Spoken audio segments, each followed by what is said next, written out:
In memory of Amos Tversky. Introduction.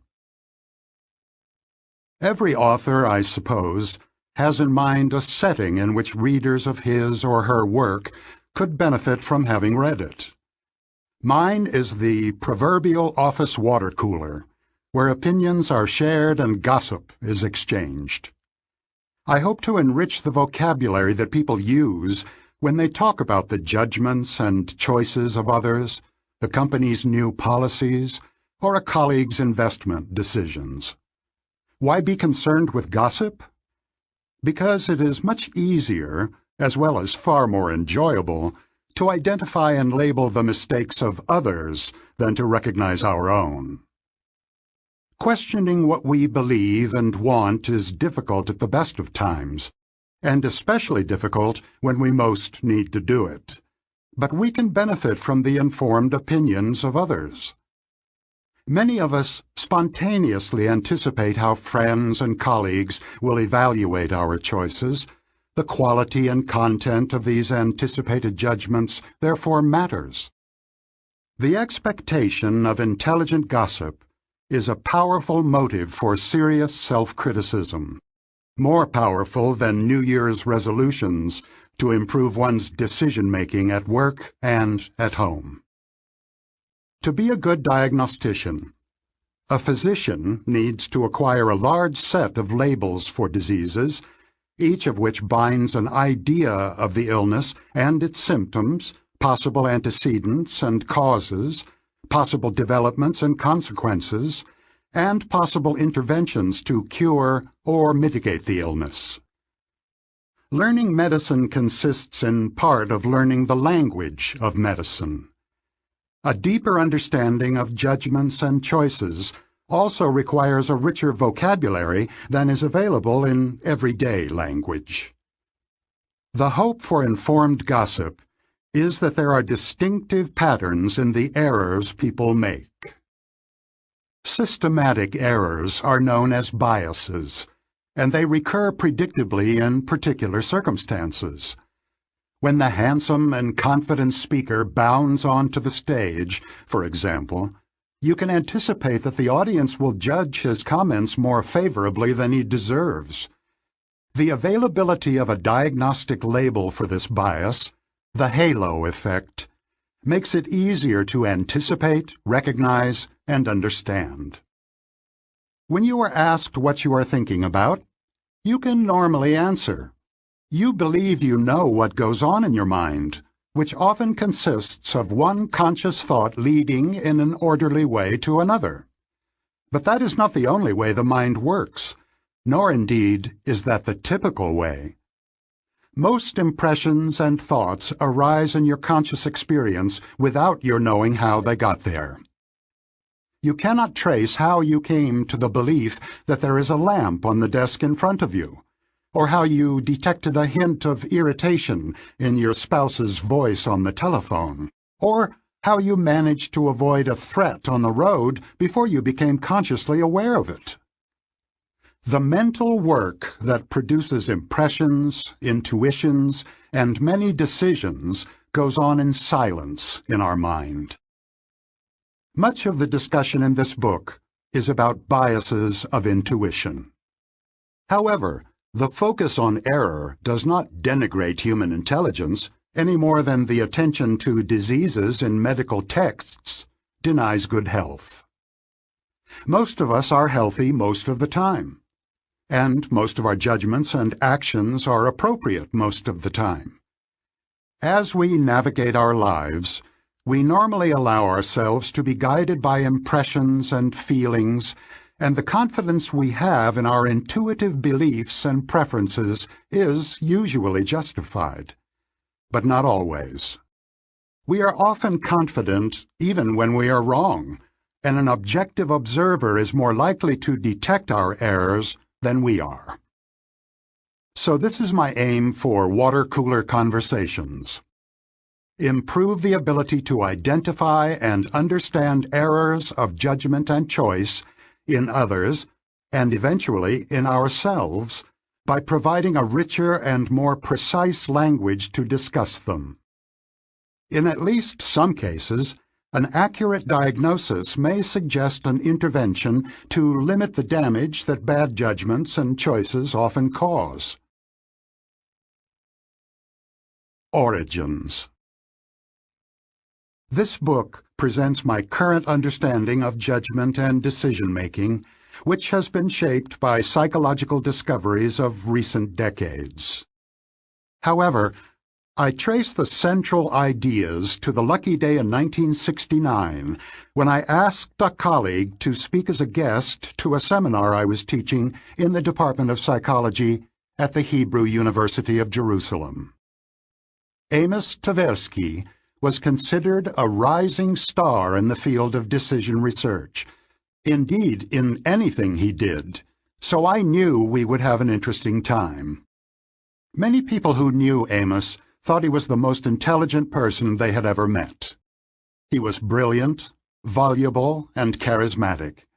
He was also blessed with a perfect memory for jokes and an exceptional ability to use them to make a point. There was never a dull moment when Amos was around. He was then 32, I was 35. Amos told the class about an ongoing program of research at the University of Michigan that sought to answer this question.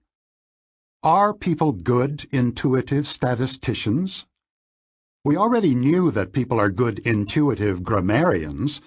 At age 4, a child effortlessly conforms to the rules of grammar as she speaks, although she has no idea that such rules exist. Do people have a similar intuitive feel for the basic principles of statistics? Amos reported that the answer was a qualified yes. We had a lively debate in the seminar and ultimately concluded that a qualified no was a better answer. Amos and I enjoyed the exchange and concluded that intuitive statistics was an interesting topic and that it would be fun to explore it together. That Friday, we met for lunch at Café Rumon, a favorite hangout of bohemians and professors in Jerusalem, and planned a study of the statistical intuitions of sophisticated researchers. We had concluded in the seminar that our own intuitions were deficient. In spite of years of teaching and using statistics, we had not developed an intuitive sense of the reliability of statistical results observed in small samples. Our subjective judgments were biased. We were far too willing to believe research findings based on inadequate evidence and prone to collect too few observations in our own research. The goal of our study was to examine whether other researchers suffered from the same affliction. We prepared a survey that included realistic scenarios of statistical issues that arise in research. Amos collected the responses of a group of expert participants in a meeting of the Society of Mathematical Psychology, including the authors of 2 statistical textbooks. As expected, we found that our expert colleagues, like us, greatly exaggerated the likelihood that the original result of an experiment would be successfully replicated even with a small sample. They also gave very poor advice to a fictitious graduate student about the number of observations she needed to collect. Even statisticians were not good intuitive statisticians. While writing the article that reported these findings, Amos and I discovered that we enjoyed working together. Amos was always very funny, and in his presence I became funny as well, so we spent hours of solid work in continuous amusement. The pleasure we found in working together made us exceptionally patient. It is much easier to strive for perfection when you are never bored. Perhaps most important, we checked our critical weapons at the door. Both Amos and I were critical and argumentative, he even more than I, but during the years of our collaboration, neither of us ever rejected out of hand anything the other said. Indeed, One of the great joys I found in the collaboration was that Amos frequently saw the point of my vague ideas much more clearly than I did. Amos was the more logical thinker, with an orientation to theory and an unfailing sense of direction. I was more intuitive and rooted in the psychology of perception, from which we borrowed many ideas. We were sufficiently similar to understand each other easily and sufficiently different to surprise each other. We developed a routine in which we spent much of our working days together, often on long walks. For the next 14 years, our collaboration was the focus of our lives, and the work we did together during those years was the best either of us ever did. We quickly adopted a practice that we maintained for many years. Our research was a conversation, in which we invented questions and jointly examined our intuitive answers. Each question was a small experiment, and we carried out many experiments in a single day. We were not seriously looking for the correct answer to the statistical questions we posed. Our aim was to identify and analyze the intuitive answer, the first one that came to mind, the one we were tempted to make even when we knew it to be wrong. We believed, correctly as it happened, that any intuition that the two of us shared would be shared by many other people as well, and that it would be easy to demonstrate its effects on judgments. We once discovered with great delight that we had identical silly ideas about the future professions of several toddlers we both knew. We could identify the argumentative 3-year-old lawyer, the nerdy professor, the empathetic and mildly intrusive psychotherapist. Of course, these predictions were absurd, but we still found them appealing. It was also clear that our intuitions were governed by the resemblance of each child to the cultural stereotype of a profession. The amusing exercise helped us develop a theory that was emerging in our minds at the time about the role of resemblance in predictions. We went on to test and elaborate that theory in dozens of experiments, as in the following example. As you consider the next question, please assume that Steve was selected at random from a representative sample. An individual has been described by a neighbor as follows. Steve is very shy and withdrawn, invariably helpful but with little interest in people or in the world of reality. A meek and tidy soul, he has a need for order and structure and a passion for detail. Is Steve more likely to be a librarian or a farmer? The resemblance of Steve's personality to that of a stereotypical librarian strikes everyone immediately. But equally relevant statistical considerations are almost always ignored. Did it occur to you that there are more than 20 male farmers for each male librarian in the United States? Because there are so many more farmers, it is almost certain that more meek and tidy souls will be found on tractors than at library information desks. However, we found that participants in our experiments ignored the relevant statistical facts and relied exclusively on resemblance. We proposed that they used resemblance as a simplifying heuristic, roughly a rule of thumb, to make a difficult judgment. The reliance on the heuristic caused predictable biases, systematic errors in their predictions. On another occasion, Amos and I wondered about the rate of divorce among professors in our university. We noticed that the question triggered a search of memory for divorced professors we knew or knew about, and that we judged the size of categories by the ease with which instances came to mind. We called this reliance on the ease of memory search the availability heuristic. In one of our studies, We asked participants to answer a simple question about words in a typical English text. Consider the letter K. Is K more likely to appear as the first letter in a word or as the third letter? As any Scrabble player knows, it is much easier to come up with words that begin with a particular letter than to find words that have the same letter in the third position. This is true for every letter of the alphabet. We therefore expected respondents to exaggerate the frequency of letters appearing in the first position. Even those letters, such as K, L, N, R, V, which in fact occur more frequently in the third position. Here again, the reliance on a heuristic produces a predictable bias in judgments. For example, I recently came to doubt my long-held impression that adultery is more common among politicians than among physicians or lawyers. I had even come up with explanations for that fact, including the aphrodisiac effect of power and the temptations of life away from home. I eventually realized that the transgressions of politicians are much more likely to be reported than the transgressions of lawyers and doctors. My intuitive impression could be due entirely to journalists' choices of topics and to my reliance on the availability heuristic.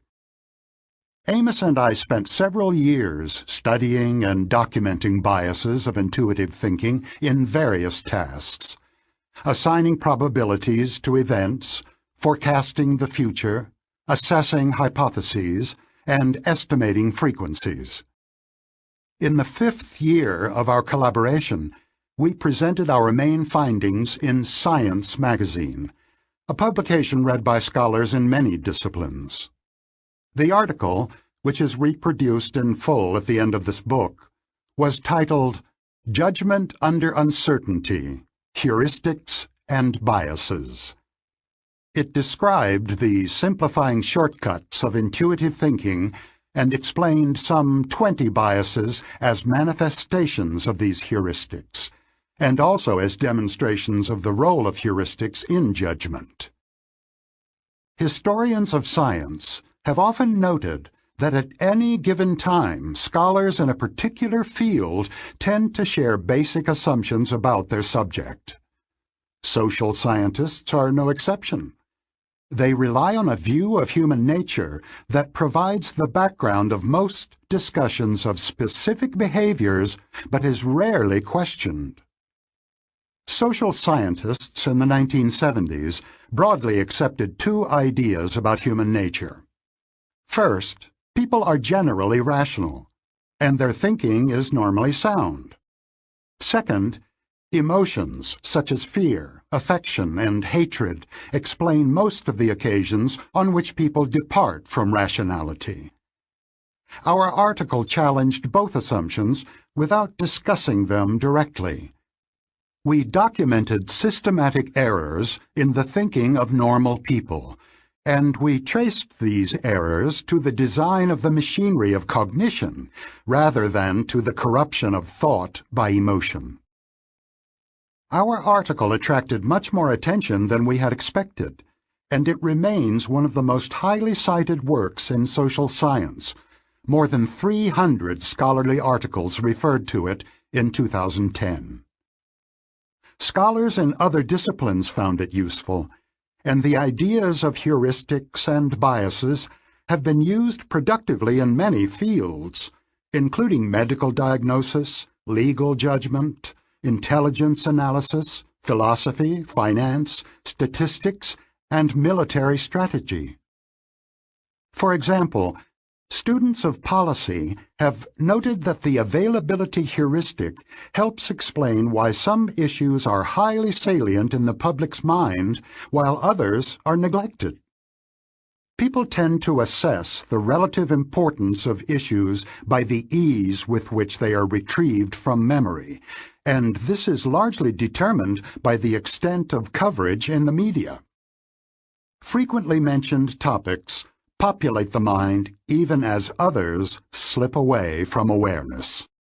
In turn, What the media choose to report corresponds to their view of what is currently on the public's mind. It is no accident that authoritarian regimes exert substantial pressure on independent media. Because public interest is most easily aroused by dramatic events and by celebrities, media feeding frenzies are common. For several weeks after Michael Jackson's death, for example, it was virtually impossible to find a television channel reporting on another topic. In contrast, there is little coverage of critical but unexciting issues that provide less drama, such as declining educational standards or overinvestment of medical resources in the last year of life. As I write this, I notice that my choice of little-covered examples was guided by availability. The topics I chose as examples are mentioned often. Equally important issues that are less available did not come to my mind. We did not fully realize it at the time, but a key reason for the broad appeal of heuristics and biases outside psychology was an incidental feature of our work. We almost always included in our articles the full text of the questions we had asked ourselves and our respondents. These questions served as demonstrations for the reader, allowing him to recognize how his own thinking was tripped up by cognitive biases. I hope you had such an experience as you read the question about Steve the librarian, which was intended to help you appreciate the power of resemblance as a cue to probability and to see how easy it is to ignore relevant statistical facts. The use of demonstrations provided scholars from diverse disciplines, notably philosophers and economists, an unusual opportunity to observe possible flaws in their own thinking.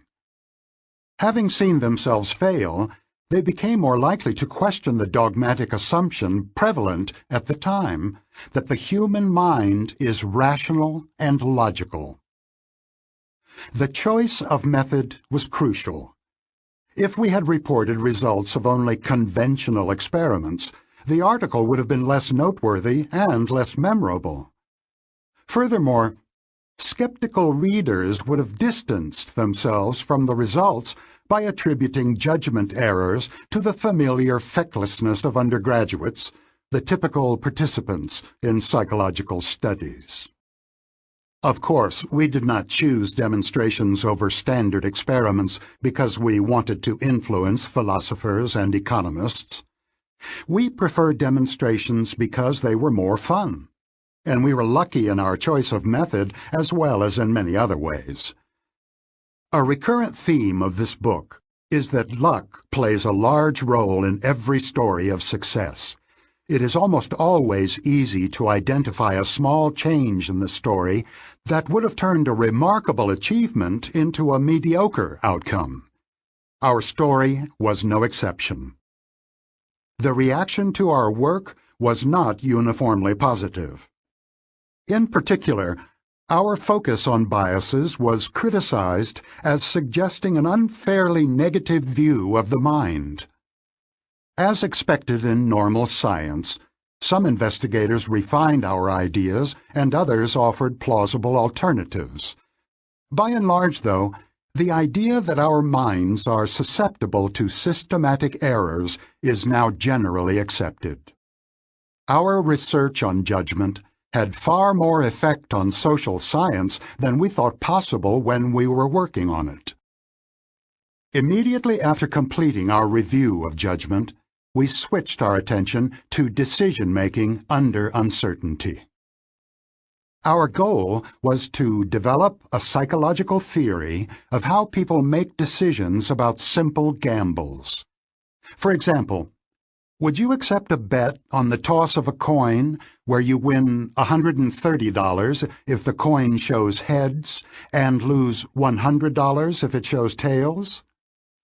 These elementary choices had long been used to examine broad questions about decision-making, such as the relative weight that people assign to sure things and to uncertain outcomes. Our method did not change. We spent many days making up choice problems and examining whether our intuitive preferences conformed to the logic of choice. Here again, as in judgment, we observed systematic biases in our own decisions, intuitive preferences that consistently violated the rules of rational choice. 5 years after the science article, we published Prospect Theory, an analysis of decision under risk, a theory of choice that is by some counts more influential than our work on judgment, and is one of the foundations of behavioral economics. Until geographical separation made it too difficult to go on, Amos and I enjoyed the extraordinary good fortune of a shared mind that was superior to our individual minds and of a relationship that made our work fun as well as productive.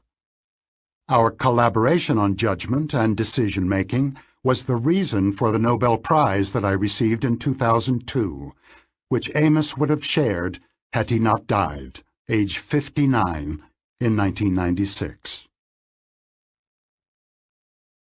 Where we are now.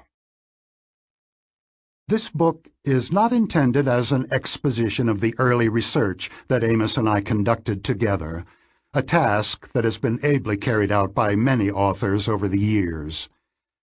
My main aim here is to present a view of how the mind works that draws on recent developments in cognitive and social psychology. One of the more important developments is that we now understand the marvels as well as the flaws of intuitive thought. Amos and I did not address accurate intuitions beyond the casual statement that judgment heuristics are quite useful but sometimes lead to severe and systematic errors.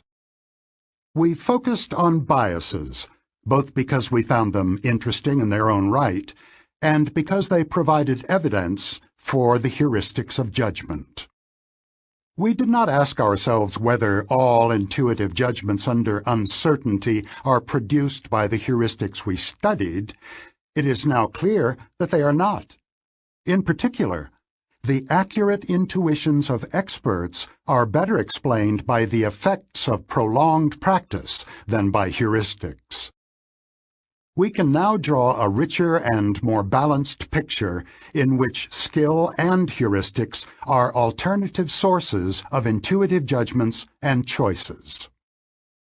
The psychologist Gary Klein tells the story of a team of firefighters that entered a house in which the kitchen was on fire.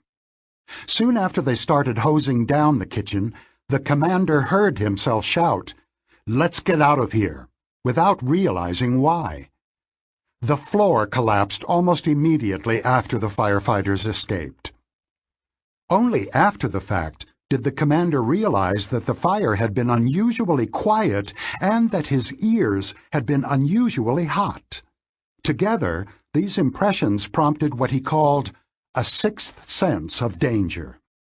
He had no idea what was wrong, but he knew something was wrong.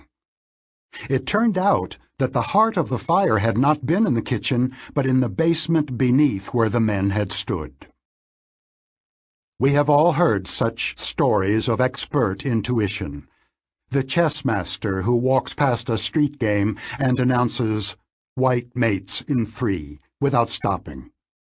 Or the physician who makes a complex diagnosis after a single glance at a patient. Expert intuition strikes us as magical, but it is not. Indeed, each of us performs feats of intuitive expertise many times each day. Most of us are pitch perfect in detecting anger in the first word of a telephone call. Recognize as we enter a room that we were the subject of the conversation, and quickly react to subtle signs that the driver of the car in the next lane is dangerous. Our everyday intuitive abilities are no less marvelous than the striking insights of an experienced firefighter or physician, only more common. The psychology of accurate intuition involves no magic. Perhaps the best short statement of it is by the great Herbert Simon, who studied chess masters and showed that after thousands of hours of practice, they come to see the pieces on the board differently from the rest of us. You can feel Simon's impatience with the mythologizing of expert intuition when he writes, "The situation has provided a cue. This cue has given the expert access to information stored in memory, and the information provides the answer." Intuition is nothing more and nothing less than recognition. We are not surprised when a 2-year-old looks at a dog and says, "Doggy," because we are used to the miracle of children learning to recognize and name things. Simon's point is that the miracles of expert intuition have the same character. Valid intuitions develop when experts have learned to recognize familiar elements in a new situation and to act in a manner that is appropriate to it. Good intuitive judgments come to mind with the same immediacy as "doggy." Unfortunately, professionals' intuitions do not all arise from true expertise. Many years ago, I visited the chief investment officer of a large financial firm who told me that he had just invested some tens of millions of dollars in the stock of Ford Motor Company. When I asked how he had made that decision, he replied that he had recently attended an automobile show and had been impressed. "Boy, do they know how to make a car," was his explanation. He made it very clear that he trusted his gut feeling and was satisfied with himself and with his decision. I found it remarkable that he had apparently not considered the one question that an economist would call relevant: is Ford stock currently underpriced? Instead, he had listened to his intuition. He liked the cars, he liked the company, and he liked the idea of owning its stock. From what we know about the accuracy of stock picking, it is reasonable to believe that he did not know what he was doing. The specific heuristics that Amos and I studied provide little help in understanding how the executive came to invest in Ford stock, but a broader conception of heuristics now exists, which offers a good account. An important advance is that emotion now looms much larger in our understanding of intuitive judgments and choices than it did in the past. The executive's decision would today be described as an example of the affect heuristic, where judgments and decisions are guided directly by feelings of liking and disliking with little deliberation or reasoning. When confronted with a problem, choosing a chess move or deciding whether to invest in a stock, the machinery of intuitive thought does the best it can. If the individual has relevant expertise, she will recognize the situation, and the intuitive solution that comes to her mind is likely to be correct. This is what happens when a chess master looks at a complex position. The few moves that immediately occur to him are all strong. When the question is difficult and a skilled solution is not available, intuition still has a shot. An answer may come to mind quickly, but it is not an answer to the original question. The question that the executive faced, "Should I invest in Ford stock?" was difficult, but the answer to an easier and related question, "Do I like Ford cars?" came readily to his mind and determined his choice.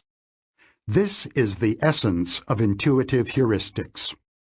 When faced with a difficult question, we often answer an easier one instead, usually without noticing the substitution.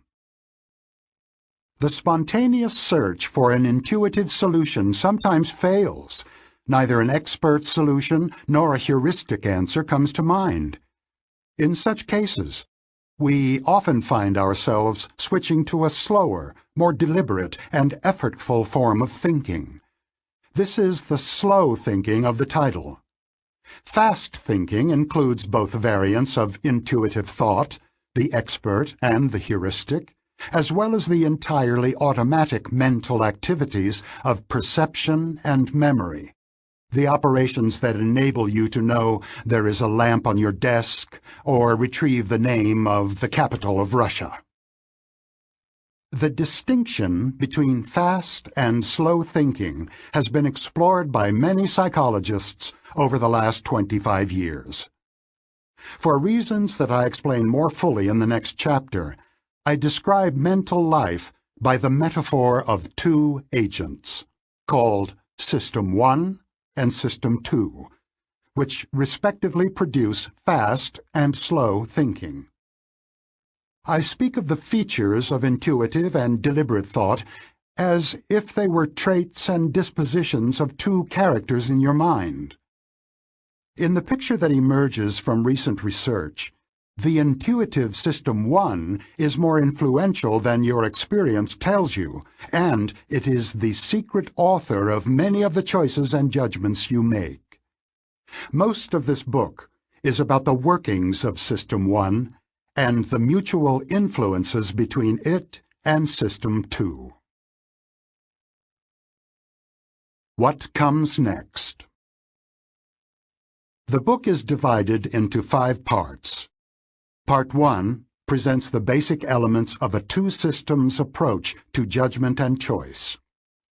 It elaborates the distinction between the automatic operations of System 1 and the controlled operations of System 2, and shows how associative memory, the core of System 1, continually constructs a coherent interpretation of what is going on in our world at any instant. I attempt to give a sense of the complexity and richness of the automatic and often unconscious processes that underlie intuitive thinking, and of how these automatic processes explain the heuristics of judgment. A goal is to introduce a language for thinking and talking about the mind. Part 2 updates the study of judgment heuristics and explores a major puzzle. Why is it so difficult for us to think statistically? We easily think associatively, we think metaphorically, we think causally, but statistics requires thinking about many things at once, which is something that System 1 is not designed to do. The difficulties of statistical thinking contribute to the main theme of Part 3, which describes a puzzling limitation of our mind, our excessive confidence in what we believe we know, and our apparent inability to acknowledge the full extent of our ignorance and the uncertainty of the world we live in. We are prone to overestimate how much we understand about the world and to underestimate the role of chance in events. Overconfidence is fed by the illusory certainty of hindsight. My views on this topic have been influenced by Nassim Taleb, the author of The Black Swan. I hope for water-cooler conversations that intelligently explore the lessons that can be learned from the past while resisting the lure of hindsight and the illusion of certainty. The focus of Part 4 is a conversation with the discipline of economics on the nature of decision-making and on the assumption that economic agents are rational. This section of the book provides a current view, informed by the two-system model, of the key concepts of prospect theory, the model of choice that Amos and I published in 1979. Subsequent chapters address several ways human choices deviate from the rules of rationality. I deal with the unfortunate tendency to treat problems in isolation and with framing effects, where decisions are shaped by inconsequential features of choice problems. These observations, which are readily explained by the features of System 1, present a deep challenge to the rationality assumption favored in standard economics. Part 5 describes recent research that has introduced a distinction between two selves, the experiencing self and the remembering self, which do not have the same interests. For example, we can expose people to two painful experiences. One of these experiences is strictly worse than the other because it is longer. But the automatic formation of memories, a feature of System 1, has its rules, which we can exploit so that the worse episode leaves a better memory. When people later choose which episode to repeat, they are naturally guided by their remembering self and expose themselves, their experiencing self, to unnecessary pain. The distinction between two selves is applied to the measurement of well-being, where we find again that what makes the experiencing self happy is not quite the same as what satisfies the remembering self. How two selves within a single body can pursue happiness raises some difficult questions, both for individuals and for societies that view the well-being of the population as a policy objective. A concluding chapter explores, in reverse order, the implications of three distinctions drawn in the book, between the experiencing and the remembering selves, between the conception of agents in classical economics and in behavioral economics, which borrows from psychology, and between the automatic System 1 and the effortful System 2. I return to the virtues of educating gossip and to what organizations might do to improve the quality of judgments and decisions that are made on their behalf. Part 1. Two Systems. Chapter 1. The Characters of the Story. To observe your mind in automatic mode, glance at the image in Figure 1 on the PDF accompanying this program. Your experience as you look at the woman's face seamlessly combines what we normally call seeing and intuitive thinking. As surely and quickly as you saw that the young woman's hair is dark, you knew she is angry. Furthermore, what you saw extended into the future. You sensed that this woman is about to say some very unkind words, probably in a loud and strident voice. A premonition of what she was going to do next came to mind automatically and effortlessly. You did not intend to assess her mood or to anticipate what she might do, and your reaction to the picture did not have the feel of something you did. It just happened to you. It was an instance of fast thinking. Now, listen to the following problem and observe what happens to you. 17 times 24. You knew immediately that this is a multiplication problem, and probably knew that you could solve it with paper and pencil, if not without. You also had some vague intuitive knowledge of the range of possible results. You would be quick to recognize that both 12,609 and 123 are implausible. Without spending some time on the problem, however, you would not be certain that the answer is not 568. A precise solution did not come to mind, and you felt that you could choose whether or not to engage in the computation. If you have not done so yet, you should attempt the multiplication problem now, completing at least part of it. You experienced slow thinking as you proceeded through a sequence of steps. You first retrieved from memory the cognitive program for multiplication that you learned in school. Then you implemented it. Carrying out the computation was a strain. You felt the burden of holding such material in memory as you needed to keep track of where you were and of where you were going while holding on to the intermediate result. The process was mental work, deliberate, effortful, and orderly, a prototype of slow thinking. The computation was not only an event in your mind, your body was also involved. Your muscles tensed up, your blood pressure rose, and your heart rate increased. Someone looking closely at your eyes while you tackled this problem would have seen your pupils dilate. Your pupils contracted back to normal size as soon as you ended your work, when you found the answer, which is 408, by the way, or when you gave up. Two systems. Psychologists have been intensely interested for several decades in the two modes of thinking evoked by the picture of the angry woman and by the multiplication problem, and have offered many labels for them.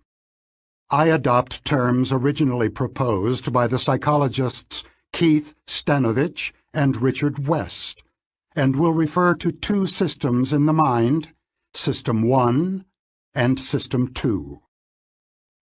System 1 operates automatically and quickly, with little or no effort and no sense of voluntary control.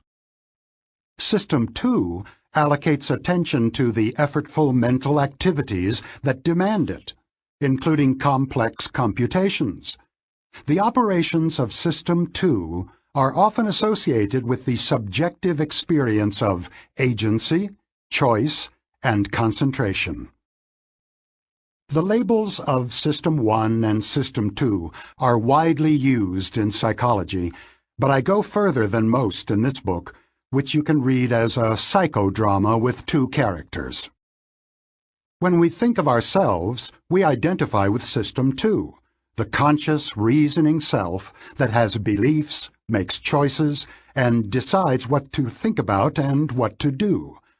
Although System 2 believes itself to be where the action is, the automatic System 1 is the hero of the book.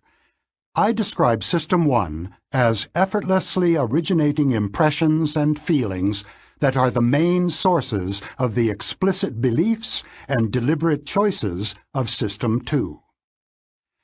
The automatic operations of System 1 generate surprisingly complex patterns of ideas, but only the slower System 2 can construct thoughts in an orderly series of steps. I also describe circumstances in which System 2 takes over, overruling the freewheeling impulses and associations of System 1. You will be invited to think of the two systems as agents with their individual abilities, limitations, and functions. In rough order of complexity, here are some of the examples of the automatic activities that are attributed to System 1. Detect that one object is more distant than another. Orient to the source of a sudden sound. Complete the phrase, bread and. Make a disgust face when shown a horrible picture. Detect hostility in a voice. Answer to 2 + 2 =. Read words on large billboards. Drive a car on an empty road. Find a strong move in chess, if you are a chess master. Understand simple sentences. Recognize that a meek and tidy soul with a passion for detail resembles an occupational stereotype. All these mental events belong with the angry woman. They occur automatically and require little or no effort. The capabilities of System 1 include innate skills that we share with other animals. We are born prepared to perceive the world around us, recognize objects, orient attention, avoid losses, and fear spiders. Other mental activities become fast and automatic through prolonged practice. System 1 has learned associations between ideas, the capital of France. It has also learned skills such as reading and understanding nuances of social situations. Some skills, such as finding strong chess moves, are acquired only by specialized experts. Others are widely shared. Detecting the similarity of a personality sketch to an occupational stereotype requires broad knowledge of the language and the culture, which most of us possess. The knowledge is stored in memory and accessed without intention and without effort. Several of the mental actions in the list are completely involuntary. You cannot refrain from understanding simple sentences in your own language, or from orienting to a loud, unexpected sound, nor can you prevent yourself from knowing that 2 plus 2 equals 4, or from thinking of Paris when the capital of France is mentioned. Other activities, such as chewing, are susceptible to voluntary control, but normally run on automatic pilot. The control of attention is shared by the two systems. Orienting to a loud sound is normally an involuntary operation of System 1, which immediately mobilizes the voluntary attention of System 2. You may be able to resist turning toward the source of a loud and defensive comment at a crowded party, but even if your head does not move, your attention is initially directed to it, at least for a while.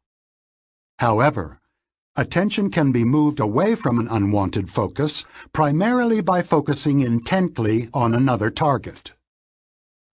The highly diverse operations of System 2 have one feature in common. They require attention and are disrupted when attention is drawn away. Here are some examples. Brace for the starter gun in a race. Focus attention on the clowns in the circus. Focus on the voice of a particular person in a crowded and noisy room. Look for a woman with white hair. Search memory to identify a surprising sound. Maintain a faster walking speed than is natural for you. Monitor the appropriateness of your behavior in a social situation. Count the occurrences of the letter A in a page of text. Tell someone your phone number. Park in a narrow space, for most people except garage attendants. Compare 2 washing machines for overall value. Fill out a tax form. Check the validity of a complex logical argument. In all these situations, you must pay attention, and you will perform less well, or not at all, if you are not ready or if your attention is directed inappropriately. System 2 has some ability to change the way System 1 works by programming the normally automatic functions of attention and memory. When waiting for a relative at a busy train station, for example, you can set yourself at will to look for a white-haired woman or a bearded man and thereby increase the likelihood of detecting your relative from a distance. You can set your memory to search for capital cities that start with N, or for French existentialist novels. And when you rent a car at London's Heathrow Airport, the attendant will probably remind you that we drive on the left side of the road over here. In all these cases, you are asked to do something that does not come naturally, and you will find that the consistent maintenance of a set requires continuous exertion of at least some effort. The often used phrase, "pay attention," is apt. You dispose of a limited budget of attention that you can allocate to activities, and if you try to go beyond your budget, you will fail. It is the mark of effortful activities that they interfere with each other, which is why it is difficult or impossible to conduct several at once. You could not compute the product of 17 times 24 while making a left turn into dense traffic, and you certainly should not try. You can do several things at once, but only if they are easy and undemanding. You are probably safe carrying on a conversation with a passenger while driving on an empty highway, and many parents have discovered, perhaps with some guilt, that they can read a story to a child while thinking of something else. Everyone has some awareness of the limited capacity of attention, and our social behavior makes allowances for these limitations. When the driver of a car is overtaking a truck on a narrow road, for example, adult passengers quite sensibly stop talking. They know that distracting the driver is not a good idea, and they also suspect that he is temporarily deaf and will not hear what they say. Intense focusing on a task can make people effectively blind, even to stimuli that normally attract attention. The most dramatic demonstration was offered by Christopher Chabris and Daniel Simons in their book, The Invisible Gorilla. They constructed a short film of two teams passing basketballs, one team wearing white shirts, the other wearing black. The viewers of the film are instructed to count the number of passes made by the white team, ignoring the black players. This task is difficult and completely absorbing. Halfway through the video, a woman wearing a gorilla suit appears, crosses the court, thumps her chest, and moves on. The gorilla is in view for 9 seconds. Many thousands of people have seen the video, and about half of them do not notice anything unusual. It is the counting task, and especially the instruction to ignore one of the teams, that causes the blindness. No one who watches the video without that task would miss the gorilla. Seeing and orienting are automatic functions of System 1, but they depend on the allocation of some attention to the relevant stimulus. The authors note that the most remarkable observation of their study is that people find its results very surprising. Indeed, the viewers who fail to see the gorilla are initially sure that it was not there. They cannot imagine missing such a striking event. The gorilla study illustrates two important facts about our minds. We can be blind to the obvious, and we are also blind to our blindness. Plot synopsis. The interaction of the two systems is a recurrent theme of the book, and a brief synopsis of the plot is in order.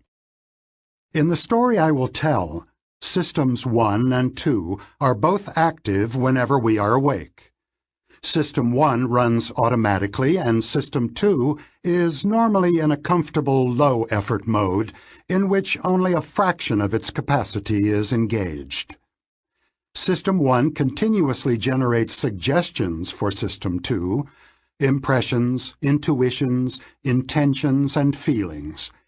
If endorsed by System 2, impressions and intuitions turn into beliefs, and impulses turn into voluntary actions. When all goes smoothly, which is most of the time, System 2 adopts the suggestions of System 1 with little or no modification.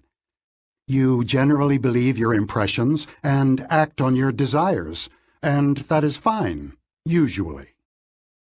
When System 1 runs into difficulty, it calls on System 2 to support more detailed and specific processing that may solve the problem of the moment. System 2 is mobilized when a question arises for which System 1 does not offer an answer, as probably happened to you when you encountered the multiplication problem, 17 times 24. You can also feel a surge of conscious attention whenever you are surprised. System 2 is activated when an event is detected that violates the model of the world that System 1 maintains. In that world, lamps do not jump, Cats do not bark, and gorillas do not cross basketball courts. The gorilla experiment demonstrates that some attention is needed for the surprising stimulus to be detected. Surprise, then, activates and orients your attention. You will stare, and you will search your memory for a story that makes sense of the surprising event. System 2 is also credited with the continuous monitoring of your own behavior, the control that keeps you polite when you are angry and alert when you are driving at night. System 2 is mobilized to increased effort when it detects an error about to be made. Remember a time when you almost blurted out an offensive remark, and note how hard you worked to restore control. In summary, most of what you, your System 2, think and do originates in your System 1, but System 2 takes over when things get difficult, and it normally has the last word. The division of labor between System 1 and System 2 is highly efficient. It minimizes effort and optimizes performance. The arrangement works well most of the time because System 1 is generally very good at what it does. Its models of familiar situations are accurate. Its short-term predictions are usually accurate as well. And its initial reactions to challenges are swift and generally appropriate. System 1 has biases, however, systematic errors that it is prone to make in specified circumstances. As we shall see, it sometimes answers easier questions than the one it was asked, and it has little understanding of logic and statistics. One further limitation of System 1 is that it cannot be turned off. If you are shown a word on a screen in a language you know, you will read it, unless your attention is totally focused elsewhere. Conflict. Figure 2 is a variant of a classic experiment that produces a conflict between the two systems. You should try the exercise before listening on. Please refer to Figure 2 on the PDF. Your first task is to go down both columns, calling out whether each word is printed in lowercase or in uppercase. When you are done with the first task, go down both columns again, saying whether each word is printed to the left or to the right of center by saying, or whispering to yourself, left or right. You were almost certainly successful in saying the correct words in both tasks, and you surely discovered that some parts of each task were much easier than others. When you identified upper and lowercase, the left-hand column was easy, and the right-hand column caused you to slow down and perhaps to stammer or stumble. When you named the position of words, the left-hand column was difficult, and the right-hand column was much easier. These tasks engage System 2 because saying upper/lower or right/left is not what you routinely do when looking down a column of words. One of the things you did to set yourself for the task was to program your memory so that the relevant words, upper and lower for the first task, were on the tip of your tongue. The prioritizing of the chosen words is effective, and the mild temptation to read other words was fairly easy to resist when you went through the first column. But the second column was different, because it contained words for which you were set, and you could not ignore them. You were mostly able to respond correctly, but overcoming the competing response was a strain, and it slowed you down.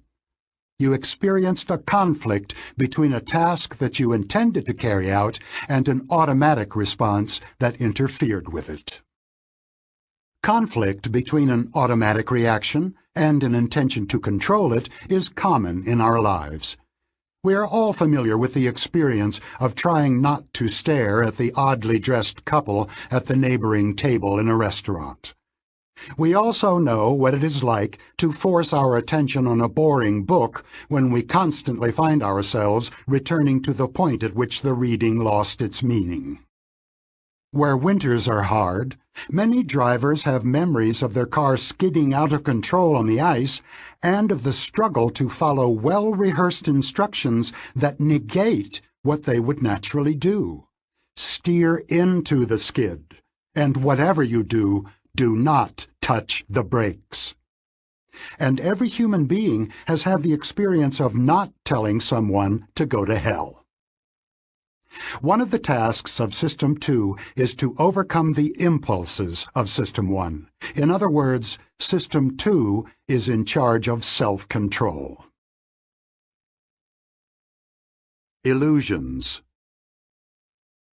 To appreciate the autonomy of System 1, as well as the distinction between impressions and beliefs, take a good look at Figure 3 on the PDF. This picture is unremarkable. Two horizontal lines of different lengths, with fins appended, pointing in different directions. The bottom line is obviously longer than the one above it. That is what we all see, and we naturally believe what we see.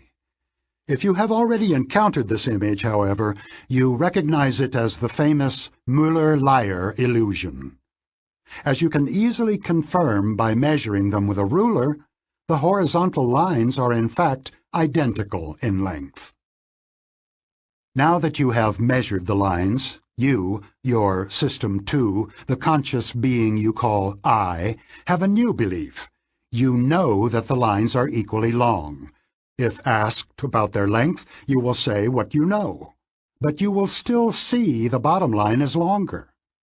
You have chosen to believe the measurement, but you cannot prevent System 1 from doing its thing. You cannot decide to see the lines as equal, although you know they are. To resist the illusion, there is only one thing you can do. You must learn to mistrust your impressions of the length of lines when fins are attached to them. To implement that rule, you must be able to recognize the illusory pattern and recall what you know about it. If you can do this, you will never again be fooled by the Müller-Lyer illusion. But you will still see one line as longer than the other. Not all illusions are visual. There are illusions of thought, which we call cognitive illusions. As a graduate student, I attended some courses on the art and science of psychotherapy. During one of these lectures, our teacher imparted a morsel of clinical wisdom. This is what he told us.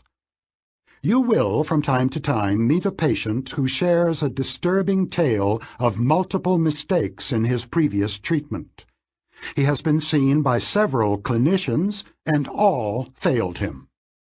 The patient can lucidly describe how his therapists misunderstood him, but he has quickly perceived that you are different.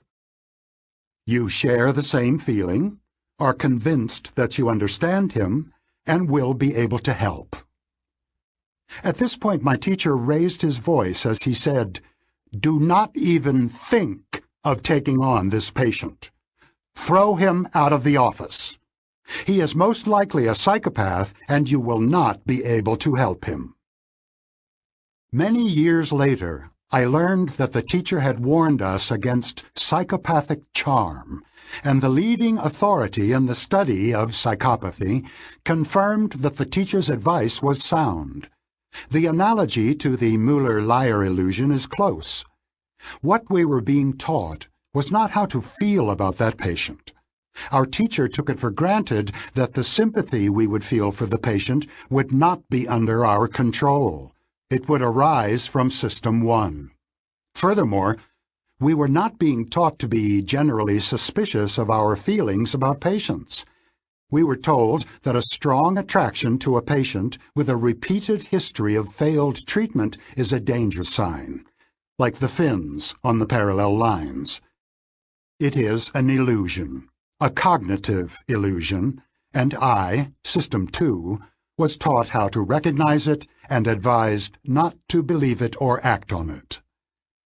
The question that is most often asked about cognitive illusions is whether they can be overcome.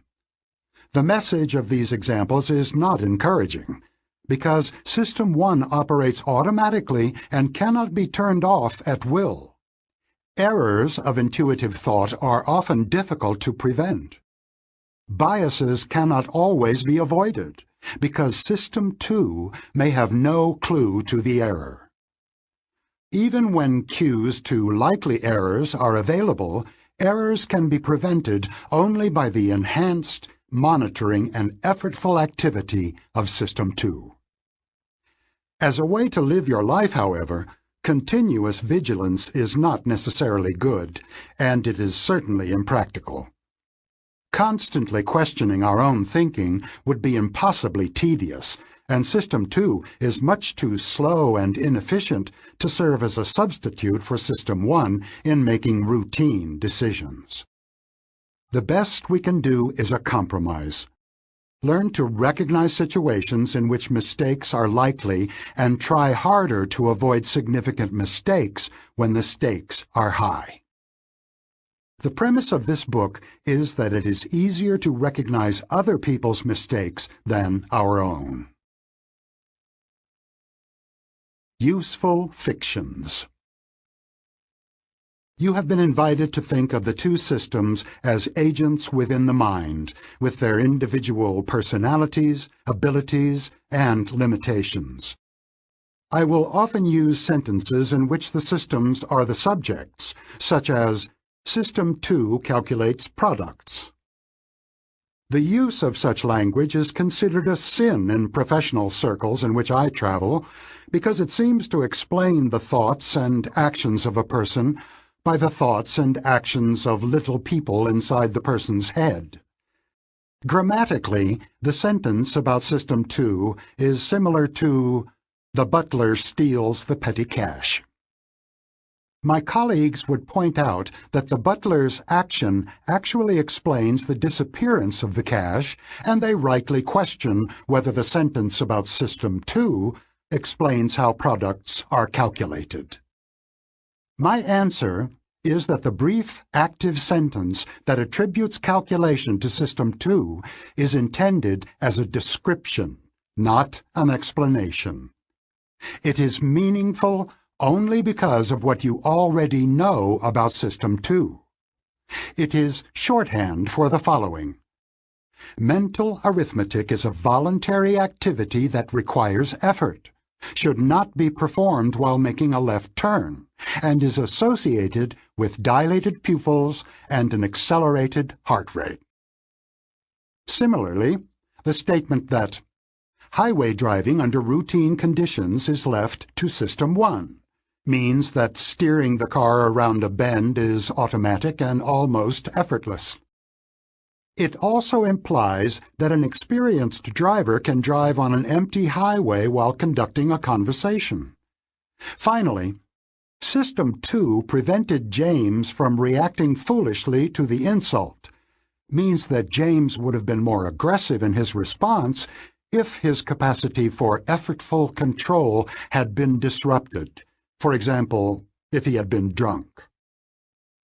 System 1 and System 2 are so central to the story I tell in this book that I must make it absolutely clear that they are fictitious characters. System 1 and 2 are not systems in the standard sense of entities with interacting aspects or parts, and there is no one part of the brain that either of the systems would call home. You may well ask, what is the point of introducing fictitious characters with ugly names into a serious book? The answer is that the characters are useful because of some quirks of our minds, yours and mine. A sentence is understood more easily if it describes what an agent, System 2, does than if it describes what something is, what properties it has. In other words, System 2 is a better subject for a sentence than mental arithmetic. The mind, especially System 1, appears to have a special aptitude for the construction and interpretation of stories about active agents who have personalities, habits, and abilities. You quickly formed a bad opinion of the thieving butler, you expect more bad behavior from him, and you will remember him for a while. This is also my hope for the language of systems. Why call them System 1 and System 2 rather than the more descriptive automatic system and effortful system? The reason is simple. Automatic system takes longer to say than System 1, and therefore takes more space in your working memory. This matters because anything that occupies your working memory reduces your ability to think. You should treat System 1 and System 2 as nicknames, like Bob and Joe, identifying characters that you will get to know over the course of this book. The fictitious systems make it easier for me to think about judgment and choice, and will make it easier for you to understand what I say. Speaking of System 1 and System 2. He had the impression, but some of his impressions are illusions. This was pure System 1 response. She reacted to the threat before she recognized it. This is your System 1 talking. Slow down and let your System 2 take control. Chapter 2. Attention and Effort. In the unlikely event of this book being made into a film, System 2 would be a supporting character who believes herself to be the hero. The defining feature of System 2 in this story is that its operations are effortful, and one of its main characteristics is laziness, a reluctance to invest more effort than is strictly necessary.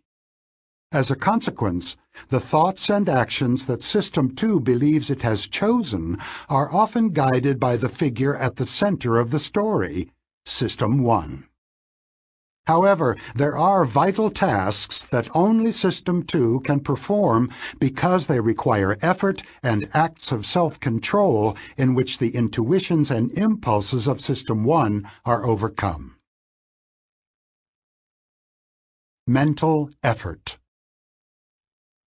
If you wish to experience your System 2 working at full tilt, the following exercise will do. It should bring you to the limits of your cognitive abilities within 5 seconds. To start, make up several strings of 4 digits, all different, and write each string on an index card. Place a blank card on top of the deck. The task that you will perform is called Add 1. Here's how it goes. Start beating a steady rhythm, or better yet, set a metronome at 1 beat per second. Remove the blank card and read the 4 digits aloud. Wait for 2 beats, then report a string in which each of the original digits is incremented by 1. If the digits on the card are 5, 2, 9, 4, the correct response is 6, 3, 0, 5. Keeping the rhythm is important. Few people can cope with more than 4 digits in the Add 1 task, but if you want a harder challenge, please try Add 3. If you would like to know what your body is doing while your mind is hard at work, set up 2 piles of books on a sturdy table, place a video camera on one and lean your chin on the other, get the video going, and stare at the camera lens while you work on Add 1 or Add 3 exercises. Later, you will find in the changing size of your pupils a faithful record of how hard you worked. I have a long personal history with the Add 1 task. Early in my career, I spent a year at the University of Michigan as a visitor in a laboratory that studied hypnosis. Casting about for a useful topic of research, I found an article in Scientific American in which the psychologist Eckhard Hess described the pupil of the eye as a window to the soul. I reread it recently and again found it inspiring. It begins with Hess reporting that his wife had noticed his pupils widening as he watched beautiful nature pictures, and it ends with two striking pictures of the same good-looking woman who somehow appears much more attractive in one than in the other. There is only one difference. The pupils of the eyes appear dilated in the attractive picture and constricted in the other. Hess also wrote of belladonna, a pupil-dilating substance that was used as a cosmetic, and of bizarre shoppers who wear dark glasses in order to hide their level of interest from merchants. One of Hess's findings especially captured my attention. He had noticed that the pupils are sensitive indicators of mental effort. They dilate substantially when people multiply two-digit numbers, and they dilate more if the problems are hard than if they are easy. His observations indicated that the response to mental effort is distinct from emotional arousal. Hess's work did not have much to do with hypnosis, but I concluded that the idea of a visible indication of mental effort had promise as a research topic. A graduate student in the lab, Jackson Beatty, shared my enthusiasm, and we got to work. Beatty and I developed a setup similar to an optician's examination room, in which the experimental participant leaned her head on a chin and forehead rest and stared at a camera while listening to pre-recorded information and answering questions on the recorded beats of a metronome. The beats triggered an infrared flash every second, causing a picture to be taken. At the end of each experimental session, we would rush to have the film developed, project the images of the pupil on a screen, and go to work with a ruler. The method was a perfect fit for young and impatient researchers. We knew our results almost immediately, and they always told a clear story.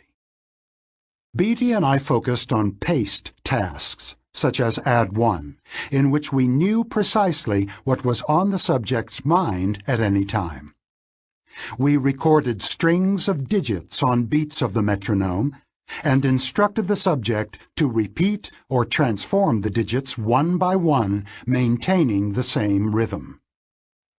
We soon discovered that the size of the pupil varied second by second, reflecting the changing demands of the task. The shape of the response was an inverted V. As you experienced it, if you tried Add 1 or Add 3, effort builds up with every added digit that you hear, reaches an almost intolerable peak as you rush to produce a transformed string during and immediately after the pause, and relaxes gradually as you unload your short-term memory. The pupil data corresponded precisely to subjective experience. Longer strings reliably caused larger dilations.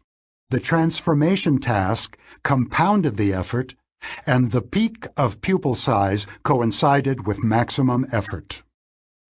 Add 1 with 4 digits caused a larger dilation than the task of holding 7 digits for immediate recall. Add 3, which is much more difficult, is the most demanding that I ever observed.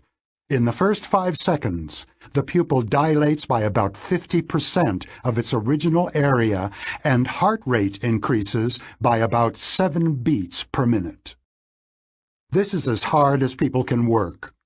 They give up if more is asked of them. When we exposed our subjects to more digits than they could remember, their pupils stopped dilating or actually shrank. We worked for some months in a spacious basement suite in which we had set up a closed-circuit system that projected an image of the subject's pupil on a screen in the corridor. We also could hear what was happening in the laboratory.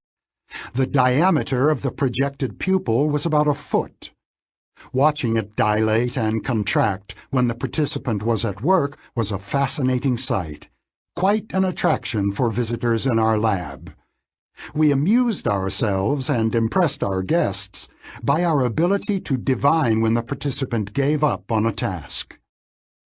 During a mental multiplication, the pupil normally dilated to a large size within a few seconds and stayed large as long as the individual kept working on the problem.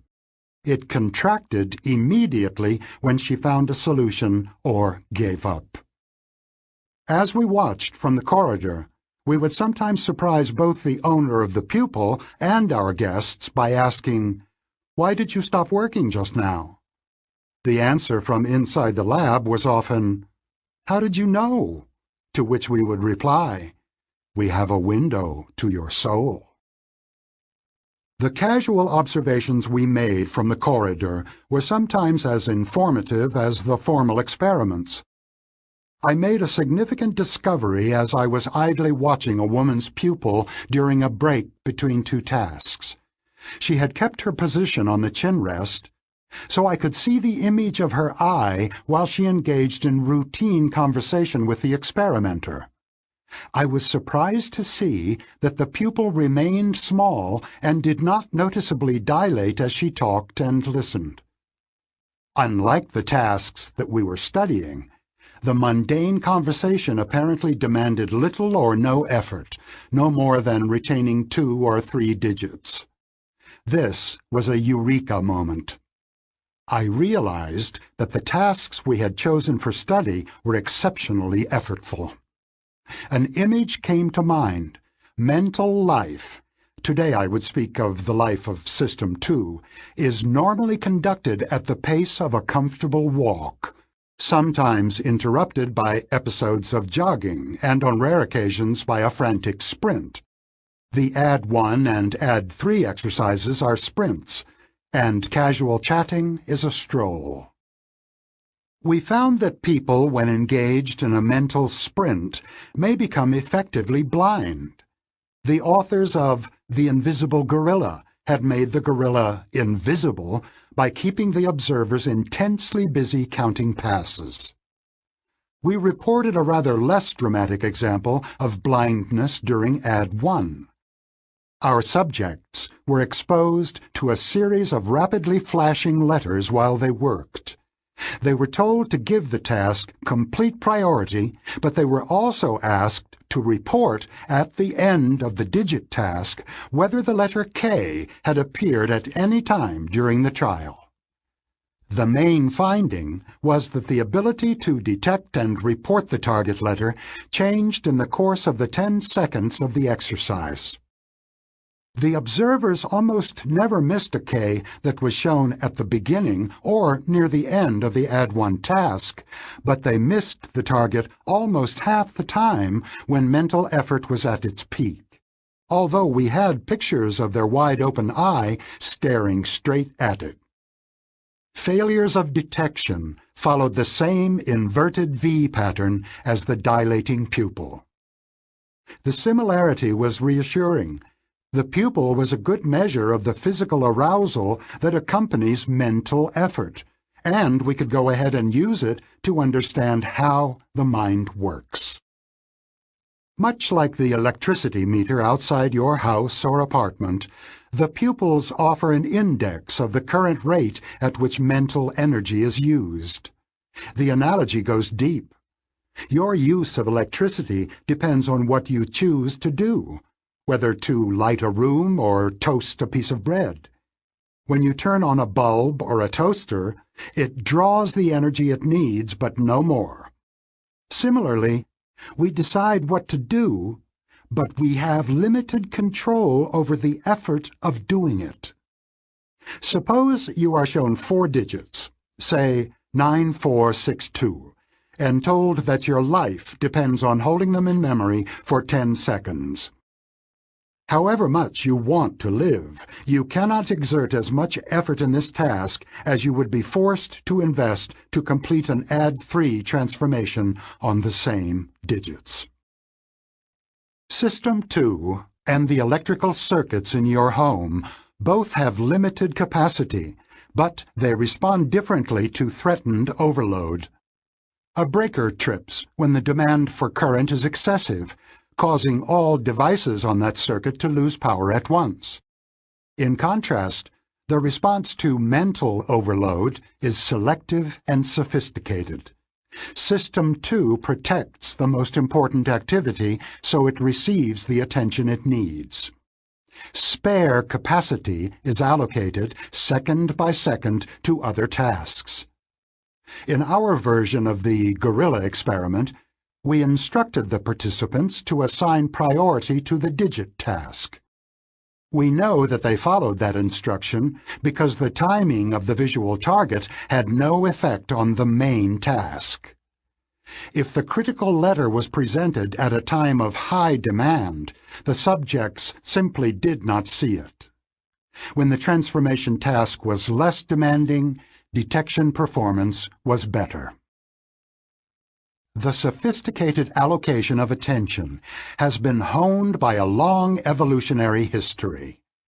Orienting and responding quickly to the gravest threats or most promising opportunities improved the chance of survival, and this capability is certainly not restricted to humans. Even in modern humans, System 1 takes over in emergencies and assigns total priority to self-protective actions. Imagine yourself at the wheel of a car that unexpectedly skids on a large oil slick. You will find that you have responded to the threat before you became fully conscious of it. BT and I worked together for only a year, but our collaboration had a large effect on our subsequent careers. He eventually became the leading authority on cognitive pupillometry, and I wrote a book titled Attention and Effort, which was based in large part on what we learned together and on follow-up research I did at Harvard the following year. We learned a great deal about the working mind, which I now think of as System 2, from measuring pupils in a wide variety of tasks. As you become skilled in a task, its demand for energy diminishes. Studies of the brain have shown that the pattern of activity associated with an action changes as skill increases, with fewer brain regions involved. Talent has similar effects.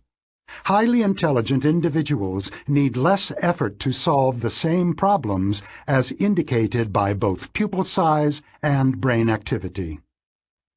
A general law of least effort applies to cognitive as well as physical exertion. The law asserts that if there are several ways of achieving the same goal, people will eventually gravitate to the least demanding course of action. In the economy of action, effort is a cost, and the acquisition of skill is driven by the balance of benefits and costs. Laziness is built deep into our nature. The tasks that we studied varied considerably in their effects on the pupil. At baseline, our subjects were awake, aware, and ready to engage in a task, probably at a higher level of arousal and cognitive readiness than usual. Holding 1 or 2 digits in memory, or learning to associate a word with a digit, 3 equals door, produced reliable effects on momentary arousal above that baseline, but the effects were minuscule. Only 5% of the increase in pupil diameter associated with add 3. A task that required discriminating between the pitch of 2 tones yielded significantly larger dilations. Recent research has shown that inhibiting the tendency to read distracting words, as in Figure 2 of the preceding chapter, also induces moderate effort. Tests of short-term memory for 6 or 7 digits were more effortful. As you can experience, the request to retrieve and say aloud your phone number or your spouse's birthday also requires a brief but significant effort, because the entire string must be held in memory as a response is organized. Mental multiplication of two-digit numbers and the add 3 task are near the limit of what most people can do. What makes some cognitive operations more demanding and effortful than others? What outcomes must we purchase in the currency of attention? What can System 2 do that System 1 cannot? We now have tentative answers to these questions. Effort is required to maintain simultaneously in memory several ideas that require separate actions, or that need to be combined according to a rule. Rehearsing your shopping list as you enter the supermarket, choosing between the fish and the veal at a restaurant, or combining a surprising result from a survey with the information that the sample was small, for example. System 2 is the only one that can follow rules, compare objects on several attributes, and make deliberate choices between options. The automatic System 1 does not have these capabilities. System 1 detects simple relations. They are all alike. The son is much taller than the father, and excels at integrating information about one thing, but it does not deal with multiple distinct topics at once, nor is it adept at combining information of different kinds. System 1 will detect that a person described as a meek and tidy soul with a need for order and structure and a passion for detail resembles a caricature librarian. But combining this intuition with knowledge about the small number of librarians is a task that only System 2 can perform, if System 2 knows how to do so, which is true of few people. A crucial capability of System 2 is the adoption of task sets. It can program memory to obey an instruction that overrides habitual responses. Consider the following.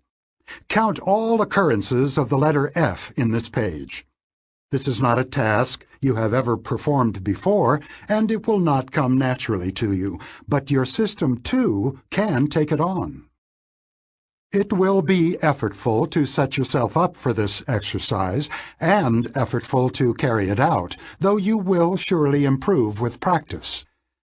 Psychologists speak of executive control to describe the adoption and termination of task sets, and neuroscientists have identified the main regions of the brain that serve the executive function.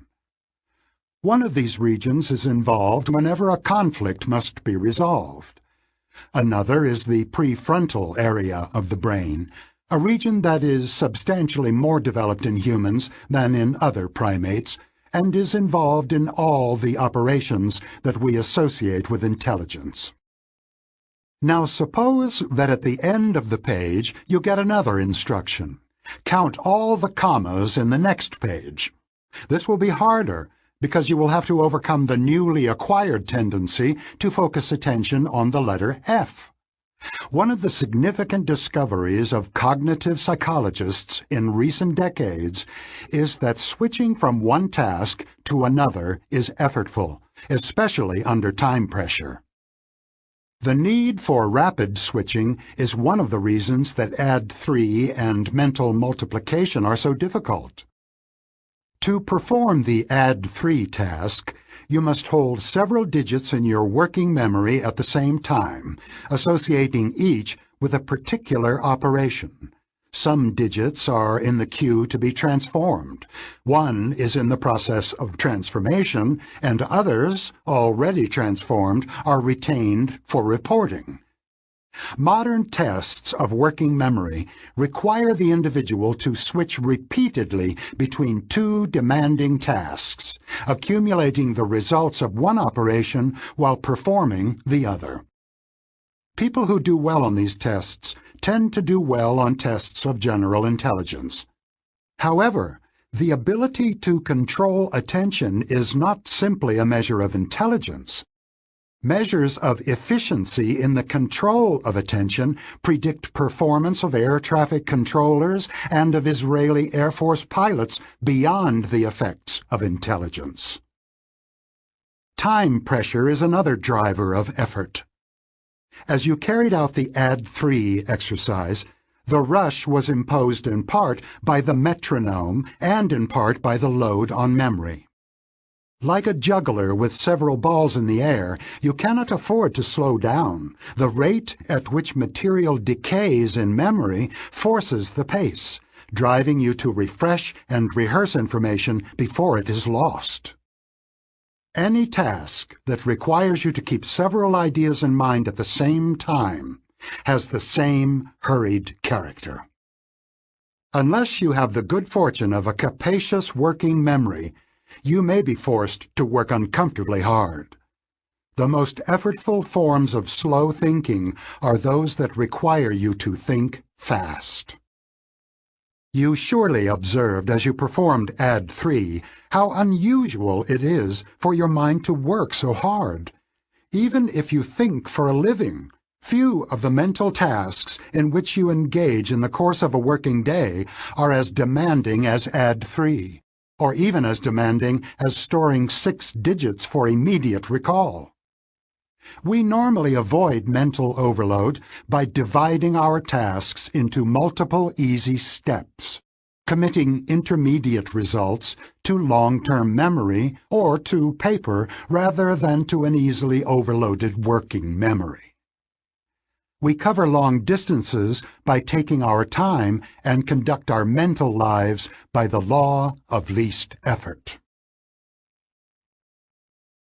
Speaking of attention and effort. I won't try to solve this while driving. This is a pupil-dilating task. It requires mental effort. The law of least effort is operating here. He will think as little as possible. She did not forget about the meeting. She was completely focused on something else when the meeting was set, and she just didn't hear you. What came quickly to my mind was an intuition from System 1. I'll have to start over and search my memory deliberately. Chapter 3. The Lazy Controller. I spend a few months each year in Berkeley, and one of my great pleasures there is a daily 4-mile walk on a marked path in the hills with a fine view of San Francisco Bay. I usually keep track of my time and have learned a fair amount about effort from doing so. I have found a speed, about 17 minutes for a mile, which I experience as a stroll. I certainly exert physical effort and burn more calories at that speed than if I sat in a recliner, but I experience no strain, no conflict, and no need to push myself. I am also able to think and work while walking at that rate. Indeed, I suspect that the mild physical arousal of the walk may spill over into greater mental alertness. System 2 also has a natural speed.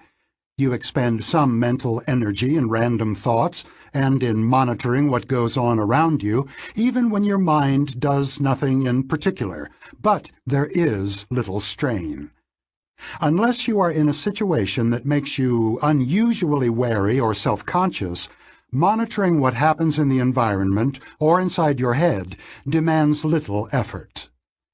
You make many small decisions as you drive your car, absorb some information as you read the newspaper, and conduct routine exchanges of pleasantries with a spouse or a colleague, all with little effort and no strain.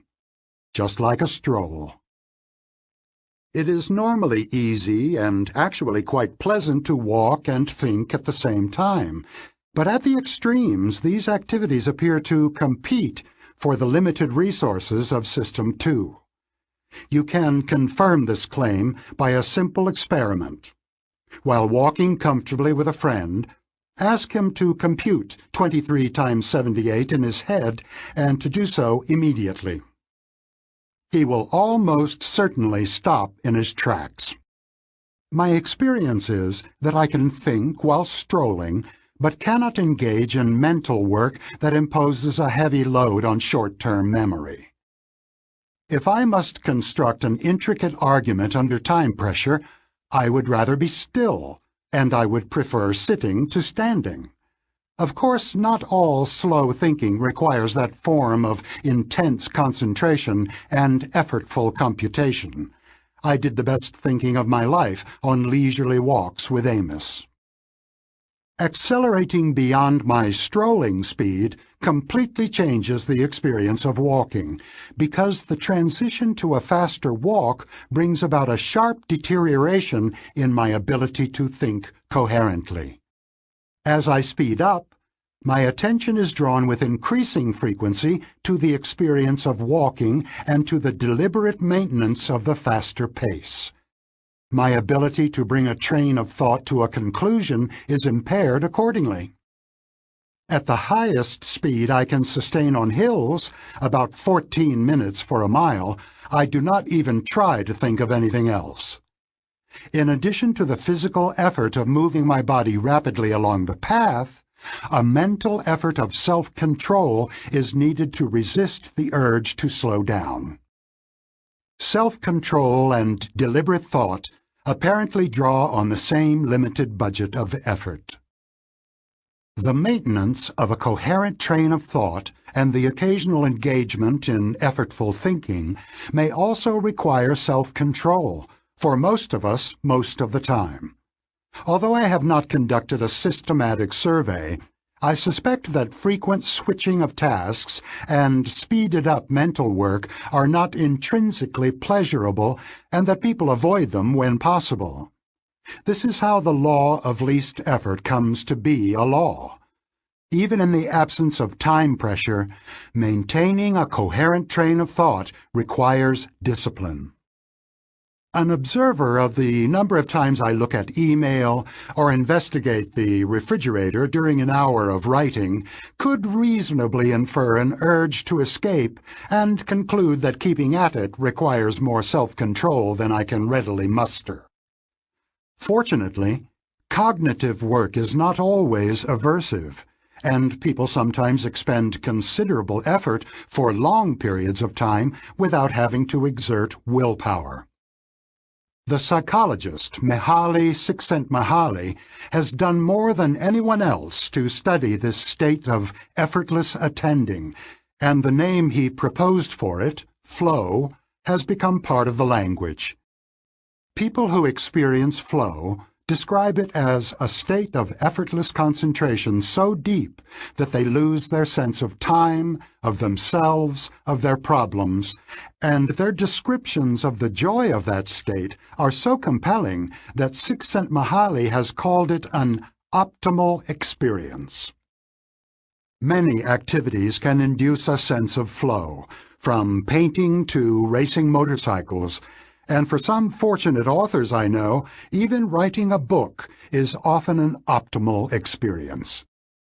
Flow neatly separates the two forms of effort, concentration on the task and the deliberate control of attention.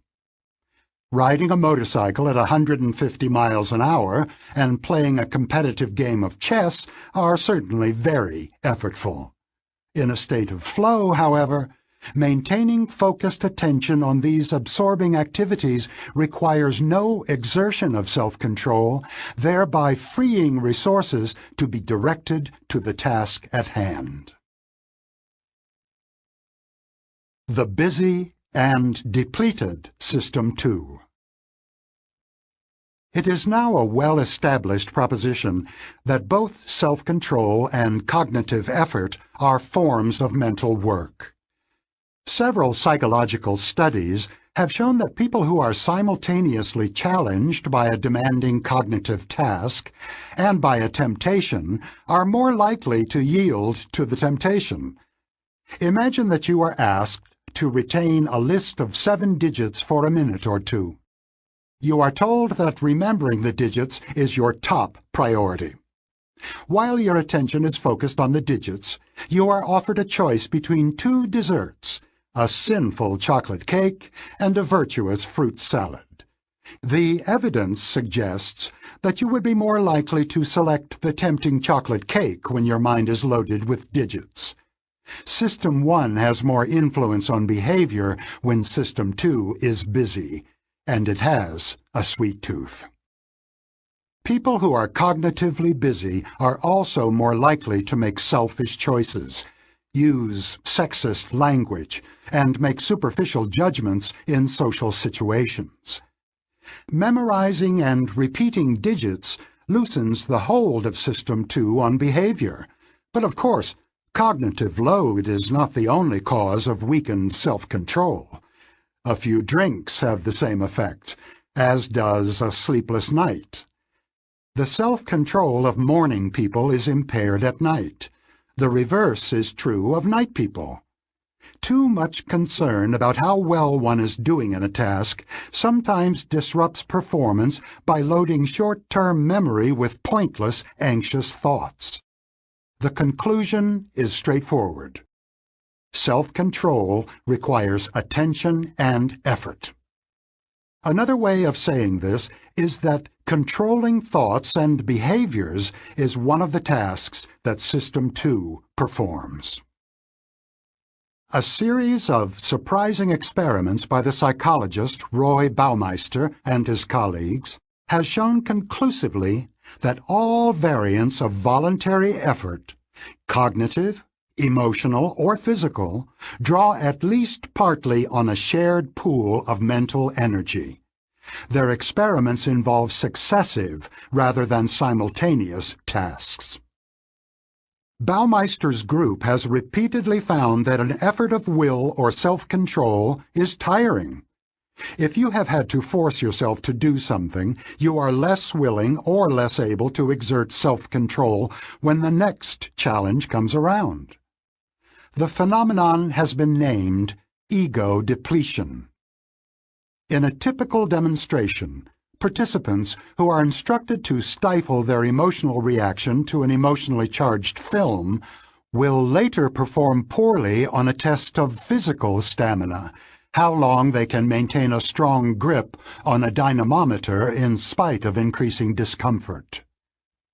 The emotional effort in the first phase of the experiment reduces the ability to withstand the pain of sustained muscle contraction, and ego-depleted people therefore succumb more quickly to the urge to quit. In another experiment, people are first depleted by a task in which they eat virtuous foods, such as radishes and celery, while resisting the temptation to indulge in chocolate and rich cookies. Later, these people will give up earlier than normal when faced with a difficult cognitive task. The list of situations and tasks that are now known to deplete self-control is long and varied. All involve conflict and the need to suppress a natural tendency. They include avoiding the thought of white bears, inhibiting the emotional response to a stirring film, making a series of choices that involve conflict, trying to impress others, responding kindly to a partner's bad behavior, interacting with a person of a different race, for prejudiced individuals. The list of indications of depletion is also highly diverse. Deviating from one's diet, overspending on impulsive purchases, reacting aggressively to provocation, persisting less time in a hand grip task, performing poorly in cognitive tasks and logical decision-making. The evidence is persuasive. Activities that impose high demands on System 2 require self-control, and the exertion of self-control is depleting and unpleasant. Unlike cognitive load, ego depletion is at least in part a loss of motivation. After exerting self-control in one task, you do not feel like making an effort in another, although you could do it if you really had to. In several experiments, People were able to resist the effects of ego depletion when given a strong incentive to do so. In contrast, increasing effort is not an option when you must keep 6 digits in short-term memory while performing a task. Ego depletion is not the same mental state as cognitive busyness. The most surprising discovery made by Baumeister's group shows, as he puts it, that the idea of mental energy is more than a mere metaphor. The nervous system consumes more glucose than most other parts of the body, and effortful mental activity appears to be especially expensive in the currency of glucose. When you are actively involved in difficult cognitive reasoning or engaged in a task that requires self-control, your blood glucose level drops. The effect is analogous to a runner who draws down glucose stored in her muscles during a sprint. The bold implication of this idea is that the effects of ego depletion could be undone by ingesting glucose, and Baumeister and his colleagues have confirmed this hypothesis in several experiments. Volunteers in one of their studies watched a short silent film of a woman being interviewed and were asked to interpret her body language. While they were performing the task, a series of words crossed the screen in slow succession. The participants were specifically instructed to ignore the words, and if they found their attention drawn away, they had to refocus their concentration on the woman's behavior. This act of self-control was known to cause ego depletion. All the volunteers drank some lemonade before participating in a second task. The lemonade was sweetened with glucose for half of them, and with Splenda for the others. Then all participants were given a task in which they needed to overcome an intuitive response to get the correct answer. Intuitive errors are normally much more frequent among ego-depleted people, and the drinkers of Splenda showed the expected depletion effect. On the other hand, the glucose drinkers were not depleted. Restoring the level of available sugar in the brain had prevented the deterioration of performance. It will take some time and much further research to establish whether the tasks that cause glucose depletion also cause the momentary arousal that is reflected in increases of pupil size and heart rate. A disturbing demonstration of depletion effects in judgment was recently reported in the Proceedings of the National Academy of Sciences. The unwitting participants in the study were 8 parole judges in Israel. They spend entire days reviewing applications for parole. The cases are presented in random order, and the judges spend little time on each one, an average of 6 minutes. The default decision is denial of parole. Only 35% of requests are approved. The exact time of each decision is recorded, and the times of the judge's 3 food breaks, morning break, lunch, and afternoon break, during the day are recorded as well.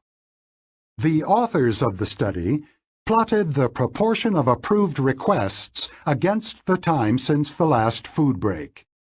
The proportion spikes after each meal, when about 65% of requests are granted. During the 2 hours or so until the judge's next feeding, the approval rate drops steadily to about 0 just before the meal. As you might expect, this is an unwelcome result, and the authors carefully checked many alternative explanations. The best possible account of the data provides bad news. Tired and hungry judges tend to fall back on the easier default position of denying requests for parole.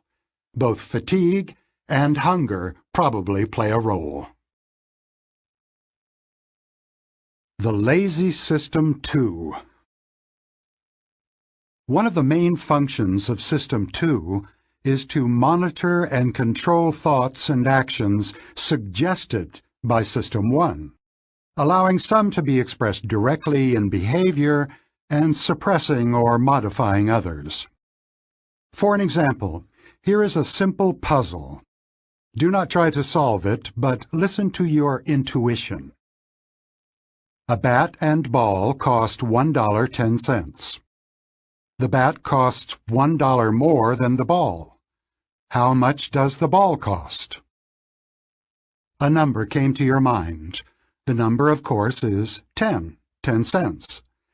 The distinctive mark of this easy puzzle is that it evokes an answer that is intuitive, appealing, and wrong. Do the math and you will see. If the ball costs 10 cents, then the total cost would be $1.20, 10 cents for the ball and $1.10 for the bat. Not $1.10. The correct answer is 5 cents. It is safe to assume that the intuitive answer also came to the mind of those who ended up with the correct number. They somehow managed to resist the intuition. Shane Frederick and I worked together on a theory of judgment based on two systems, and he used the bat and ball puzzle to study a central question. How closely does System 2 monitor the suggestions of System 1? His reasoning was that we know a significant fact about anyone who says that the ball cost 10 cents. That person did not actively check whether the answer was correct, and her System 2 endorsed an intuitive answer that it could have rejected with a small investment of effort. Furthermore, we also know that the people who give the intuitive answer have missed an obvious social cue. They should have wondered why anyone would include in a questionnaire a puzzle with such an obvious answer. A failure to check is remarkable because the cost of checking is so low. A few seconds of mental work, the problem is moderately difficult, with slightly tensed muscles and dilated pupils could avoid an embarrassing mistake. People who say 10 cents appear to be ardent followers of the law of least effort. People who avoid that answer appear to have more active minds. Many thousands of university students have answered the bat and ball puzzle, and the results are shocking. More than 50% of students at Harvard, MIT, and Princeton gave the intuitive, incorrect answer. At less selective universities, the rate of demonstrable failure to check was in excess of 80%. The bat and ball problem is our first encounter with an observation that will be a recurrent theme of this book. Many people are overconfident, prone to place too much faith in their intuitions. They apparently find cognitive effort at least mildly unpleasant and avoid it as much as possible. Now I will show you a logical argument, two premises, and a conclusion. Try to determine as quickly as you can if the argument is logically valid. Does the conclusion follow from the premises? All roses are flowers. Some flowers fade quickly. Therefore, some roses fade quickly. A large majority of college students endorse this syllogism as valid. In fact, the argument is flawed because it is possible that there are no roses among the flowers that fade quickly. Just as in the bat and ball problem, a plausible answer comes to mind immediately. Overriding it requires hard work. The insistent idea that it's true, makes it difficult to check the logic, and most people do not take the trouble to think through the problem. This experiment has discouraging implications for reasoning in everyday life. It suggests that when people believe a conclusion is true, they are also very likely to believe arguments that appear to support it, even when these arguments are unsound. If System 1 is involved, the conclusion comes first and the arguments follow. Next, consider the following question. and answer it quickly before reading on. How many murders occur in the state of Michigan in 1 year? The question, which was also devised by Shane Frederick, is again a challenge to System 2. The trick is whether the respondent will remember that Detroit, a high-crime city, is in Michigan. College students in the United States know this fact and will correctly identify Detroit as the largest city in Michigan. But knowledge of a fact is not all or none. Facts that we know do not always come to mind when we need them. People who remember that Detroit is in Michigan give higher estimates of the murder rate in the state than people who do not. But a majority of Frederick's respondents did not think of the city when questioned about the state. Indeed, the average guess by people who were asked about Michigan is lower than the guesses of a similar group who were asked about the murder rate in Detroit. Blame for a failure to think of Detroit can be laid on both System 1 and System 2. Whether the city comes to mind when the state is mentioned depends in part on the automatic function of memory. People differ in this respect. The representation of the state of Michigan is very detailed in some people's minds. Residents of the state are more likely to retrieve many facts about it than people who live elsewhere. Geography buffs will retrieve more than others who specialize in baseball statistics. More intelligent individuals are more likely than others to have rich representations of most things. Intelligence is not only the ability to reason, it is also the ability to find relevant material in memory and to deploy attention when needed. Memory function is an attribute of System 1.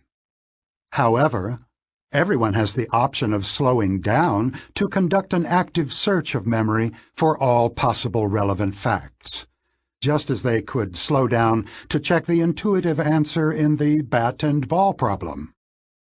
The extent of deliberate checking and search is a characteristic of System 2, which varies among individuals.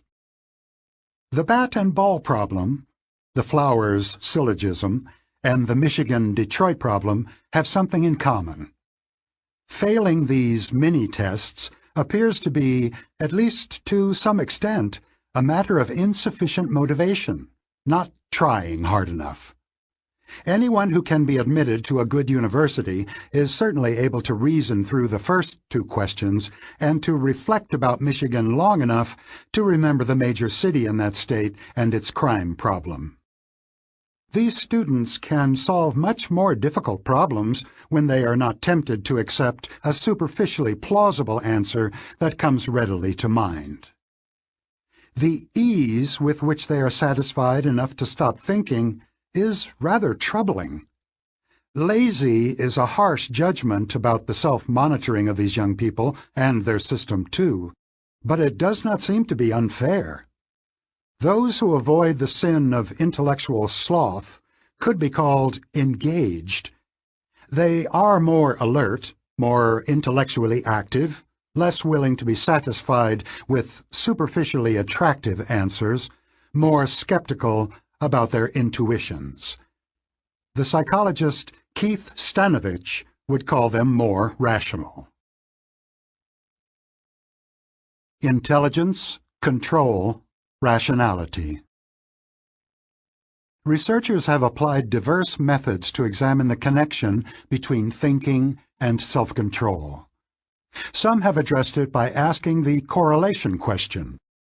If people were ranked by their self-control and by their cognitive aptitude, would individuals have similar positions in the two rankings? In one of the most famous experiments in the history of psychology, Walter Mischel and his students exposed 4-year-old children to a cruel dilemma. They were given a choice between a small reward, 1 Oreo, which they could have at any time, or a larger reward, 2 cookies, for which they had to wait 15 minutes under difficult conditions. They were to remain alone in a room, facing a desk with 2 objects, a single cookie, and a bell that the child could ring at any time to call in the experimenter and receive the one cookie. As the experiment was described, there were no toys, books, pictures, or other potentially distracting items in the room. The experimenter left the room and did not return until 15 minutes had passed, or the child had rung the bell, eaten the rewards, stood up, or shown any signs of distress. The children were watched through a one-way mirror, and the film that shows their behavior during the waiting time always has the audience roaring in laughter. About half the children managed the feat of waiting for 15 minutes, mainly by keeping their attention away from the tempting reward. 10 or 15 years later, a large gap had opened between those who had resisted temptation and those who had not. The resistors had higher measures of executive control in cognitive tasks, and especially the ability to reallocate their attention effectively. As young adults, they were less likely to take drugs. A significant difference in intellectual aptitude emerged. The children who had shown more self-control as 4-year-olds had substantially higher scores on tests of intelligence. A team of researchers at the University of Oregon explored the link between cognitive control and intelligence in several ways, including an attempt to raise intelligence by improving the control of attention. During 5 40-minute sessions, they exposed children aged 4 to 6 to various computer games especially designed to demand attention and control. In one of the exercises, the children used a joystick to track a cartoon cat and move it to a grassy area while avoiding a muddy area. The grassy areas gradually shrank and the muddy area expanded, requiring progressively more precise control. The testers found that training attention not only improved executive control, scores on nonverbal tests of intelligence also improved, and the improvement was maintained for several months. Other research by the same group identified specific genes that are involved in the control of attention, showed that parenting techniques also affected this ability, and demonstrated a close connection between the children's ability to control their attention and their ability to control their emotions. Shane Frederick constructed a cognitive reflection test, which consists of the bat and ball problem and 2 other questions, chosen because they also invite an intuitive answer that is both compelling and wrong. The questions are shown in Chapter 5. He went on to study the characteristics of students who score very low on this test. The supervisory function of System 2 is weak in these people, and found that they are prone to answer questions with the first idea that comes to mind and unwilling to invest the effort needed to check their intuitions. Individuals who uncritically follow their intuitions about puzzles are also prone to accept other suggestions from System 1. In particular, they are impulsive, impatient, and keen to receive immediate gratification. For example, 63% of the intuitive respondents say they would prefer to get $3,400 this month rather than $3,800 next month. Only 37% of those who solve all 3 puzzles correctly have the same short-sighted preference for receiving a smaller amount immediately. When asked how much they will pay to get overnight delivery of a book they have ordered, the low scorers on the cognitive reflection test are willing to pay twice as much as the high scorers. Frederick's findings suggest that the characters in our psychodrama have different personalities. System 1 is impulsive and intuitive. System 2 is capable of reasoning, and it is cautious, but at least for some people it is also lazy. We recognize related differences among individuals. Some people are more like their System 2, others closer to their System 1. This simple test has emerged as one of the better predictors of lazy thinking. Keith Stanovich and his longtime collaborator Richard West originally introduced the terms System 1 and System 2. They now prefer to speak of Type 1 and Type 2 processes. Stanovich and his colleagues have spent decades studying differences among individuals in the kinds of problems with which this book is concerned. They have asked one basic question in many different ways. What makes some people more susceptible than others to biases of judgment? Stanovich published his conclusions in a book titled Rationality and the Reflective Mind, which offers a bold and distinctive approach to the topic of this chapter. He draws a sharp distinction between two parts of System 2. Indeed, the distinction is so sharp that he calls them separate minds.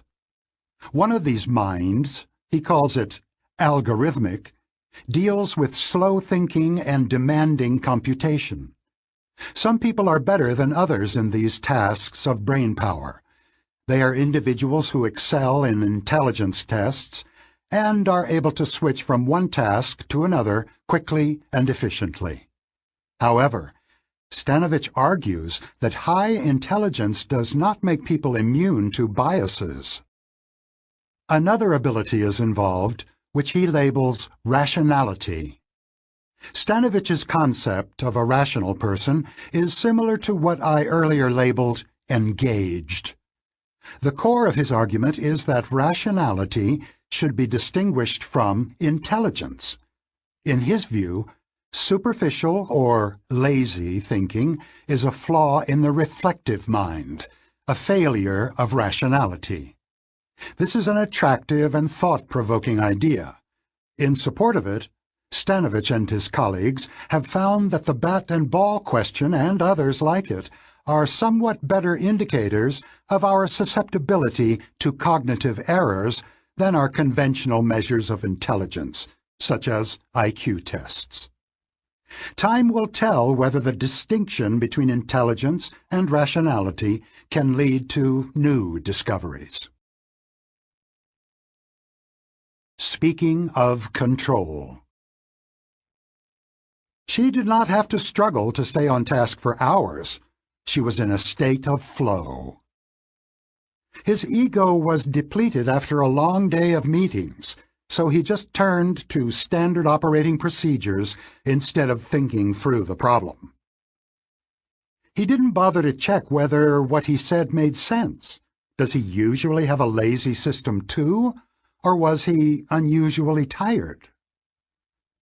Unfortunately, she tends to say the first thing that comes into her mind. She probably also has trouble delaying gratification. Weak System 2. Chapter 4. The Associative Machine. To begin your exploration of the surprising workings of System 1, listen to the following words. Bananas. Vomit. A lot happened to you during the last second or two. You experienced some unpleasant images and memories. Your face twisted slightly in an expression of disgust, and you may have shifted imperceptibly farther away. Your heart rate increased, the hair on your arms rose a little, and your sweat glands were activated. In short, you responded to the disgusting word with an attenuated version of how you would react to the real thing. All of this was completely automatic, beyond your control. There was no particular reason to do so, but your mind automatically assumed a temporal sequence and a causal connection between the words bananas and vomit, forming a sketchy scenario in which bananas caused the sickness. As a result, you are experiencing a temporary aversion to bananas. Don't worry, it will pass. The state of your memory has changed in other ways. You are now unusually ready to recognize and respond to objects and concepts associated with vomit, such as sick, stink, or nausea, and words associated with bananas, such as yellow and fruit, and perhaps apple and berries. Vomiting normally occurs in specific contexts, such as hangovers and indigestion. You would also be unusually ready to recognize words associated with other causes of the same unfortunate outcome. Furthermore, your System 1 noticed the fact that the juxtaposition of the two words is uncommon. You probably never encountered it before. You experienced mild surprise. This complex constellation of responses occurred quickly, automatically, and effortlessly. You did not will it, and you could not stop it. It was an operation of System 1. The events that took place as a result of your seeing the words happened by a process called associative activation. Ideas that have been evoked trigger many other ideas in a spreading cascade of activity in your brain. The essential feature of this complex set of mental events is its coherence. Each element is connected, and each supports and strengthens the others. The word evokes memories, which evoke emotions, which in turn evoke facial expressions and other reactions, such as a general tensing up and an avoidance tendency. The facial expression and the avoidance motion intensify the feelings to which they are linked, and the feelings in turn reinforce compatible ideas. All this happens quickly and all at once, yielding a self-reinforcing pattern of cognitive, emotional, and physical responses that is both diverse and integrated. It has been called associatively coherent. In a second or so, you accomplished, automatically and unconsciously, a remarkable feat. Starting from a completely unexpected event, your System 1 made as much sense as possible of the situation. Two simple words, oddly juxtaposed, by linking the words in a causal story. It evaluated the possible threat, mild to moderate, and created a context for future developments by preparing you for events that had just become more likely. It also created a context for the current event by evaluating how surprising it was. You ended up as informed about the past and as prepared for the future as you could be. An odd feature of what happened is that your System 1 treated the mere conjunction of two words as representations of reality. Your body reacted in an attenuated replica of a reaction to the real thing, and the emotional response and physical recoil were part of the interpretation of the event. As cognitive scientists have emphasized in recent years, cognition is embodied. You think with your body, not only with your brain. The mechanism that causes these mental events has been known for a long time. It is the association of ideas. We all understand from experience that ideas follow each other in our conscious mind in a fairly orderly way. The British philosophers of the 17th and 18th centuries searched for the rules that explain such sequences. In An Enquiry Concerning Human Understanding, published in 1748, the Scottish philosopher David Hume reduced the principles of association to three: resemblance, contiguity in time and place, and causality. Our concept of association has changed radically since Hume's days, but his three principles still provide a good start. I will adopt an expansive view of what an idea is. It can be concrete or abstract, and it can be expressed in many ways, as a verb, as a noun, as an adjective, or as a clenched fist. Psychologists think of ideas as nodes in a vast network called associative memory, in which each idea is linked to many others. There are different types of links. Causes are linked to their effects, virus to cold, things to their properties, lime to green, things to the categories to which they belong, bananas to fruit. One way we have advanced beyond Hume is that we no longer think of the mind as going through a sequence of conscious ideas, one at a time. In the current view of how associative memory works, a great deal happens at once. An idea that has been activated does not merely evoke one other idea. It activates many ideas, which in turn activate others. Furthermore, only a few of the activated ideas will register in consciousness. Most of the work of associative thinking is silent, hidden from our conscious selves.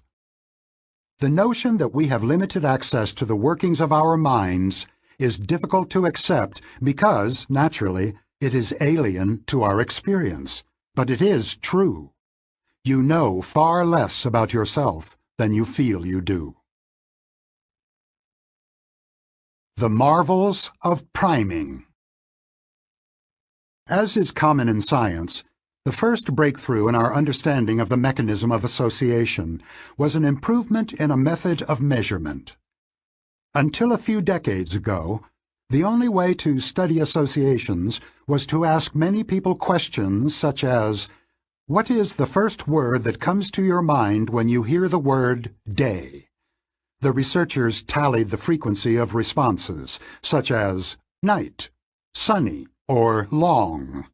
In the 1980s, psychologists discovered that exposure to a word causes immediate and measurable changes in the ease with which many related words can be evoked. If you have recently seen or heard the word eat, you are temporarily more likely to complete the word fragment S-O-blank-P as soup than as soap. The opposite would happen, of course, if you had just seen wash. We call this a priming effect, and say that the idea of eat primes the idea of soup, and that wash primes soap. Priming effects take many forms. If the idea of eat is currently on your mind, whether or not you are conscious of it, you will be quicker than usual to recognize the word soup when it is spoken in a whisper or presented in a blurry font. And of course you are primed not only for the idea of soup, but also for a multitude of food-related ideas, including fork, hungry, fat, diet, and cookie. If for your most recent meal you sat at a wobbly restaurant table, you will be primed for wobbly as well. Furthermore, the primed ideas have some ability to prime other ideas, although more weakly. Like ripples on a pond, activation spreads through a small part of the vast network of associated ideas. The mapping of these ripples is now one of the most exciting pursuits in psychological research. Another major advance in our understanding of memory was the discovery that priming is not restricted to concepts and words. You cannot know this from conscious experience, of course, but you must accept the alien idea that your actions and your emotions can be primed by events of which you are not even aware. In an experiment that became an instant classic, the psychologist John Bargh and his collaborators asked students at New York University, most aged 18 to 22, to assemble 4-word sentences from a set of 5 words. For example, finds he it yellow instantly. For one group of students, half the scrambled sentences contained words associated with the elderly, such as Florida, forgetful, bald, gray, or wrinkle. When they had completed that task, the young participants were sent out to do another experiment in an office down the hall. That short walk was what the experiment was about. The researchers unobtrusively measured the time it took people to get from one end of the corridor to the other. As Bargh had predicted, the young people who had fashioned a sentence from words with an elderly theme walked down the hallway significantly more slowly than the others. The Florida effect involves two stages of priming. First, the set of words primes thoughts of old age, though the word old is never mentioned. Second, these thoughts prime a behavior, walking slowly, which is associated with old age. All this happens without any awareness. When they were questioned afterward, none of the students reported noticing that the words had had a common theme, and they all insisted that nothing they did after the first experiment could have been influenced by the words they had encountered. The idea of old age had not come to their conscious awareness, but their actions had changed nevertheless. This remarkable priming phenomenon, the influencing of an action by the idea, is known as the ideometer effect. Although you surely were not aware of it, reading this paragraph primed you as well. If you had needed to stand up to get a glass of water, you would have been slightly slower than usual to rise from your chair, unless you happen to dislike the elderly, in which case research suggests that you might have been slightly faster than usual. The ideometer link also works in reverse.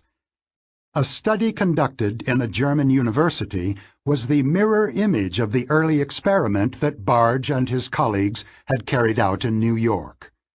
Students were asked to walk around a room for 5 minutes at a rate of 30 steps per minute, which was about 1/3 their normal pace.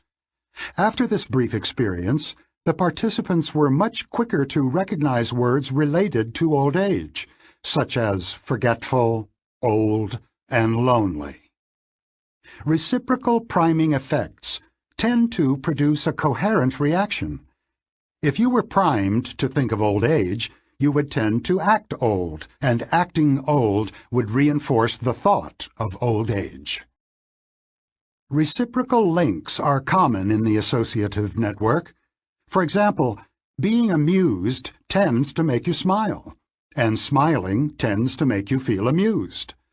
Go ahead and take a pencil and hold it between your teeth for a few seconds with the eraser pointing to your right and the point to your left. Now hold the pencil so the point is aimed straight in front of you by pursing your lips around the eraser end. You were probably unaware that one of these actions forced your face into a frown and the other into a smile. College students were asked to rate the humor of cartoons from Gary Larson's The Far Side while holding a pencil in their mouth. Those who were smiling, without any awareness of doing so, found the cartoons funnier than did those who were frowning. In another experiment, people whose face was shaped into a frown by squeezing their eyebrows together reported an enhanced emotional response to upsetting pictures, starving children, people arguing, maimed accident victims. Simple common gestures can also unconsciously influence our thoughts and feelings.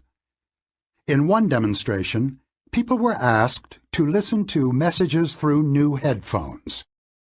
They were told that the purpose of the experiment was to test the quality of the audio equipment and were instructed to move their heads repeatedly to check for any distortions of sound. Half the participants were told to nod their head up and down, while others were told to shake it side to side. The messages they heard were radio editorials. Those who nodded, a yes gesture, tended to accept the message they heard, but those who shook their head tended to reject it. Again, there was no awareness, just a habitual connection between an attitude of rejection or acceptance and its common physical expression. You can see why the common admonition to act calm and kind regardless of how you feel is very good advice. You are likely to be rewarded by actually feeling calm and kind. Primes that guide us.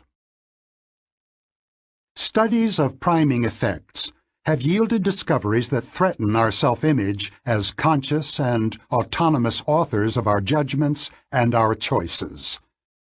For instance, Most of us think of voting as a deliberate act that reflects our values and our assessments of policies and is not influenced by irrelevancies. Our vote should not be affected by the location of the polling station, for example, but it is. A study of voting patterns in precincts in Arizona in 2000 showed that the support for propositions to increase the funding of schools was significantly greater when the polling station was in a school than when it was in a nearby location. A separate experiment showed that exposing people to images of classrooms and school lockers also increased the tendency of participants to support a school initiative. The effect of these images was larger than the difference between parents and other voters. The study of priming has come some way from the initial demonstrations that reminding people of old age makes them walk more slowly. We now know that the effects of priming can reach into every corner of our lives. Reminders of money produce some troubling effects. Participants in one experiment were shown a list of 5 words from which they were required to construct a 4-word phrase that had a money theme. High a salary desk paying became a high-paying salary. Other primes were much more subtle, including the presence of an irrelevant money-related object in the background, such as a stack of Monopoly money on a table, or a computer with a screensaver of dollar bills floating in water. Money-primed people become more independent than they would be without the associative trigger. They persevered almost twice as long in trying to solve a very difficult problem before they asked the experimenter for help, a crisp demonstration of increased self-reliance. Money-primed people are also more selfish. They were much less willing to spend time helping another student who pretended to be confused about an experimental task. When an experimenter clumsily dropped a bunch of pencils on the floor, the participants with money unconsciously on their mind picked up fewer pencils.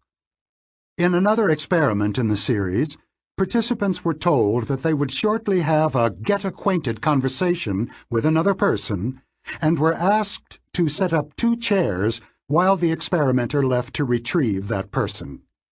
Participants primed by money chose to stay much farther apart than their non-primed peers, 118 versus 80 centimeters. Money-primed undergraduates also showed a greater preference for being alone. The general theme of these findings is that the idea of money primes individualism, a reluctance to be involved with others, to depend on others, or to accept demands from others. The psychologist who has done this remarkable research, Kathleen Voss, has been laudably restrained in discussing the implications of her findings, leaving the task to her readers. Her experiments are profound. Her findings suggest that living in a culture that surrounds us with reminders of money may shape our behavior and our attitudes in ways that we do not know about and of which we may not be proud. Some cultures provide frequent reminders of respect. Others constantly remind their members of God. And some societies prime obedience by large images of the dear leader. Can there be any doubt that the ubiquitous portraits of the national leader in dictatorial societies not only convey the feeling that Big Brother is watching, but also lead to an actual reduction in spontaneous thought and independent action? The evidence of priming studies suggests that reminding people of their mortality increases the appeal of authoritarian ideas, which may become reassuring in the context of the terror of death. Other experiments have confirmed Freudian insights about the role of symbols and metaphors in unconscious associations. For example, consider the ambiguous word fragments W blank blank H and S blank blank P. People who were recently asked to think of an action of which they are ashamed are more likely to complete those fragments as wash and soap, and less likely to see wish and soup. Furthermore, merely thinking about stabbing a coworker in the back leaves people more inclined to buy soap, disinfectant, or detergent than batteries, juice, or candy bars. Feeling that one's soul is stained appears to trigger a desire to cleanse one's body, an impulse that has been dubbed the Lady Macbeth effect. The cleansing is highly specific to the body parts involved in a sin. Participants in an experiment were induced to lie to an imaginary person, either on the phone or in an email. In a subsequent test of the desirability of various products, people who had lied on the phone preferred mouthwash over soap, and those who had lied in email preferred soap to mouthwash. When I describe priming studies to audiences, the reaction is often disbelief. This is not a surprise. System 2 believes that it is in charge and that it knows the reasons for its choices. Questions are probably cropping up in your mind as well. How is it possible for such trivial manipulations of the context to have such large effects? Do these experiments demonstrate that we are completely at the mercy of whatever primes the environment provides at any moment? Of course not. The effects of the primes are robust, but not necessarily large. Among 100 voters, only a few whose initial preferences were uncertain will vote differently about a school issue if their precinct is located in a school rather than in a church. But a few percent could tip an election. The idea you should focus on, however, is that disbelief is not an option. The results are not made up, nor are they statistical flukes. You have no choice but to accept that the major conclusions of these studies are true. More important, you must accept that they are true about you. If you had been exposed to a screensaver of floating dollar bills, you too would likely have picked up fewer pencils to help a clumsy stranger. You do not believe that these results apply to you because they correspond to nothing in your subjective experience. But your subjective experience consists largely of the story that your System 2 tells itself about what is going on. Priming phenomena arise in System 1, and you have no conscious access to them. I conclude with a perfect demonstration of a priming effect, which was conducted in an office kitchen at a British university. For many years, members of that office had paid for the tea or coffee to which they helped themselves during the day by dropping money into an honesty box. A list of suggested prices was posted. One day, a banner poster was displayed just above the price list with no warning or explanation. For a period of 10 weeks, a new image was presented each week, either flowers or eyes that appeared to be looking directly at the observer. No one commented on the new decorations, but the contributions to the honesty box changed significantly. The posters and the amounts that people put into the cash box, relative to the amount they consumed, are shown in Figure 4 of the PDF. They deserve a close look. On the first week of the experiment, which you can see at the bottom of the figure, 2 wide-open eyes stare at the coffee or tea drinkers, whose average contribution was 70 pence per liter of milk. On week 2, the poster shows flowers, and average contributions drop to about 15 pence. The trend continues. On average, the users of the kitchen contributed almost 3 times as much in eye weeks as they did in flower weeks. Evidently, a purely symbolic reminder of being watched prodded people into improved behavior. As we expect at this point, the effect occurs without any awareness. Do you now believe that you would also fall into the same pattern? Some years ago, the psychologist Timothy Wilson wrote a book with the evocative title, Strangers to Ourselves. You have now been introduced to that stranger in you, which may be in control of much of what you do, although you rarely have a glimpse of it. System 1 provides the impressions that often turn into your beliefs, and is the source of the impulses that often become your choices and your actions. It offers a tacit interpretation of what happens to you and around you, linking the present with the recent past and with expectations about the near future. It contains the model of the world that instantly evaluates events as normal or surprising. It is the source of your rapid and often precise intuitive judgments, and it does most of this without your conscious awareness of its activities.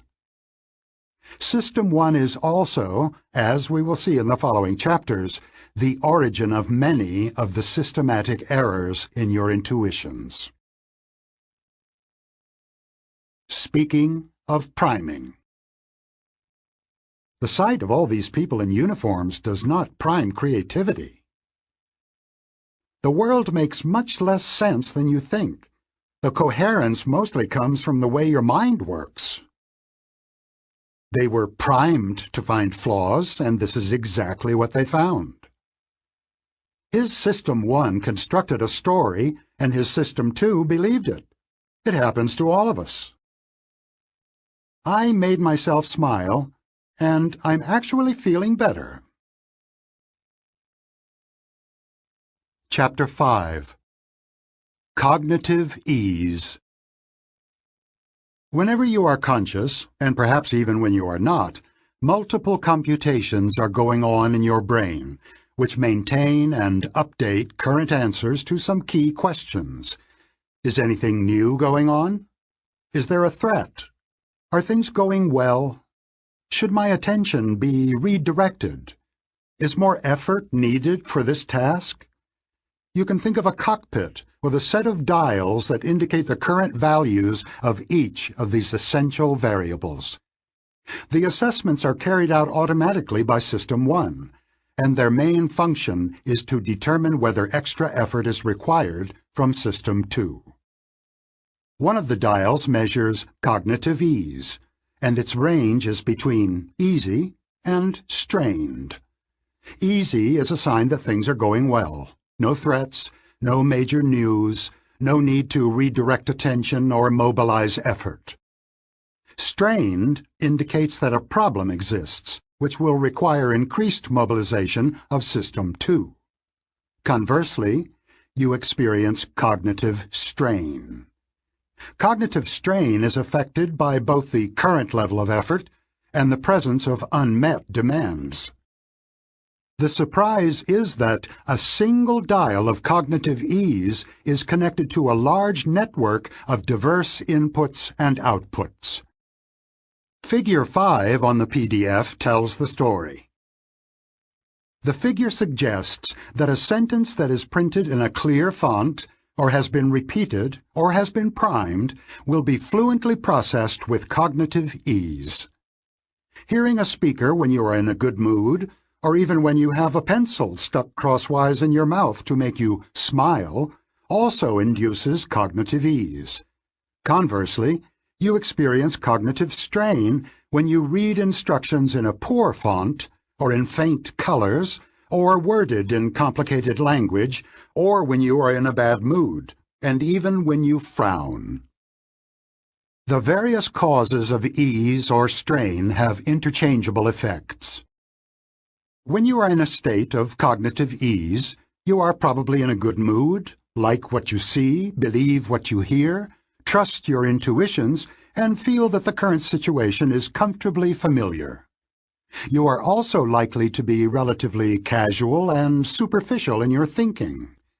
When you feel strained, you are more likely to be vigilant and suspicious, invest more effort in what you are doing, feel less comfortable, and make fewer errors, but you also are less intuitive and less creative than usual. Illusions of remembering. The word illusion brings visual illusions to mind, because we are all familiar with pictures that mislead. But vision is not the only domain of illusions. Memory is also susceptible to them, as is thinking more generally. David Stenbill, Monica Bigowski, Shanna Tirana. I just made up these names. If you encounter any of them within the next few minutes, you are likely to remember where you saw them. You know, and will know for a while, that these are not the names of minor celebrities. But suppose that a few days from now you are shown a long list of names, including some minor celebrities and new names of people you have never heard of. Your task will be to check every name of a celebrity in the list. There is a substantial probability that you will identify David Stenbill as a well-known person, although you will not, of course, know whether you encountered his name in the context of movies, sports, or politics.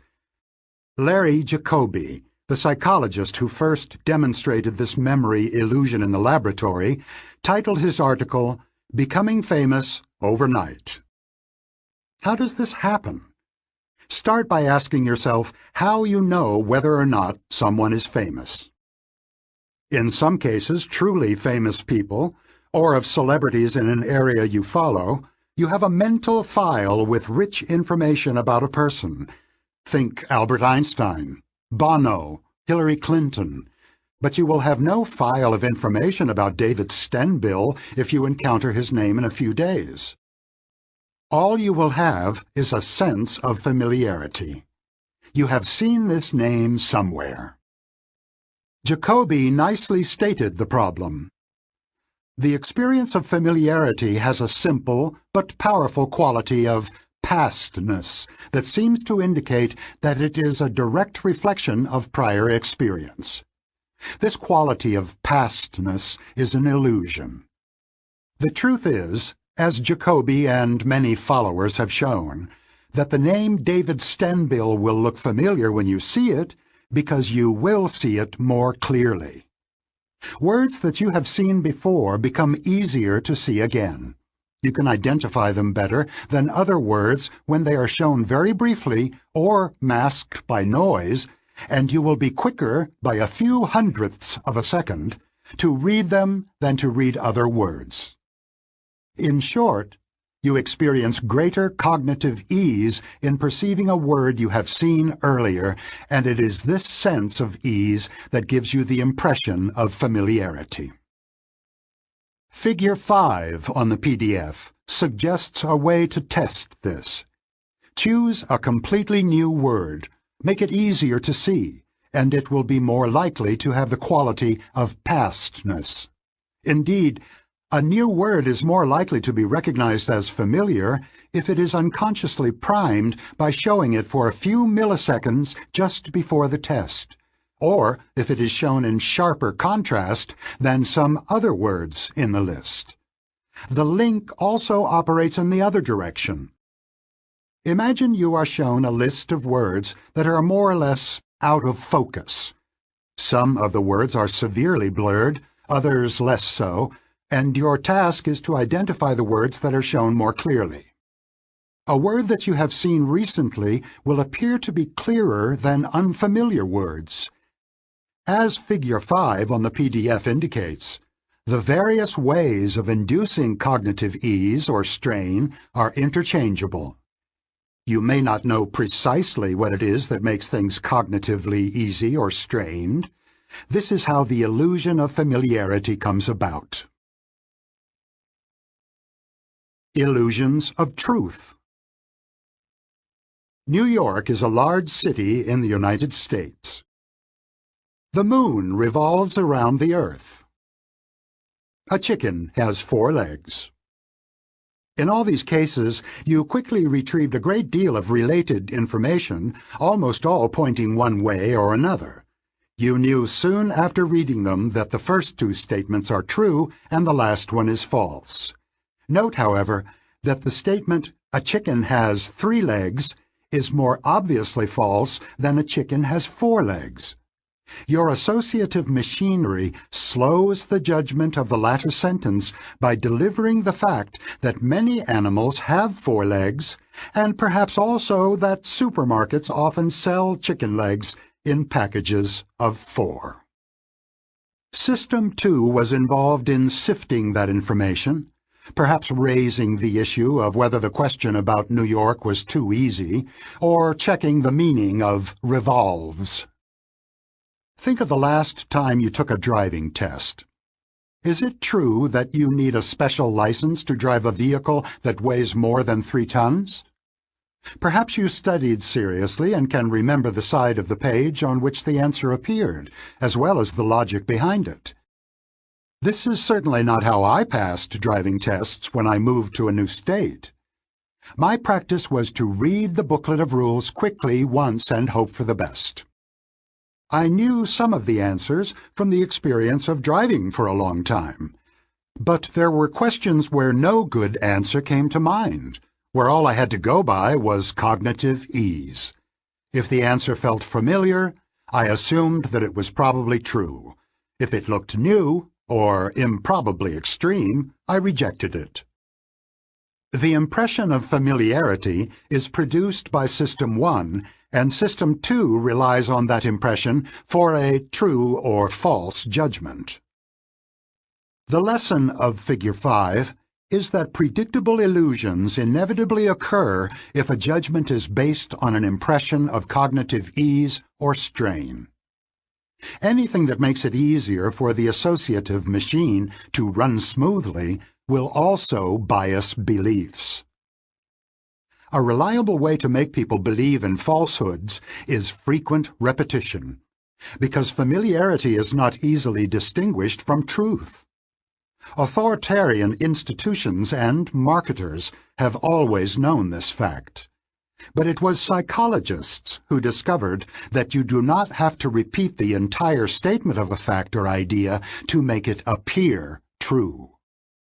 People who were repeatedly exposed to the phrase, "the body temperature of a chicken," were more likely to accept as true the statement that the body temperature of a chicken is 144 degrees, or any other arbitrary number. The familiarity of one phrase in the statement sufficed to make the whole statement feel familiar, and therefore true. If you cannot remember the source of a statement and have no way to relate it to other things you know, you have no option but to go with the sense of cognitive ease. How to write a persuasive message. Suppose you must write a message that you want the recipients to believe. Of course, your message will be true, but that is not necessarily enough for people to believe that it is true. It is entirely legitimate for you to enlist cognitive ease to work in your favor, and studies of truth illusions provide specific suggestions that may help you achieve this goal. The general principle is that anything you can do to reduce cognitive strain will help. So you should first maximize legibility. Compare these two statements, the first in bold type, the second in regular type. Adolf Hitler was born in 1892. Adolf Hitler was born in 1887. Both are false. Hitler was born in 1889, but experiments have shown that the first is more likely to be believed. More advice: if your message is to be printed, use high-quality paper to maximize the contrast between characters and their background. If you use color, you are more likely to be believed if your text is printed in bright blue or red than in middling shades of green, yellow, or pale blue. If you care about being thought credible and intelligent, do not use complex language where simpler language will do. My Princeton colleague, Danny Oppenheimer, refuted a myth prevalent among undergraduates about the vocabulary that professors find most impressive. In an article titled "Consequences of Erudite Vernacular Utilized Irrespective of Necessity, Problems with Using Long Words Needlessly," he showed that couching familiar ideas in pretentious language is taken as a sign of poor intelligence and low credibility. In addition to making your message simple, try to make it memorable. Put your ideas in verse if you can. They will be more likely to be taken as truth. Participants in a much-cited experiment read dozens of unfamiliar aphorisms such as, "Woes unite foes," "Little strokes will tumble great oaks," "A fault confessed is half redressed." Other students read some of the same proverbs transformed into non-rhyming versions. "Woes unite enemies," "Little strokes will tumble great trees," "A fault admitted is half redressed."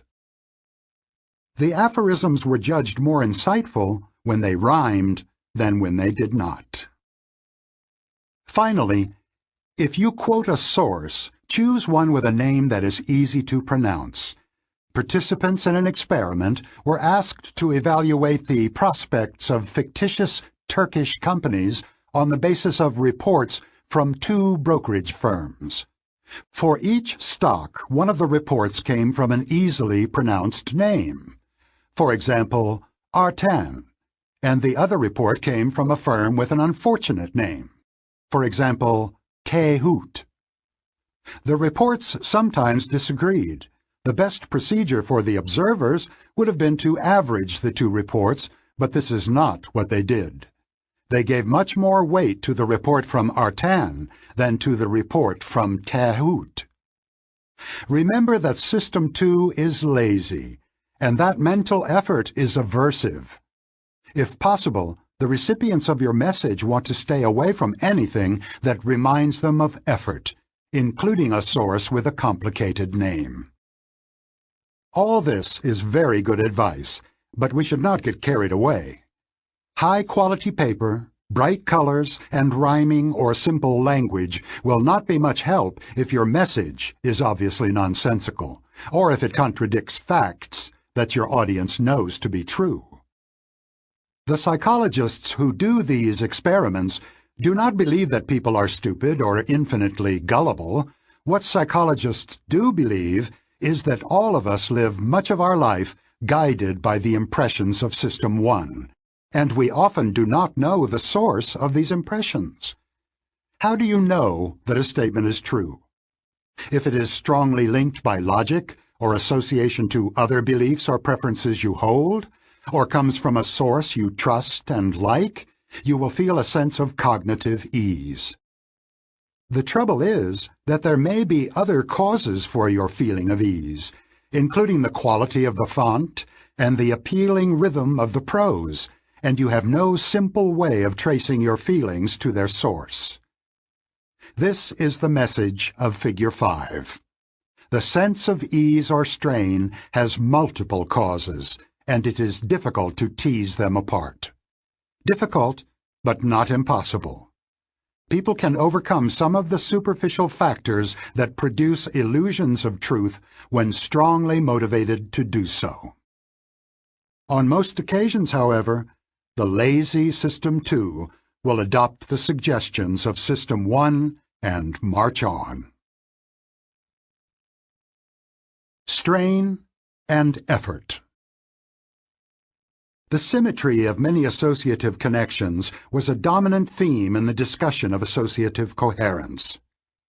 As we saw earlier, people who are made to smile or frown by sticking a pencil in their mouth or holding a ball between their furrowed brows are prone to experience the emotions that frowning and smiling normally express.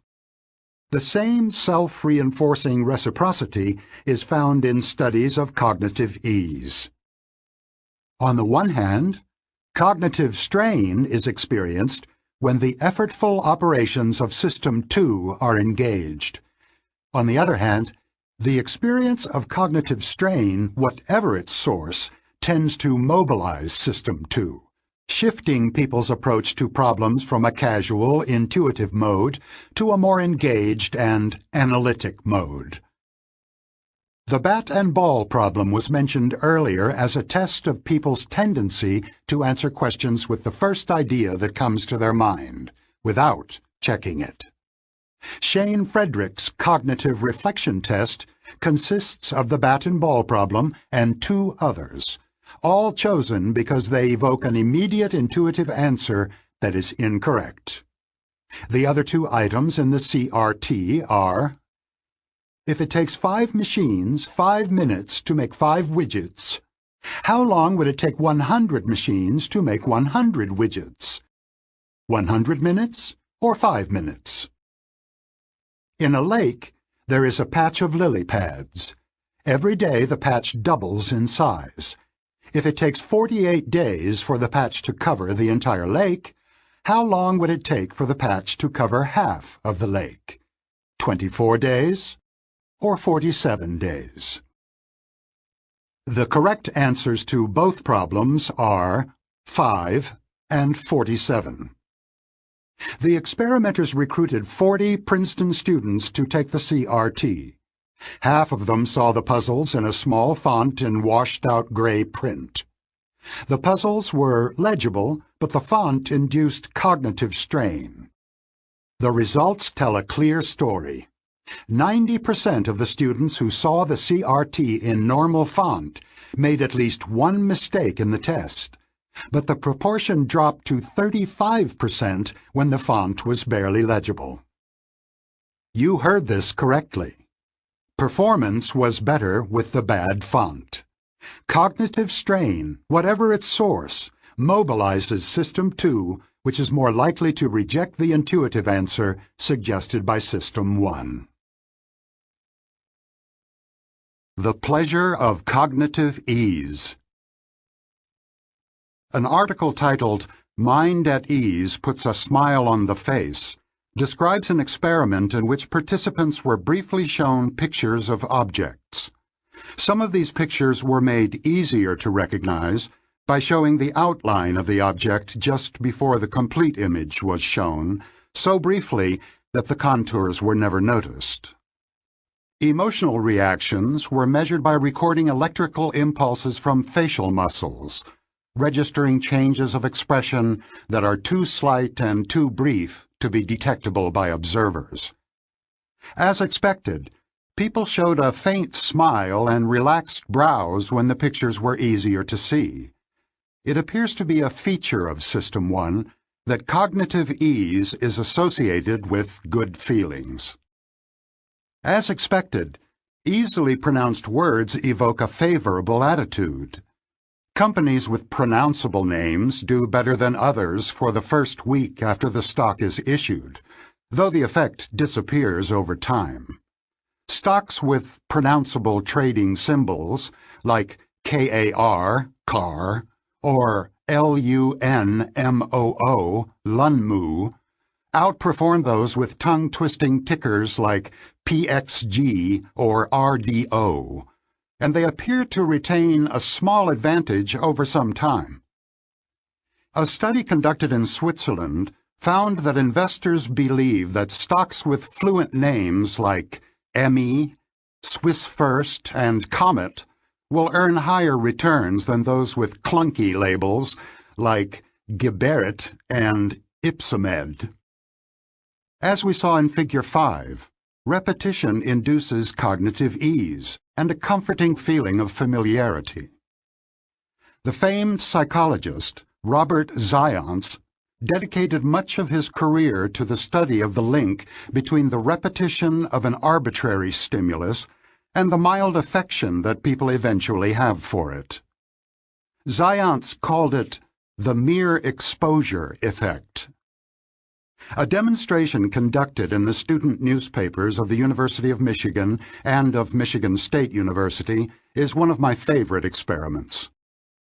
For a period of some weeks, an ad-like box appeared on the front page of the paper, which contained one of the following Turkish or Turkish-sounding words Kadırga, Sarıçık, Biwanyi, Nansoma, and Iktitaf. The frequency with which the words were repeated varied.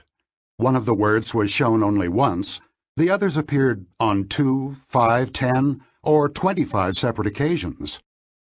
The words that were presented most often in one of the university papers were the least frequent in the other. No explanation was offered, and the reader's queries were answered by the statement that the purchaser of the display wished for anonymity. When the mysterious series of ads ended, the investigators sent questionnaires to the university communities asking for impressions of whether each of the words means something good or something bad. The results were spectacular. The words that were presented more frequently were rated much more favorably than the words that had been shown only once or twice. The finding has been confirmed in many experiments, using Chinese ideographs, faces, and randomly shaped polygons. The mere exposure effect does not depend on the conscious experience of familiarity. In fact, the effect does not depend on consciousness at all. It occurs even when the repeated words or pictures are shown so quickly that the observers never become aware of having seen them. They still end up liking the words or pictures that were presented more frequently. As should be clear by now, System 1 can respond to impressions of events of which System 2 is unaware. Indeed, the mere exposure effect is actually stronger for stimuli that the individual never consciously sees. Zients argued that the effect of repetition on liking is a profoundly important biological fact, and that it extends to all animals. To survive in a frequently dangerous world, an organism should react cautiously to a novel stimulus, with withdrawal and fear. Survival prospects are poor for an animal that is not suspicious of novelty. However, it is also adaptive for the initial caution to fade if the stimulus is actually safe. The mere exposure effect occurs, Zients claimed, because the repeated exposure of a stimulus is followed by nothing bad. Such a stimulus will eventually become a safety signal, and safety is good. Obviously, this argument is not restricted to humans. To make that point, one of Zients' associates exposed 2 sets of fertile chicken eggs to different tones. After they hatched, the chicks consistently emitted fewer distress calls when exposed to the tone they had heard while inhabiting the shell. Zients offered an eloquent summary of his program of research. The consequences of repeated exposures benefit the organism in its relations to the immediate animate and inanimate environment. They allow the organism to distinguish objects and habitats that are safe from those that are not, and they are the most primitive basis of social attachments. Therefore, they form the basis for social organization and cohesion, the basic sources of psychological and social stability. The link between positive emotion and cognitive ease in System 1 has a long evolutionary history. Ease, mood, and intuition. Around 1960, a young psychologist named Sarnoff Mednick thought he had identified the essence of creativity. His idea was as simple as it was powerful. Creativity is associative memory that works exceptionally well. He made up a test called the Remote Association Test, RAT, which is still often used in studies of creativity. For an easy example, consider the following 3 words: cottage, Swiss, cake. Can you think of a word that is associated with all 3? You probably worked out that the answer is cheese. Now try this. Dive, light, rocket. This problem is much harder, but it has a unique, correct answer which every speaker of English recognizes, although less than 20% of a sample of students found it within 15 seconds. The answer is sky. Of course, not every triad of words has a solution. For example, the words dream, ball, book do not have a shared association that everyone will recognize as valid. Several teams of German psychologists that have studied the rat in recent years have come up with remarkable discoveries about cognitive ease. One of the teams raised two questions. Can people feel that a triad of words has a solution before they know what the solution is? How does mood influence performance in this task? To find out, they first made some of their subjects happy and others sad by asking them to think for several minutes about happy or sad episodes in their lives. Then they presented these subjects with a series of triads, half of them linked, such as dive, light, rocket, and half unlinked, such as dream, ball, book, and instructed them to press one of two keys very quickly to indicate their guess about whether the triad was linked. The time allowed for this guess, 2 seconds, was much too short for the actual solution to come to anyone's mind. The first surprise is that people's guesses are much more accurate than they would be by chance. I find this astonishing. A sense of cognitive ease is apparently generated by a very faint signal from the associative machine which knows that the three words are coherent, share an association, long before the association is retrieved. The role of cognitive ease in the judgment was confirmed experimentally by another German team, manipulations that increase cognitive ease, priming, a clear font, pre-exposing words, all increase the tendency to see the words as linked. Another remarkable discovery is the powerful effect of mood on this intuitive performance. The experimenters computed an intuition index to measure accuracy.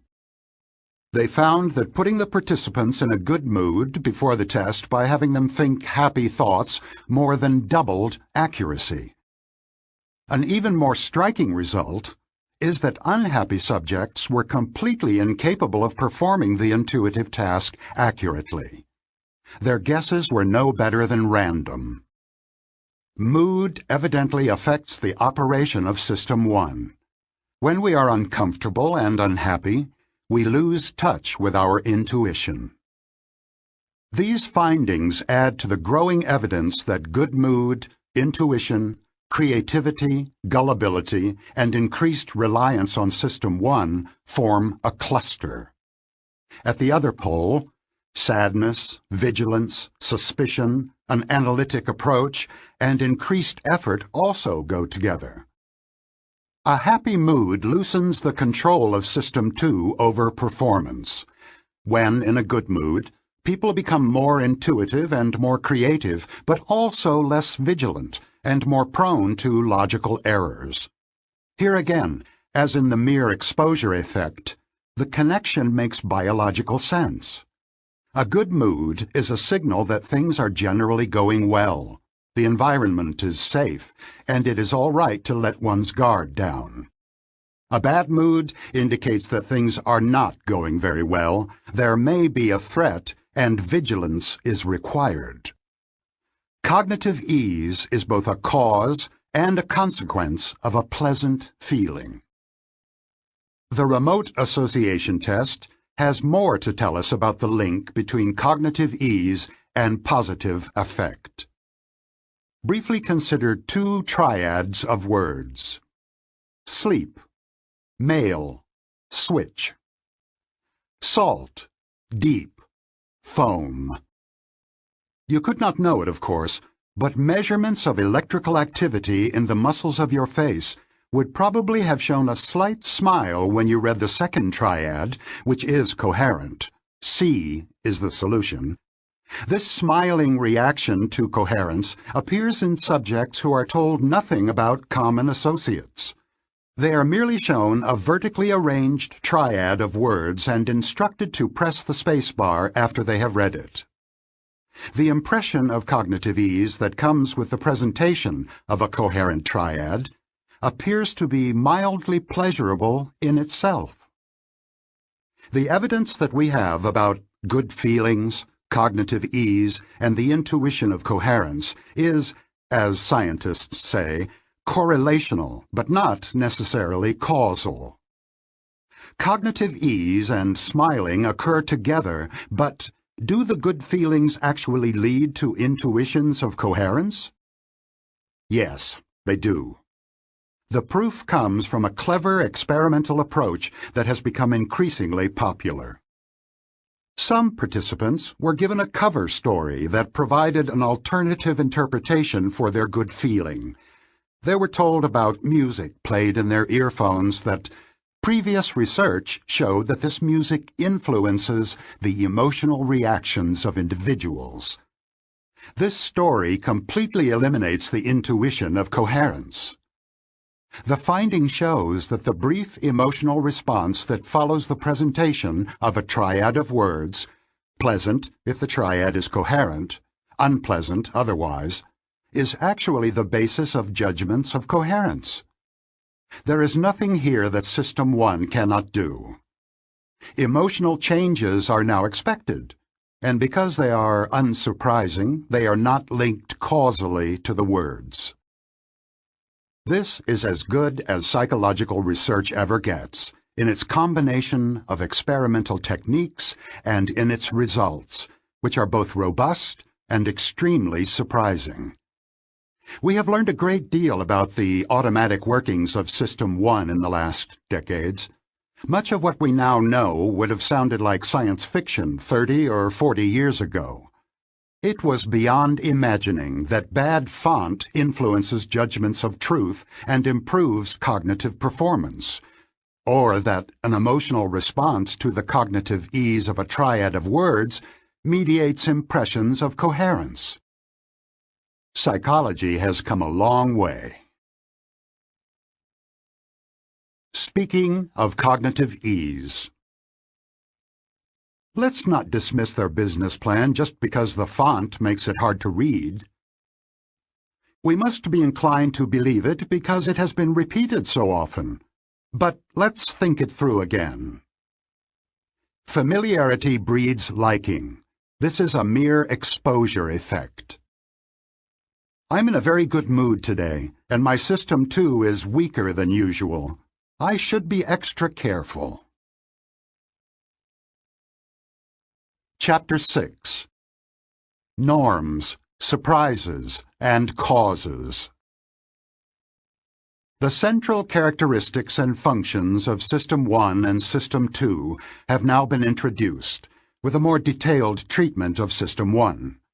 Freely mixing metaphors, we have in our head a remarkably powerful computer, not fast by conventional hardware standards, but able to represent the structure of our world by various types of associative links in a vast network of various types of ideas. The spreading of activation in the associative machine is automatic, but we, System 2, have some ability to control the search of memory and also to program it so that the detection of an event in the environment can attract attention. We next go into more detail of the wonders and limitation of what System 1 can do. Assessing normality. The main function of System 1 is to maintain and update a model of your personal world, which represents what is normal in it. The model is constructed by associations that link ideas of circumstances, events, actions, and outcomes that co-occur with some regularity, either at the same time or within a relatively short interval. As these links are formed and strengthened, The pattern of associated ideas comes to represent the structure of events in your life, and it determines your interpretation of the present as well as your expectations of the future. A capacity for surprise is an essential aspect of our mental life, and surprise itself is the most sensitive indication of how we understand our world and what we expect from it. There are two main varieties of surprise. Some expectations are active and conscious. You know you are waiting for a particular event to happen. When the hour is near, you may be expecting the sound of the door as your child returns from school. When the door opens, you expect the sound of a familiar voice. You will be surprised if an actively expected event does not occur. But there is a much larger category of events that you expect passively. You don't wait for them, but you are not surprised when they happen. These are events that are normal in a situation, though not sufficiently probable to be actively expected. A single incident may make a recurrence less surprising. Some years ago, my wife and I were vacationing in a small island resort on the Great Barrier Reef. There are only 40 guest rooms on the island. When we came to dinner, we were surprised to meet an acquaintance, a psychologist named John. We greeted each other warmly and commented on the coincidence. John left the resort the next day. About 2 weeks later, we were in a theater in London. A latecomer sat next to me after the lights went down. When the lights came up for the intermission, I saw that my neighbor was John. My wife and I commented later that we were simultaneously conscious of two facts. First, this was a more remarkable coincidence than the first meeting. Second, we were distinctly less surprised to meet John on the second occasion than we had been on the first. Evidently, the first meeting had somehow changed the idea of John in our minds. He was now the psychologist who shows up when we travel abroad. We, System 2, knew this was a ludicrous idea, but our System 1 had made it seem almost normal to meet John in strange places. We would have experienced much more surprise if we had met any acquaintance other than John in the next seat of a London theater. By any measure of probability, meeting John in the theater was much less likely than meeting any one of our hundreds of acquaintances, yet meeting John seemed more normal. Under some conditions, passive expectations quickly turn active, as we found in another coincidence. On a Sunday evening some years ago, we were driving from New York City to Princeton, as we had been doing every week for a long time. We saw an unusual sight, a car on fire by the side of the road. When we reached the same stretch of road the following Sunday, another car was burning there. Here again, we found that we were distinctly less surprised on the second occasion than we had been on the first. This was now the place where cars catch fire. Because the circumstances of the recurrence were the same, the second incident was sufficient to create an active expectation. For months, perhaps for years, after the event, we were reminded of burning cars whenever we reached that spot of the road and were quite prepared to see another one. But of course, we never did. The psychologist Dale Miller and I wrote an essay in which we attempted to explain how events come to be perceived as normal or abnormal. I will use an example from our description of norm theory, although my interpretation of it has changed slightly. An observer, casually watching the patrons at a neighboring table in a fashionable restaurant, notices that the first guest to taste the soup winces as if in pain. The normality of a multitude of events will be altered by this incident. It is now unsurprising for the guest who first tasted the soup to startle violently when touched by a waiter. It is also unsurprising for another guest to stifle a cry when tasting soup from the same tureen. These events, and many others, appear more normal than they would have otherwise, but not necessarily because they confirm advance expectations. Rather, they appear normal because they recruit the original episode, retrieve it from memory, and are interpreted in conjunction with it. Imagine yourself the observer at the restaurant. You are surprised by the first guest's unusual reaction to the soup, and surprised again by the startled response to the waiter's touch. However, the second abnormal event will retrieve the first from memory, and both make sense together. The two events fit into a pattern in which the guest is an exceptionally tense person. On the other hand, if the next thing that happens after the first guest's grimace is that another customer rejects the soup, these two surprises will be linked, and the soup will surely be blamed. How many animals of each kind did Moses take into the ark? The number of people who detect what is wrong with this question is so small that it has been dubbed the Moses illusion. Moses took no animals into the ark. Noah did. Like the incident of the wincing soup eater, the Moses illusion is readily explained by norm theory. The idea of animals going into the ark sets up a biblical context, and Moses is not abnormal in that context. You did not positively expect him, but the mention of his name is not surprising. It also helps that Moses and Noah have the same vowel sound and the same number of syllables. As with the triads that produce cognitive ease, you unconsciously detect associative coherence between Moses and ark, and so quickly accept the question. Replace Moses with George W. Bush in this sentence, and you will have a poor political joke, but no illusion. When something cement does not fit into the current context of activated ideas, the system detects an abnormality, as you just experienced. You had no particular idea of what was coming after something, but you knew when the word cement came that it was abnormal in that sentence. Studies of brain responses have shown that violations of normality are detected with astonishing speed and subtlety. In a recent experiment, people heard the sentence, "Earth revolves around the trouble every year." A distinctive pattern was detected in brain activity, starting within 0.2 of a second of the onset of the odd word.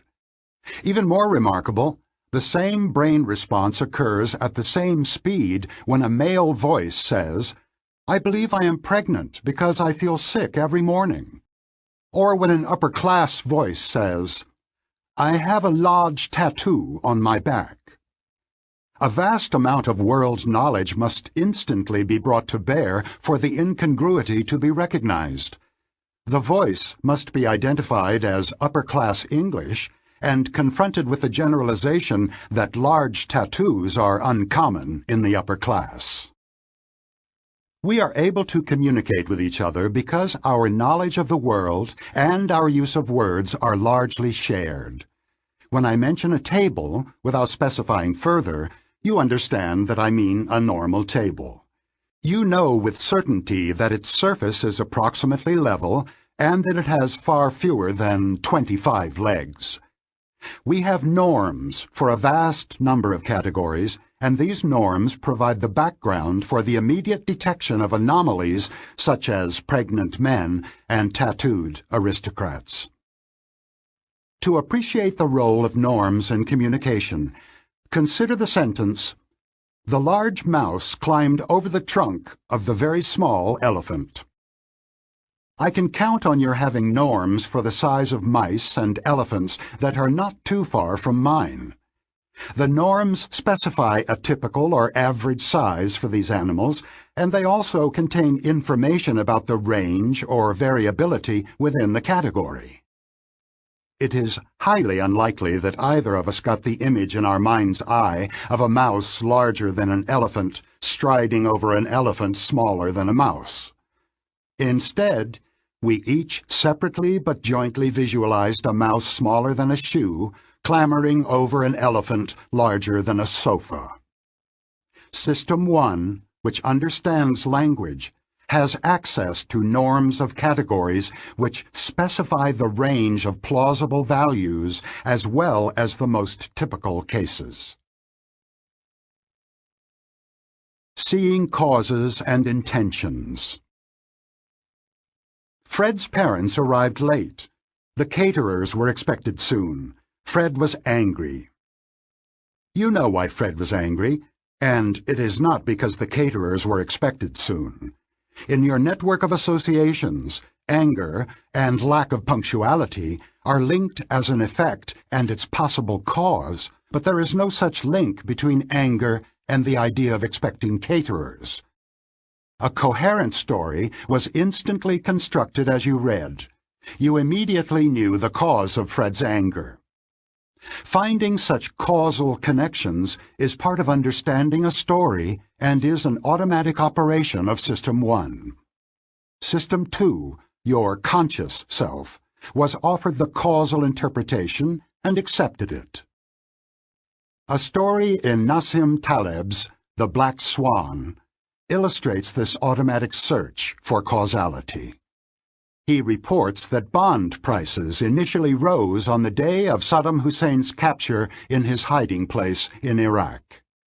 Investors were apparently seeking safer assets that morning, and the Bloomberg News Service flashed this headline: U.S. Treasuries rise. Hussein capture may not curb terrorism. Half an hour later, bond prices fell back, and the revised headline read, U.S. Treasuries fall. Hussein capture boosts allure of risky assets. Obviously, Hussein's capture was the major event of the day, and because of the way the automatic search for causes shapes our thinking, that event was destined to be the explanation of whatever happened in the market on that day.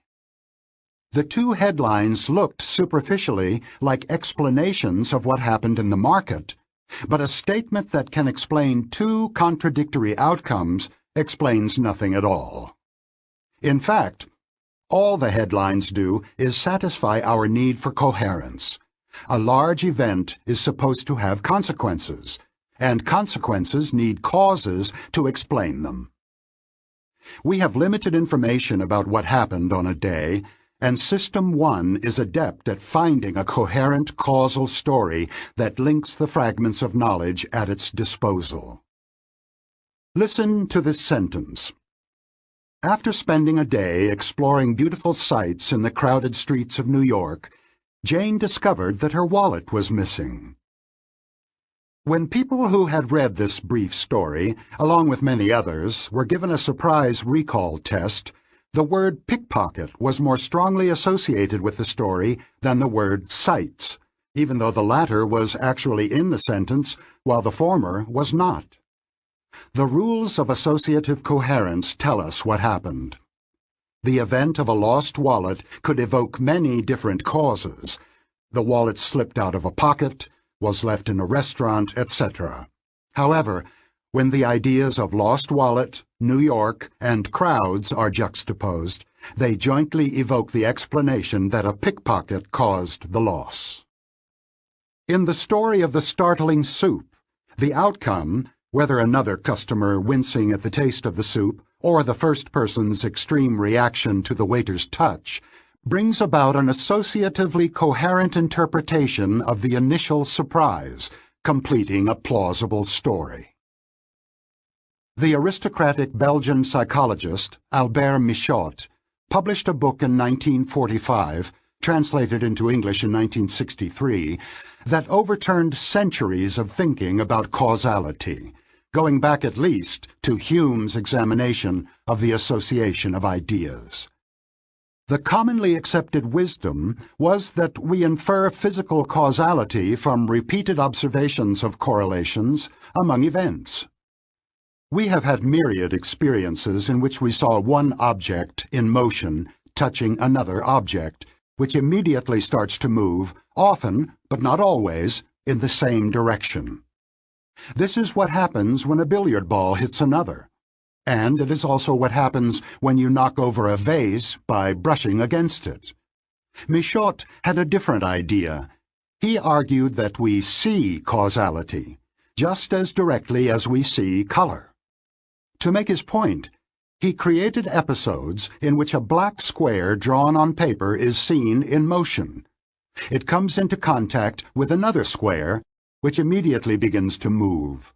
The observers know that there is no real physical contact, but they nevertheless have a powerful illusion of causality. If the second object starts moving instantly, they describe it as having been launched by the first. Experiments have shown that 6-month-old infants see the sequence of events as a cause-effect scenario, and they indicate surprise when the sequence is altered. We are evidently ready from birth to have impressions of causality, which do not depend on reasoning about patterns of causation. They are products of System 1. In 1944, at about the same time as Michaud published his demonstrations of physical causality, the psychologists Fritz Heider and Mary Ann Simmel used a method similar to Michaud's to demonstrate the perception of intentional causality. They made a film which lasts all of 1 minute and 40 seconds, in which you see a large triangle, a small triangle, and a circle moving around a shape that looks like a schematic view of a house with an open door. Viewers see an aggressive, large triangle bullying a smaller triangle, a terrified circle, the circle and the small triangle joining forces to defeat the bully. They also observe much interaction around a door and then an explosive finale. The perception of intention and emotion is irresistible. Only people afflicted by autism do not experience it. All this is entirely in your mind, of course. Your mind is ready and even eager to identify agents, assign them personality traits and specific intentions, and view their actions as expressing individual propensities. Here again, the evidence is that we are born prepared to make intentional attributions.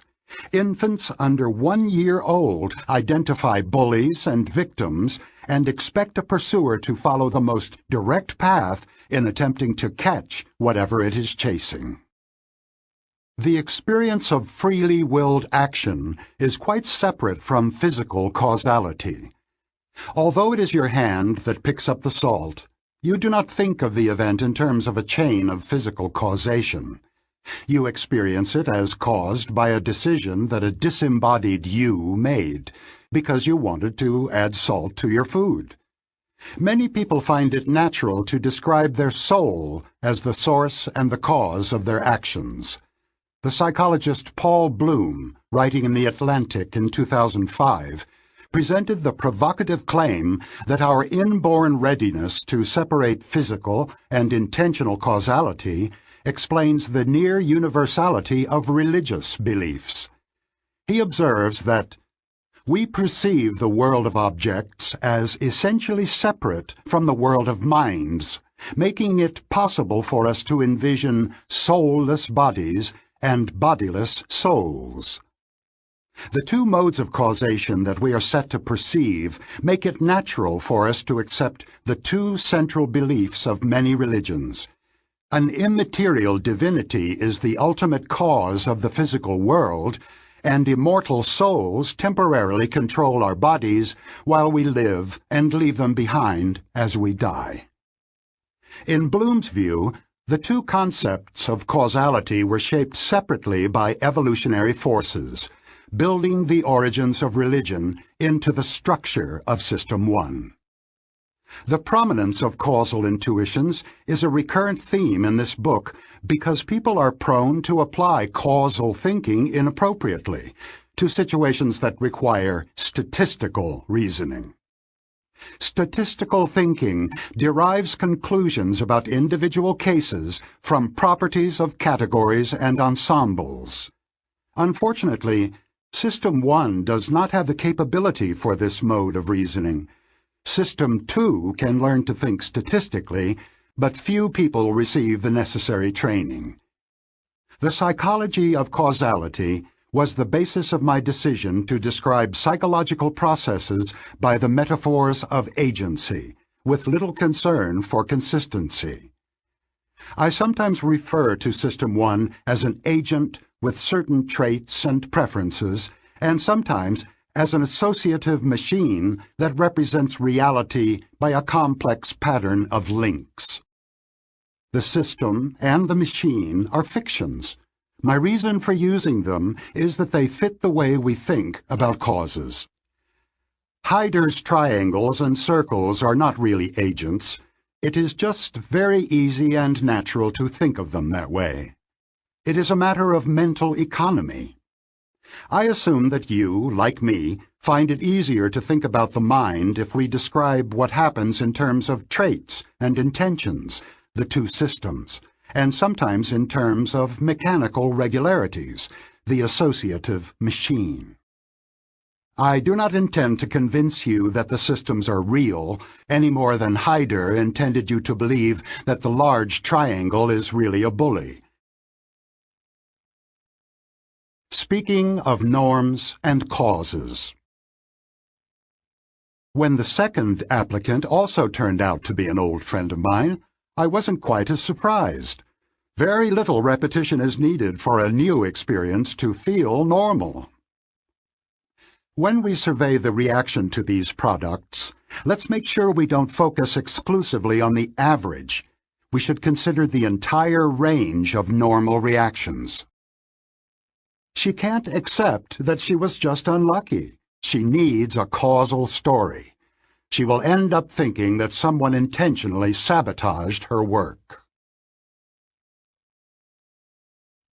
Chapter 7. A Machine for Jumping to Conclusions. The great comedian Danny Kaye had a line that has stayed with me since my adolescence. Speaking of a woman he dislikes, he says, "Her favorite position is beside herself, and her favorite sport is jumping to conclusions." The line came up, I remember, in the initial conversation with Amos Tversky about the rationality of statistical intuitions, and now I believe it offers an apt description of how System 1 functions. Jumping to conclusions is efficient if the conclusions are likely to be correct and the costs of an occasional mistake acceptable, and if the jump saves much time and effort. Jumping to conclusions is risky when the situation is unfamiliar, the stakes are high, and there is time to collect more information. These are the circumstances in which intuitive errors are probable, which may be prevented by a deliberate intervention of System 2. Neglect of ambiguity and suppression of doubt. See Figure 6 on the PDF. On the left, you see ABC. In the center, Anne approached the bank. On the right, 12, 13, 14. What do the three exhibits in Figure 6 have in common? The answer is that all are ambiguous. You almost certainly read the display on the left as ABC and the one on the right as 12, 13, 14, but the middle items in both displays are identical. You could just as well have read them as A13C or 12B14, but you did not. Why not? The same shape is read as a letter in a context of letters and as a number in a context of numbers. The entire context helps determine the interpretation of each element. The shape is ambiguous, but you jump to a conclusion about its identity and do not become aware of the ambiguity that was resolved. As for Anne, you probably imagined a woman with money on her mind, walking toward a building with tellers and secure vaults. But this plausible interpretation is not the only possible one. The sentence is ambiguous. If an earlier sentence had been, "They were floating gently down the river," you would have imagined an altogether different scene. When you have just been thinking of a river, the word bank is not associated with money. In the absence of an explicit context, System 1 automatically supplied a context of its own. We know that it is System 1 because you were not aware of the choice or of the possibility of another interpretation. Unless you have been canoeing recently, you probably spend more time going to banks than floating on rivers, and you resolved the ambiguity accordingly. When uncertain, System 1 bets on an answer, and the bets are guided by experience. The rules of the betting are intelligent. Recent events and the current context have the most weight in determining an interpretation.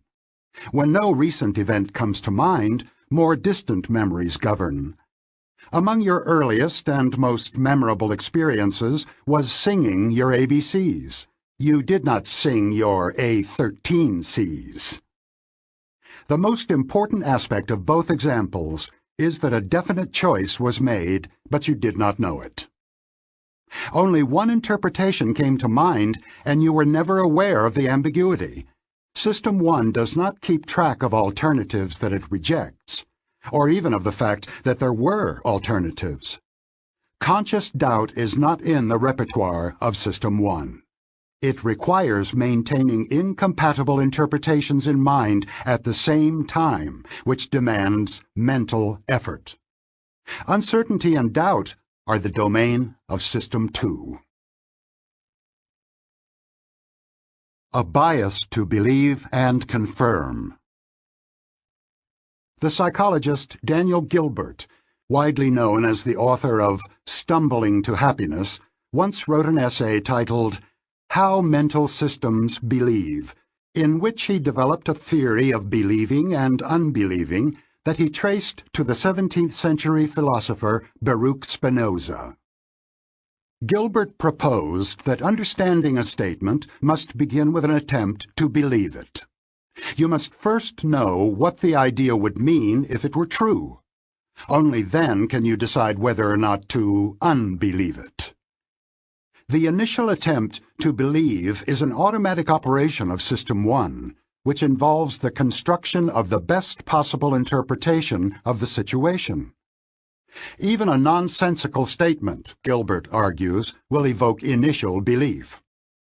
Try his example. Whitefish eat candy. You probably were aware of vague impressions of fish and candy as an automatic process of associative memory searched for links between the two ideas that would make sense of the nonsense. Gilbert sees unbelieving as an operation of System 2, and he reported an elegant experiment to make his point. The participants saw nonsensical assertions such as, "A dinka is a flame," followed after a few seconds by a single word, true or false. They were later tested for their memory of which sentences had been labeled true. In one condition of the experiment, subjects were required to hold digits in memory during the task. The disruption of System 2 had a selective effect. It made it difficult for people to unbelieve false sentences. In a later test of memory, the depleted participants ended up thinking that many of the false sentences were true. The moral is significant. When System 2 is otherwise engaged, we will believe almost anything. System 1 is gullible and biased to believe. System 2 is in charge of doubting and unbelieving, but System 2 is sometimes busy and often lazy. Indeed, there is evidence that people are more likely to be influenced by empty, persuasive messages, such as commercials, when they are tired and depleted. The operations of associative memory contribute to a general confirmation bias. When asked, "Is Sam friendly?" different instances of Sam's behavior will come to mind than would if you had been asked, "Is Sam unfriendly?" A deliberate search for confirming evidence, known as positive test strategy, is also how System 2 tests a hypothesis.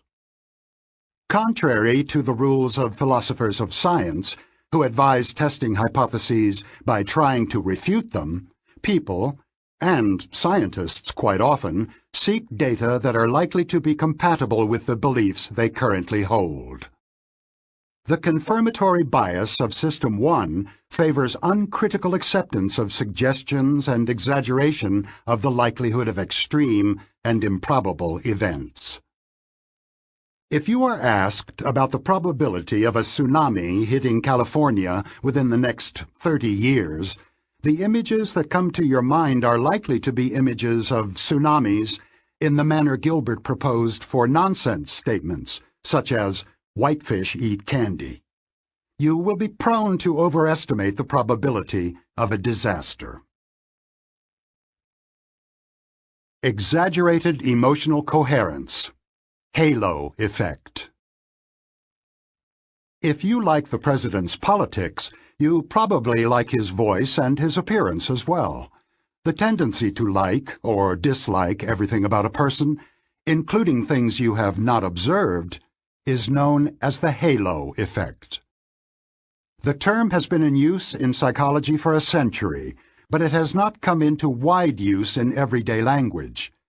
This is a pity, because the halo effect is a good name for a common bias that plays a large role in shaping our view of people and situations. It is one of the ways the representation of the world that System 1 generates is simpler and more coherent than the real thing. You meet a woman named Joan at a party and find her personable and easy to talk to. Now her name comes up as someone who could be asked to contribute to a charity. What do you know about Joan's generosity?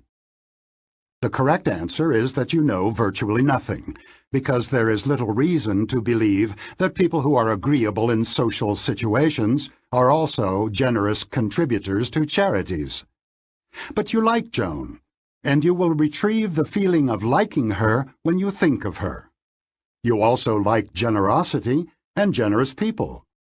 By association, you are now predisposed to believe that Joan is generous. And now that you believe she is generous, you probably like Joan even better than you did earlier, because you have added generosity to her pleasant attributes. Real evidence of generosity is missing in the story of Joan, and the gap is filled by a guess that fits one's emotional response to her. In other situations, evidence accumulates gradually, and the interpretation is shaped by the emotion attached to the first impression. In an enduring classic of psychology, Solomon Asch presented descriptions of two people and asked for comments on their personality. What do you think of Alan and Ben? Alan: intelligent, industrious, impulsive, critical, stubborn, envious. Ben: envious, stubborn, critical, impulsive, industrious, intelligent. If you are like most of us, you viewed Alan much more favorably than Ben. The initial traits in the list change the very meaning of the traits that appear later. The stubbornness of an intelligent person is seen as likely to be justified and may actually evoke respect. But intelligence in an envious and stubborn person makes him more dangerous. The halo effect is also an example of suppressed ambiguity. Like the word bank, the adjective stubborn is ambiguous and will be interpreted in a way that makes it coherent with the context. There have been many variations on this research theme. Participants in one study first considered the first three adjectives that describe Alan. Then they considered the last three, which belonged, they were told, to another person. When they had imagined the two individuals, the participants were asked if it was plausible for all 6 adjectives to describe the same person, and most of them thought it was impossible. The sequence in which we observe characteristics of a person is often determined by chance. Sequence matters, however, because the halo effect increases the weight of first impressions, sometimes to the point that subsequent information is mostly wasted. Early in my career as a professor, I graded students' essay exams in the conventional way. I would pick up one test booklet at a time and read all that student's essays in immediate succession, grading them as I went. I would then compute the total and go on to the next student. I eventually noticed that my evaluations of the essays in each booklet were strikingly homogeneous. I began to suspect that my grading exhibited a halo effect, and that the first question I scored had a disproportionate effect on the overall grade. The mechanism was simple. If I had given a high score to the first essay, I gave the student the benefit of the doubt whenever I encountered a vague or ambiguous statement later on. This seemed reasonable. Surely a student who had done so well in the first essay would not make a foolish mistake in the second one. But there was a serious problem with my way of doing things. If a student had written 2 essays, one strong and one weak, I would end up with different final grades depending on which essay I read first. I had told the students that the 2 essays had equal weight, but that was not true. The first one had a much greater impact on the final grade than the second. This was unacceptable. I adopted a new procedure.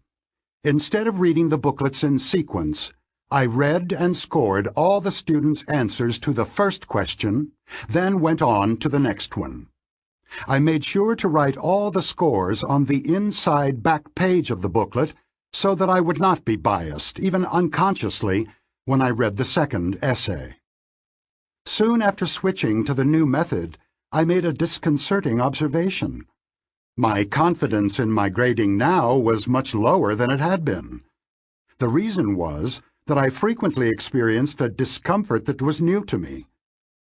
When I was disappointed with a student's second essay and went to the back page of the booklet to enter a poor grade, I occasionally discovered that I had given a top grade to the same student's first essay. I also noticed that I was tempted to reduce the discrepancy by changing the grade that I had not yet written down, and found it hard to follow the simple rule of never yielding to that temptation. My grades for the essays of a single student often varied over a considerable range. The lack of coherence left me uncertain and frustrated. I was now less happy with and less confident in my grades than I had been earlier, but I recognized that this was a good sign, an indication that the new procedure was superior. The consistency I had enjoyed earlier was spurious.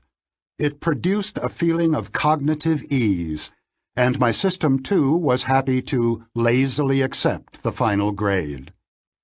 By allowing myself to be strongly influenced by the first question in evaluating subsequent ones, I spared myself the dissonance of finding the same student doing very well on some questions and badly on others. The uncomfortable inconsistency that was revealed when I switched to the new procedure was real. It reflected both the inadequacy of any single question as a measure of what the student knew, and the unreliability of my own grading. The procedure I adopted to tame the halo effect conforms to a general principle: decorrelate error.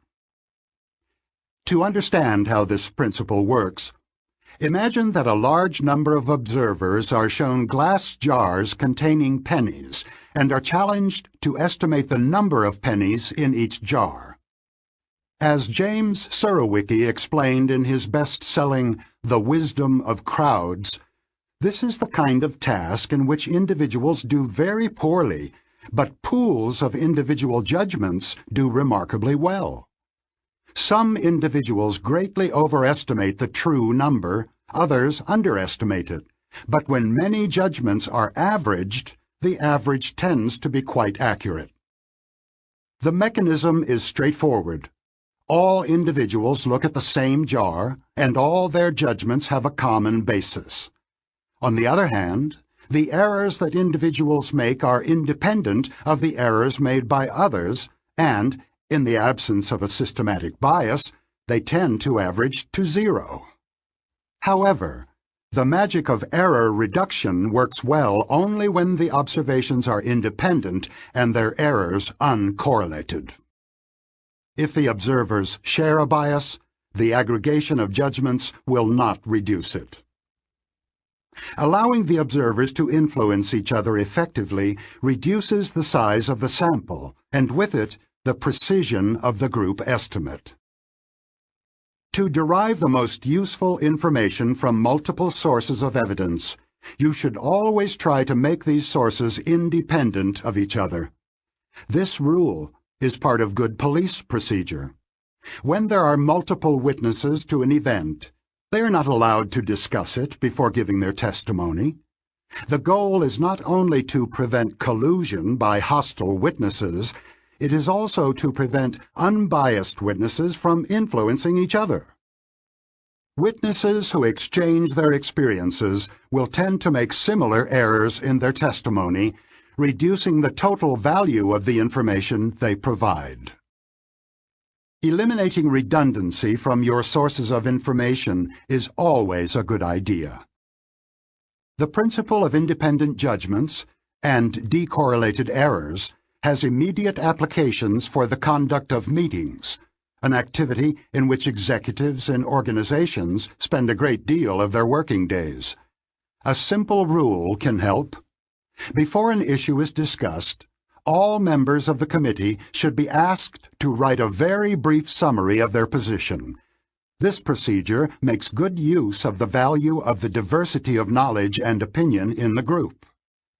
The standard practice of open discussion gives too much weight to the opinions of those who speak early and assertively, causing others to line up behind them.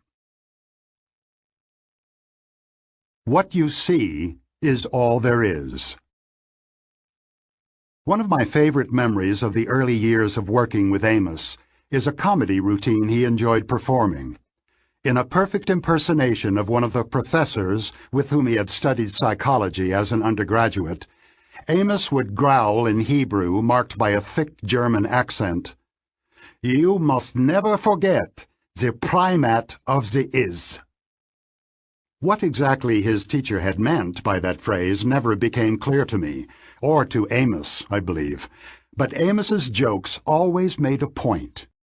He was reminded of the old phrase, and eventually I was too, whenever we encountered the remarkable asymmetry between the ways our mind treats information that is currently available and information we do not have. An essential design feature of the associative machine is that it represents only activated ideas. Information that is not retrieved, even unconsciously, from memory might as well not exist. System 1 excels at constructing the best possible story that incorporates ideas currently activated, but it does not, cannot allow for information it does not have. The measure of success for System 1 is the coherence of the story it manages to create. The amount and quality of the data on which the story is based are largely irrelevant. When information is scarce, which is a common occurrence, System 1 operates as a machine for jumping to conclusions. Consider the following. Will Mindik be a good leader? She is intelligent and strong. An answer quickly came to your mind, and it was yes. You picked the best answer based on the very limited information available, but you jumped the gun. What if the next two adjectives were corrupt and cruel? Take note of what you did not do as you briefly thought of Mindik as a leader. You did not start by asking, what would I need to know before I formed an opinion about the quality of someone's leadership? System 1 got to work on its own from the first adjective. Intelligent is good. Intelligent and strong is very good. This is the best story that can be constructed from two adjectives, and System 1 delivered it with great cognitive ease. the story will be revised if new information comes in, such as Mindick is corrupt. But there is no waiting and no subjective discomfort, and there also remains a bias favoring the first impression. The combination of a coherence-seeking System 1 with a lazy System 2 implies that System 2 will endorse many intuitive beliefs which closely reflect the impressions generated by System 1. Of course, System 2 also is capable of a more systematic and careful approach to evidence and of following a list of boxes that must be checked before making a decision. Think of buying a home when you deliberately seek information that you don't have. However, System 1 is expected to influence even the more careful decisions. Its input never ceases. Jumping to conclusions on the basis of limited evidence is so important to an understanding of intuitive thinking that it comes up so often in this book that I will use a cumbersome abbreviation for it, WYSIATI, which stands for What You See Is All There Is. System 1 is radically insensitive to both the quality and the quantity of the information that gives rise to impressions and intuitions. Amos, with 2 of his graduate students at Stanford, reported a study that bears directly on What You See Is All There Is by observing the reaction of people who are given one-sided evidence and know it. The participants were exposed to legal scenarios such as the following. On September 3rd, plaintiff David Thornton, a 43-year-old Union Field representative, was present in Thrifty Drugstore number 168, performing a routine union visit.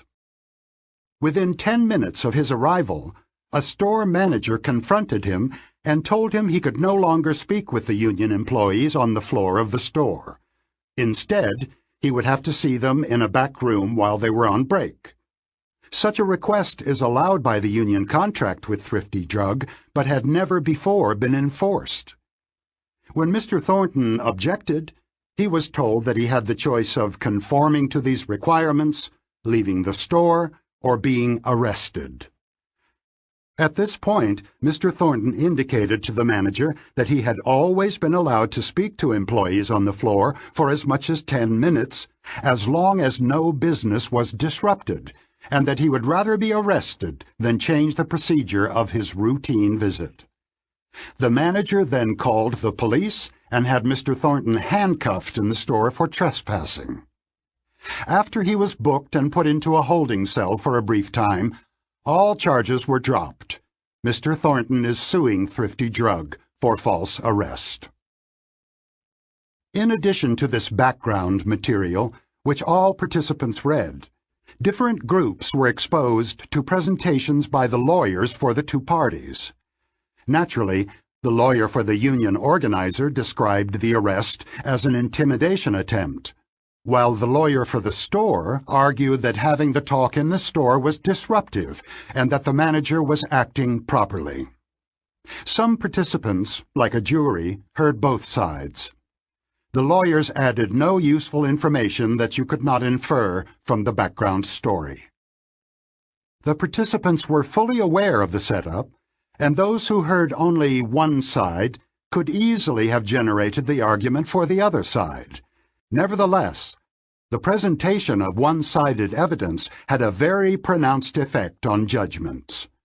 Furthermore, participants who saw one-sided evidence were more confident of their judgments than those who saw both sides.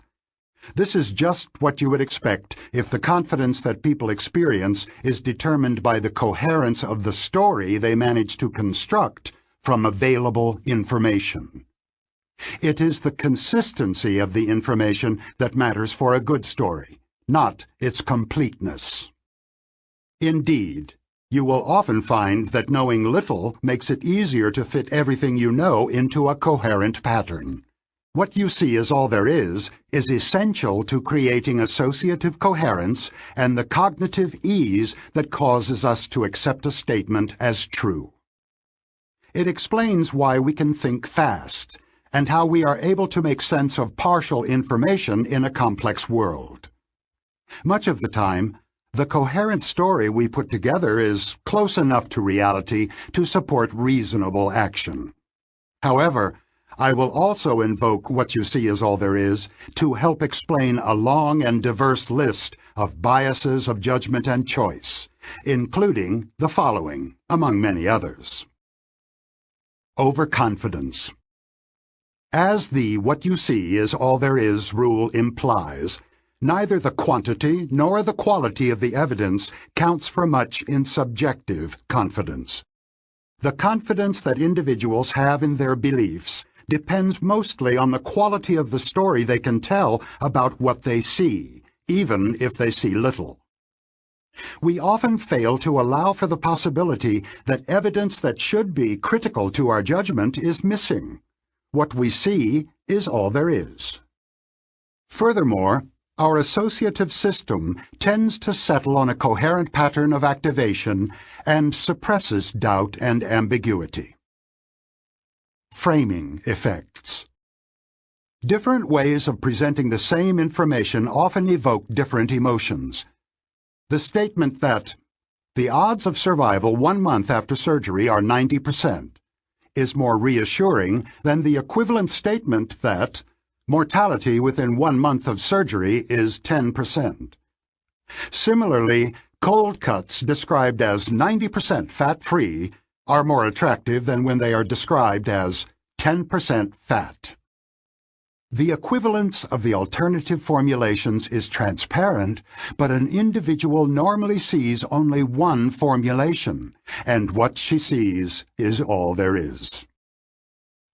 Base rate neglect. Recall Steve, the meek and tidy soul who is often believed to be a librarian. The personality description is salient and vivid, and although you surely know that there are more male farmers than male librarians, that statistical fact almost certainly did not come to your mind when you first considered the question. What you saw was all there was. More generally, statistical information is often ignored in making forecasts about individual cases because it tends to be less vivid, salient, and interesting than specific information about the case at hand. Speaking of jumping to conclusions. She knows nothing about this person's management skills. All she is going by is the halo effect from a good presentation. Let's decorrelate errors by obtaining separate judgments on the issue before any discussion. We will get more information from independent assessments. They made that big decision on the basis of a good report from one consultant. What you see is all there is. They did not seem to realize how little information they had. They didn't want more information that might spoil their story. What you see is all there is. Chapter 8. How Judgments Happen. There is no limit to the number of questions you can answer, whether they are questions someone else asks or questions you ask yourself. Nor is there a limit to the number of attributes you can evaluate. You are capable of counting the number of capital letters on a page, comparing the height of the windows of your house to the one across the street, and assessing the political prospects of your senator on a scale from excellent to disastrous. The questions are addressed to System 2, which will direct attention and search memory to find the answers. System 2 receives questions or generates them. In either case, it directs attention and searches memory to find the answers. System 1 operates differently. It continuously monitors what is going on outside and inside the mind and continuously generates assessments of various aspects of the situation without specific intention and with little or no effort. These basic assessments play an important role in intuitive judgment because they are easily substituted for more difficult questions. This is the essential idea of the heuristics and biases approach. Two other features of System 1 also support the substitution of one judgment for another. One is the ability to translate values across dimensions, which you do in answering a question that most people find easy. If Sam were as tall as he is intelligent, how tall would he be? Finally, there is the mental shotgun, an intention of System 2 to answer a specific question or evaluate a particular attribute of the situation automatically triggers other computations, including basic assessments. Basic assessments. System 1 has been shaped by evolution to provide a continuous assessment of the main problems that an organism must solve to survive. How are things going? Is there a threat or a major opportunity? Is everything normal? Should I approach or avoid?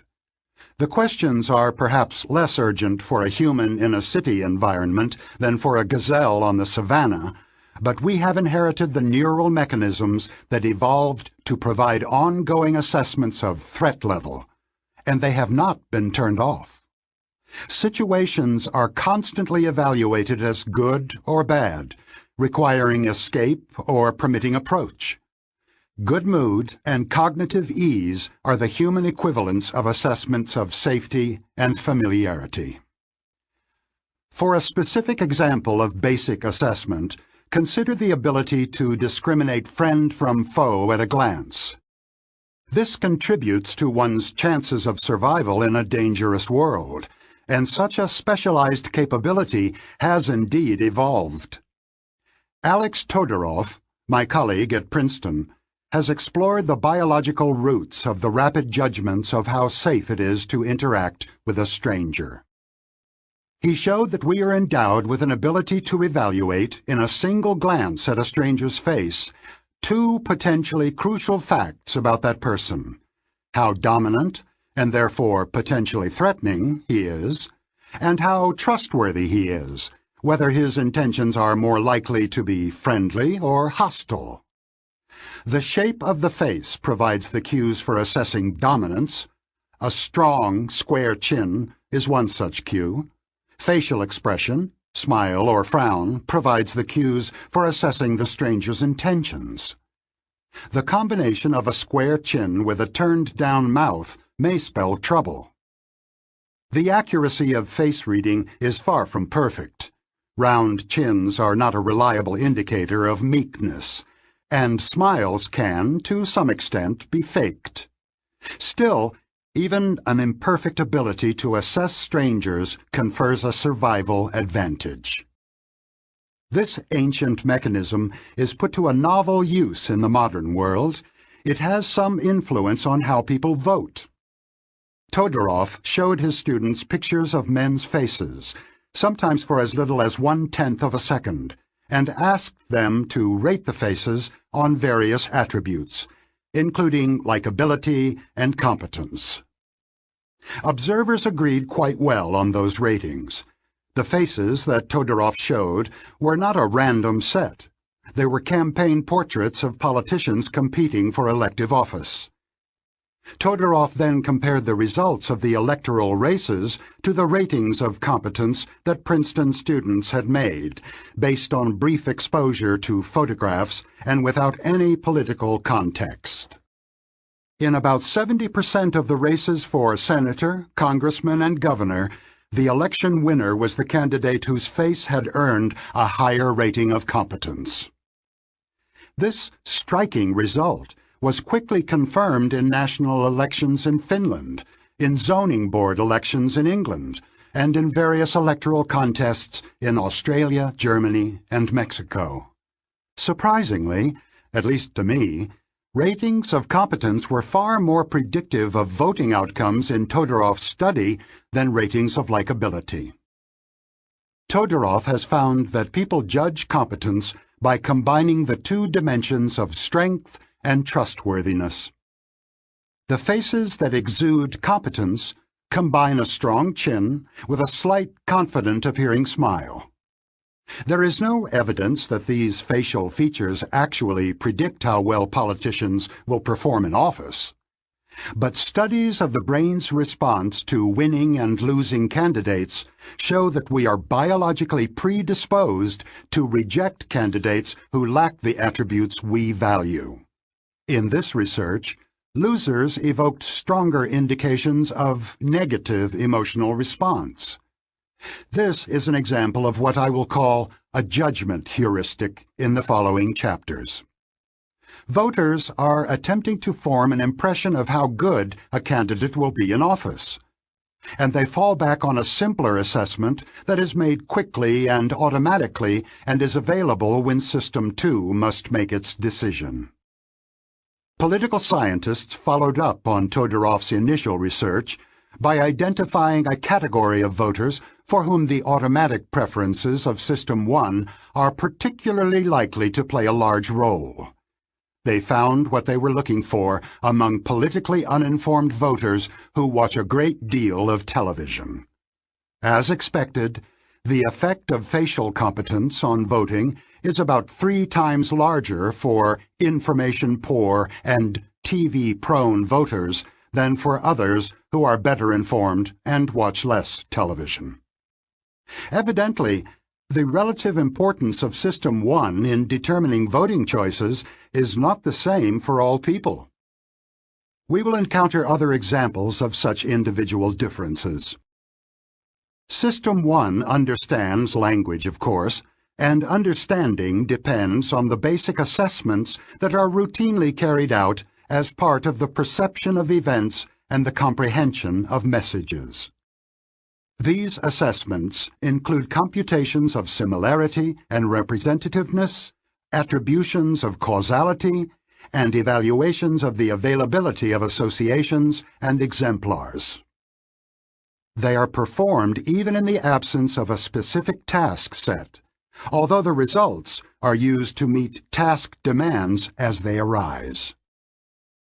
The list of basic assessments is long, but not every possible attribute is assessed. For an example, look briefly at Figure 7 on the PDF. A glance provides an immediate impression of many features of the display. You know that the 2 towers are equally tall and that they are more similar to each other than the tower on the left is to the array of blocks in the middle. However, you do not immediately know that the number of blocks in the left-hand tower is the same as the number of blocks arrayed on the floor, and you have no impression of the height of the tower that you could build from them. To confirm that the numbers are the same, you would need to count the 2 sets of blocks and compare the results, an activity that only System 2 can carry out. Sets and prototypes. For another example, consider the question, what is the average length of the lines in Figure 8 on the PDF? This question is easy, and System 1 answers it without prompting. Experiments have shown that a fraction of a second is sufficient for people to register the average length of an array of lines with considerable precision. Furthermore, the accuracy of these judgments is not impaired when the observer is cognitively busy with a memory task. They do not necessarily know how to describe the average in inches or centimeters, but they will be very accurate in adjusting the length of another line to match the average. System 2 is not needed to form an impression of the norm of length for an array. System 1 does it, automatically and effortlessly, just as it registers the color of the lines and the fact that they are all vertical. We also can form an immediate impression of the number of objects in an array, precisely if there are 4 or fewer objects, crudely if there are more. Now to another question. What is the total length of the lines in Figure 8? This is a different experience because System 1 has no suggestions to offer. The only way you can answer this question is by activating System 2, which will laboriously estimate the average, estimate or count the lines, and multiply average length by the number of lines. The failure of System 1 to compute the total length of a set of lines at a glance may look obvious to you. You never thought you could do it. It is, in fact, an instance of an important limitation of that system. Because System 1 represents categories by a prototype, or a set of typical exemplars, it deals well with averages, but poorly with sums. The size of the category, the number of instances it contains, tends to be ignored in judgments of what I will call sum-like variables. Participants in one of the numerous experiments that were prompted by the litigation following the disastrous Exxon Valdez oil spill were asked their willingness to pay for nets to cover oil ponds in which migratory birds often drown. Different groups of participants stated their willingness to pay to save 2,000, 20,000, or 200,000 birds. If saving birds is an economic good, it should be a sum-like variable. Saving 200,000 birds should be worth much more than saving 2,000 birds. In fact, the average contributions of the three groups were $80, $78, and $88, respectively. The number of birds made very little difference. What the participants reacted to in all three groups was a prototype. The awful image of a helpless bird drowning, its feathers soaked in thick oil. The almost complete neglect of quantity in such emotional contexts has been confirmed many times. Intensity matching. Questions about your happiness, the president's popularity, the proper punishment of financial evildoers, and the future prospects of a politician share an important characteristic. They all refer to an underlying dimension of intensity or amount, which permits the use of the word more happy, more popular, more severe, or more powerful for a politician. For example, a candidate's political future can range from the low of "she will be defeated in the primary" to a high of "she will someday be President of the United States." Here we encounter a new aptitude of System 1. An underlying scale of intensity allows matching across diverse dimensions. If crimes were colors, murder would be a deeper shade of red than theft. If crimes were expressed as music, mass murder would be played fortissimo, while accumulating unpaid parking tickets would be a faint pianissimo.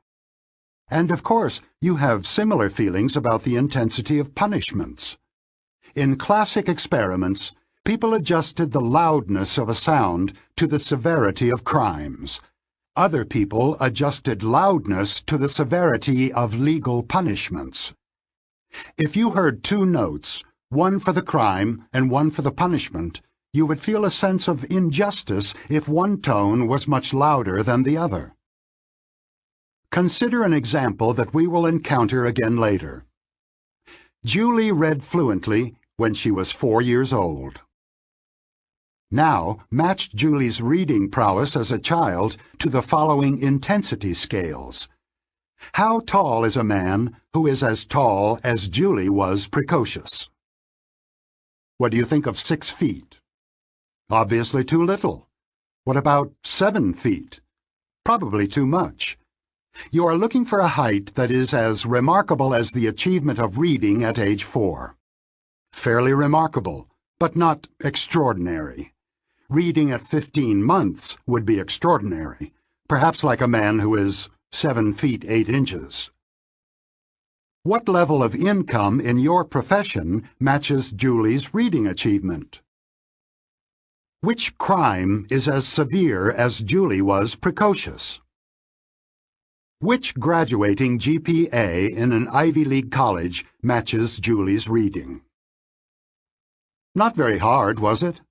Furthermore, you can be assured that your matches will be quite close to those of other people in your cultural milieu. We will see that when people are asked to predict Julie's GPA from the information about the age at which she learned to read, they answer by translating from one scale to another and pick the matching GPA.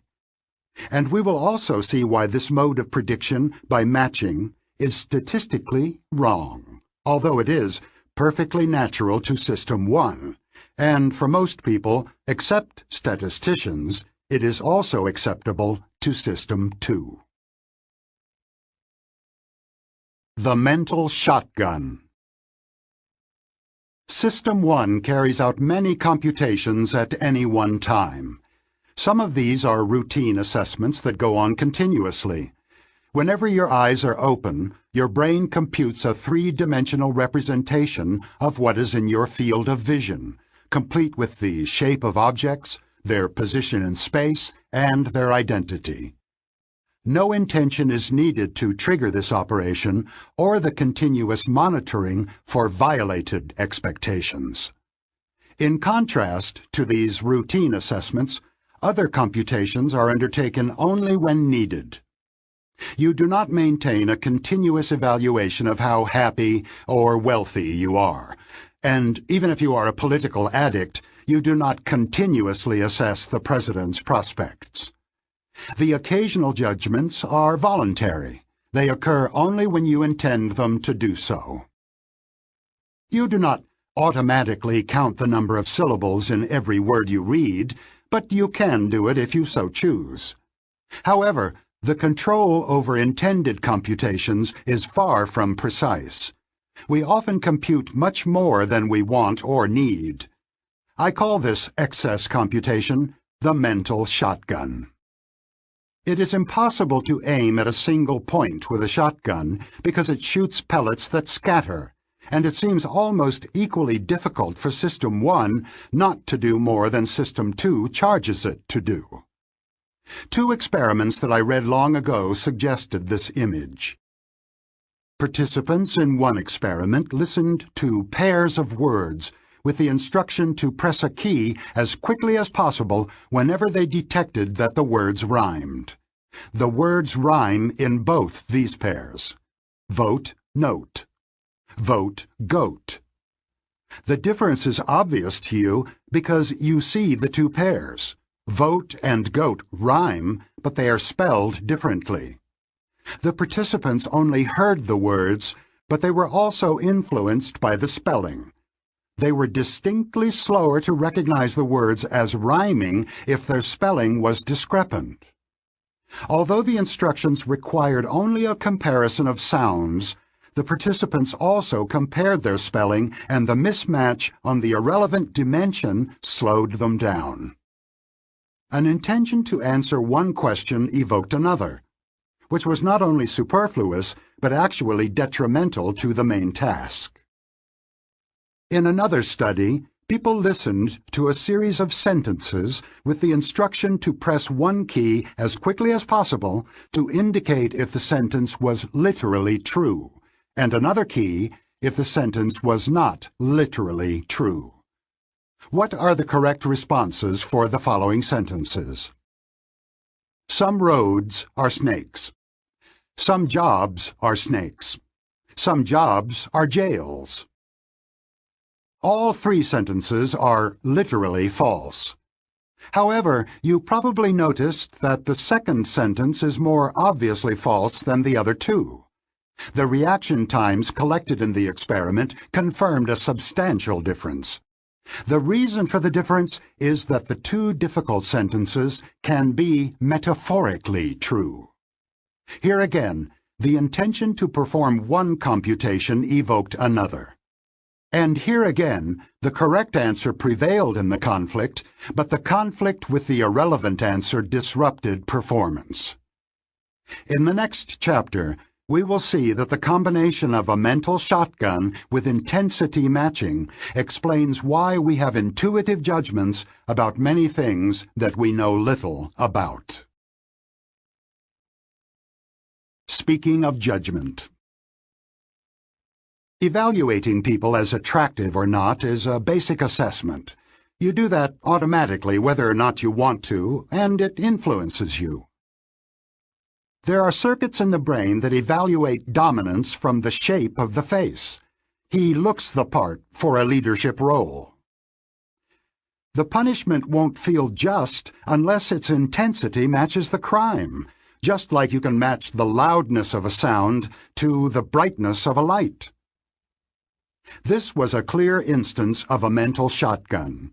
He was asked whether he thought the company was financially sound, but he couldn't forget that he likes their product. Chapter 9. Answering an easier question. A remarkable aspect of your mental life is that you are rarely stumped. True, you occasionally face a question such as 17 times 24 equals, to which no answer comes immediately to mind. But these dumbfounded moments are rare. The normal state of your mind is that you have intuitive feelings and opinions about almost everything that comes your way. You like or dislike people long before you know much about them. You trust or distrust strangers without knowing why. You feel that an enterprise is bound to succeed without analyzing it. Whether you state them or not, you often have answers to questions that you do not completely understand, relying on evidence that you can neither explain nor defend. Substituting questions. I propose a simple account of how we generate intuitive opinions on complex matters. If a satisfactory answer to a hard question is not found quickly, System 1 will find a related question that is easier and will answer it. I call the operation of answering one question in place of another substitution. I also adopt the following terms. The target question is the assessment you intend to produce. The heuristic question is the simpler question that you answer instead.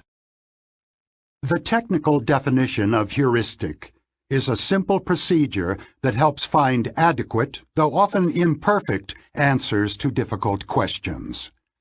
The word comes from the same root as eureka. The idea of substitution came up early in my work with Amos, and it was the core of what became the heuristics and biases approach. We asked ourselves how people manage to make judgments of probability without knowing precisely what probability is. We concluded that people must somehow simplify that impossible task, and we set out to find how they do it. Our answer was that when called upon to judge probability, people actually judge something else, and believe they have judged probability. System 1 often makes this move when faced with difficult target questions, if the answer to a related and easier heuristic question comes readily to mind. Substituting one question for another can be a good strategy for solving difficult problems, and George Polya included substitution in his classic How to Solve It. If you can't solve a problem, then there is an easier problem you can solve. Find it. Polya's heuristics are strategic procedures that are deliberately implemented by System 2. But the heuristics that I discuss in this chapter are not chosen. They are a consequence of the mental shotgun, the imprecise control we have over targeting our responses to questions. Consider the target questions you are about to hear. These are difficult questions, and before you can produce a reasoned answer to any of them, you must deal with other difficult issues. What is the meaning of happiness? What are the likely political developments in the next 6 months? What are the standard sentences for other financial crimes? How strong is the competition that the candidate faces? What other environmental or other causes should be considered? Dealing with these questions seriously is completely impractical. But you are not limited to perfectly reasoned answers to questions. There is a heuristic alternative to careful reasoning, which sometimes works fairly well and sometimes leads to serious errors. Target question. How much would you contribute to save an endangered species? Heuristic question. How much emotion do I feel when I think of dying dolphins? Target question. How happy are you with your life these days? Heuristic question. What is my mood right now? Target question. How popular will the president be 6 months from now?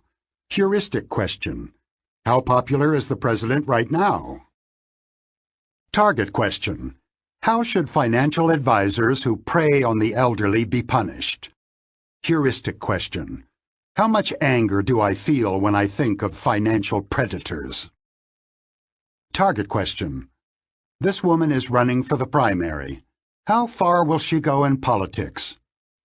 Heuristic question. Does this woman look like a political winner?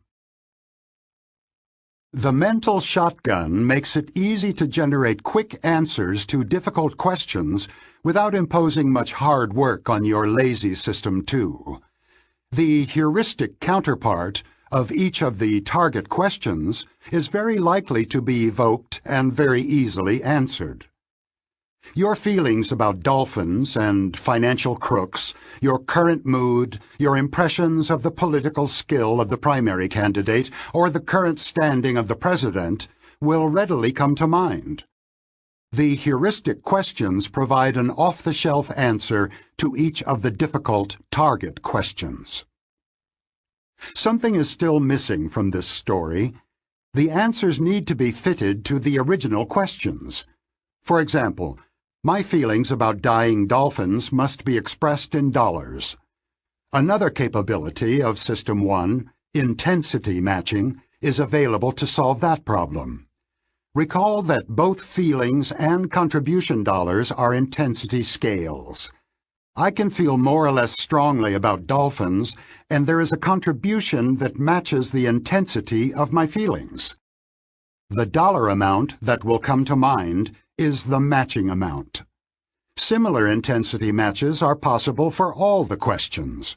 For example, the political skills of a candidate can range from pathetic to extraordinarily impressive, and the scale of political success can range from the low of, she will be defeated in the primary, to a high of, she will someday be President of the United States. The automatic processes of the mental shotgun and intensity matching often make available one or more answers to easy questions that could be mapped onto the target question. On some occasions, substitution will occur and a heuristic answer will be endorsed by System 2.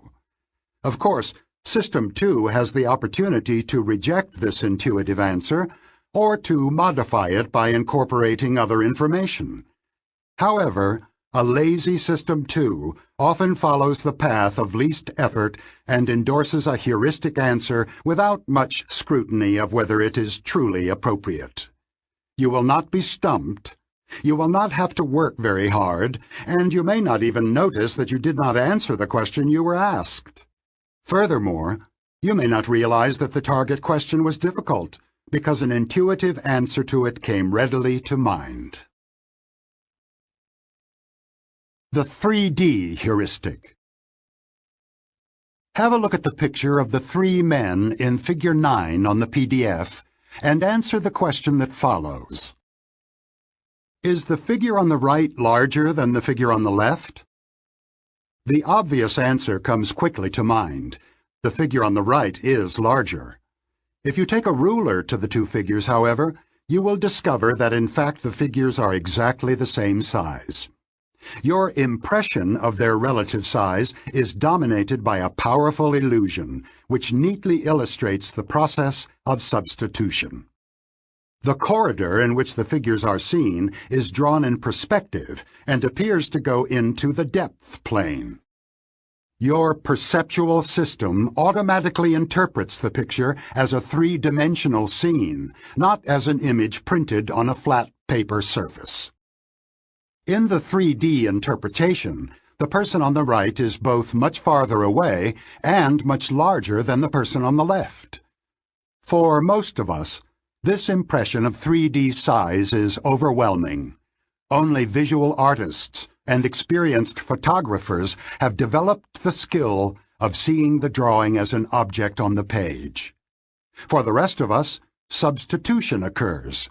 The dominant impression of 3D size dictates the judgment of 2D size. The illusion is due to a 3D heuristic.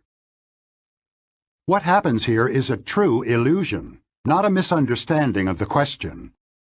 You knew that the question about the size of the figures in the picture. If you had been asked to estimate the size of the figures, we know from experiments that your answer would have been in inches, not feet. You were not confused about the question, but you were influenced by the answer to a question that you were not asked. How tall are the three people? The essential step in the heuristic, the substitution of three-dimensional for two-dimensional size, occurred automatically. The picture contains cues that suggest a 3D interpretation. These cues are irrelevant to the task at hand, the judgment of size of the figure, and you should have ignored them. But you could not. The bias associated with the heuristic is that objects that appear to be more distant also appear to be larger. As this example illustrates, a judgment that is based on substitution will inevitably be biased in predictable ways. In this case, it happens so deep in the perceptual system that you simply cannot help it. The mood heuristic for happiness. A survey of German students is one of the best examples of substitution. The survey that the young participants completed included the following two questions. How happy are you these days? How many dates did you have last month? The experimenters were interested in the correlation between the two answers. Would the students who reported many dates say that they were happier than those with fewer dates? Surprisingly, no. The correlation between the answers was about 0. Evidently, dating was not what came first to the students' minds when they were asked to assess their happiness. Another group of students saw the same two questions, but in reverse order. How many dates did you have last month? How happy are you these days? The results this time were completely different. In this sequence, the correlation between the number of dates and reported happiness was about as high as correlations between psychological measures can get. What happened? The explanation is straightforward, and it is a good example of substitution. Dating was apparently not the center of these students' life. In the first survey, happiness and dating were uncorrelated. But when they were asked to think about their romantic life, they certainly had an emotional reaction. The students who had many dates were reminded of a happy aspect of their life, while those who had none were reminded of loneliness and rejection. The emotion aroused by the dating question was still on everyone's mind when the query about general happiness came up. The psychology of what happened is precisely analogous to the psychology of the size illusion in Figure 9. Happiness these days is not a natural or an easy assessment. A good answer requires a fair amount of thinking. However, the students who had just been asked about their dating did not need to think hard because they already had in their mind an answer to a related question: how happy they were with their love life. They substituted the question to which they had a ready-made answer for the question they were asked. Here again, as we did for the illusion, we can ask, are the students confused? Do they really think that the two questions, the one they were asked and the one they answer, are synonymous? Of course not. The students do not temporarily lose their ability to distinguish romantic life from life as a whole. If asked about the two concepts, they would say they are different. But they were not asked whether the concepts are different. They were asked how happy they were, and System 1 has a ready answer. Dating is not unique. The same pattern is found if a question about the student's relations with their parents or about their finances immediately precedes the question about general happiness. In both cases, satisfaction in the particular domain dominates happiness reports. Any emotionally significant question that alters a person's mood will have the same effect. What you see is all there is. The present state of mind looms very large when people evaluate their happiness. The affect heuristic. The dominance of conclusions over arguments is most pronounced where emotions are involved. The psychologist Paul Slovic has proposed an affect heuristic in which people let their likes and dislikes determine their beliefs about the world. Your political preference determines the arguments that you find compelling. If you like the current health policy, you believe its benefits are substantial and its costs more manageable than the costs of alternatives. If you are a hawk in your attitude to other nations, you probably think they are relatively weak and likely to submit to your country's will. If you are a dove, you probably think they are strong and will not be easily coerced. Your emotional attitude to such things as irradiated food, red meat, nuclear power, tattoos, or motorcycles drives your beliefs about their benefits and their risks. If you dislike any of these things, you probably believe that its risks are high and its benefits negligible. The primacy of conclusions does not mean that your mind is completely closed and that your opinions are wholly immune to information and sensible reasoning. Your beliefs, and even your emotional attitude, may change, at least a little, when you learn that the risk of an activity you disliked is smaller than you thought. However, the information about lower risks will also change your view of the benefits, for the better, even if nothing was said about benefits in the information you received. We see here a new side of the personality of System 2. Until now, I have mostly described it as a more or less acquiescent monitor, which allows considerable leeway to System 1. I have also presented System 2 as active in deliberate memory search, complex computations, comparisons, planning, and choice. In the bat and ball problem, and in many other examples of the interplay between the two systems, it appeared that System 2 is ultimately in charge, with the ability to resist the suggestions of System 1, slow things down, and impose logical analysis. Self-criticism is one of the functions of System 2. In the context of attitudes, however, System 2 is more of an apologist for the emotions of System 1 than a critic of those emotions, an endorser rather than an enforcer. Its search for information and arguments is mostly constrained to information that is consistent with existing beliefs, not with an intention to examine them. An active, coherence-seeking System 1 suggests solutions to an undemanding System 2. Speaking of substitution and heuristics. Do we still remember the question we are trying to answer, or have we substituted an easier one? The question we face is whether this candidate can succeed. The question we seem to answer is whether she interviews well. Let's not substitute. He likes the project, so he thinks its costs are low and its benefits are high. Nice example of the affect heuristic.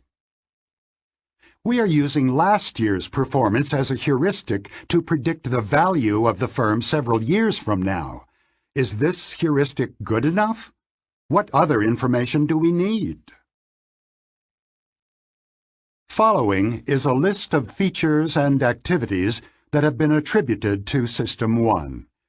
Each of the active sentences replaces a statement, technically more accurate but harder to understand, to the effect that a mental event occurs automatically and fast.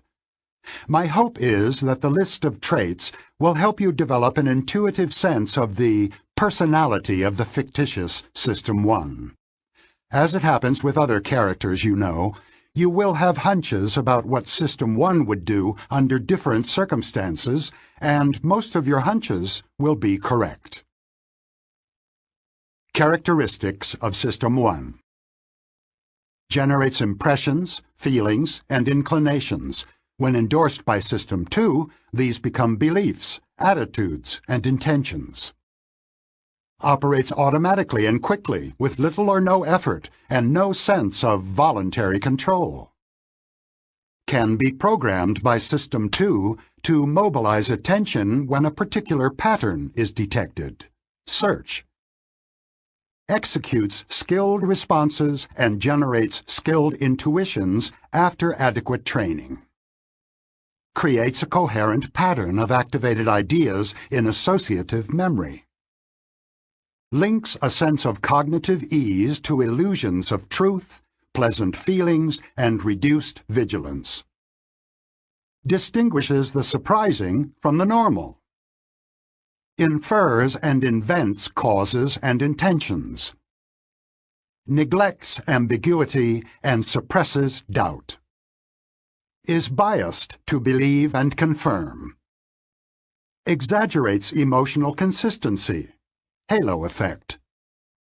Focuses on existing evidence and ignores absent evidence. What you see is all there is.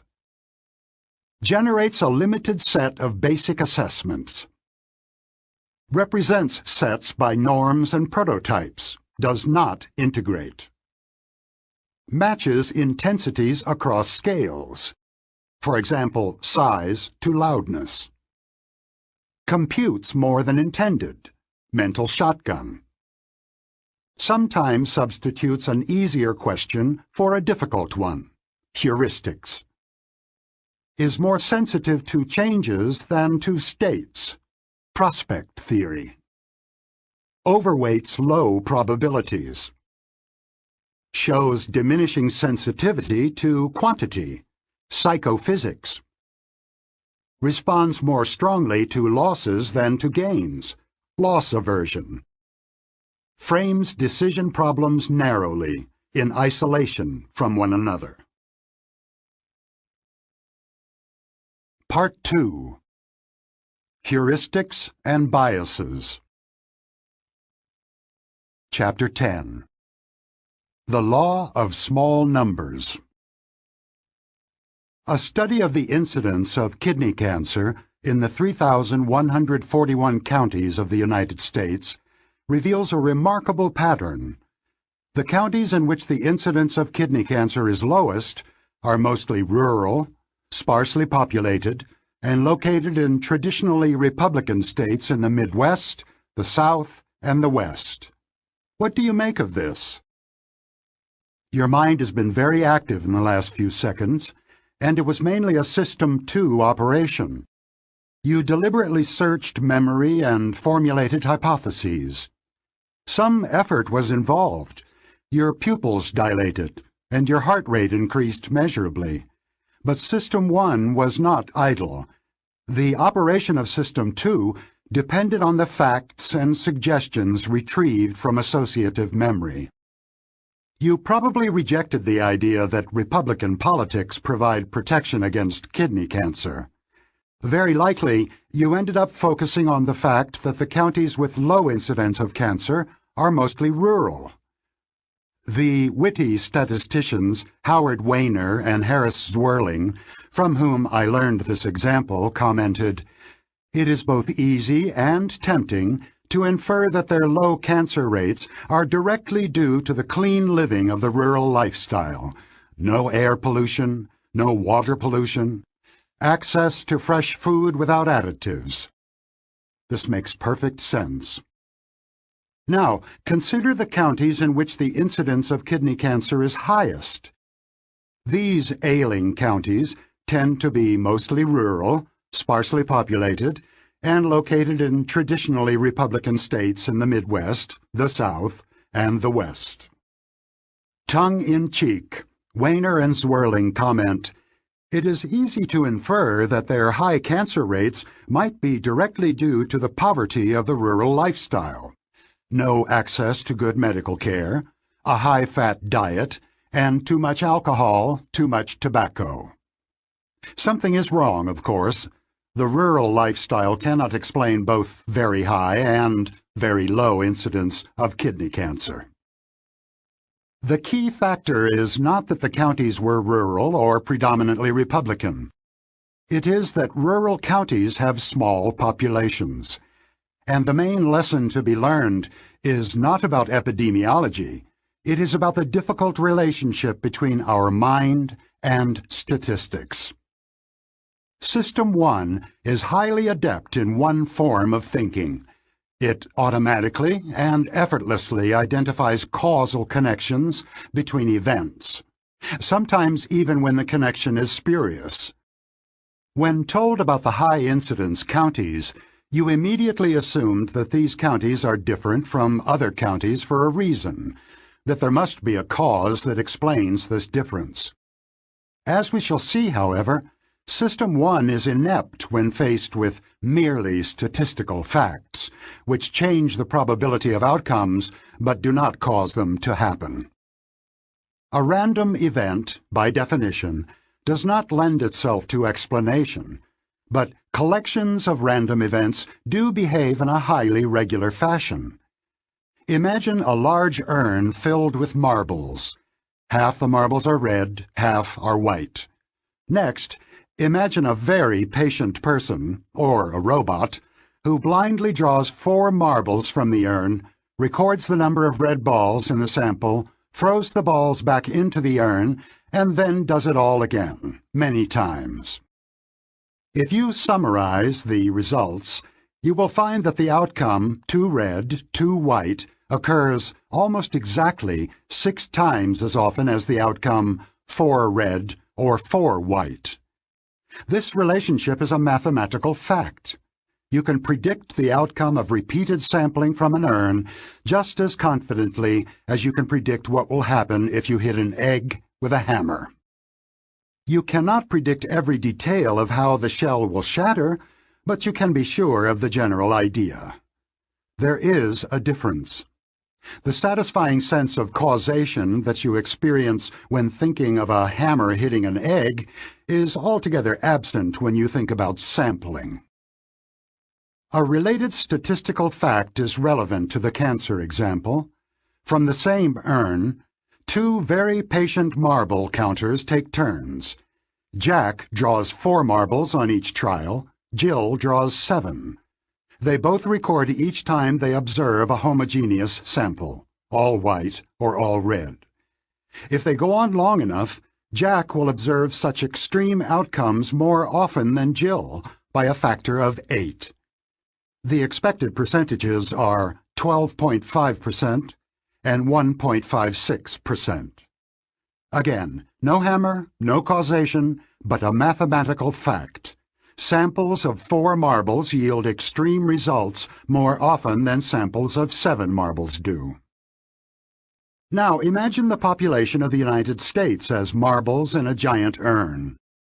Some marbles are marked KC, for kidney cancer. You draw samples of marbles and populate each county in turn. Rural counties are smaller than other counties. Just as in the game of Jack and Jill, extreme outcomes, very high and/or very low cancer rates, are most likely to be found in sparsely populated counties. This is all there is to the story. We started from the fact that calls for a cause. The incidence of kidney cancer varies widely across counties, and the differences are systematic. The explanation I offered is statistical. Extreme outcomes, both high and low, are more likely to be found in small than in large counties. This explanation is not causal. The small population of a county neither causes nor prevents cancer. It merely allows the incidence of cancer to be much higher or much lower than it is in the larger population. The deeper truth is that there is nothing to explain. The incidence of cancer is not truly lower or higher than normal in a county with a small population. It just appears to be so in a particular year because of an accident of sampling. If we repeat the analysis next year, we will observe the same general pattern of extreme results in the small counties, but the counties where cancer was common last year will not necessarily have a high incidence this year. If this is the case, the differences between large and small counties do not really count as facts.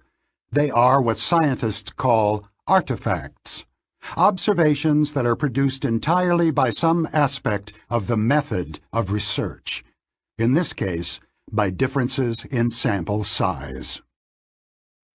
The story I have told may have surprised you, but it was not a revelation. You have long known that the results of large samples deserve more trust than smaller samples, and even people who are innocent of statistical knowledge have heard about this law of large numbers.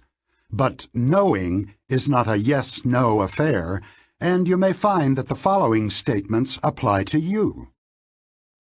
The feature sparsely populated did not immediately stand out as relevant when you read the epidemiological story. You were at least mildly surprised by the size of the difference between samples of 4 and samples of 7. Even now, you must exert some mental effort to see that the following two statements mean exactly the same thing. Large samples are more precise than small samples. Small samples yield extreme results more often than large samples do. The first statement has a clear ring of truth, but until the second version makes intuitive sense, you have not truly understood the first. The bottom line. Yes, you did know that the results of large samples are more precise, but you may now realize that you did not know it very well. You are not alone. The first study that Amos and I did together showed that even sophisticated researchers have poor intuitions and a wobbly understanding of sampling effects. The Law of Small Numbers. My collaboration with Amos in the early 1970s began with a discussion of the claim that people who have had no training in statistics are good intuitive statisticians. He told my seminar and me of researchers at the University of Michigan who were generally optimistic about intuitive statistics. I had strong feelings about that claim, which I took personally. I had recently discovered that I was not a good intuitive statistician, and I did not believe that I was worse than others. For a research psychologist, sampling variation is not a curiosity. It is a nuisance and a costly obstacle, which turns the undertaking of every research project into a gamble. Suppose that you wish to confirm the hypothesis that the vocabulary of the average 6-year-old girl is larger than the vocabulary of an average boy of the same age. The hypothesis is true in the population. The average vocabulary of girls is indeed larger. Girls and boys vary a great deal, however, and by the luck of the draw, you could select a sample in which the difference is inconclusive, or even one in which boys actually score higher. If you are the researcher, this outcome is costly to you because you have wasted time and effort and failed to confirm a hypothesis that was in fact true. Using a sufficiently large sample is the only way to reduce the risk. Researchers who pick too small a sample leave themselves at the mercy of sampling luck. The risk of error can be estimated for any given sample size by a fairly simple procedure. Traditionally, however, psychologists do not use calculations to decide on a sample size. They use their judgment, which is commonly flawed. An article I had read shortly before the debate with Amos demonstrated the mistake that researchers made, they still do, by a dramatic observation. The author pointed out that psychologists commonly chose samples so small that they exposed themselves to a 50% risk of failing to confirm their true hypotheses. No researcher in his right mind would accept such a risk. A plausible explanation was that psychologists' decisions about sample size reflected prevalent intuitive misconceptions of the extent of sampling variation. The article shocked me, because it explained some troubles I had had in my own research. Like most research psychologists, I had routinely chosen samples that were too small and had often obtained results that made no sense. Now I knew why. The odd results were actually artifacts of my research method. My mistake was particularly embarrassing because I taught statistics and knew how to compute the sample size that would reduce the risk of failure to an acceptable level. But I had never chosen a sample size by computation. Like my colleagues, I had trusted tradition and my intuition in planning my experiments, and had never thought seriously about the issue. When Amos visited the seminar, I had already reached the conclusion that my intuitions were deficient, and in the course of the seminar we quickly agreed that the Michigan optimists were wrong.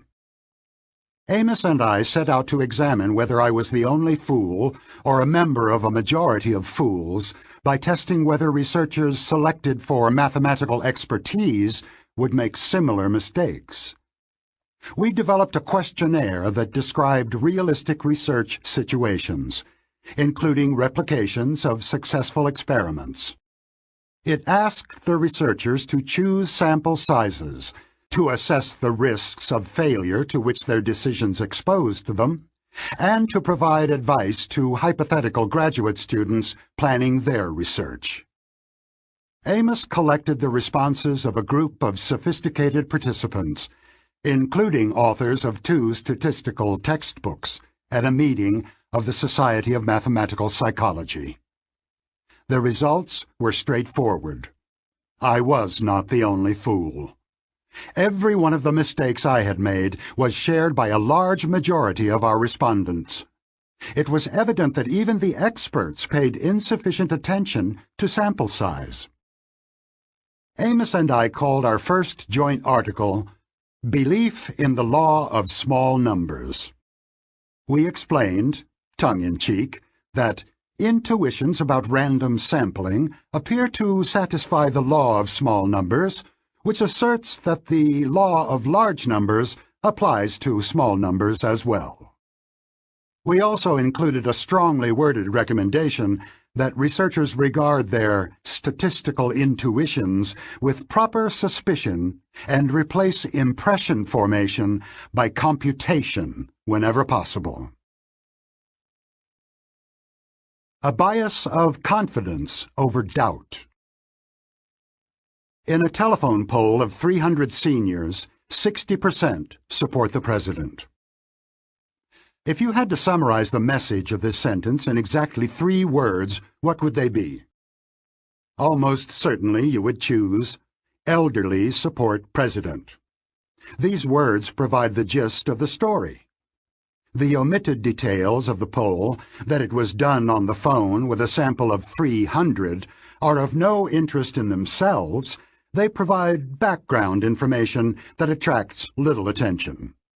Your summary would be the same if the sample size had been different. Of course, a completely absurd number would draw your attention. A telephone poll of 6 or 60 million elderly voters. Unless you are a professional, however, you may not react very differently to a sample of 150 and to a sample of 3,000. That is the meaning of the statement that people are not adequately sensitive to sample size. The message about the poll contains information of 2 kinds: the story and the source of the story. Naturally, you focus on the story rather than on the reliability of the results. When the reliability is obviously low, however, the message will be discredited. If you are told that A partisan group has conducted a flawed and biased poll to show that the elderly support the president. You will, of course, reject the findings of the poll, and they will not become part of what you believe. Instead, the partisan poll and its false results will become a news story about political lies. You can choose to disbelieve a message in such clear-cut cases, but do you discriminate sufficiently between "I read in the New York Times" and "I heard at the water cooler"? Can your System 1 distinguish degrees of belief? The principle of what you see is all there is suggests that it cannot. As I described earlier, System 1 is not prone to doubt. It suppresses ambiguity and spontaneously constructs stories that are as coherent as possible. Unless the message is immediately negated, the associations that it evokes will spread as if the message were true. System 2 is capable of doubt because it can maintain incompatible possibilities at the same time. However, sustaining doubt is harder work than sliding into certainty. The law of small numbers is a manifestation of a general bias that favors certainty over doubt, which will turn up in many guises in following chapters. The strong bias toward believing that small samples closely resemble the population from which they are drawn is also part of a larger story. We are prone to exaggerate the consistency and coherence of what we see. The exaggerated faith of researchers in what can be learned from a few observations is closely related to the halo effect, the sense we often get that we know and understand a person about whom we actually know very little. System 1 runs ahead of the facts in constructing a rich image on the basis of scraps of evidence. A machine for jumping to conclusions will act as if it believed in the law of small numbers. More generally, it will produce a representation of reality that makes too much sense. Cause and chance. The associative machinery seeks causes. The difficulty we have with statistical regularities is that they call for a different approach. Instead of focusing on how the event at hand came to be, the statistical view relates it to what could have happened instead. Nothing in particular caused it to be what it is. Chance selected it from among its alternatives. Our predilection for causal thinking exposes us to serious mistakes in evaluating the randomness of truly random events. For an example, take the sex of 6 babies born in sequence at a hospital. The sequence of boys and girls is obviously random. The events are independent of each other, and the number of boys and girls who were born in the hospital in the last few hours has no effect whatsoever on the sex of the next baby. Now consider 3 possible sequences: B, B, B, G, G, G, G, G, G, G, G, G, B, G, B, B, G, B. Are the sequences equally likely? The intuitive answer, of course not, is false. Because the events are independent, and because the outcomes B and G are approximately equally likely, then any possible sequence of 6 births is as likely as any other. Even now that you know this conclusion is true, it remains counterintuitive, because only the 3rd sequence appears random. As expected, BG, BB, GB is judged much more likely than the other 2 sequences. We are pattern seekers, believers in a coherent world in which regularities, such as a sequence of 6 girls, appear not by accident, but as a result of mechanical causality or of someone's intention. We do not expect to see regularity produced by a random process, and when we detect what appears to be a rule, we quickly reject the idea that the process is truly random. Random processes produce many sequences that convince people that the process is not random after all. You can see why assuming causality could have had evolutionary advantages. It is part of the general vigilance that we have inherited from ancestors. We are automatically on the lookout for the possibility that the environment has changed.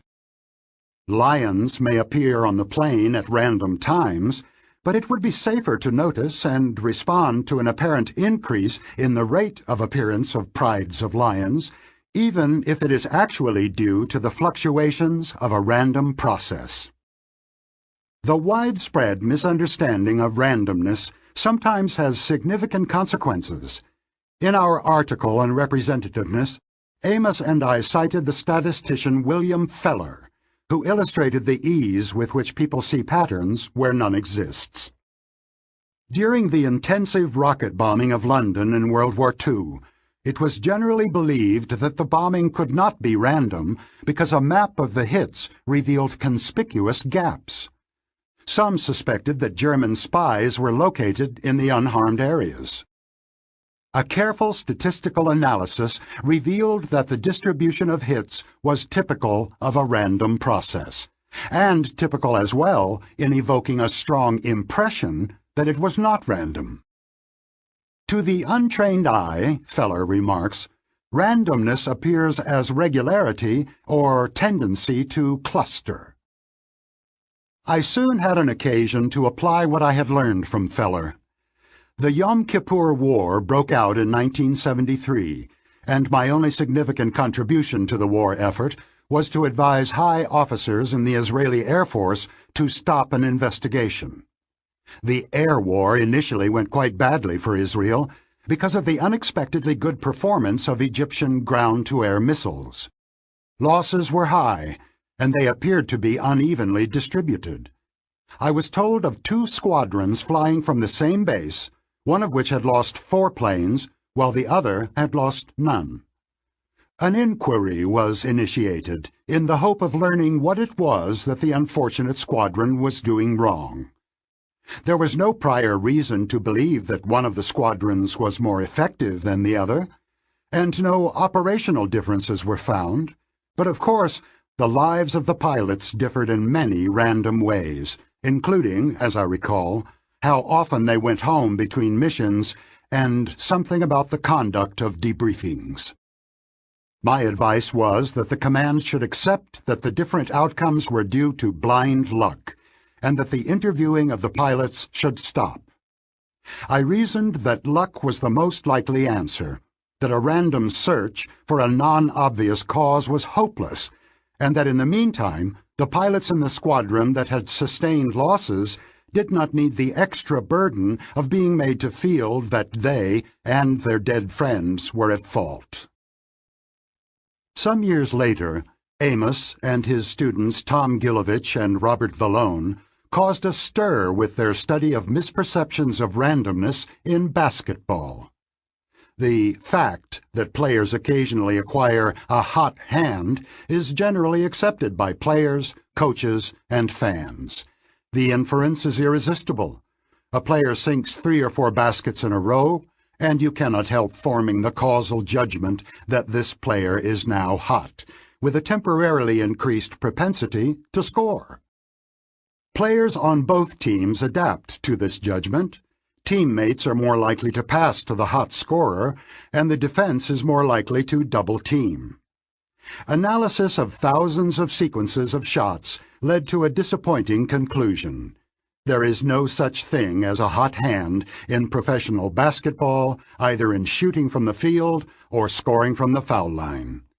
Of course, some players are more accurate than others, but the sequence of successes and missed shots satisfies all tests of randomness. The hot hand is entirely in the eye of the beholders, who are consistently too quick to perceive order and causality in randomness. The hot hand is a massive and widespread cognitive illusion. The public reaction to this research is part of the story. The finding was picked up by the press because of its surprising conclusion, and the general response was disbelief. When the celebrated coach of the Boston Celtics, Red Auerbach, heard of Gilovich and his study, he responded, "Who is this guy? So he makes a study. I couldn't care less." The tendency to see patterns in randomness is overwhelming, certainly more impressive than a guy making a study. The illusion of pattern affects our lives in many ways off the basketball court. How many good years should you wait before concluding that an investment advisor is unusually skilled? How many successful acquisitions should be needed for a board of directors to believe that the CEO has extraordinary flair for such deals? The simple answer to these questions is that if you follow your intuition, you will more often than not err by misclassifying a random event as systematic. We are far too willing to reject the belief that much of what we see in life is random. I began this chapter with the example of cancer incidents across the United States. The example appears in a book intended for statistics teachers, but I learned about it from an amusing article by the two statisticians I quoted earlier, Howard Weiner and Harris Zwirling. Their essay focused on a large investment, some $1.7 billion, which the Gates Foundation made to follow up intriguing findings on the characteristics of the most successful schools. Many researchers have sought the secret of successful education by identifying the most successful schools in the hope of discovering what distinguishes them from others. One of the conclusions of this research is that the most successful schools, on average, are small. In a survey of 1,662 schools in Pennsylvania, for instance, 6 of the top 50 were small, which is an overrepresentation by a factor of 4. These data encouraged the Gates Foundation to make a substantial investment in the creation of small schools, sometimes by splitting large schools into smaller units. At least half a dozen other prominent institutions, such as the Annenberg Foundation and the Pew Charitable Trust, joined the effort, as did the U.S. Department of Education's Smaller Learning Communities program. This probably makes intuitive sense to you. It is easy to construct a causal story that explains how small schools are able to provide superior education and thus produce high-achieving scholars by giving them more personal attention and encouragement than they could get in larger schools. Unfortunately, the causal analysis is pointless because the facts are wrong. If the statisticians who reported to the Gates Foundation had asked about the characteristics of the worst schools, they would have found that bad schools also tend to be smaller than average. The truth is that small schools are not better on average. They are simply more variable. If anything, say Weiner and Zwirling, large schools tend to produce better results, especially in higher grades where a variety of curricular options is valuable. Thanks to recent advances in cognitive psychology, we can now see clearly what Amos and I could only glimpse. The law of small numbers is part of two larger stories about the workings of the mind. The exaggerated faith in small samples is only one example of a more general illusion. We pay more attention to the content of messages than to information about their reliability, and as a result, end up with a view of the world around us that is simpler and more coherent than the data justify. Jumping to conclusions is a safer sport in the world of our imagination than it is in reality. Statistics produce many observations that appear to beg for causal explanations, but do not lend themselves to such explanations. Many facts of the world are due to chance, including accidents of sampling. Causal explanations of chance events are inevitably wrong. Speaking of the law of small numbers. Yes, the studio has had 3 successful films since the new CEO took over. but it is too early to declare that he has a hot hand. I won't believe that the new trader is a genius before consulting a statistician who could estimate the likelihood of his streak being a chance event. The sample of observations is too small to make any inferences. Let's not follow the law of small numbers.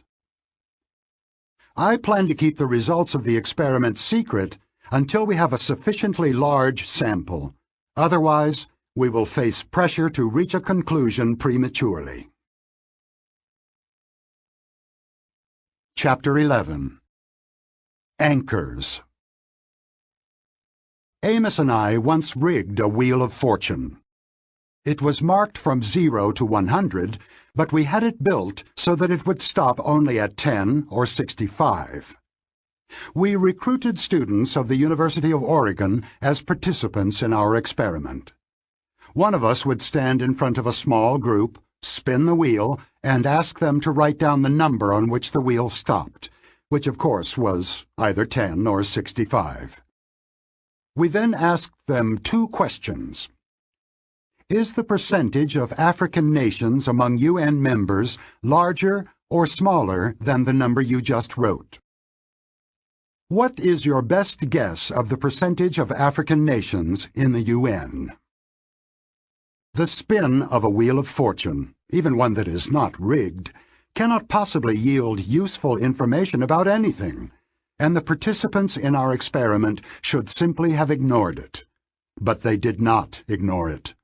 The average estimates of those who saw 10 and 65 were 25% and 45% respectively. The phenomenon we were studying is so common and so important in the everyday world that you should know its name. It is an anchoring effect. It occurs when people consider a particular value for an unknown quantity before estimating that quantity. What happens is one of the most reliable and robust results of experimental psychology. The estimates stay close to the number that people considered, hence the image of an anchor. If you are asked whether Gandhi was more than 114 years old when he died, you will end up with a much higher estimate at his age of death than if you would if the anchoring question referred to death at 35. If you consider how much you should pay for a house, you will be influenced by the asking price. The same house will appear more valuable if its listing price is high than if it is low, even if you are determined to resist the influence of this number, and so on. The list of anchoring effects is endless. Any number that you are asked to consider as a possible solution to an estimation problem will induce an anchoring effect. We were not the first to observe the effects of anchors, but our experiment was the first demonstration of its absurdity. People's judgments were influenced by an obviously uninformative number. There was no way to describe the anchoring effect of a wheel of fortune as reasonable. Amos and I published the experiment in our science paper, and it is one of the best known of the findings we reported there. There was only one trouble. Amos and I did not fully agree on the psychology of the anchoring effect. He supported one interpretation, I liked another, and we never found a way to settle the argument. The problem was finally solved decades later by the efforts of numerous investigators. It is now clear that Amos and I were both right. 2 different mechanisms produce anchoring effects, one for each system. There is a form of anchoring that occurs in a deliberate process of adjustment, an operation of System 2. And there is anchoring that occurs by a priming effect, an automatic manifestation of System 1. Anchoring as adjustment. Amos liked the idea of an adjust and anchor heuristic as a strategy for estimating uncertain quantities.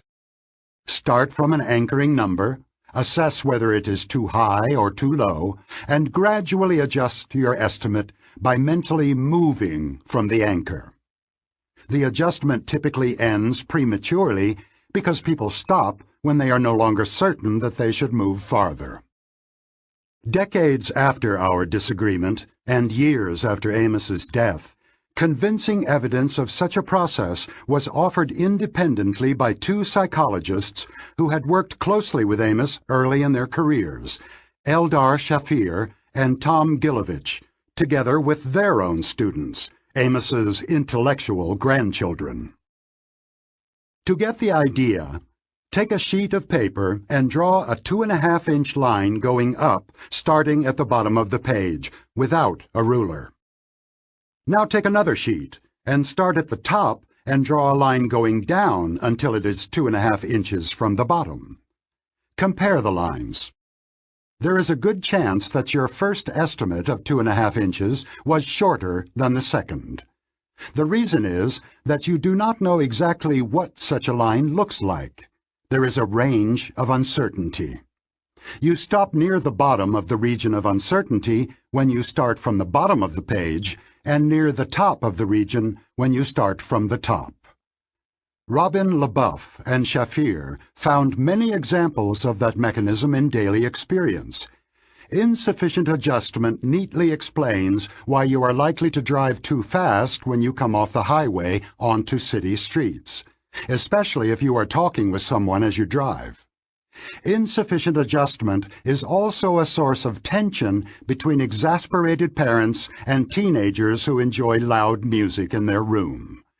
LaBeouf and Shafir note that a well-intentioned child who turns down exceptionally loud music to meet a parent's demand that is played at a reasonable volume may fail to adjust sufficiently from a high anchor and may feel that genuine attempts at compromise are being overlooked. The driver and the child both deliberately adjust down, and both fail to adjust enough. Now consider these questions. When did George Washington become president? What is the boiling temperature of water at the top of Mount Everest? The first thing that happens when you consider each of these questions is that an anchor comes to mind, and you know both that it is wrong and the direction of the correct answer. You know immediately that George Washington became president after 1776, and you also know that the boiling temperature of water at the top of Mount Everest is lower than 100 degrees Celsius. You have to adjust in the appropriate direction by finding arguments to move away from the anchor. As in the case of the lines, you are likely to stop when you are no longer sure you should go farther, at the near edge of the region of uncertainty. Nick Epley and Tom Gilovich found evidence that adjustment is a deliberate attempt to find reasons to move away from the anchor. People who are instructed to shake their head when they hear the anchor, as if they rejected it, move farther from the anchor, and people who nod their head show enhanced anchoring. Epley and Gilovich also confirmed that adjustment is an effortful operation. People adjust less, stay closer to the anchor, when their mental resources are depleted, either because their memory is loaded with digits or because they are slightly drunk. Insufficient adjustment is a failure of a weak or lazy system too. So we now know that Amos was right for at least some cases of anchoring, which involve a deliberate system 2 adjustment in a specified direction from an anchor. Anchoring as priming effect. When Amos and I debated anchoring, I agreed that adjustment sometimes occurs, but I was uneasy. Adjustment is a deliberate and conscious activity, but in most cases of anchoring, there is no corresponding subjective experience. Consider these two questions. Was Gandhi more or less than 144 years old when he died? How old was Gandhi when he died? Did you produce your estimate by adjusting down from 144? Probably not. But the absurdly high number still affected your estimate. My hunch was that anchoring is a case of suggestion. This is the word we use when someone causes us to see, hear, or feel something by merely bringing it to mind. For example, the question, "Do you now feel a slight numbness in your left leg?" always prompts quite a few people to report that their left leg does indeed feel a little strange. Amos was more conservative than I was about hunches, and he correctly pointed out that appealing to suggestion did not help us understand anchoring because we did not know how to explain suggestion. I had to agree that he was right, but I never became enthusiastic about the idea of insufficient adjustment as the sole cause of anchoring effects. We conducted many inconclusive experiments in an effort to understand anchoring, but we failed and eventually gave up the idea of writing more about it. The puzzle that defeated us is now solved, because the concept of suggestion is no longer obscure. Suggestion is a priming effect, which selectively evokes compatible evidence. You did not believe for a moment that Gandhi lived for 144 years, but your associative machinery surely generated an impression of a very ancient person. System 1 understands sentences by trying to make them true, and the selective activation of compatible thoughts produces a family of systematic errors that makes us gullible and prone to believe too strongly whatever we believe. We can now see why Amos and I did not realize that there were two types of anchoring. The research techniques and theoretical ideas we needed did not yet exist. They were developed much later by other people. A process that resembles suggestion is indeed at work in many situations. System 1 tries its best to construct a world in which the anchor is the true number. This is one of the manifestations of associative coherence that I described in the first part of the book. The German psychologists Thomas Musweiler and Fritz Strack offered the most compelling demonstrations of the role of associative coherence in anchoring. In one experiment, they asked an anchoring question about temperature. Is the annual mean temperature in Germany higher or lower than 20 degrees Celsius, 68 degrees Fahrenheit? Or, is the annual mean temperature in Germany higher or lower than 5 degrees Celsius, 40 degrees Fahrenheit? All participants were then briefly shown words that they were asked to identify. The researchers found that 68 degrees Fahrenheit made it easier to recognize summer words like sun and beach, and 40 degrees Fahrenheit facilitated winter words like frost and ski. The selective activation of compatible memories explains anchoring. The high and the low numbers activate different sets of ideas in memory. The estimates of annual temperature draw on these biased samples of ideas and are therefore biased as well. In another elegant study in the same vein, participants were asked about the average price of German cars. A high anchor selectively primed the names of luxury brands, Mercedes, Audi, whereas the low anchor primed brands associated with mass-market cars, Volkswagen. We saw earlier that any prime will tend to evoke information that is compatible with it. Suggestion and anchoring are both explained by the same automatic operation of System 1. Although I did not know how to prove it at the time, my hunch about the link between anchoring and suggestion turned out to be correct. The Anchoring Index. Many psychological phenomena can be demonstrated experimentally, but few can actually be measured. The effect of anchors is an exception. Anchoring can be measured, and it is an impressively large effect. Some visitors at the San Francisco Exploratorium were asked the following two questions. Is the height of the tallest redwood more or less than 1,200 feet? What is your best guess about the height of the tallest redwood? The high anchor in this experiment was 1,200 feet.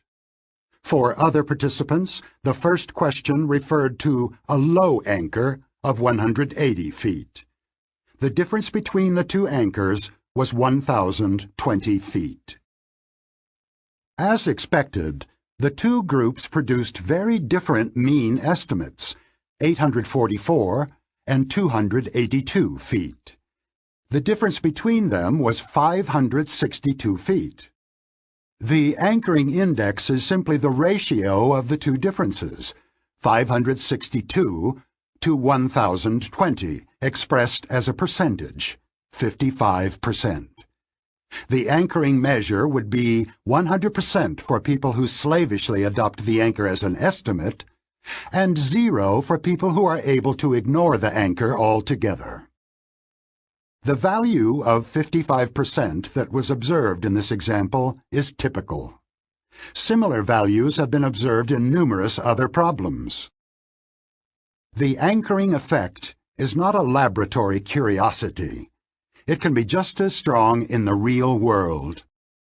In an experiment conducted some years ago, real estate agents were given an opportunity to assess the value of a house that was actually on the market.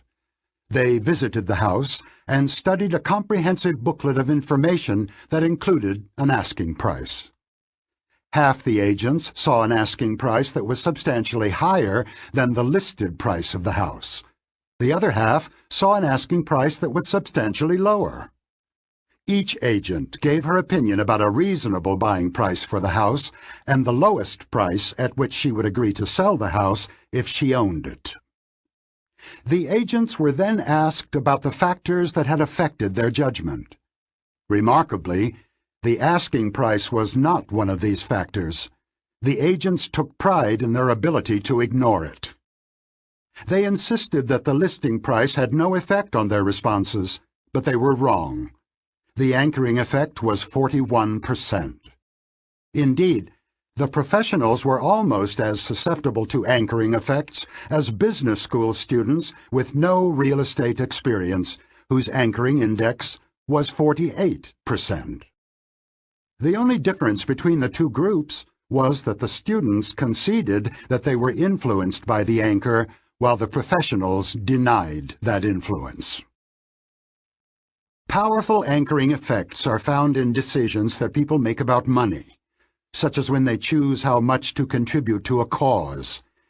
To demonstrate this effect, we told participants in the exploratorium study about the environmental damage caused by oil tankers in the Pacific Ocean and asked about their willingness to make an annual contribution to save 50,000 offshore Pacific Coast seabirds from small offshore oil spills until ways are found to prevent spills or require tanker owners to pay for the operation.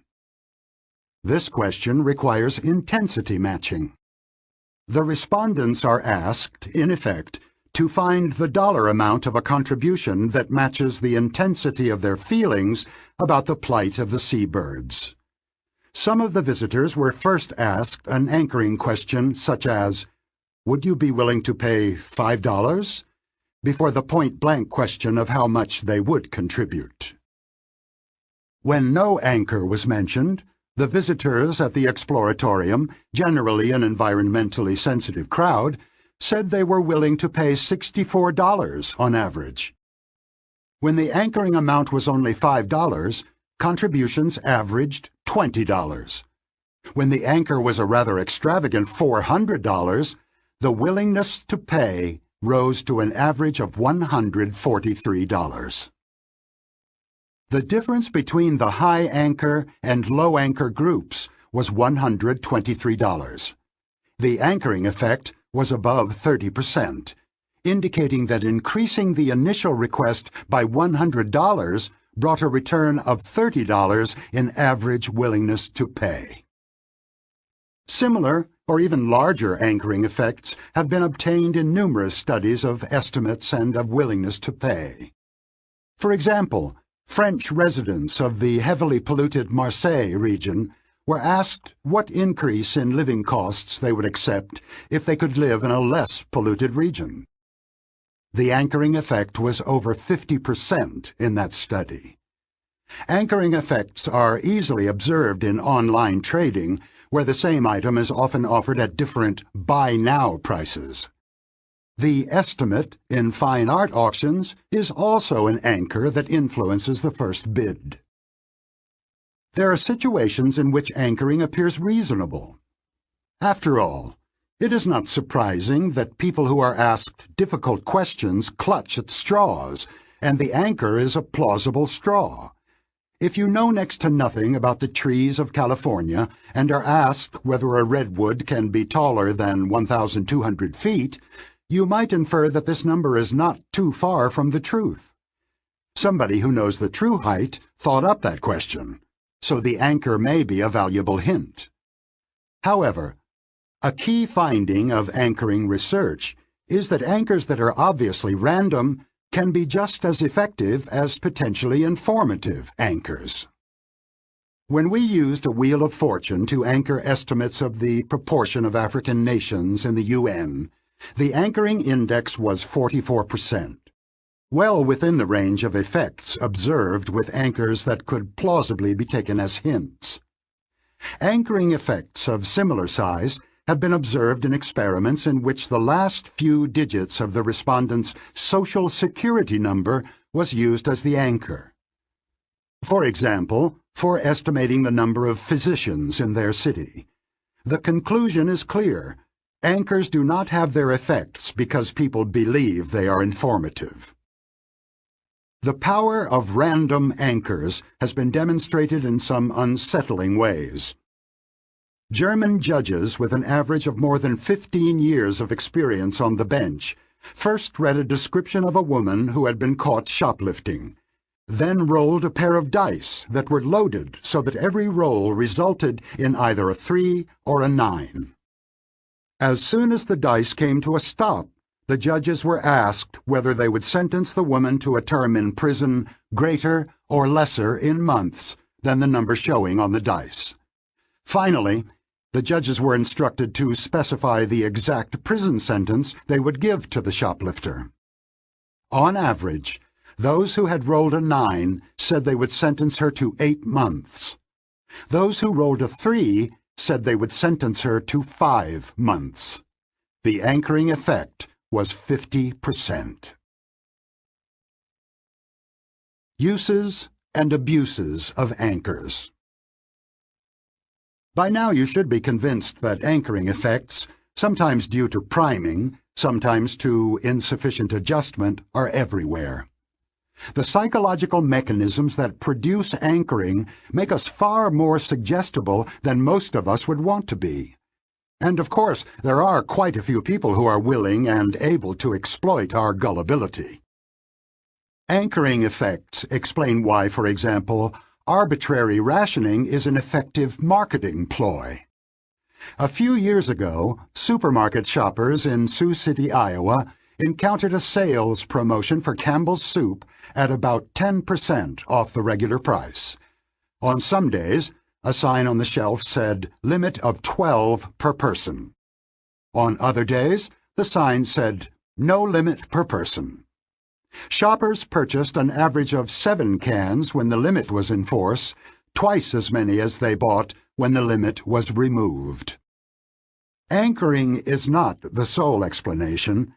Rationing also implies that the goods are flying off the shelves, and shoppers should feel some urgency about stocking up. But we also know that the mention of 12 cans as a possible purchase would produce anchoring even if the number were produced by a roulette wheel. We see the same strategy at work in the negotiation over the price of a home when the seller makes the first move by setting the list price. As in many other games, moving first is an advantage in single-issue negotiations. For example, when price is the only issue to be settled between a buyer and a seller. As you may have experienced when negotiating for the first time in a bazaar, the initial anchor has a powerful effect. My advice to students when I taught negotiations was that if you think the other side has made an outrageous proposal, you should not come back with an equally outrageous counteroffer, creating a gap that will be difficult to bridge in further negotiations. Instead, you should make a scene, storm out or threaten to do so, and make it clear, to yourself as well as to the other side, that you will not continue the negotiation with that number on the table. The psychologists Adam Galinsky and Thomas Musweiler proposed more subtle ways to resist the anchoring effect in negotiations. They instructed negotiators to focus their attention and search their memory for arguments against the anchor. The instruction to activate System 2 was successful. For example, the anchoring effect is reduced or eliminated when the second mover focuses his attention on the minimal offer that the opponent would accept, or on the costs to the opponent of failing to reach an agreement. In general, a strategy of deliberately thinking the opposite may be a good defense against anchoring effects, because it negates the biased recruitment of thoughts that produces these effects. Finally, try your hand at working out the effect of anchoring on a problem of public policy, the size of damages in personal injury cases. These awards are sometimes very large. Businesses that are frequent targets of such lawsuits, such as hospitals and chemical companies, have lobbied to set a cap on the awards. Before you read this chapter, you might have thought that capping awards is certainly good for potential defendants, but now you should not be so sure. Consider the effect of capping awards at $1 million. This rule would eliminate all larger awards, but the anchor would also pull up the size of many awards that would otherwise be much smaller. It would almost certainly benefit serious offenders and large firms much more than small ones. Anchoring and the two systems. The effects of random anchors have much to tell us about the relationship between System 1 and System 2. Anchoring effects have always been studied in tasks of judgment and choice that are ultimately completed by System 2. However, System 2 works on data that is retrieved from memory in an automatic and involuntary operation of System 1. System 2 is therefore susceptible to the biasing influence of anchors that make some information easier to retrieve. Furthermore, System 2 has no control over the effect and no knowledge of it. The participants who have been exposed to random or absurd anchors, such as Gandhi's death at age 144, confidently deny that this obviously useless information could have influenced their estimate. And they are wrong. We saw in the discussion of the law of small numbers that a message, unless it is immediately rejected as a lie, will have the same effect on the associative system regardless of its reliability. The gist of the message is the story, which is based on whatever information is available, even if the quantity of the information is slight and its quality is poor. What you see is all there is.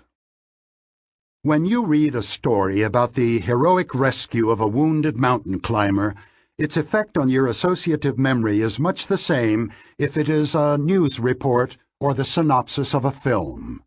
Anchoring results from this associative activation. Whether the story is true or believable matters little, if at all. The powerful effect of random anchors is an extreme case of this phenomenon because a random anchor obviously provides no information at all. Earlier, I discussed the bewildering variety of priming effects, in which your thoughts and behavior may be influenced by stimuli to which you pay no attention at all, and even by stimuli of which you are completely unaware. The main moral of priming research is that our thoughts and our behavior are influenced much more than we know or want by the environment of the moment. Many people find the priming results unbelievable because they do not correspond to subjective experience. Many others find the results upsetting because they threaten the subjective sense of agency and autonomy. If the content of a screensaver on an irrelevant computer can affect your willingness to help strangers without your being aware of it, how free are you? Anchoring effects are threatening in a similar way. You are always aware of the anchor and even pay attention to it, but you do not know how it guides and constrains your thinking because you cannot imagine how you would have thought if the anchor had been different or absent. However, you should assume that any number that is on the table has had an anchoring effect on you, and if the stakes are high, you should mobilize yourself, your system too, to combat the effect. Speaking of anchors, the firm we want to acquire sent us their business plan with the revenue they expect. We shouldn't let that number influence our thinking. Set it aside. Plans are best-case scenarios. Let's avoid anchoring on plans when we forecast actual outcomes. Thinking about ways the plan could go wrong is one way to do it. Our aim in the negotiation is to get them anchored on this number.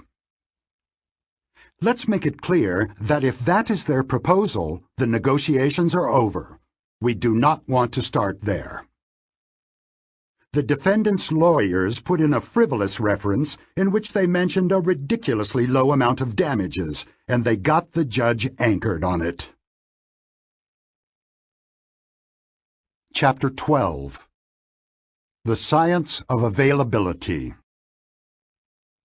Amos and I had our most productive year in 1971-72, which we spent in Eugene, Oregon. We were the guests of the Oregon Research Institute, which housed several future stars of all fields in which we worked: judgment, decision-making, and intuitive prediction.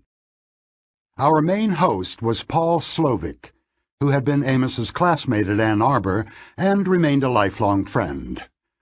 Paul was on his way to becoming the leading psychologist among scholars of risk, a position he had held for decades, collecting many honors along the way. Paul and his wife, Roz, introduced us to life in Eugene, and soon we were doing what people in Eugene do: jogging, barbecuing, and taking children to basketball games. We also worked very hard, running dozens of experiments and writing our articles on judgment heuristics. At night, I wrote Attention and Effort. It was a busy year. One of our projects was the study of what we called the availability heuristic.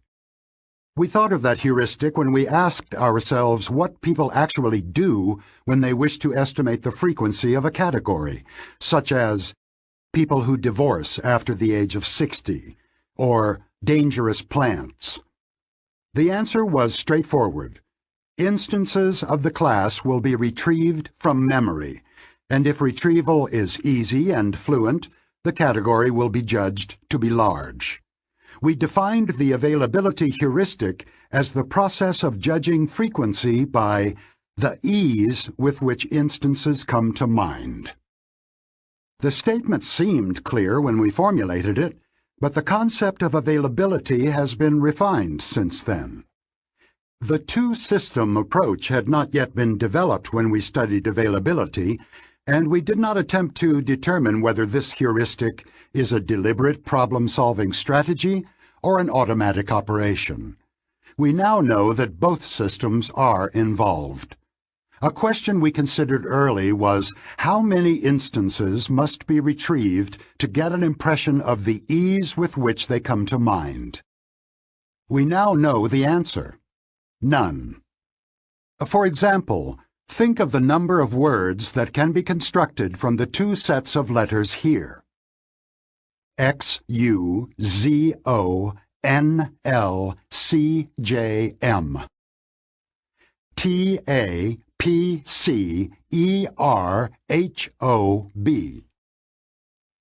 You knew almost immediately, without generating any instances, that one set offers far more possibilities than the other. probably by a factor of 10 or more. Similarly, you do not need to retrieve specific news stories to have a good idea of the relative frequency with which different countries have appeared in the news during the past year. Belgium, China, France, Congo, Nicaragua, Romania. The availability heuristic, like other heuristics of judgment, substitutes one question for another. You wish to estimate the size of a category or the frequency of an event, but you report an impression of the ease with which instances come to mind. Substitution of questions inevitably produces systematic errors. You can discover how the heuristic leads to biases by following a simple procedure. List factors other than frequency that make it easy to come up with instances. Each factor in your list will be a potential source of bias. Here are some examples. A salient event that attracts your attention will be easily retrieved from memory. Divorces among Hollywood celebrities and sex scandals among politicians attract much attention, and instances will come easily to mind. You are therefore likely to exaggerate the frequency of both Hollywood divorces and political sex scandals. A dramatic event temporarily increases the availability of its category. A plane crash that attracts media coverage will temporarily alter your feelings about the safety of flying. Accidents are on your mind for a while after you see a car burning at the side of the road, and the world is for a while a more dangerous place.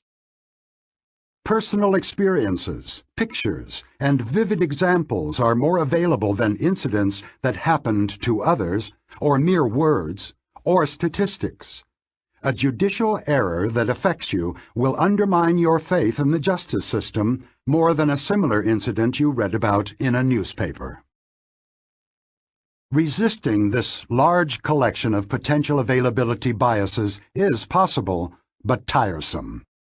You must make the effort to reconsider your impressions and intuitions by asking such questions as, is our belief that thefts by teenagers are a major problem due to a few recent instances in our neighborhood? Or, could it be that I feel no need to get a flu shot because none of my acquaintances got the flu last year? Maintaining one's vigilance against biases is a chore, but the chance to avoid a costly mistake is sometimes worth the effort.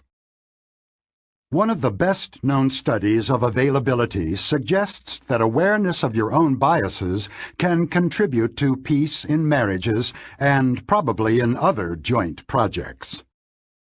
In a famous study, spouses were asked, how large was your personal contribution to keeping the place tidy, in percentages? They also answered similar questions about taking out the garbage, initiating social engagements, etc. Would the self-estimated contributions add up to 100%, or more or less? As expected, the self-assessed contributions added up to more than 100%. The explanation is a simple availability bias. Both spouses remember their own individual efforts and contributions much more clearly than those of the other, and the difference in availability leads to a difference in judged frequency. The bias is not necessarily self-serving. Spouses also overestimated their contribution to causing quarrels, although to a smaller extent than their contributions to more desirable outcomes. The same bias contributes to the common observation that many members of a collaborative team feel they have done more than their share and also feel that the others are not adequately grateful for their individual contributions. I am generally not optimistic about the potential for personal control of biases, but this is an exception. The opportunity for successful debiasing exists because the circumstances in which issues of credit allocation come up are easy to identify, the more so because tensions often arise when several people at once feel that their efforts are not adequately recognized. The mere observation that there is usually more than 100% credit to go around is sometimes sufficient to defuse the situation. In any event, it is a good thing for every individual to remember. You will occasionally do more than your share, but it is useful to know that you are likely to have that feeling even when each member of the team feels the same way. The psychology of availability. A major advance in the understanding of the availability heuristic occurred in the early 1990s when a group of German psychologists, led by Norbert Schwarz, raised an intriguing question. How will people's impressions of the frequency of a category be affected by a requirement to list a specified number of instances? Imagine yourself a subject in that experiment. First, list 6 instances in which you behaved assertively. Next, evaluate how assertive you are. Imagine that you had been asked for 12 instances of assertive behavior, a number most people find difficult. Would your view of your own assertiveness be different? Schwarz and his colleagues observed that the task of listing instances may enhance the judgments of the trait by 2 different routes: the number of instances retrieved, the ease with which they come to mind. The request to list 12 instances pits the 2 determinants against each other. On the one hand, you have just retrieved an impressive number of cases in which you were assertive. On the other hand, while the first 3 or 4 instances of your own assertiveness probably came easily to you, you almost certainly struggled to come up with the last few to complete a set of 12. Fluency was low. Which will count more, the amount retrieved or the ease and fluency of the retrieval? The contest yielded a clear-cut winner. People who had just listed 12 instances rated themselves as less assertive than people who had listed only 6. Furthermore, participants who had been asked to list 12 cases in which they had not behaved assertively ended up thinking of themselves as quite assertive. If you cannot easily come up with instances of meek behavior, you are likely to conclude that you are not meek at all. Self-ratings were dominated by the ease with which examples had come to mind. The experience of fluent retrieval of instances trumped the number retrieved. An even more direct demonstration of the role of fluency was offered by other psychologists in the same group. All the participants in their experiment listed 6 instances of assertive or non-assertive behavior, while maintaining a specified facial expression. Smilers were instructed to contract the zygomaticus muscle, which produces a light smile. Frowners were required to furrow their brow. As you already know, frowning normally accompanies cognitive strain, and the effect is symmetric. When people are instructed to frown while doing a task, they actually try harder and experience greater cognitive strain.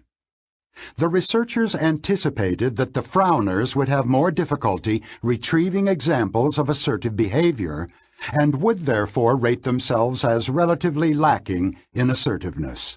And so it was. Psychologists enjoyed experiments that yield paradoxical results, and they have applied Schwarz's discovery with gusto. For example, people believe that they use their bicycles less often after recalling many rather than few instances, are less confident in a choice when they are asked to produce more arguments to support it, are less confident that an event was avoidable after listing more ways it could have been avoided, are less impressed by a car after listing many of its advantages. A professor at UCLA found an ingenious way to exploit the availability bias. He asked different groups of students to list ways to improve the course, and he varied the required number of improvements. As expected, the students who listed more ways to improve the class rated it higher. Perhaps the most interesting finding of this paradoxical research is that the paradox is not always found. People sometimes go by content rather than by ease of retrieval. The proof that you truly understand a pattern of behavior is that you know how to reverse it. Schwartz and his colleagues took on this challenge of discovering the conditions under which this reversal would take place. The ease with which instances of assertiveness come to the subject's mind changes during the task. The first few instances are easy, but retrieval soon becomes much harder. Of course, the subject also expects fluency to drop gradually, but the drop of fluency between 6 and 12 instances appears to be steeper than the participant expected. The results suggest that the participants make an inference. If I am having so much more trouble than expected coming up with instances of my assertiveness, then I can't be very assertive. Note that this inference rests on a surprise, fluency being worse than expected. The availability heuristic that the subjects apply is better described as an unexplained unavailability heuristic. Schwartz and his colleagues reasoned that they could disrupt the heuristic by providing the subjects with an explanation for the fluency of retrieval that they experienced. They told the participants they would hear background music while recalling instances and that the music would affect performance in the memory task. Some subjects were told that the music would help. Others were told to expect diminished fluency. As predicted, participants whose experience of fluency was explained did not use it as a heuristic. The subjects who were told that music would make retrieval more difficult rated themselves as equally assertive when they retrieved 12 instances as when they retrieved 6. Other cover stories have been used with the same result. Judgments are no longer influenced by ease of retrieval when the experience of fluency is given a spurious explanation by the presence of curves or straight text boxes, by the background color of the screen, or by other irrelevant factors that the experimenters dreamed up. As I have described it, the process that leads to judgment by availability appears to involve a complex chain of reasoning. The subjects have an experience of diminishing fluency as they produce instances. They evidently have expectations about the rate at which fluency decreases, and those expectations are wrong. The difficulty of coming up with new instances increases more rapidly than they expect. It is the unexpectedly low fluency that causes people who were asked for 12 instances to describe themselves as unassertive. When the surprise is eliminated, low fluency no longer influences the judgment. The process appears to consist of a sophisticated set of inferences. Is the automatic System 1 capable of it? The answer is that, in fact, no complex reasoning is needed. Among the basic features of System 1 is its ability to set expectations and to be surprised when these expectations are violated. The system also retrieves possible causes of a surprise, usually by finding a possible cause among recent surprises.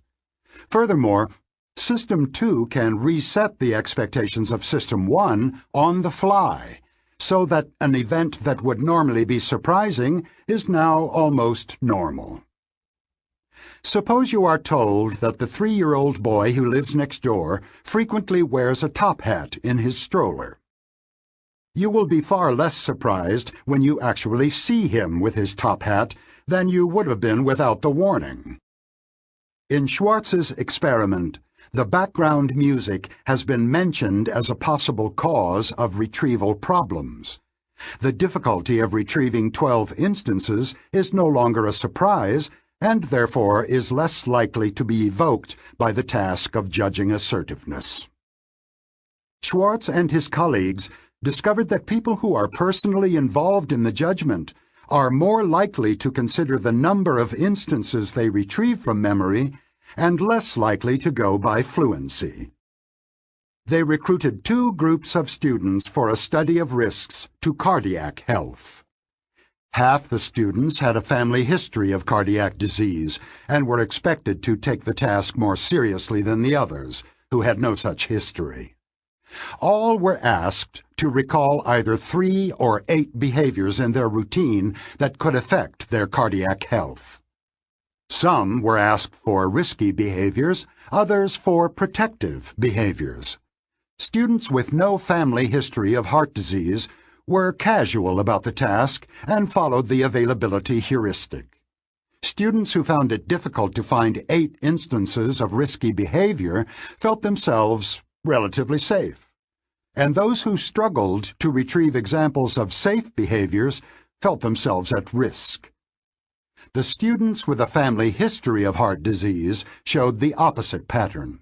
They felt safer when they retrieved many instances of safe behavior and felt greater danger when they retrieved many instances of risky behavior.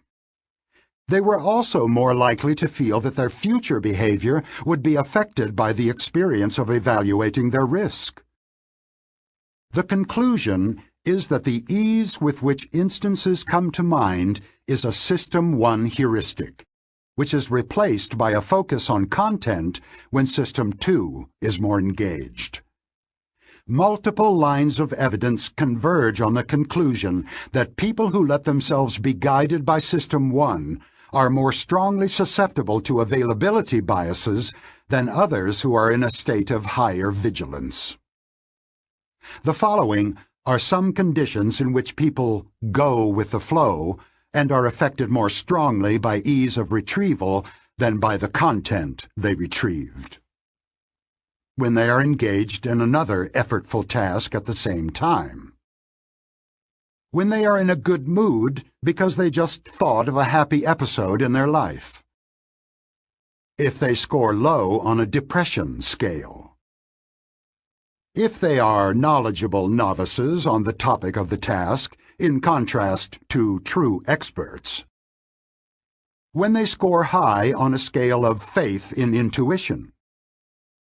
If they are, or are made to feel, powerful.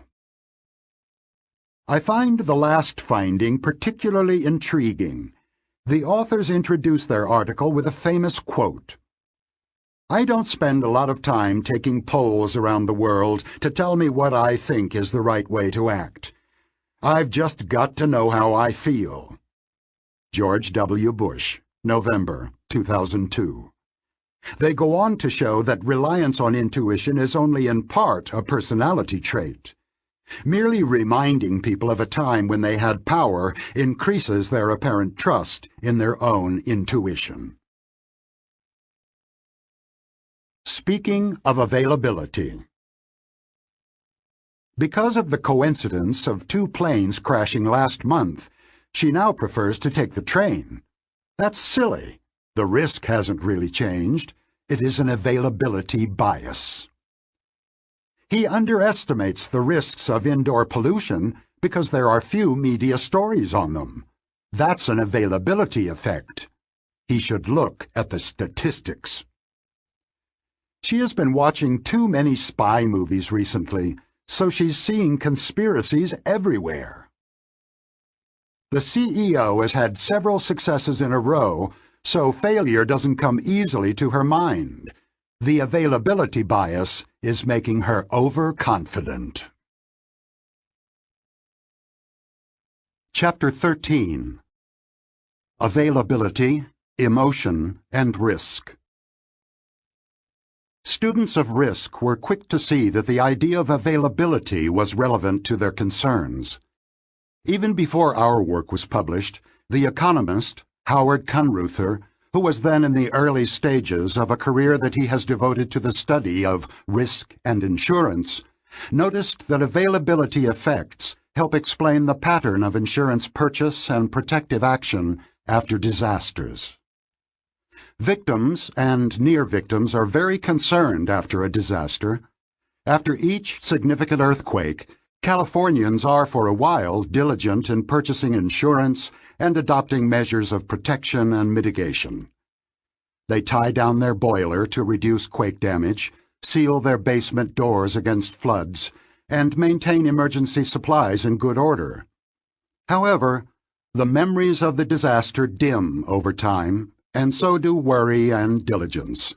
The dynamics of memory help explain the recurrent cycles of disaster, concern, and growing complacency that are familiar to students of large-scale emergencies.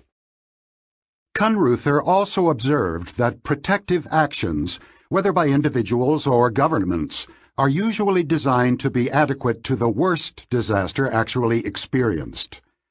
As long ago as pharaonic Egypt, societies have tracked the high water mark of rivers that periodically flood and have always prepared accordingly, apparently assuming that floods will not rise higher than the existing high water mark. Images of a worse disaster do not come easily to mind. Availability and affect. The most influential studies of availability biases were carried out by our friends in Eugene, where Paul Slovic and his longtime collaborator Sarah Lichtenstein were joined by our former student Baruch Fischoff. They carried out groundbreaking research on public perceptions of risks, including a survey that has become the standard example of an availability bias. They asked participants in their survey to consider pairs of causes of death: diabetes and asthma, or stroke and accidents. For each pair, the subjects indicated the more frequent cause and estimated the ratio of the two frequencies. The judgments were compared to health statistics of the time. Here's a sample of their findings. Strokes cause almost twice as many deaths as all accidents combined, but 80% of respondents judged accidental death to be more likely. Tornadoes were seen as more frequent killers than asthma, although the latter caused 20 times more deaths. Death by lightning was judged less likely than death from botulism, even though it is 52 times more frequent.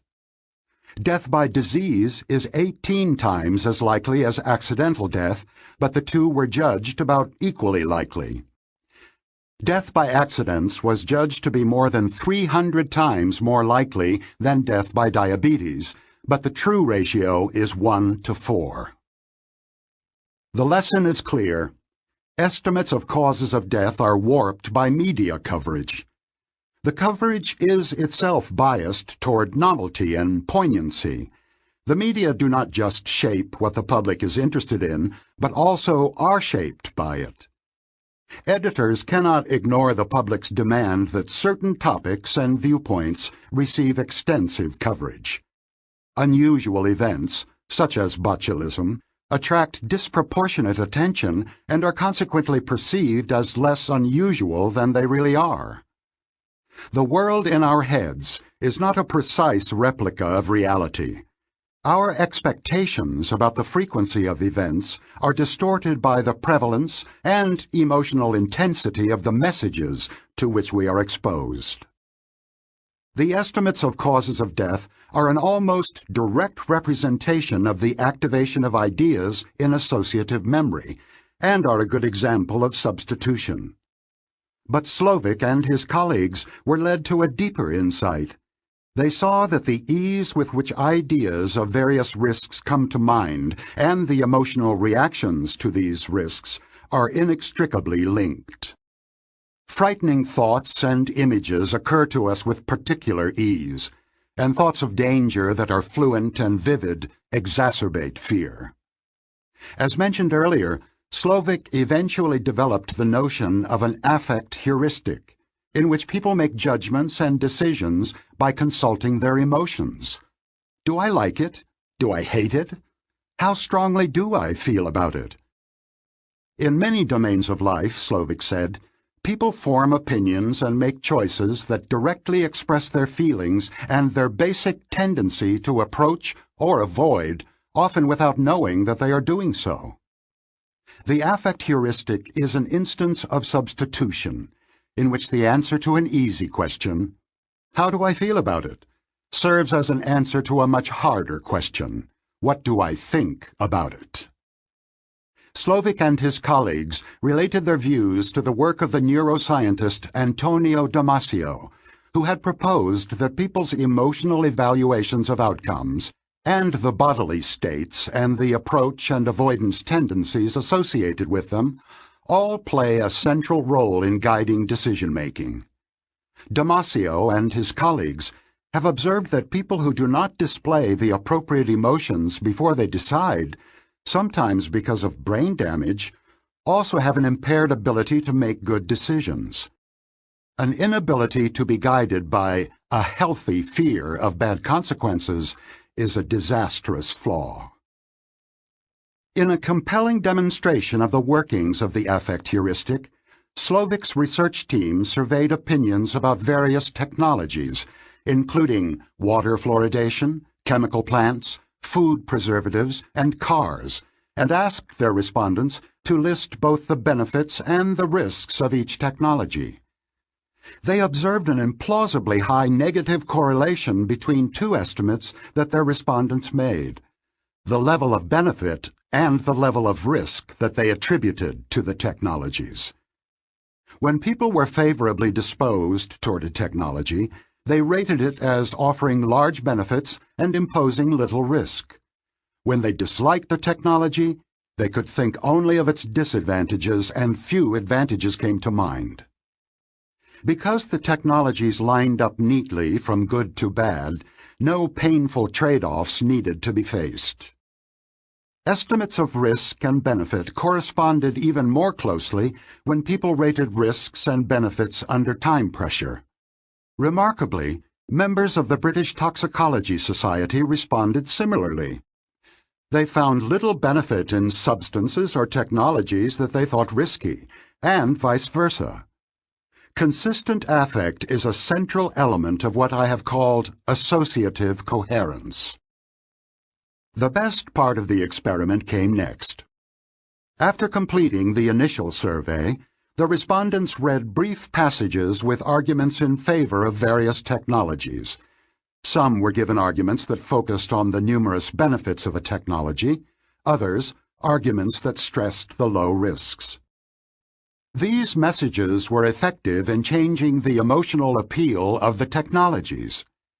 The striking finding was that people who had received a message extolling the benefits of a technology also changed their beliefs about its risks.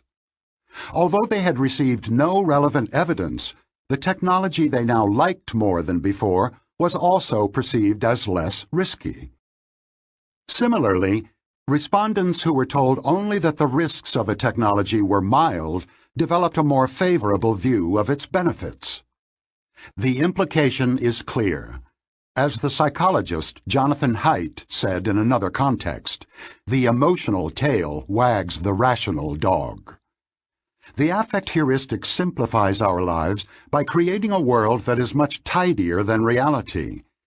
Good technologies have few costs in the imaginary world we inhabit, bad technologies have no benefits, and all decisions are easy. In the real world, of course, we often face painful trade-offs between benefits and costs. The public and the experts. Paul Slovic probably knows more about the peculiarities of human judgment of risk than any other individual. His work offers a picture of Mr. and Ms. Citizen that is far from flattering, guided by emotion rather than by reason, easily swayed by trivial details, and inadequately sensitive to differences between low and negligibly low probabilities. Slovic has also studied experts, who are clearly superior in dealing with numbers and amounts. Experts show many of the same biases as the rest of us in attenuated form, but often their judgments and preferences about risks diverge from those of other people. Differences between experts and the public are explained in part by biases in lay judgments, but Slovic draws attention to situations in which the differences reflect a genuine conflict of values. He points out that experts often measure risks by the number of lives, or life years, lost, while the public draws finer distinctions, for example between good deaths and bad deaths, or between random accidental fatalities and deaths that occur in the course of voluntary activities, such as skiing. These legitimate distinctions are often ignored in statistics that merely count cases. Slovic argues from such observations that the public has a richer conception of risks than the experts do. Consequently, he strongly resists the view that the experts should rule, and that their opinions should be accepted without question when they conflict with the opinions and wishes of other citizens. When experts and the public disagree on their priorities, he says, each side must respect the insights and intelligence of the other. In his desire to wrest sole control of risk policy from experts, Slovic has challenged the foundation of their expertise, the idea that risk is objective. Risk does not exist out there, independent of our minds and culture, waiting to be measured. Human beings have invented the concept of risk to help them understand and cope with the dangers and uncertainties of life. Although these dangers are real, there is no such thing as real risk or objective risk. To illustrate his claim, Slovic lists 9 ways of defining the mortality risk associated with the release of a toxic material into the air, ranging from death per million people to death per $1 million of product produced. His point is that the evaluation of the risk depends on the choice of a measure, with the obvious possibility that the choice may have been guided by a preference for one outcome or another. He goes on to conclude that defining risk is thus an exercise in power. You might not have guessed that one can get to such thorny policy issues from experimental studies of the psychology of judgment. However, policy is ultimately about people, what they want, and what is best for them. Every policy question involves assumptions about human nature, in particular about the choices that people may make and the consequences of their choices for themselves and for society. Another scholar and friend whom I greatly admire, Cass Sunstein, disagrees sharply with Slovic's stance on the different views of experts and citizens, and defends the role of experts as a bulwark against populist excesses. Sunstein is one of the foremost legal scholars in the United States and shares with other leaders of his profession the attribute of intellectual fearlessness. He knows he can master any body of knowledge quickly and thoroughly, and he has mastered many, including both the psychology of judgment and choice and issues of regulation and risk policy. His view is that the existing system of regulation in the United States displays a very poor setting of priorities, which reflects reaction to public pressures more than careful, objective analysis. He starts from the position that risk regulation and government intervention to reduce risks should be guided by rational weighting of costs and benefits, and that the natural units for this analysis are the number of lives saved, or perhaps the number of life years saved, which gives more weight to saving the young, and the dollar cost to the economy. Poor regulation is wasteful of lives and money, both of which can be measured objectively. Sunstein has not been persuaded by Slovic's argument that risk and its measurement is subjective. Many aspects of risk assessment are debatable, but he has faith in the objectivity that may be achieved by science, expertise, and careful deliberation. Sunstein came to believe that biased reactions to risks are an important source of erratic and misplaced priorities in public policy. Lawmakers and regulators may be overly responsive to the irrational concerns of citizens, both because of political sensitivity and because they are prone to the same cognitive biases as other citizens. Sunstein and a collaborator, the jurist Timur Kuran, invented a name for the mechanism through which biases flow into policy: the availability cascade. They comment that in the social context, all heuristics are equal, but availability is more equal than the others. They have in mind an expanded notion of the heuristic in which availability provides a heuristic for judgments other than frequency. In particular, the importance of an idea is often judged by the fluency and emotional charge with which that idea comes to mind.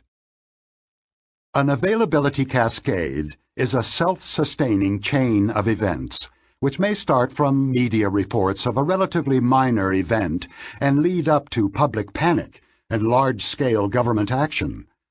On some occasions, a media story about a risk catches the attention of a segment of the public which becomes aroused and worried.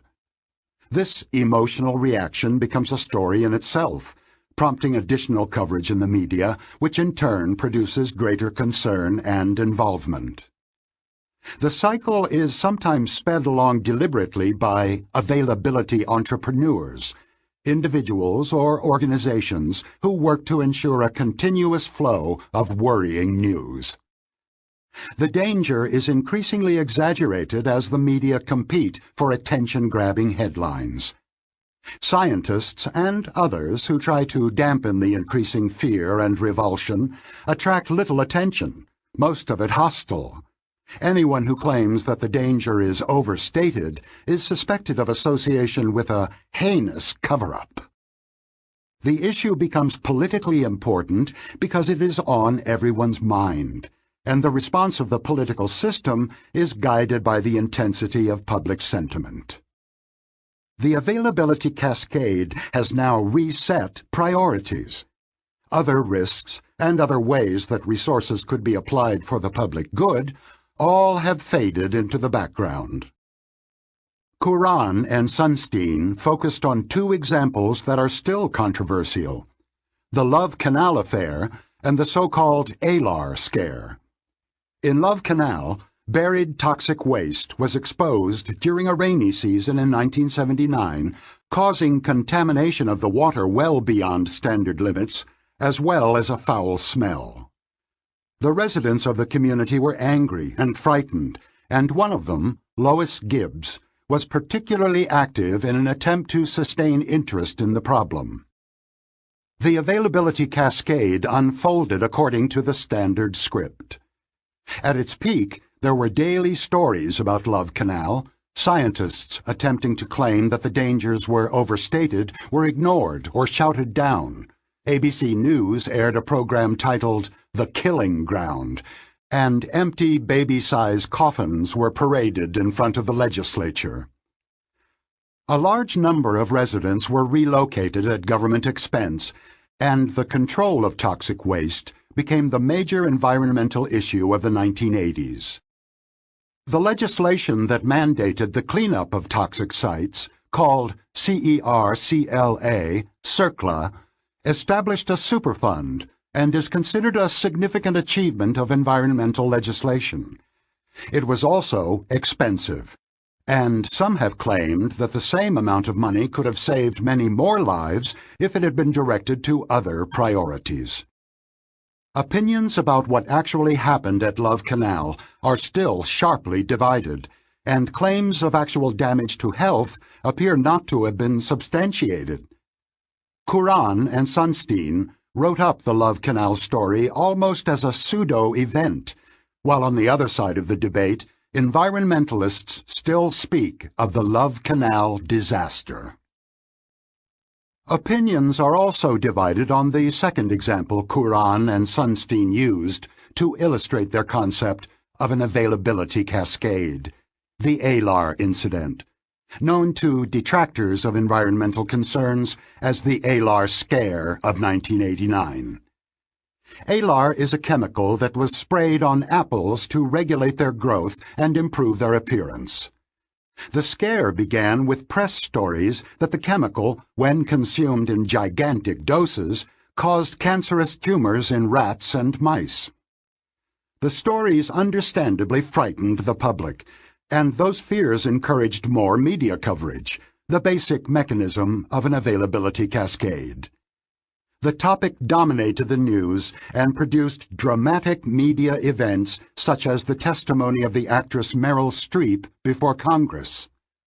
The Apple industry sustained large losses as apples and Apple products became objects of fear. Curran and Sunstein quote a citizen who called in to ask whether it was safer to pour apple juice down the drain or to take it to a toxic waste dump. The manufacturer withdrew the product, and the FDA banned it. Subsequent research confirmed that the substance might pose a very small risk as a possible carcinogen, but the ALAR incident was certainly an enormous overreaction to a minor problem. The net effect of the incident on public health was probably detrimental because fewer good apples were consumed. The ALAR tale illustrates a basic limitation in the ability of our mind to deal with small risks. We either ignore them altogether or give them far too much weight. Nothing in between. Every parent who has stayed up waiting for a teenage daughter who is late from a party will recognize the feeling. You may know that there is really almost nothing to worry about, but you cannot help images of disaster from coming to mind. As Slovic has argued, the amount of concern is not adequately sensitive to the probability of harm. You are imagining the numerator, the tragic story you saw on the news, and not thinking about the denominator. Sunstein has coined the phrase probability neglect to describe the pattern. The combination of probability neglect with the social mechanisms of availability cascades inevitably leads to gross exaggerations of minor threats, sometimes with important consequences. In today's world, terrorists are the most significant practitioners of the art of inducing availability cascades. With a few horrible exceptions, such as 9/11, the number of casualties from terror attacks is very small relative to other causes of death. Even in countries that have been targets of intensive terror campaigns, such as Israel, the weekly number of casualties almost never came close to the number of traffic deaths. The difference is in the availability of the two risks, the ease and the frequency with which they come to mind. Gruesome images, endlessly repeated in the media, cause everyone to be on edge. As I know from experience, it is difficult to reason oneself into a state of complete calm. Terrorism speaks directly to System 1. Where do I come down in the debate between my friends? Availability cascades are real, and they undoubtedly distort priorities in the allocation of public resources.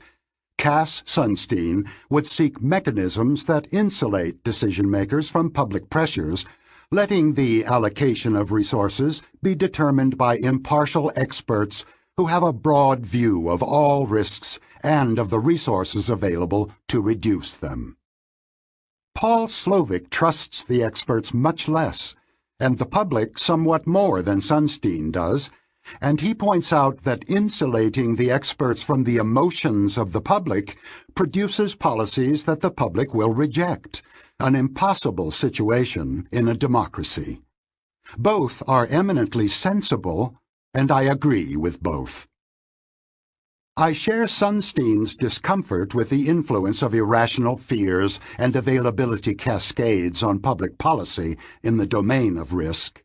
However, I also share Slovic's belief that widespread fears, even if they are unreasonable, should not be ignored by policymakers. Rational or not, fear is painful and debilitating, and policymakers must endeavor to protect the public from fear, not only from real dangers. Slovic rightly stresses the resistance of the public to the idea of decisions being made by unelected and unaccountable experts. Furthermore, availability cascades may have a long-term benefit by calling attention to classes of risks and by increasing the overall size of the risk reduction budget. The Love Canal incident may have caused excessive resources to be allocated to the management of toxic waste, but it also had a more general effect in raising the priority level of environmental concerns. Democracy is inevitably messy, in part because the availability and affect heuristics that guide citizens' beliefs and attitudes are inevitably biased, even if they generally point in the right direction. Psychology should inform the design of risk policies that combine the expert's knowledge with the public's emotions and intuitions. Speaking of availability cascades. She's raving about an innovation that has large benefits and no costs. I suspect the affect heuristic. This is an availability cascade, a non-event that is inflated by the media and the public until it fills our TV screens and becomes all anyone is talking about. Chapter 14. Tom W.'s Specialty. Have a look at a simple puzzle. Tom W. is a graduate student at the main university in your state. Please rank the following 9 fields of graduate specialization in order of the likelihood that Tom W. is now a student in each of these fields. Use 1 for the most likely, 9 for the least likely. Business administration, computer science, engineering, humanities and education, law, medicine, library science, physical and life sciences, social science and social work. This question is easy, and you knew immediately that the relative size of enrollment in the different fields is the key to a solution. So far as you know, Tom W. was picked at random from the graduate students at the university, like a single marble drawn from an urn. To decide whether a marble is more likely to be red or green, you need to know how many marbles of each color there are in the urn.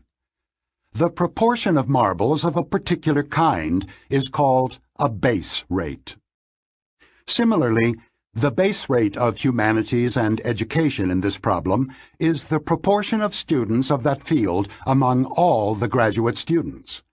In the absence of specific information about Tom W., you will go by the base rates and guess that he is more likely to be enrolled in humanities and education than in computer science or library science, because there are more students overall in humanities and education than in the other 2 fields. Using base rate information is the obvious move when no other information is provided. Next comes a task that has nothing to do with base rates. The following is a personality sketch of Tom W., written during Tom's senior year in high school by a psychologist on the basis of psychological tests of uncertain validity. Tom W. is of high intelligence, although lacking in true creativity. He has a need for order and clarity and for neat and tidy systems in which every detail finds its appropriate place. His writing is rather dull and mechanical, occasionally enlivened by somewhat corny puns and flashes of imagination of the sci-fi type. He has a strong drive for competence. He seems to have little feel and little sympathy for other people, and does not enjoy interacting with others. Self-centered, he nonetheless has a deep moral sense. Now, please take a sheet of paper and rank the 9 fields of specialization listed by how similar the description of Tom W. is to the typical graduate student in each of the following fields. Use 1 for the most likely and 9 for the least likely. You will get more out of the chapter if you give the task a quick try. Reading the report on Tom W. is necessary to make your judgments about the various graduate specialties. This question, too, is straightforward. It requires you to retrieve, or perhaps to construct, a stereotype of graduate students in the different fields. When the experiment was first conducted in the early 1970s, the average ordering was as follows. Yours is probably not very different. 1. Computer science. 2. Engineering. 3. Business administration. 4. Physical and life sciences. 5. Library science. 6. Law. 7. Medicine. 8. Humanities and education. 9. Social science and social work. You probably ranked computer science among the best fitting because of hints of nerdiness, corny puns. In fact, the description of Tom W. was written to fit that stereotype. Another specialty that most people ranked high is engineering. Neat and tidy systems. You probably thought that Tom W. is not a good fit with your idea of social science and social work. Little feel and little sympathy for other people. Professional stereotypes appear to have changed little in the nearly 40 years since I designed the description of Tom W.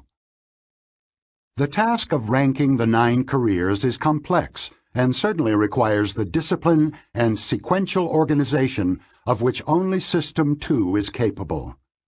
However, the hints planted in the description, corny puns and others, were intended to activate an association with a stereotype, an automatic activity of System 1.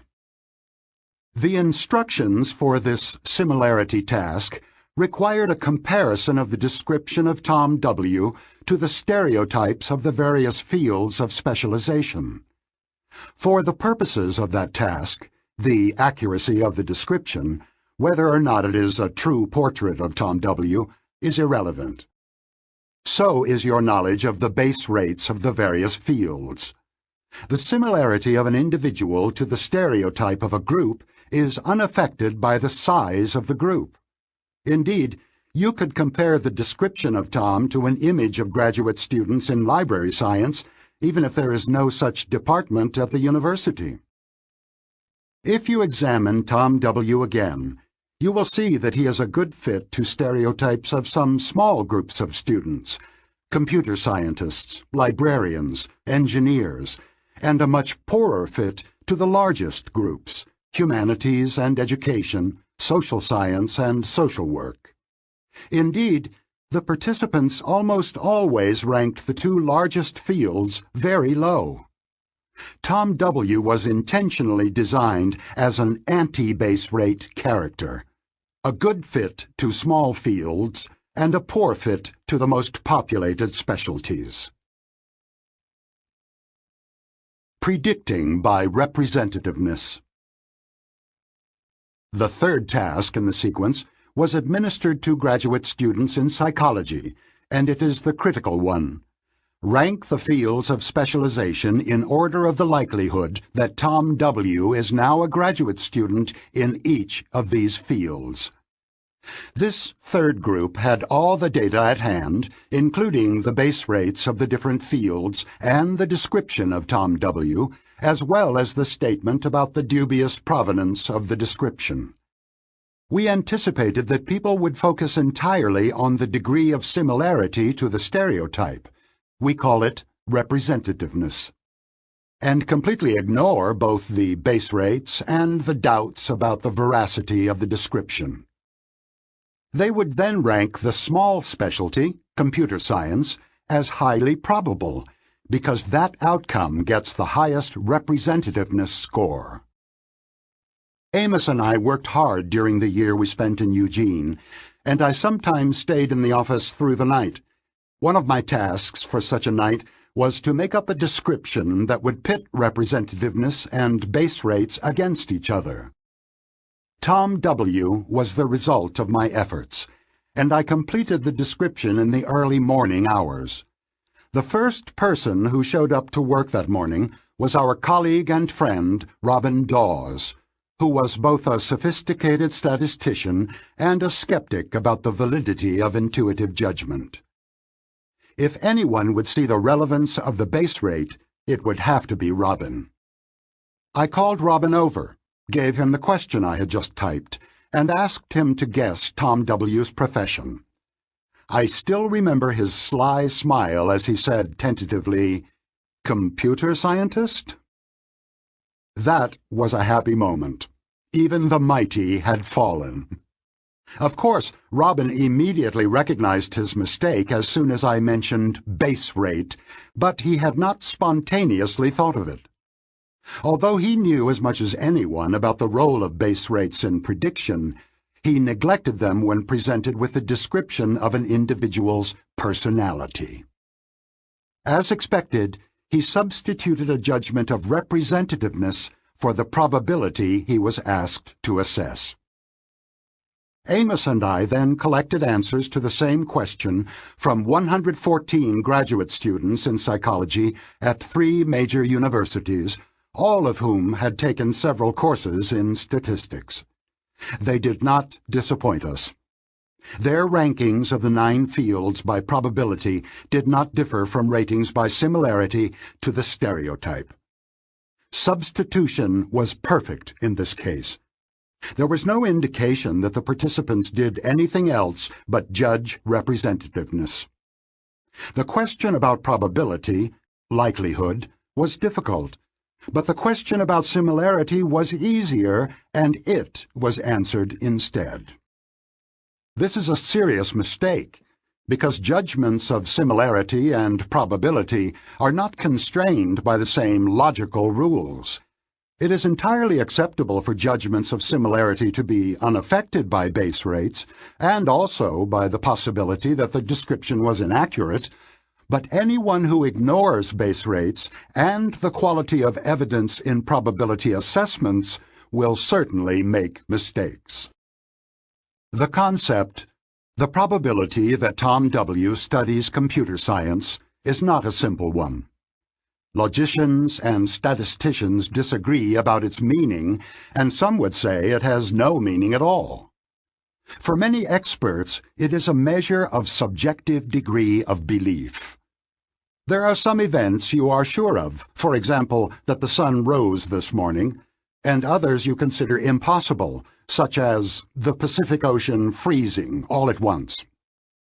Then there are many events, such as your next-door neighbor being a computer scientist, to which you assign an intermediate degree of belief, which is your probability of that event.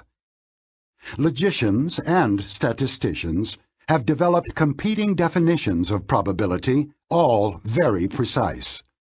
For lay people, however, probability, a synonym of likelihood in everyday language, is a vague notion, related to uncertainty, propensity, plausibility, and surprise. The vagueness is not particular to this concept, nor is it especially disruptive. We know, more or less, what we mean when we use a word such as democracy or beauty, and the people we are talking to understand, more or less, what we intended to say. In all the years I spent asking questions about the probability of events, no one ever raised a hand to ask me, "Sir, what do you mean by probability?" as they would have done if I had asked them to assess a strange concept such as globability. Everyone acted as if they knew how to answer my questions, although we all understood that it would be unfair to ask them for an explanation of what the word means. People who are asked to assess probability are not stumped, because they do not try to judge probability as statisticians and philosophers use the word. A question about probability or likelihood activates a mental shotgun, evoking answers to easier questions. Representativeness is a basic assessment, which is part of the routine operations of understanding language. The false statement that Elvis Presley's parents wanted him to be a dentist is mildly funny because the discrepancy between the images of Presley and a dentist is detected automatically. System 1 generates an impression of similarity without intending to do so. The representativeness heuristic is involved when someone says, "She will win the election. You can see she is a winner." Or, "He won't go far as an academic. Too many tattoos."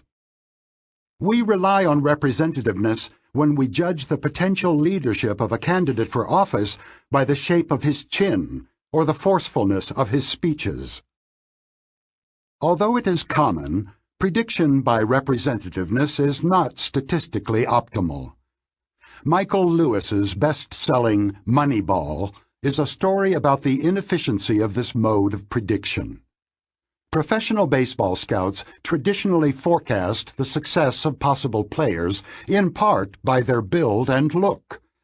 The hero of Lewis's book is Billy Beane, the manager of the Oakland A's, who made the unpopular decision to overrule his scouts and to select players by the statistics of past performance. The players the A's picked were inexpensive because other teams had rejected them for not looking the part. The team soon achieved excellent results at low cost. The sins of representativeness. Judging probability by representativeness has important virtues. The intuitive impressions that it produces are often, indeed usually, more accurate than chance guesses would be. On most occasions, people who act friendly are, in fact, friendly. A professional athlete who is very tall and thin is much more likely to play basketball than football. People with a PhD are more likely to subscribe to the New York Times than people who ended their education after high school. Young men are more likely than elderly women to drive aggressively. In all these cases, and in many others, there is some truth to the stereotypes that govern judgments of representativeness, and predictions that follow this heuristic may be accurate. In other situations, the stereotypes are false, and the representativeness heuristic will mislead, especially if it causes people to neglect base-rate information that points in another direction. Even when the heuristic has some validity, exclusive reliance on it is associated with grave sins against statistical logic. One sin of representativeness is an excessive willingness to predict the occurrence of unlikely, low base rate events. Here is an example. You see a person reading the New York Times on the New York subway. Which of the following is a better bet about the reading stranger? She has a PhD. She does not have a college degree. Representativeness would tell you to bet on the PhD, but this is not necessarily wise. You should seriously consider the second alternative because many more non-graduates than PhDs ride in New York subways. And if you must guess whether a woman who is described as a shy poetry lover studies Chinese literature or business administration, you should opt for the latter option. Even if every female student of Chinese literature is shy and loves poetry, it is almost certain that there are more bashful poetry lovers in the much larger population of business students. People without training in statistics are quite capable of using base rates in predictions under some conditions. In the first version of the Tom W. problem, which has no information about him, it is obvious to everyone that the probability of Tom W.'s being in a particular field is simply the base rate frequency of enrollment in that field. However, concern for base rates evidently disappears as soon as Tom W.'s personality is described. Amos and I originally believed, on the basis of our early evidence, that base rate information will always be neglected when information about the specific instance is available. But that conclusion was too strong. Psychologists have conducted many experiments in which base rate information is explicitly provided as part of the problem, and many of the participants are influenced by those base rates, although the information about the individual case is almost always weighted more than mere statistics. Norbert Schwartz and his colleagues showed that instructing people to think like statisticians enhanced the use of base rate information, while the instruction to think like a clinician had the opposite effect. An experiment that was conducted a few years ago with Harvard undergraduates yielded a finding that surprised me. Enhanced activation of System 2 caused a significant improvement of performance in the Tom W. problem. The experiment combined the old problem with a modern variation of cognitive fluency. Half the students were told to puff out their cheeks during the task, while the others were told to frown. Frowning, as we have seen, generally increases the vigilance of System 2 and reduces both overconfidence and the reliance on intuition. The students who puffed out their cheeks, an emotionally neutral expression, replicated the original results. They relied exclusively on representativeness and ignored the base rates. As the authors had predicted, however, the frowners did show some sensitivity to the base rates. This is an instructive finding. When an incorrect intuitive judgment is made, System 1 and System 2 should both be indicted. System 1 suggested the incorrect intuition, and System 2 endorsed it and expressed it in a judgment. However, there are two possible reasons for the failure of System 2: ignorance or laziness. Some people follow their intuition because they do not know that base rate information should be combined with individual information. Others do so because they do not try sufficiently hard. If frowning makes a difference, laziness seems to be the proper explanation of base rate neglect, at least among Harvard undergrads.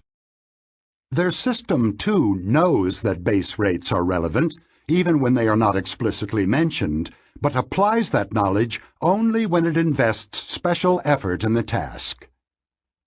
The second sin of representativeness is insensitivity to the quality of evidence. Recall the rule of System 1. What you see is all there is.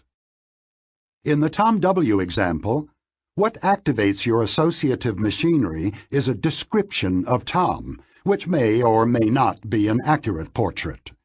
The statement that Tom W. has little feel and little sympathy for people was enough to convince you, and most other readers, that he is very unlikely to be a student of social science or social work. But you were explicitly told that the description should not be trusted.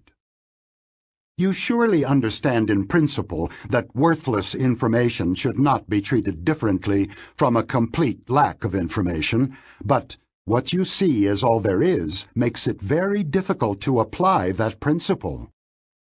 Unless you decide immediately to reject evidence, for example by determining that you received it from a liar, your System 1 will automatically process the information available as if it were true. There is one thing you can do when you have doubts about the quality of the evidence. Let your judgments of probability stay close to the base rate. Don't expect this exercise of discipline to be easy. It requires a significant effort of self-monitoring and self-control. The correct answer to the Tom W. puzzle is that you should stay very close to your prior beliefs, slightly reducing the initially high probabilities of well-populated fields, humanities and education, social science and social work, and slightly raising the low probabilities of rare specialties, library science, computer science. You are not exactly where you would be if you had known nothing at all about Tom W., but the little evidence you have is not trustworthy, so the base rates should dominate your estimates. How to discipline intuition. Your probability that it will rain tomorrow is your subjective degree of belief, but you should not let yourself automatically believe anything you like. To be useful, your beliefs should be constrained by the logic of probability. So if you believe that there is a 40% chance that it will rain sometime tomorrow, you must also believe that there is a 60% chance it will not rain tomorrow, and you must not believe that there is a 50% chance that it will rain tomorrow morning. And if you believe that there is a 30% chance that candidate X will be elected president, and an 80% chance that he will be re-elected if he wins the first time, then you must believe that the chances that he will be elected twice in a row are 24%. The relative rules for cases such as the Tom W. problem are provided by Bayesian statistics. This influential modern approach to statistics is named after an English minister of the 18th century, the Reverend Thomas Bayes, who is credited with the first major contribution to a large problem, the logic of how people should change their mind in the light of evidence.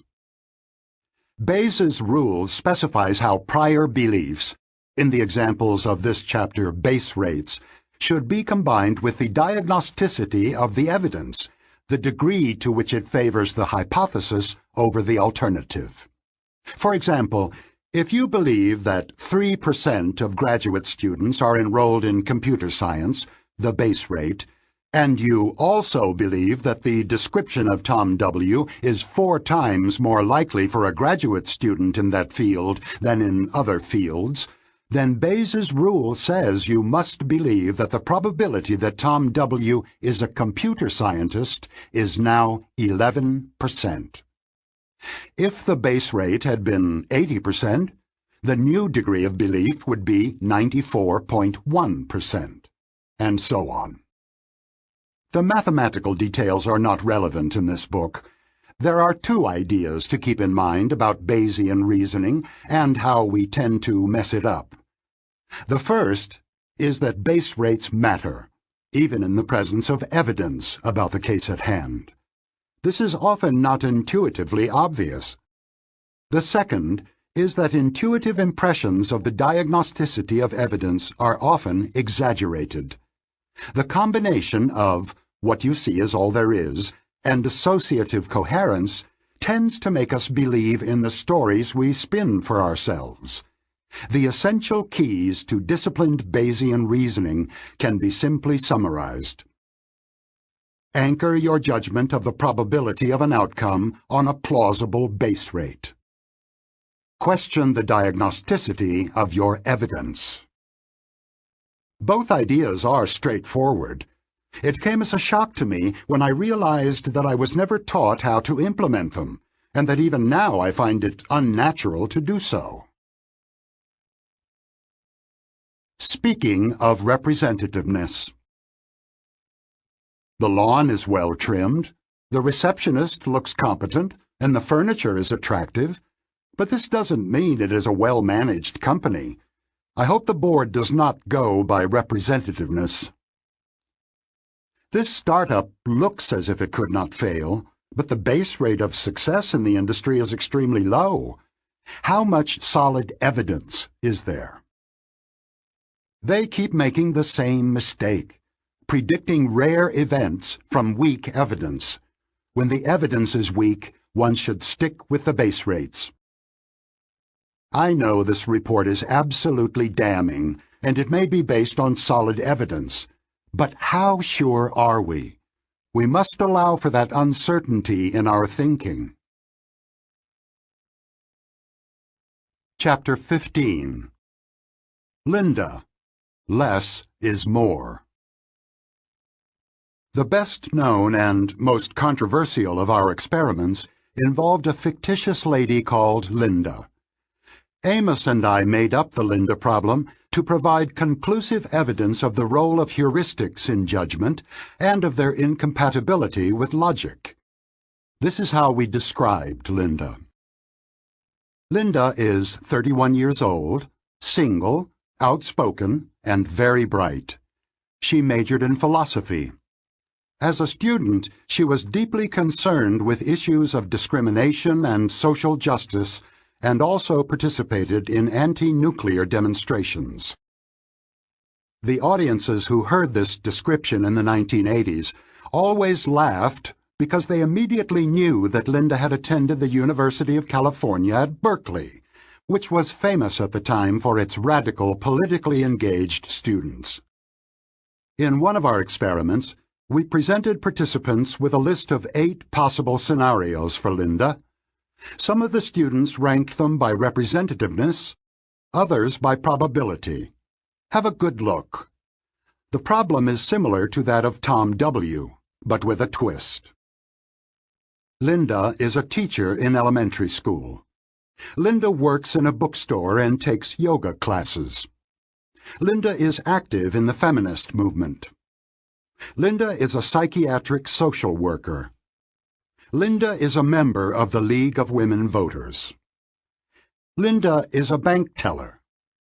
Linda is an insurance salesperson. Linda is a bank teller and is active in the feminist movement. The problem shows its age in several ways.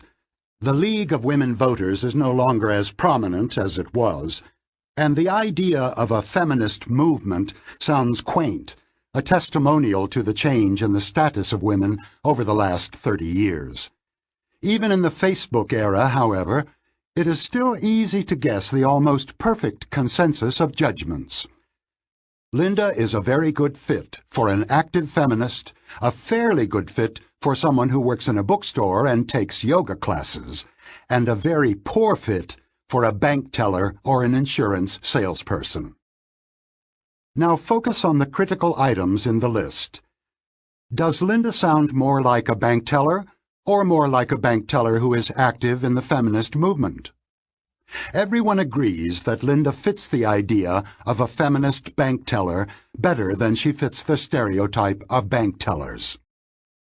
The stereotypical bank teller is not a feminist activist, and adding that detail to the description improves the fit to Linda's personality. The twist comes in the judgments of likelihood, because there is a logical relation between the two scenarios. Think in terms of Venn diagrams. The set of feminist bank tellers is wholly included in the set of bank teller, as every feminist bank teller is a bank teller. Therefore, the probability that Linda is a feminist bank teller must be lower than the probability of her being a bank teller. When you specify a possible event in greater detail, you can only lower its probability. The problem therefore sets up a conflict between the intuition of representativeness and the logic of probability. Our initial experiment was between subjects. Each participant saw a set of 7 outcomes that included only one of the critical outcomes, bank teller or feminist bank teller. Some ranked the outcomes by resemblance, others by likelihood. As in the case of Tom W., the average rankings by resemblance and by likelihood were identical. In both judgments, feminist bank teller ranked higher than bank teller. Then we took the experiment further, using a within-subject design. We made up the questionnaire as you saw it, with bank teller in the 6th position in the list, and feminist bank teller as the last item. We were convinced that subjects would notice the relation between the two outcomes and that their rankings would be consistent with logic. Indeed, we were so certain of this that we did not think it worthwhile to conduct a special experiment. My assistant was running another experiment in the lab, and she asked the subjects to complete the new Linda questionnaire while signing out, just before they got paid. About 10 questionnaires had accumulated in a tray on my assistant's desk before I casually glanced at them and found that all the subjects had ranked feminist bank teller as more probable than bank teller. I was so surprised that I still retain a flashbulb memory of the gray color of the metal desk and of where everyone was when I made that discovery. I quickly called Amos in great excitement to tell him what we had found. We had pitted logic against representativeness, and the representativeness had won. In the language of this book, we had observed a failure of System 2. Our participants had a fair opportunity to detect the relevance of the logical rule, since both outcomes were included in the same ranking. They did not take advantage of that opportunity. When we extended the experiment, we found that 89% of the undergraduates in our sample produced rankings that violated logic. We were convinced that statistically sophisticated respondents would do better, so we administered the same questionnaire to doctoral students in the Decision Science program of the Stanford Graduate School of Business, all of whom had taken several advanced courses in probability, statistics, and decision theory. We were surprised again. 85% of these respondents also ranked feminist bank teller as more likely than bank teller.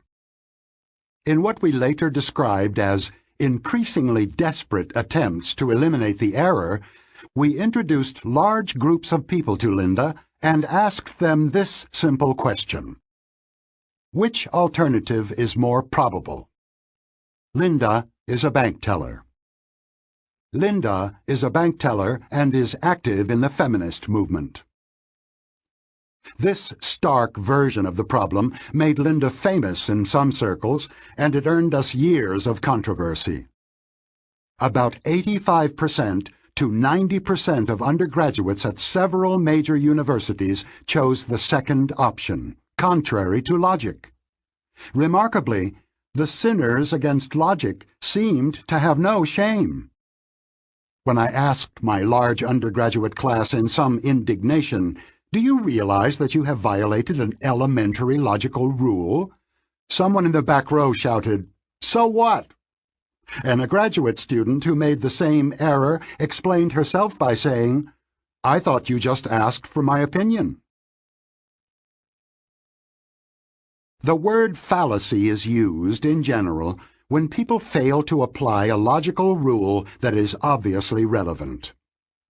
Amos and I introduced the idea of conjunction fallacy, which people commit when they judge a conjunction of two events, here bank teller and feminist, to be more probable than one of the events, bank teller, in a direct comparison.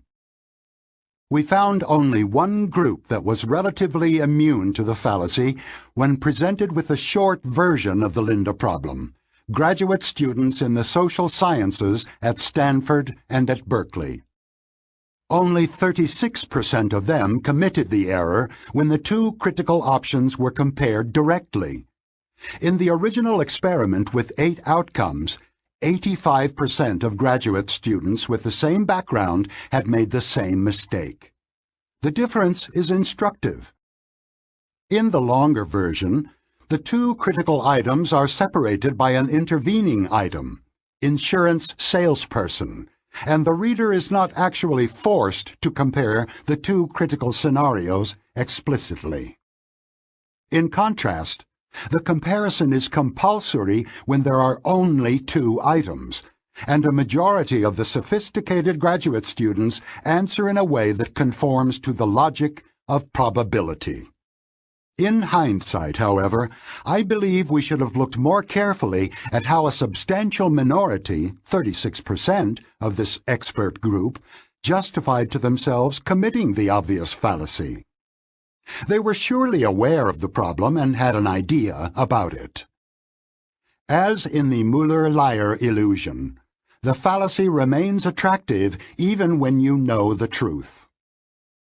The late naturalist, Stephen Jay Gould, described his own struggle with the Linda problem. He knew the correct answer, of course, and yet, he wrote, "A little homunculus in my head continues to jump up and down, shouting at me, 'But she can't just be a bank teller. Read the description.'" The little homunculus is, of course, Gould's System 1 speaking to him in insistent tones. The two-system terminology had not yet been introduced when he wrote. A confusion between probability and plausibility may also be involved. We use the word plausible for a good story that meets the requirements of associative coherence. In that sense, the outcome, Linda is a feminist bank teller, is more plausible than Linda is a bank teller. Because plausible is closely related to probable, it could well be used as a substitute in the judgment, overcoming the rules of logic that people readily apply in other problems. Judge for yourself. How difficult are the following puzzles? Which alternative is more probable? Mark has hair. Mark has blonde hair. And which alternative is more probable? Jane is a teacher. Jane is a teacher and walks to work. Plausibility is not a candidate for substitution in these questions, and the intuition of representativeness does not make things difficult by blurring the meaning of the probability question, as it does in Linda's problem. It is difficult to imagine college undergraduates, let alone Stephen Jay Gould, struggling to find the correct answer to these questions. On the other hand, the confusion between probability and plausibility may play a pernicious role in the frequent use of scenarios as tools of forecasting. Consider these two scenarios, which were presented to different groups with a request to evaluate their probability. A massive flood somewhere in North America next year in which more than 1,000 people drown. An earthquake in California sometime next year, causing a flood in which more than 1,000 people drown. The richer and more detailed scenario is clearly more coherent and plausible than the first, although its probability is certainly smaller. As expected, judgments violated this rule, and the assessments of probability were higher for the more plausible scenario. Less is more, even in joint evaluation. Christopher Shee of the University of Chicago asked people to price sets of dinnerware offered in a clearance sale in a local store where dinnerware regularly runs between $30 and $60. There were 3 groups in his experiment. The display was shown to one group. She labels that joint evaluation because it allows a comparison of the two sets. The other 2 groups were shown and priced only one of the 2 sets. This is single evaluation. Joint evaluation is a within-subject experiment, and single evaluation is between subjects. Set A, 40 pieces. Dinner plates, 8, all in good condition. Soup or salad bowls, 8, all in good condition. Dessert plates, 8, all in good condition. Cups, 8, 2 of them broken. Saucers, 8, 7 of them broken. Set B, 24 pieces. Dinner plates, 8, all in good condition. Soup or salad bowls, 8, all in good condition. Dessert plates, 8, all in good condition. Assuming that the dishes in the 2 sets are of equal quality, which is worth more? This question is easy. You can see that set A contains all the dishes of set B and 7 additional intact dishes, and it must be valued more. Indeed, the participants in Shee's joint evaluation experiment were willing to pay a little more for set A than for set B, $32 versus $30. The results reversed in single evaluation, where set B was priced much higher than set A, $33 versus $23. We know why this happened. Sets, including dinnerware sets, are represented by norms and prototypes. You can sense immediately that the average value of the dishes is much lower for set A than for set B because no one wants to pay for broken dishes. If the average dominates the evaluation, it is not surprising that set B is valued more. She called the resulting pattern less is more. By removing 16 items from set A, 7 of them intact, its value improved. She's finding was replicated by the experimental economist John List in a real market for baseball cards. He auctioned sets of 10 high-value cards and identical sets to which 3 cards of modest value were added. As in the dinnerware experiment, the larger sets were valued more than the smaller ones in joint evaluation, but less in single evaluation. From the perspective of economic theory, this is a troubling result. The economic value of a dinnerware set, or of a collection of baseball cards, is a sum-like variable. Adding a positively valued item to the set can only increase its value. The Linda problem and the dinnerware problem have exactly the same structure. Probability, like economic value, is a sum-like variable, which is why the following equation is true. Probability, Linda is a teller, equals probability, Linda is feminist teller, plus probability, Linda is non-feminist teller. This is also why, as in She's dinnerware study, single evaluations of the Linda problem produce a less is more pattern. System 1 mishandles the sum-like variable, and when the non-feminist bank tellers are removed from the set, its subjective probability increases. The critical difference between the studies is that the opportunity to compare the two options in joint evaluation eliminated the error in She's experiment, but did not do so in the Linda experiment. Linda was not alone. We spent many months designing experiments and found similar violations of logic in many other judgments. Participants in one of these studies were asked to rank 4 possible outcomes of the next Wimbledon tournament from most to least probable. Bjorn Borg was the dominant tennis player of the day when the study was conducted. These were the outcomes. A. Borg will win the match. B. Borg will lose the first set. C. Borg will lose the first set but win the match. D. Borg will win the first set but lose the match. The critical items are B and C. B is the more inclusive event, and its probability must be higher than that of an event it includes. Contrary to logic, but not to representativeness, 72% assigned B a lower probability than C, another instance of less is more in a direct comparison. Here again, the scenario that was judged more probable was unquestionably more plausible, a better fit with all that was known about the best tennis player in the world.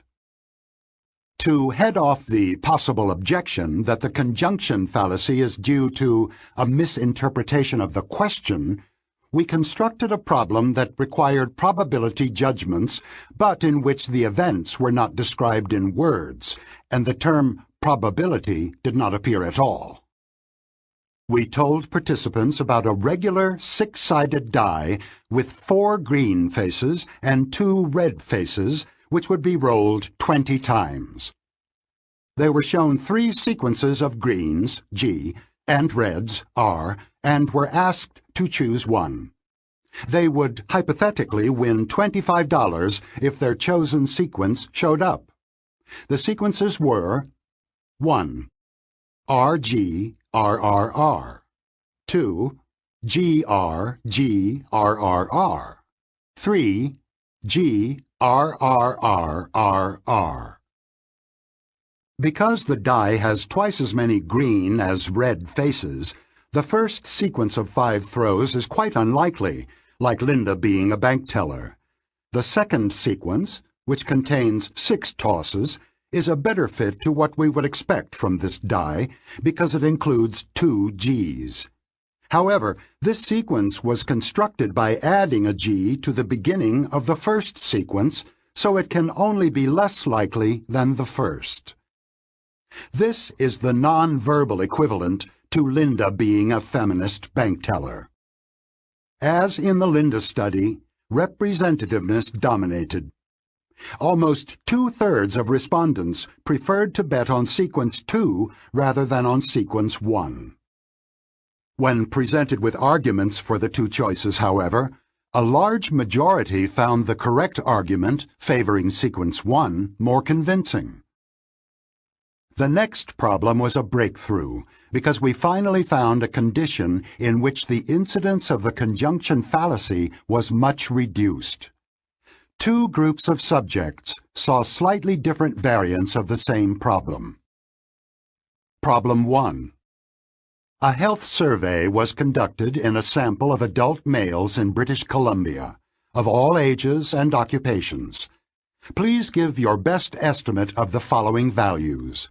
What percentage of the men surveyed have had 1 or more heart attacks? What percentage of the men surveyed are both over 55 years old and have had 1 or more heart attacks? Problem 2. A health survey was conducted in a sample of 100 adult males in British Columbia of all ages and occupations. Please give your best estimate of the following values. How many of the 100 participants have had 1 or more heart attacks? How many of the 100 participants both are over 55 years old and have had 1 or more heart attacks? The incidence of errors was 65% in the group that saw the first problem and only 25% in the group that saw the second problem. Why is the question, how many of the 100 participants, so much easier than what percentage? A likely explanation is that the reference to 100 individuals brings a spatial representation to mind. Imagine that a large number of people are instructed to sort themselves into groups in a room. Those whose names begin with the letters A to L are told to gather in the front left corner. They are then instructed to sort themselves further. The relation of inclusion is now obvious, and you can see that individuals whose names begin with C will be a subset of the crowd in the front left corner. In the medical survey question, heart attack victims end up in a corner of the room, and some of them are less than 55 years old. Not everyone will share this particular vivid imagery, but many subsequent experiments have shown that the frequency representation, as it is known, makes it easy to appreciate that one group is wholly included in the other.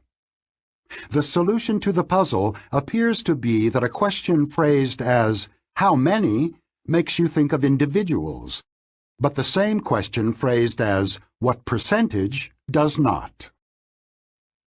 What have we learned from these studies about the workings of System 2? One conclusion, which is not new, is that System 2 is not impressively alert. The undergraduates and graduate students who participated in our studies of the conjunction fallacy certainly knew the logic of Venn diagrams, but they did not apply it reliably even when all the relevant information was laid out in front of them. System 2 must detect a clue to the relevance of the logical rule before it can apply it. The absurdity of the less is more pattern was obvious in Xi's dinnerware study and was easily recognized in the how many representation, but it was not apparent to the thousands of people who have committed the conjunction fallacy in the original Linda problem and in others like it. The laziness of System 2 is probably involved. If their next vacation had depended on it, And if they had been given indefinite time and told to follow logic and not to answer until they were sure of their answer, I believe that most of our subjects would have avoided the conjunction fallacy. However, their vacation did not depend on a correct answer. They spent very little time on it and were content to answer as if they had only been asked for their opinion. The laziness of System 2 is an important fact of life, and the observation that representativeness can block the application of an obvious logical rule is also of some interest. Amos and I believed that the less is more pattern that almost always showed up in joint, within subjects, evaluations was interesting and worth reporting to our colleagues. We also believed that the results strengthened our argument about the power of judgment heuristics and that they would persuade doubters, and in this we were quite wrong. Since Linda first appeared in print, almost 300 articles in which conjunction fallacy is prominently mentioned have appeared in the scholarly literature. The within-subject condition was the sole focus of attention. Much of the subsequent research built on what we had done, but the conjunction fallacy was also a magnet for criticisms of our approach to judgment, and a number of experimenters have used various combinations of instructions and hints to weaken or eliminate the effect. Some of these studies replicated or extended our own attempts to eliminate the conjunction fallacy. No one has challenged the validity of the results in the single evaluation condition, which we considered the critical evidence for heuristics, but the salience of this evidence has been diminished by the intense focus on the conjunction fallacy. The net effect of the Linda problem has been to increase the visibility of our work to the general public, and to put a slight dent in the credibility of our approach as seen by scholars in the field. We had not anticipated that Linda would be the focus of controversy, but in hindsight, it is unsurprising. It was, of course, entirely legitimate for critics to question the robustness of the conjunction fallacy we had reported. Given the almost ideological nature of the debate, it was also natural that critics would argue that their success in weakening the fallacy discredited our whole approach, with its emphasis on errors of judgment. It was equally natural that we would find the argument utterly unconvincing, and that we would point out that the strongest evidence for our position had not been addressed. This is how intractable debates are born and develop, even in the sciences. Some years ago, I had a friendly conversation with Ralph Hertwig, a persistent critic of the Linda problem, with whom I had collaborated in a vain attempt to settle our differences. I asked him why he and others had chosen to focus exclusively on the conjunction fallacy without addressing other findings that supported our position. He smiled as he answered, "It was more interesting," adding that the Linda problem had attracted so much attention that we had no reason to complain. Speaking of less is more. They constructed a very complicated scenario and insisted on calling it highly probable. It is not. It is only a plausible story. They added a cheap gift to the expensive product and made the whole deal less attractive. Less is more in this case. He looked at the case in isolation, single evaluation. System 1 dominated his response. If he had considered a comparison, System 2 would have had a chance to get it right. In most situations, a direct comparison makes people more careful and more logical, but not always. Sometimes intuition beats logic, even when the correct answer stares you in the face. Chapter 16. Causes trump statistics. Consider the following scenario and note your intuitive answer to the question. A cab was involved in a hit-and-run accident at night. Two cab companies, the green and the blue, operate in the city. You are given the following data. 85% of the cabs in the city are green and 15% are blue. A witness identified the cab as blue. The court tested the reliability of the witness under the circumstances that existed on the night of the accident and concluded that the witness correctly identified each one of the two colors 80% of the time and failed 20% of the time. What is the probability that the cab involved in the accident was blue rather than green? This is a standard problem of Bayesian inference. There are two items of information, a base rate and the imperfectly reliable testimony of a witness. In the absence of a witness, the probability of the guilty cab being blue is 15%, which is the base rate of that outcome.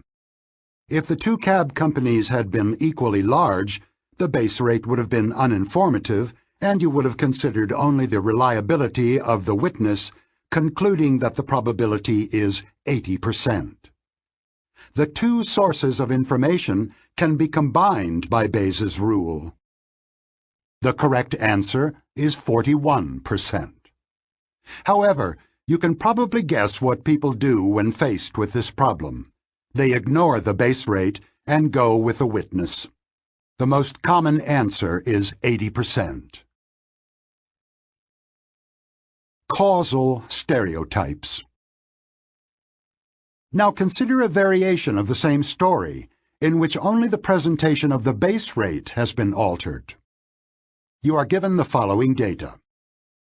The two companies operate the same number of cabs, but green cabs are involved in 85% of accidents. The information about the witness is as in the previous version. The two versions of the problem are mathematically indistinguishable, but they are psychologically quite different.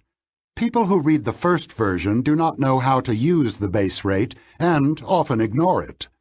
In contrast, people who see the second version give considerable weight to the base rate, and their average judgment is not too far from the Bayesian solution. Why? In the first version, the base rate of blue cabs is a statistical fact about the cabs in the city. A mind that is hungry for causal stories finds nothing to chew on. How does the number of green and blue cabs in the city cause this cab driver to hit and run? In the second version, in contrast, the drivers of green cabs cause more than 5 times as many accidents as the blue cabs do. The conclusion is immediate. The green drivers must be a collection of reckless madmen. You have now formed a stereotype of green recklessness, which you apply to unknown individual drivers in the company. The stereotype is easily fitted into a causal story, because recklessness is a causally relevant fact about individual cab drivers. In this version, there are two causal stories that need to be combined or reconciled. The first is the hit and run, which naturally evokes the idea that a reckless green driver was responsible. The second is the witness's testimony, which strongly suggests the cab was blue. The inferences from the two stories about the color of the car are contradictory and approximately cancel each other. The chances for the two colors are about equal. The Bayesian estimate is 41%, reflecting the fact that the base rate of green cabs is a little more extreme than the reliability of the witness who reported a blue cab. The cab example illustrates two types of base rates. Statistical base rates are facts about a population to which a case belongs, but they are not relevant to the individual case. Causal base rates change your view of how the individual case came to be. The two types of base rate information are treated differently. Statistical base rates are generally underweighted and sometimes neglected altogether when specific information about the case at hand is available. Causal base rates are treated as information about the individual case and are easily combined with other case-specific information. The causal version of the cab problem had the form of a stereotype. Green drivers are dangerous. Stereotypes are statements about the group that are at least tentatively accepted as facts about every member. Here are two examples. Most of the graduates of this inner-city school go to college. Interest in cycling is widespread in France. These statements are readily interpreted as setting up a propensity in individual members of the group, and they fit in a causal story. Many graduates of this particular inner-city school are eager and able to go to college, presumably because of some beneficial features of life in that school. There are forces in French culture and social life that cause many Frenchmen to take an interest in cycling.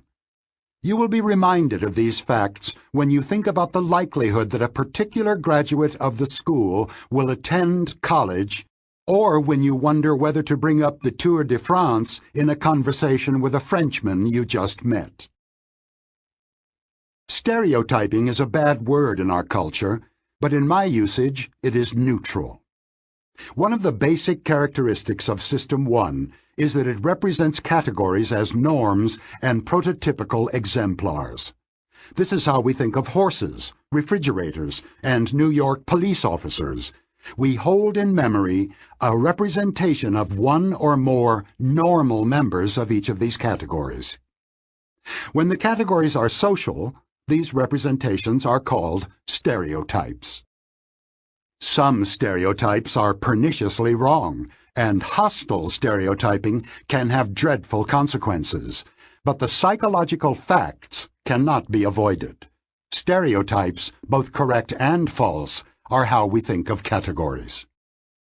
You may note the irony. In the context of the cab problem, the neglect of base rate information is a cognitive flaw, a failure of Bayesian reasoning, and the reliance on causal base rates is desirable. Stereotyping the green drivers improves the accuracy of judgment.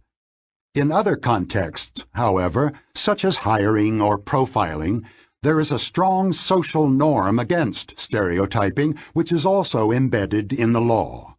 This is as it should be. In sensitive social contexts, we do not want to draw possibly erroneous conclusions about the individual from the statistics of the group. We consider it morally desirable for base rates to be treated as statistical facts about the group rather than as presumptive facts about individuals. In other words, we reject causal base rates. The social norm against stereotyping, including the opposition to profiling, has been highly beneficial in creating a more civilized and more equal society. It is useful to remember, however, that neglecting valid stereotypes inevitably results in suboptimal judgments. Resistance to stereotyping is a laudable moral position, but the simplistic idea that the resistance is costless is wrong. The costs are worth paying to achieve a better society, but denying that the costs exist, while satisfying to the soul and politically correct, is not scientifically defensible. Reliance on the affect heuristic is common in politically charged arguments. The positions we favor have no cost, and those we oppose have no benefits. We should be able to do better. Causal situations. Amos and I constructed the variants of the cab problem, but we did not invent the powerful notion of causal base rates. We borrowed it from the psychologist Ishek Ashin. In his experiment, Ashin showed his participants brief vignettes describing some students who had taken an exam at Yale and asked the participants to judge the probability that each student had passed the test. The manipulation of causal base rates was straightforward. Ashen told one group that the students they saw had been drawn from a class in which 75% passed the exam, and told another group that the same students had been in a class in which only 25% passed.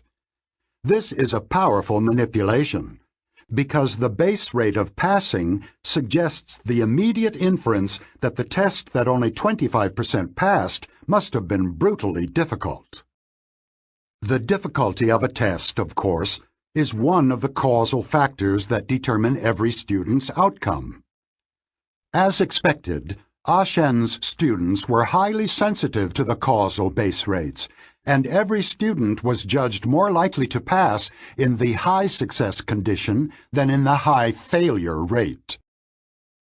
Ashen used an ingenious method to suggest a non-causal base rate. He told his subjects that the students they saw had been drawn from a sample which itself was constructed by selecting students who had passed or failed the exam. For example, the information for the high failure group read as follows. The investigator was mainly interested in the causes of failure and constructed a sample in which 75% had failed the examination. Note the difference. This base rate is a purely statistical fact about the ensemble from which cases have been drawn. It has no bearing on the question asked, which is whether the individual student passed or failed the test. As expected, the explicitly stated base rates had some effects on judgment, but they had much less impact than the statistically equivalent causal base rates. System 1 can deal with stories in which the elements are causally linked, but it is weak in statistical reasoning. For a Bayesian thinker, of course, the versions are equivalent. It is tempting to conclude that we have reached a satisfactory conclusion. Causal base rates are used. Merely statistical facts are more or less neglected. The next study, one of my all-time favorites, shows that the situation is rather more complex. Can psychology be taught? The reckless cab drivers and the impossibly difficult exam illustrate two inferences that people can draw from causal base rates, a stereotypical trait that is attributed to an individual, and a significant feature of the situation that affects the individual's outcome. The participants in the experiments made the correct inferences and their judgments improved. Unfortunately, things do not always work out so well. The classic experiment I describe next shows that people will not draw from base rate information an inference that conflicts with other beliefs. It also supports the uncomfortable conclusion that teaching psychology is mostly a waste of time. The experiment was conducted a long time ago by the social psychologist Richard Nisbett and his student Eugene Borghida at the University of Michigan. They told students about the renowned helping experiment that had been conducted a few years earlier at New York University. Participants in that experiment were led to individual booths and invited to speak over the intercom about their personal lives and problems. They were to talk in turn for about 2 minutes. Only one microphone was active at any one time. There were 6 participants in each group, one of whom was a stooge. The stooge spoke first, following a script prepared by the experimenters. He described his problems adjusting to New York and admitted with obvious embarrassment that he was prone to seizures, especially when stressed. All the participants then had a turn. When the microphone was again turned over to the stooge, he became agitated and incoherent, said he felt a seizure coming on, and asked for someone to help him. The last words heard from him were, "Could somebody help? I'm gonna die. I'm gonna die.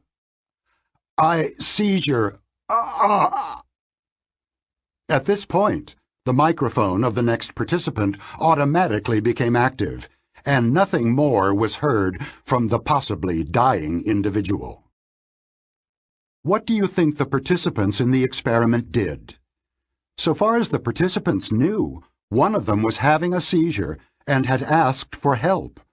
However, there were several other people who could possibly respond, so perhaps one could stay safely in one's booth. These were the results. Only 4 of the 15 participants responded immediately to the appeal for help. 6 never got out of their booth, and 5 others came out only well after the seizure victim apparently choked. The experiment shows that individuals feel relieved of responsibility when they know that others have heard the same request for help. Did the results surprise you? Very probably. Most of us think of ourselves as decent people who would rush to help in such a situation, and we expect other decent people to do the same. The point of the experiment, of course, was to show that this expectation is wrong. Even normal, decent people do not rush to help when they expect others to take on the unpleasantness of dealing with a seizure. And that means you, too. Are you willing to endorse the following statement? When I read the procedure of the helping experiment, I thought I would come to the stranger's help immediately, as I probably would if I found myself alone with a seizure victim. I was probably wrong. If I find myself in a situation in which other people have an opportunity to help, I might not step forward. The presence of others would reduce my sense of personal responsibility more than I initially thought. This is what a teacher of psychology would hope you would learn. Would you have made the same inferences by yourself?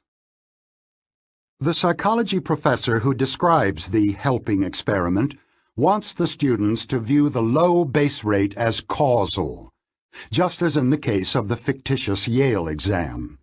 He wants them to infer, in both cases, that a surprisingly high rate of failure implies a very difficult test. The lesson students are meant to take away is that some potent feature of the situation, such as the diffusion of responsibility, induces normal and decent people, such as them, to behave in a surprisingly unhelpful way. Changing one's mind about human nature is hard work, and changing one's mind for the worse about oneself is even harder.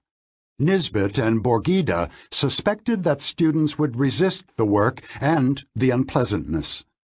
Of course, the students would be able and willing to recite the details of the helping experiment on a test, and would even repeat the official interpretation in terms of diffusion of responsibility.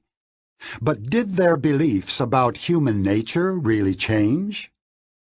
To find out, Nisbet and Borgida showed them videos of brief interviews allegedly conducted with 2 people who had participated in the New York study. The interviews were short and bland. The interviewees appeared to be nice, normal, decent people. They described their hobbies, their spare time activities, and their plans for the future, which were entirely conventional. After watching the video of an interview, the students guessed how quickly that particular person had come to the aid of the stricken stranger. To apply Bayesian reasoning to the task the students were assigned, you should first ask yourself, what would you have guessed about the 2 individuals if you had not seen their interviews? This question is answered by consulting the base rate. We have been told that only 4 of the 15 participants in the experiment rushed to help after the first request. The probability that an unidentified participant had been immediately helpful is therefore 27%. Thus, your prior belief about any unspecified participant should be that he did not rush to help. Next, Bayesian logic requires you to adjust your judgment in light of any relevant information about the individual. However, the videos were carefully designed to be uninformative. They provided no reason to suspect that the individuals would be either more or less helpful than a randomly chosen student. In the absence of useful new information, the Bayesian solution is to stay with the base rates. Nisbet and Borghida asked two groups of students to watch the videos and predict the behavior of the two individuals. The students in the first group were told only about the procedure of the helping experiment, not about its results. Their predictions reflected their views of human nature and their understanding of the situation. As you might expect, they predicted that both individuals would immediately rush to the victim's aid. The second group of students knew both the procedure of the experiment and its results. The comparison of the predictions of the two groups provides an answer to a significant question. Did students learn from the results of the helping experiment anything that significantly changed their way of thinking? The answer is straightforward. They learned nothing at all. Their predictions about the two individuals were indistinguishable from the predictions made by students who had not been exposed to the statistical results of the experiment. They knew the base rate in the group from which the individuals had been drawn, but they remained convinced that the people they saw on the video had been quick to help the stricken stranger. For teachers of psychology, the implications of this study are disheartening. When we teach our students about the behavior of people in the helping experiment, we expect them to learn something they had not known before. We wish to change how they think about people's behavior in a particular situation. This goal was not accomplished in the Nisbet-Borghida study, and there is no reason to believe that the results would have been different if they had chosen another surprising psychological experiment. Indeed, Nisbet and Borghida reported similar findings in teaching another study in which mild social pressure caused people to accept much more painful electric shocks than most of us and them would have expected. Students who do not develop a new appreciation for the power of social setting have learned nothing of value from the experiment. The predictions they make about random strangers or about their own behavior indicate that they have not changed their view of how they would have behaved. In the words of Nisbet and Borghida, students quietly exempt themselves and their friends and acquaintances from the conclusions of experiments that surprise them. Teachers of psychology should not despair, however, because Nisbet and Borghida report a way to make their students appreciate the point of the helping experiment. They took a new group of students and taught them the procedure of the experiment, but did not tell them the group results. They showed the two videos and simply told their students that the two individuals they had just seen had not helped the stranger, then asked them to guess the global results. The outcome was dramatic. The students' guesses were extremely accurate. To teach students any psychology they did not know before, you must surprise them. But which surprise will do? Nisbet and Borghida found that when they presented their students with a surprising statistical fact, the students managed to learn nothing at all. But when the students were surprised by individual cases, two nice people who had not helped, they immediately made the generalization and inferred that helping is more difficult than they had thought. Nisbet and Borghida summarized the results in a memorable sentence. Subjects' unwillingness to deduce the particular from the general was matched only by their willingness to infer the general from the particular. This is a profoundly important conclusion. People who are taught surprising statistical facts about human behavior may be impressed to the point of telling their friends about what they have heard, But this does not mean that their understanding of the world has really changed. The test of learning psychology is whether your understanding of situations you encounter has changed, not whether you have learned a new fact. There is a deep gap between our thinking about statistics and our thinking about individual cases.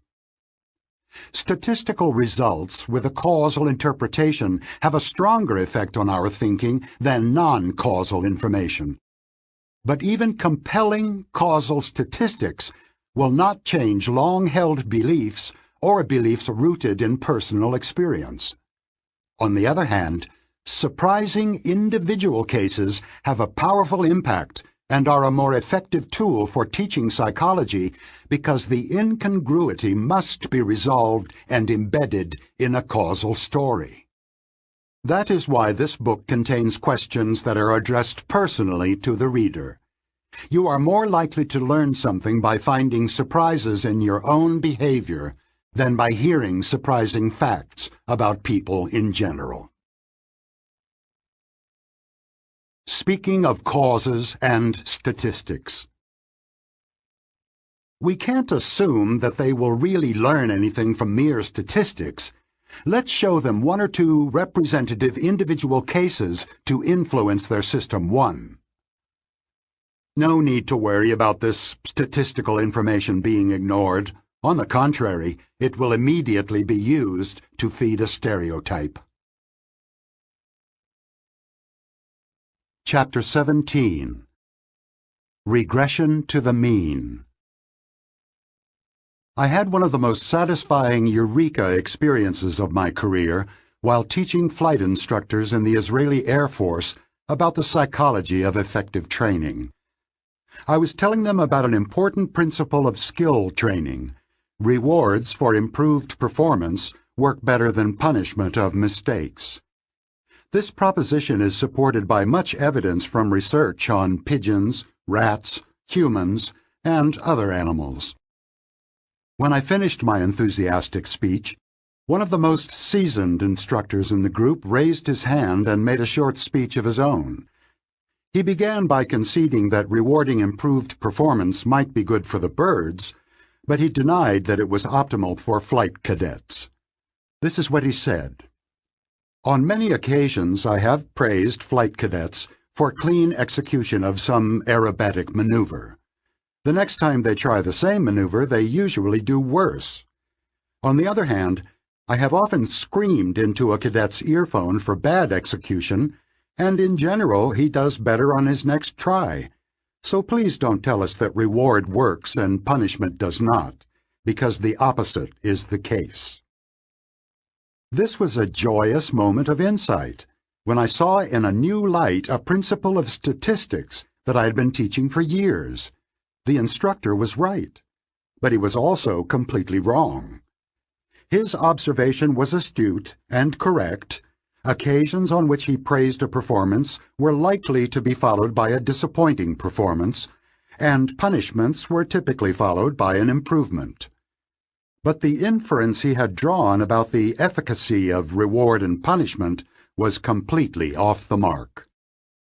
What he had observed is known as regression to the mean, which in that case was due to random fluctuations in the quality of performance. Naturally, he praised only a cadet whose performance was far better than average, but the cadet was probably just lucky on that particular attempt, and therefore likely to deteriorate regardless of whether or not he was praised. Similarly, the instructor would shout into a cadet's earphones only when the cadet's performance was unusually bad and therefore likely to improve regardless of what the instructor did. The instructor had attached a causal interpretation to the inevitable fluctuations of a random process. The challenge called for a response, but a lesson in the algebra of prediction would not be enthusiastically received. Instead, I used chalk to mark a target on the floor. I asked every officer in the room to turn his back to the target and throw 2 coins at it in immediate succession without looking. We measured the distances from the target and wrote the two results of each contestant on the blackboard. Then we rewrote the results in order, from the best to the worst performance on the first try.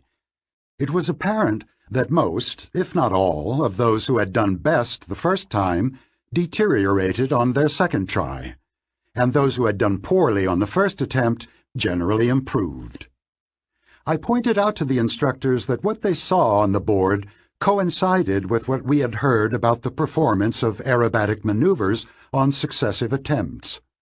Poor performance was typically followed by improvement, and good performance by deterioration, without any help from either praise or punishment. The discovery I made on that day was that the flight instructors were trapped in an unfortunate contingency. Because they punished cadets when performance was poor, they were mostly rewarded by a subsequent improvement, even if punishment was actually ineffective. Furthermore, the instructors were not alone in that predicament. I had stumbled onto a significant fact of the human condition. The feedback to which life exposes us is perverse. Because we tend to be nice to other people when they please us, and nasty when they do not, we are statistically punished for being nice and rewarded for being nasty. Talent and luck. A few years ago, John Brockman, who edits the online magazine Edge, asked a number of scientists to report their favorite equation. These were my offerings. Success equals talent plus luck.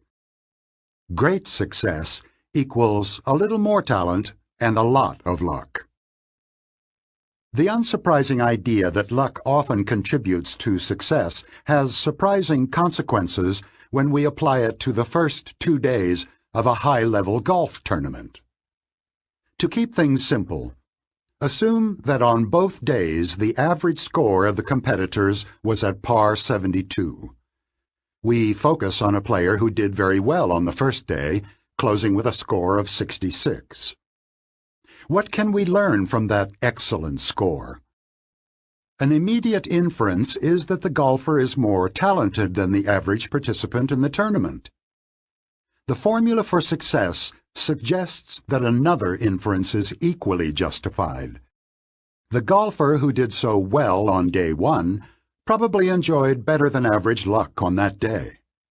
If you accept that talent and luck both contribute to success, the conclusion that the successful golfer was lucky is as warranted as the conclusion that he is talented.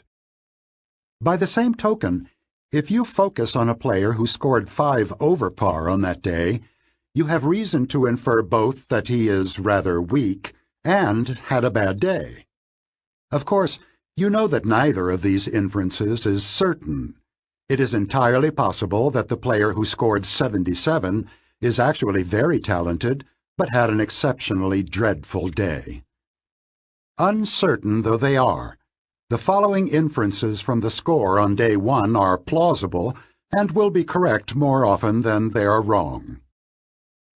Above average score on day 1 equals above average talent plus lucky on day 1. And below average score on day 1 equals below average talent plus unlucky on day 1. Now suppose you know a golfer's score on day 1 and are asked to predict his score on day 2. You expect the golfer to retain the same level of talent on the second day, so your best guesses will be above average for the first player and below average for the second player. Luck, of course, is a different matter. Since you have no way of predicting the golfer's luck on the second or any day, your best guess must be that it will be average, neither good nor bad. This means that in the absence of any other information, your best guess about the player's score on day 2 should not be a repeat of their performance on day 1. This is the most you can say. The golfer who did well on day 1 is likely to be successful on day 2 as well, but less than on the first. because the unusual luck he probably enjoyed on day one is unlikely to hold. The golfer who did poorly on day one will probably be below average on day two, but will improve, because his probable streak of bad luck is not likely to continue. We also expect the difference between the two golfers to shrink on the second day, although our best guess is that the first player will still do better than the second. My students were always surprised to hear that the best predicted performance on day two is more moderate, closer to the average than the evidence on which it is based, the score on day one. This is why the pattern is called regression to the mean. The more extreme the original score, the more regression we expect, because an extremely good score suggests a very lucky day. The regressive prediction is reasonable, but its accuracy is not guaranteed. A few of the golfers who scored 66 on day one will do even better on the second day, if their luck improves. Most will do worse, because their luck will no longer be above average. Now let us go against the time arrow. Arrange the players by their performance on day two and look at their performance on day one. You will find precisely the same pattern of regression to the mean. The golfers who did best on day two were probably lucky on that day, and the best guess is that they had been less lucky and had done less well on day one. The fact that you observe regression when you predict an early event from a later event should help convince you that regression does not have a causal explanation. Regression effects are ubiquitous, and so are misguided causal stories to explain them. A well-known example is the Sports Illustrated jinx. The claim that an athlete whose picture appears on the cover of the magazine is doomed to perform poorly the following season. Overconfidence and the pressure of meeting high expectations are often offered as explanations. But there is a simpler account of the jinx. An athlete who gets to be on the cover of Sports Illustrated must have performed exceptionally well in the preceding season, probably with the assistance of a nudge from luck. And luck is fickle. I happened to watch the men's ski jump event in the Winter Olympics while Amos and I were working on an article about intuitive prediction. Each athlete has 2 jumps in the event, and the results are combined for the final score. I was startled to hear the sportscaster's comments while athletes were preparing for their second jump. Norway had a great first jump. He will be tense, hoping to protect his lead, and will probably do worse. Or, Sweden had a bad first jump, and now he knows he has nothing to lose and will be relaxed, which should help him do better. The commentator had obviously detected regression to the mean and had invented a causal story for which there was no evidence. The story itself could even be true. Perhaps if we measured the athlete's pulse before each jump, we might find that they are indeed more relaxed after a bad first jump, and perhaps not. The point to remember is that the change from the first to the second jump does not need a causal explanation.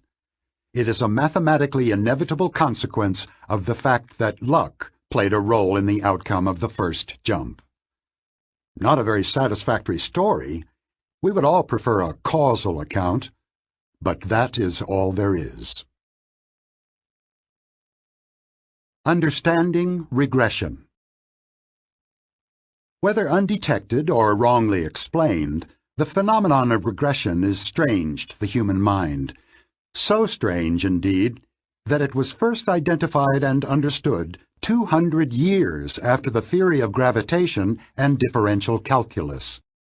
Furthermore, it took one of the best minds of 19th century Britain to make sense of it, and that with great difficulty. Regression to the mean was discovered and named late in the 19th century by Sir Francis Galton, a half-cousin of Charles Darwin and a renowned polymath. You can sense the thrill of discovery in an article he published in 1886 under the title, Regression Towards Mediocrity in Hereditary Stature, which reports measurements of size in successive generations of seeds and in comparisons of the height of children to the height of their parents. He writes about his studies of seeds. They yielded results that seemed very noteworthy, and I used them as the basis of a lecture before the Royal Institution on February 9, 1877. It appeared from these experiments that the offspring did not tend to resemble their parent seeds in size, but to be always more mediocre than they, to be smaller than the parents if the parents were large, to be larger than the parents if the parents were very small. The experiments showed further that the mean filial regression towards mediocrity was directly proportional to the parental deviation from it. Galton obviously expected his learned audience at the Royal Institution, the oldest independent research society in the world, to be as surprised by his noteworthy observation as he had been. What is truly noteworthy is that he was surprised by a statistical regularity that is as common as the air we breathe. Regression effects can be found wherever we look, but we do not recognize them for what they are. They hide in plain sight. It took Galton several years to work his way from his discovery of filial regression in size to the broader notion that regression inevitably occurs when the correlation between two measures is less than perfect, and he needed the help of the most brilliant statisticians of his time to reach that conclusion. One of the hurdles Galton had to overcome was the problem of measuring regression between variables that are measured on different scales, such as weight and piano playing. This is done by using the population as a standard of reference. Imagine that weight and piano playing have been measured for 100 children in all grades of an elementary school, and that they have been ranked from high to low on each measure. If Jane ranks 3rd in piano playing and 27th in weight, it is appropriate to say that she is a better pianist than she is tall. Let us make some assumptions that will simplify things. At any age, piano playing success depends only on weekly hours of practice. Weight depends only on consumption of ice cream. Ice cream consumption and weekly hours of practice are unrelated. Now, using ranks, or the standard scores that statisticians prefer, we can write some equations. Weight equals age plus ice cream consumption. Piano playing equals age plus weekly hours of practice. You can see that there will be regression to the mean when we predict piano playing from weight, or vice versa. If all you know about Tom is that he ranks 12th in weight, well above average, you can infer statistically that he is probably older than average and also that he probably consumes more ice cream than other children. If all you know about Barbara is that she is 85th in piano, far below the average of the group, you can infer that she is likely to be young and that she is likely to practice less than most other children. The correlation coefficient between two measures, which varies between 0 and 1, is a measure of the relative weight of the factors they share. For example, we all share half our genes with each of our parents, and for traits in which environmental factors have relatively little influence, such as height, the correlation between parent and child is not far from 0.50. To appreciate the meaning of the correlation measure, the following are some examples of coefficients. The correlation between the size of objects measured with precision in English or in metric units is 1. Any factor that influences one measure also influences the other. 100% of determinants are shared.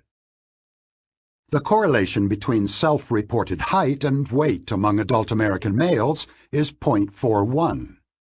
If you included women and children, the correlation would be much higher, because individuals' gender and age influence both their height and their weight, boosting the relative weight of shared factors. The correlation between SAT scores and college GPA is approximately 0.60. However, the correlation between aptitude tests and success in graduate school is much lower, largely because measured aptitude varies little in this selected group. If everyone has similar aptitude, differences in this measure are unlikely to play a large role in measures of success. The correlation between income and education level in the United States is approximately 0.40. The correlation between family income and the last 4 digits of their phone number is 0. It took Francis Galton several years to figure out that correlation and regression are not two concepts. They are different perspectives on the same concept. The general rule is straightforward but has surprising consequences. Whenever the correlation between two scores is imperfect, there will be a regression to the mean. To illustrate Galton's insight, take a proposition that most people find quite interesting. Highly intelligent women tend to marry men who are less intelligent than they are. You can get a good conversation started at a party by asking for an explanation, and your friends will readily oblige. Even people who have had some exposure to statistics will spontaneously interpret the statement in causal terms. Some may think of highly intelligent women wanting to avoid the competition of equally intelligent men, or being forced to compromise in their choice of spouse because intelligent men do not want to compete with intelligent women. More far-fetched explanations will come up at a good party. Now consider this statement. The correlation between the intelligence scores of spouses is less than perfect. This statement is obviously true and not interesting at all. Who would expect the correlation to be perfect? There is nothing to explain. But the statement you found interesting and the statement you found trivial are algebraically equivalent. If the correlation between the intelligence of spouses is less than perfect, and if men and women on average do not differ in intelligence, then it is a mathematical inevitability that highly intelligent women will be married to husbands who are, on average, less intelligent than they are, and vice versa, of course. The observed regression to the mean cannot be more interesting or more explainable than the imperfect correlation. You probably sympathize with Galton's struggle with the concept of regression. Indeed, the statistician David Freeman used to say that if the topic of regression comes up in a criminal or civil trial, the side that must explain regression to the jury will lose the case. Why is it so hard? The main reason for the difficulty is a recurrent theme of this book. Our mind is strongly biased toward causal explanations and does not deal well with mere statistics. When our attention is called to an event, associative memory will look for its cause. More precisely, activation will automatically spread to any cause that is already stored in memory. Causal explanations will be evoked when regression is detected, but they will be wrong, because the truth is that regression to the mean has an explanation but does not have a cause.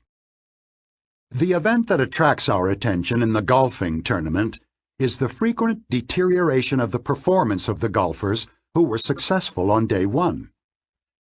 The best explanation of it is that those golfers were unusually lucky that day, but this explanation lacks the causal force that our minds prefer.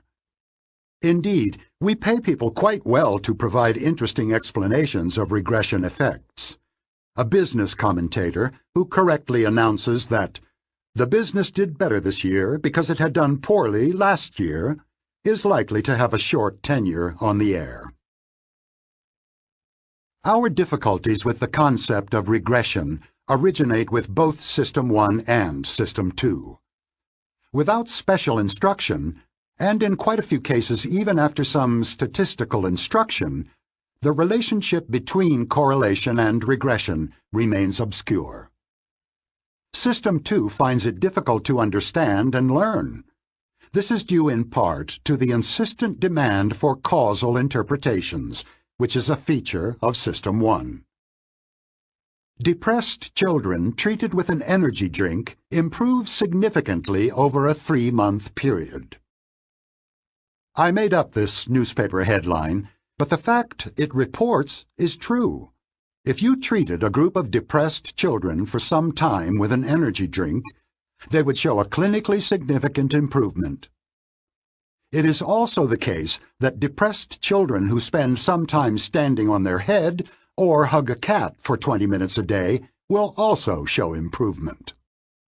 Most readers of such headlines will automatically infer that the energy drink or the cat hugging caused an improvement, but this conclusion is completely unjustified. Depressed children are an extreme group. They are more depressed than most other children, and extreme groups regress to the mean over time. The correlation between depression scores on successive occasions of testing is less than perfect, so there will be regression to the mean. Depressed children will get somewhat better over time, even if they hug no cats and drink no Red Bull. In order to conclude that an energy drink or any other treatment is effective, you must compare a group of patients who receive this treatment to a control group that receives no treatment, or better, receives a placebo. The control group is expected to improve by regression alone, and the aim of the experiment is to determine whether the treated patients improve more than regression can explain. Incorrect causal interpretations of regression effects are not restricted to readers of the popular press. The statistician Howard Weiner has drawn up a long list of eminent researchers who have made the same mistake, confusing mere correlation with causation.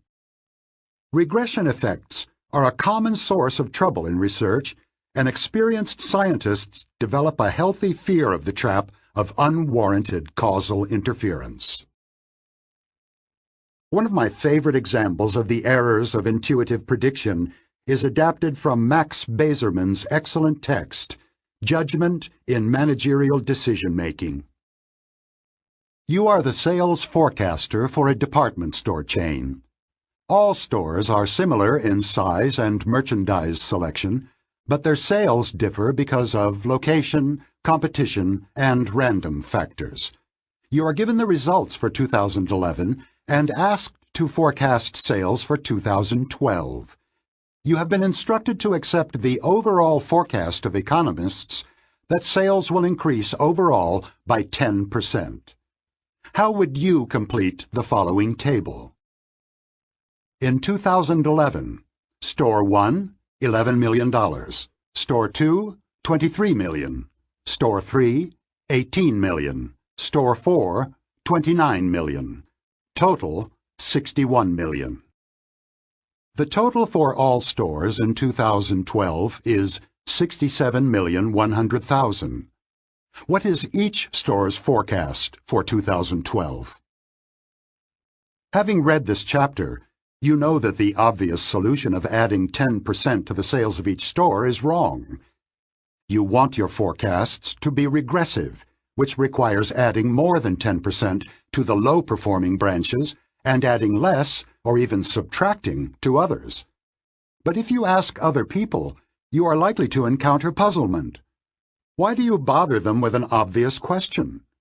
As Galton painfully discovered, the concept of regression is far from obvious. Speaking of regression to mediocrity. She says experience has taught her that criticism is more effective than praise. What she doesn't understand is that it's all due to regression to the mean. Perhaps his second interview was less impressive than the first because he was afraid of disappointing us, but more likely it was his first that was unusually good. Our screening procedure is good, but not perfect, so we should anticipate regression. We shouldn't be surprised that the very best candidates often fail to meet our expectations. Chapter 18. Taming Intuitive Predictions. Life presents us with many occasions to forecast. Economists forecast inflation and unemployment. Financial analysts forecast earnings. Military experts predict casualties. Venture capitalists assess profitability. Publishers and producers predict audiences. Contractors estimate the time required to complete projects. Chefs anticipate the demand for the dishes on their menu. Engineers estimate the amount of concrete needed for a building. Fireground commanders assess the number of trucks that will be needed to put out a fire. In our private lives, we forecast our spouse's reaction to a proposed move or our own future adjustment to a new job. Some predictive judgments, such as those made by engineers, rely largely on lookup tables, precise calculations, and explicit analyses of outcomes observed on similar occasions.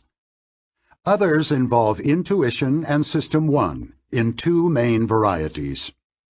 Some intuitions draw rapidly on skill and expertise acquired by repeated experience. The rapid and automatic judgments and choices of chess masters, fireground commanders, and physicians that Gary Klein has described in Sources of Power and elsewhere illustrate these skilled intuitions in which a solution to the current problem comes to mind quickly because familiar cues are recognized. Other intuitions, which are sometimes subjectively indistinguishable from the first, arise from the operation of heuristics that often substitute an easy question for the harder one that was asked. Intuitive judgments can be made with high confidence even when they are based on non-regressive assessments of weak evidence. Of course, many judgments, especially in the professional domain, are influenced by a combination of analysis and intuition. Non-regressive intuitions. Let us return to a person we have already met. Julie is currently a senior in a state university. She read fluently when she was 4 years old. What is her grade point average, GPA? People who are familiar with the American educational scene quickly come up with a number, which is often in the vicinity of 3.7 or 3.8. How does this occur? Several operations of System 1 are involved. A causal link between the evidence, Julie's reading, and the target of the prediction, her GPA, is sought. The link can be indirect. In this instance, early reading and a high GDP are both indications of academic talent. Some connection is necessary. Your System 2, would probably reject as irrelevant a report of Julie winning a fly fishing competition or excelling at weightlifting in high school. The process is effectively dichotomous. We are capable of rejecting information as irrelevant or false, but adjusting for smaller weaknesses in the evidence is not something that System 1 can do. As a result, intuitive predictions are almost completely insensitive to the actual predictive quality of the evidence. When a link is found, as in the case of Julie's early reading, what you see is all there is applies. Your associative memory quickly and automatically constructs the best possible story from the information available. Next, the evidence is evaluated in relation to a relevant norm. How precocious is a child who reads fluently at age 4? What relative rank or percentile score corresponds to this achievement? The group to which the child is compared, we call it a reference group, is not fully specified, but this is also the rule in normal speech. If someone graduating from college is described as quite clever, you rarely need to ask, when you say quite clever, which reference group do you have in mind? The next step involves substitution and intensity matching. The evaluation of the flimsy evidence of cognitive ability in childhood is substituted as an answer to the question about her college GPA. Julie will be assigned the same percentile score for her GPA and for her achievements as an early reader.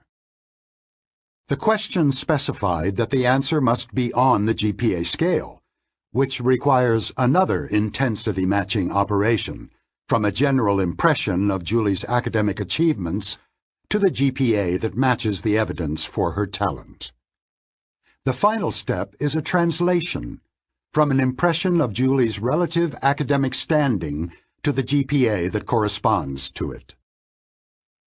Intensity matching yields predictions that are as extreme as the evidence on which they are based, leading people to give the same answer to two quite different questions.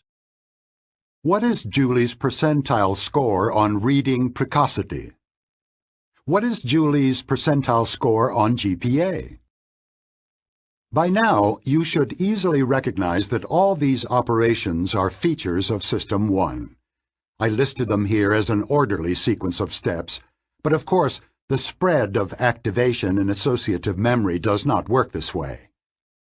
You should imagine a process of spreading activation that is initially prompted by the evidence and the question, feeds back upon itself, and eventually settles on the most coherent solution possible. Amos and I once asked participants in an experiment to judge descriptions of 8 college freshmen, allegedly written by a counselor on the basis of interviews of the entering class. Each description consisted of 5 adjectives, as in the following example: intelligent, self-confident, well-read, hard-working, inquisitive. We asked some participants to answer 2 questions. How much does this description impress you with respect to academic ability? What percentage of descriptions of freshmen do you believe would impress you more? The questions require you to evaluate the evidence by comparing the description to your norm for descriptions of students by counselors. The very existence of such a norm is remarkable. Although you surely do not know how you acquired it, you have a fairly clear sense of how much enthusiasm the description conveys. The counselor believes that this student is good, but not spectacularly good. There is room for stronger adjectives than intelligent, brilliant, creative, well-read, scholarly, erudite, impressively knowledgeable, and hard-working, passionate, perfectionist. The verdict? Very likely to be in the top 15%, but unlikely to be in the top 3%. There is impressive consensus in such judgments, at least within a culture. The other participants in our experiment were asked different questions. What is your estimate of the grade point average that the student will obtain? What is the percentage of freshmen who obtain a higher GPA? You need another look to detect the subtle difference between the 2 sets of questions. The difference should be obvious, but it is not. Unlike the first questions, which required you only to evaluate the evidence, the second set involves a great deal of uncertainty. The question refers to actual performance at the end of the freshman year. What happened during the year since the interview was performed? How accurately can you predict the student's actual achievements in the first year at college from 5 adjectives? Would the counselor herself be perfectly accurate if she predicted GPA from an interview? The objective of this study was to compare the percentile judgments that the participants made when evaluating the evidence in one case and when predicting the ultimate outcome in another. The results are easy to summarize. The judgments were identical. Although the two sets of questions differ, one is about the description, the other about the student's future academic performance, the participants treated them as if they were the same. As was the case with Julie, the prediction of the future is not distinguished from an evaluation of current evidence. Prediction matches evaluation. This is perhaps the best evidence we have for the role of substitution. People are asked for a prediction, but they substitute an evaluation of the evidence without noticing that the question they answer is not the one they were asked. This process is guaranteed to generate predictions that are systematically biased. They completely ignore regression to the mean. During my military service in the Israeli Defense Forces, I spent some time attached to a unit that selected candidates for officer training on the basis of a series of interviews and field tests. The designated criterion for successful prediction was a cadet's final grade in officer school. The validity of the ratings was known to be rather poor. I will tell more about it in a later chapter. The unit still existed years later when I was a professor and collaborating with Amos in the study of intuitive judgment. I had good contacts with the people at the unit and asked them for a favor. In addition to the usual grading system they used to evaluate the candidates, I asked for their best guess of the grade that each of the future cadets would obtain in officer school. They collected a few hundred such forecasts. The officers who had produced the predictions were all familiar with the letter grading system that the school applied to its cadets and the approximate proportions of A's, B's, etc. among them. The results were striking.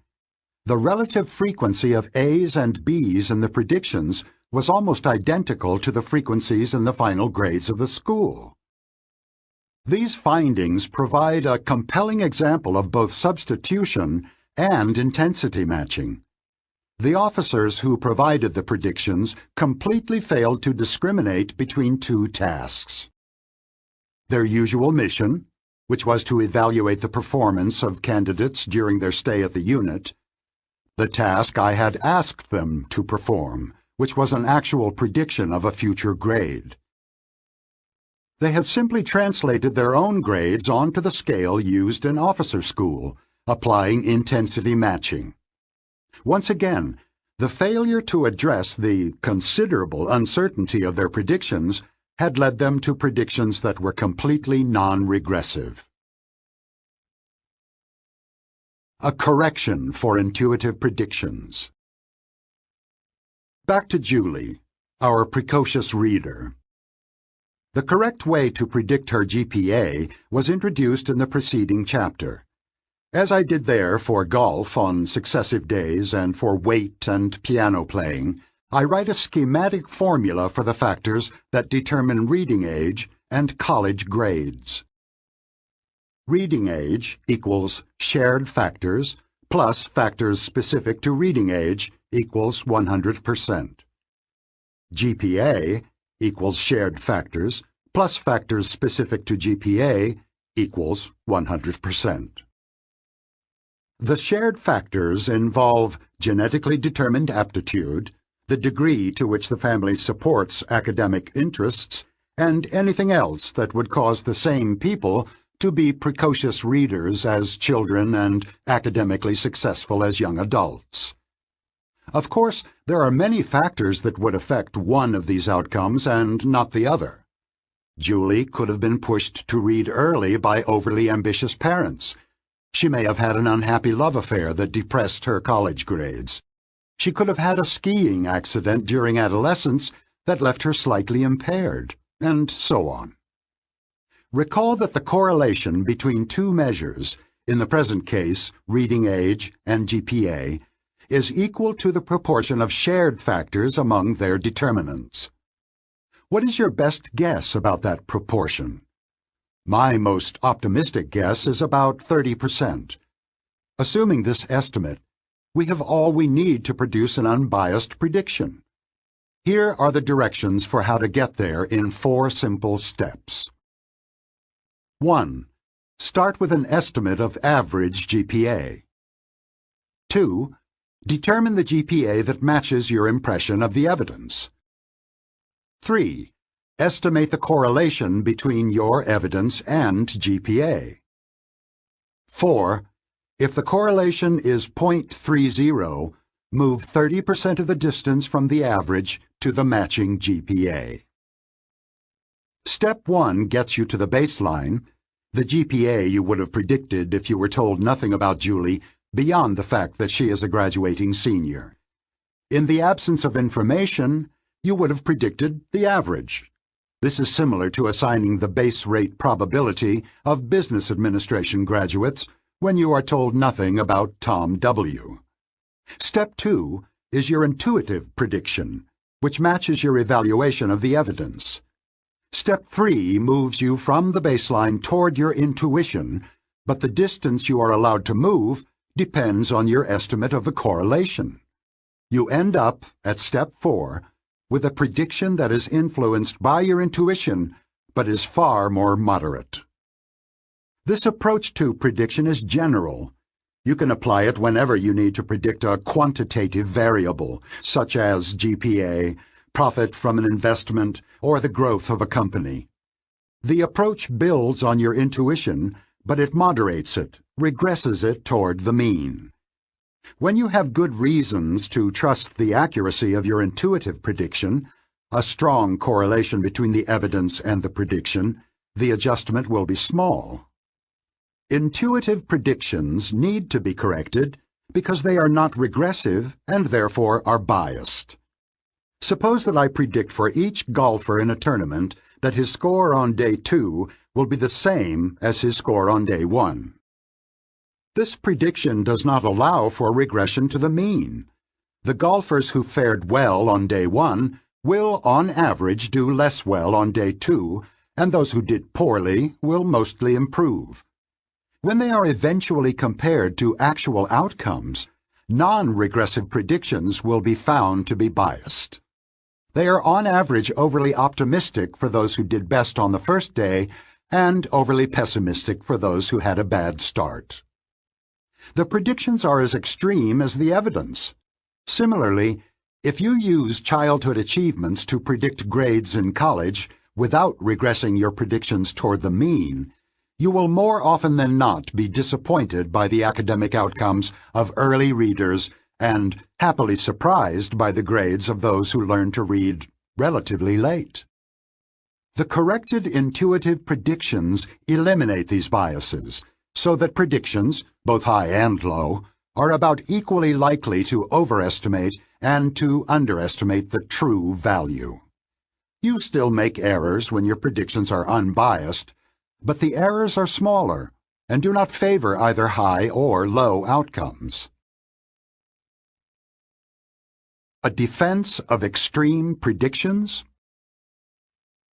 I introduced Tom W. earlier to illustrate predictions of discrete outcomes such as field of specialization or success in an examination, which are expressed by assigning a probability to a specified event, or in that case by ranking outcomes from the most to the least probable. I also described a procedure that counters the common biases of discrete prediction, neglect of base rates, and insensitivity to the quality of information. The biases we find in predictions that are expressed on a scale, such as GPA or the revenue of a firm, are similar to the biases observed in judging the probabilities of outcomes. The corrective procedures are also similar. Both contain a baseline prediction, which you would make if you knew nothing about the case at hand. In the categorical case, it was the base rate. In the numerical case, it is the average outcome in the relevant category.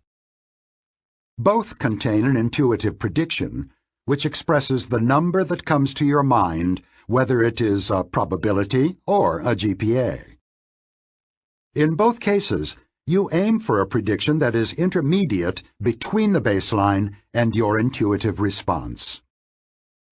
In the default case of no useful evidence, you stay with the baseline.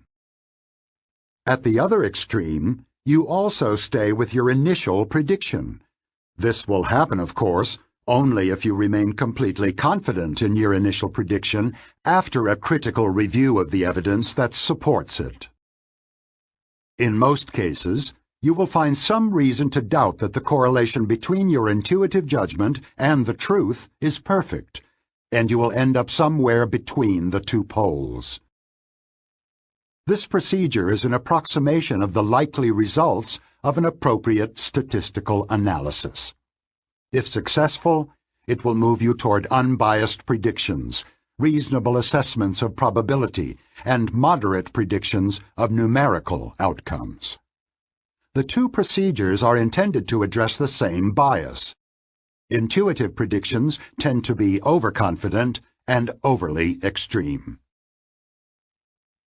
Correcting your intuitive predictions is a task for System 2.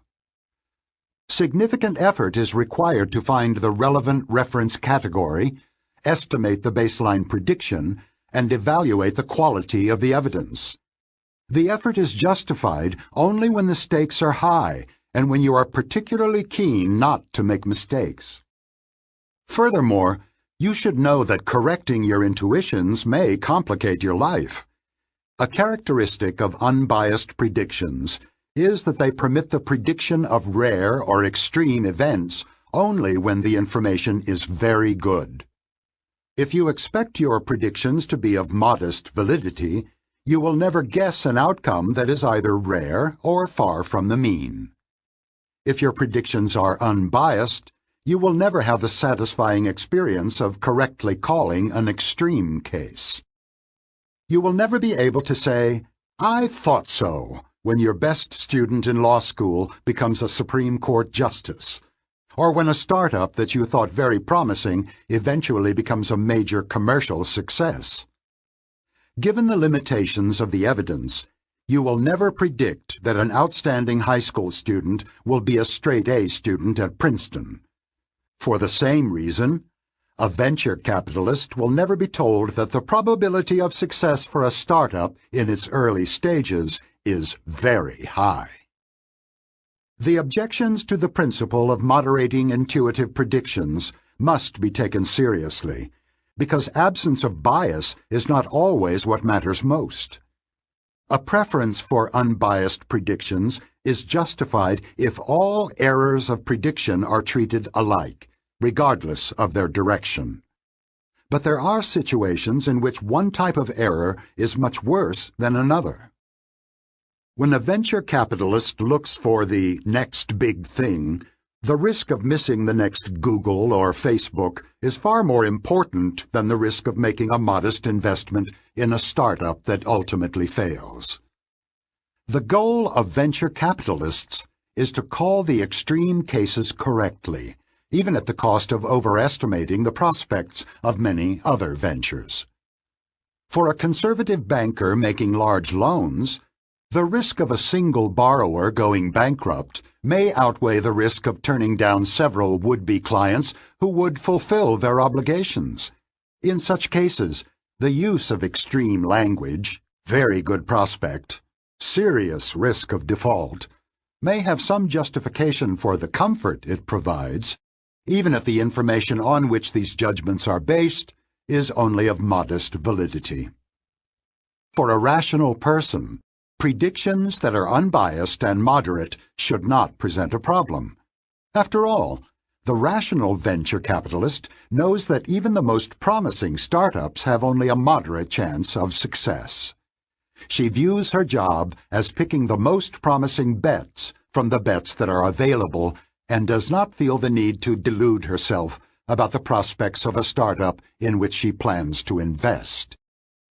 Similarly, rational individuals predicting the revenue of a firm will not be bound to a single number. They should consider the range of uncertainty around the most likely outcome. A rational person will invest a large sum in an enterprise that is most likely to fail if the rewards of success are large enough, without deluding herself about the chances of success. However, we are not all rational, and some of us may need the security of distorted estimates to avoid paralysis. If you choose to delude yourself by accepting extreme predictions, however, you will do well to remain aware of your self-indulgence. Perhaps the most valuable contribution of the corrective procedures I propose is that they will require you to think about how much you know. I will use an example that is familiar in the academic world, but the analogies to other spheres of life are immediate. A department is about to hire a young professor and wants to choose the one whose prospects for scientific productivity are the best. The search committee has narrowed down the choice to 2 candidates. Kim recently completed her graduate work. Her recommendations are spectacular, and she gave a brilliant talk and impressed everyone in her interviews. She has no substantial track record of scientific productivity. Jane has held a postdoctoral position for the last 3 years. She has been very productive and her research record is excellent, but her talk and interviews were less sparkling than Kim's. The intuitive choice favors Kim, because she left a stronger impression, and what you see is all there is. But it is also the case that there is much less information about Kim than about Jane. We are back to the law of small numbers. In effect, you have a smaller sample of information from Kim than from Jane, and extreme outcomes are much more likely to be observed in small samples. There is much more luck in the outcomes of small samples, and you should therefore regress your prediction more deeply toward the mean in your prediction of Kim's future performance. When you allow for the fact that Kim is likely to regress more than Jane, you might end up selecting Jane although you were less impressed by her. In the context of academic choices, I would vote for Jane, but it would be a struggle to overcome my intuitive impression that Kim is more promising. Following our intuitions is more natural, and somehow more pleasant than acting against them. You can readily imagine similar problems in different contexts, such as a venture capitalist choosing between investments in 2 startups that operate in different markets. One startup has a product for which demand can be estimated with fair precision. The other candidate is more exciting and intuitively promising, but its prospects are less certain. Whether the best guess about the prospects of the second startup is still superior when the uncertainty is factored in is a question that deserves careful consideration. A 2-systems view of regression. Extreme predictions and a willingness to predict rare events from weak evidence are both manifestations of System 1. It is natural for the associative machinery to match the extremeness of predictions to the perceived extremeness of evidence on which it is based. This is how substitution works. And it is natural for System 1 to generate overconfident judgments, because confidence, as we have seen, is determined by the coherence of the best story you can tell from the evidence at hand. Be warned. Your intuitions will deliver predictions that are too extreme, and you will be inclined to put far too much faith in them. Regression is also a problem for System 2. The very idea of regression to the mean is alien and difficult to communicate and comprehend. Galton had a hard time before he understood it. Many statistics teachers dread the class in which the topic comes up, and their students often end up with only a vague understanding of this crucial concept. This is a case where System 2 requires special training. Matching predictions to the evidence is not only something we do intuitively, it also seems a reasonable thing to do. We will not learn to understand regression from experience. Even when a regression is identified, As we saw in the story of the flight instructors, it will be given a causal interpretation that is almost always wrong. Speaking of intuitive predictions. That startup achieved an outstanding proof of concept, but we shouldn't expect them to do as well in the future. They are still a long way from the market, and there is a lot of room for regression. Our intuitive prediction is very favorable, but it is probably too high. Let's take into account the strength of our evidence and regress the prediction toward the mean. The investment may be a good idea, even if the best guess is that it will fail. Let's not say we really believe it is the next Google. I read one review of that brand and it was excellent. Still, that could have been a fluke. Let's consider only the brands that have a large number of reviews and pick the one that looks best. Part 3. Overconfidence. Chapter 19. The Illusion of Understanding. The trader, philosopher, statistician Nassim Taleb could also be considered a psychologist. In The Black Swan, Taleb introduced the notion of a narrative fallacy to describe how flawed stories of the past shape our views of the world and our expectations for the future. Narrative fallacies arise inevitably from our continuous attempt to make sense of the world. The explanatory stories that people find compelling are simple, are concrete rather than abstract, assign a larger role to talent, stupidity, and intentions than to luck, and focus on a few striking events that happened rather than on the countless events that failed to happen. Any recent salient event is a candidate to become the kernel of a causal narrative. Taleb suggests that we humans constantly fool ourselves by constructing flimsy accounts of the past and believing they are true. Good stories provide a simple and coherent account of people's actions and intentions. You are always ready to interpret behavior as a manifestation of general propensities and personality traits, causes that you can readily match to effects. The halo effect discussed earlier contributes to coherence because it inclines us to match our view of all the qualities of a person to our judgment of one attribute that is particularly significant. If we think a baseball pitcher is handsome and athletic, for example, we're likely to rate him better at throwing the ball, too. Halos can also be negative. If we think a player is ugly, we will probably underrate his athletic ability. The halo effect helps keep explanatory narratives simple and coherent by exaggerating the consistency of evaluations. Good people do only good things, and bad people are all bad. The statement, "Hitler loved dogs and little children," is shocking no matter how many times you hear it, because any trace of kindness in someone so evil violates the expectations set up by the halo effect.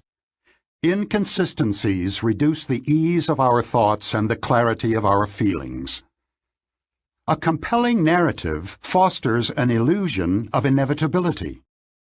Consider the story of how Google turned into a giant of the technology industry. Two creative graduate students in the computer science department at Stanford University come up with a superior way of searching information on the Internet. They seek and obtain funding to start a company and make a series of decisions that work out well. Within a few years, the company they started is one of the most valuable stocks in America, and the two former graduate students are among the richest people on the planet. On one memorable occasion, they were lucky, which makes the story even more compelling. A year after founding Google, they were willing to sell their company for less than $1 million, but the buyer said the price was too high. Mentioning the single lucky incident actually makes it easier to underestimate the multitude of ways in which luck affected the outcome. A detailed history would specify the decisions of Google's founders, But for our purposes, it suffices to say that almost every choice they made had a good outcome. A more complete narrative would describe the actions of the firms that Google defeated. The hapless competitors would appear to be blind, slow, and altogether inadequate in dealing with the threat that eventually overwhelmed them. I intentionally told this tale blandly, but you get the idea. There's a very good story here. Fleshed out in more detail, the story could give you the sense that you understand what made Google succeed. It would also make you feel that you've learned a valuable general lesson about what makes businesses succeed. Unfortunately, there is good reason to believe that your sense of understanding and learning from the Google story is largely illusory. The ultimate test of an explanation is whether it would have made the event predictable in advance.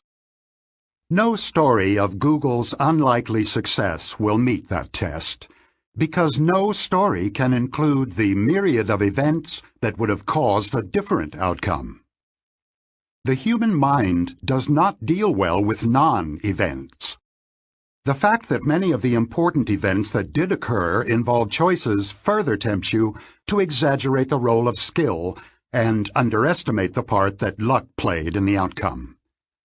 Because every critical decision turned out well, the record suggests almost flawless prescience, but bad luck could have disrupted any one of the successful steps.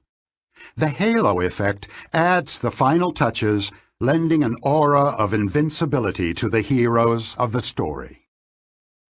Like watching a skilled rafter avoid one potential calamity after another as he goes down the rapids, the unfolding of the Google story is thrilling because of the constant risk of disaster. However, there is an instructive difference between the two cases.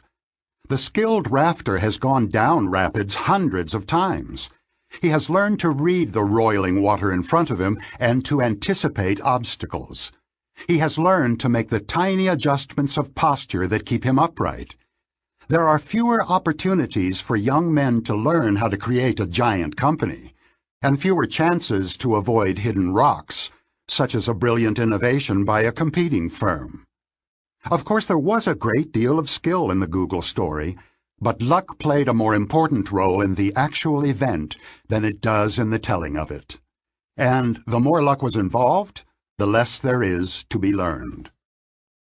At work here is that powerful "what you see is all there is" rule. You cannot help dealing with the limited information you have as if it were all there is to know.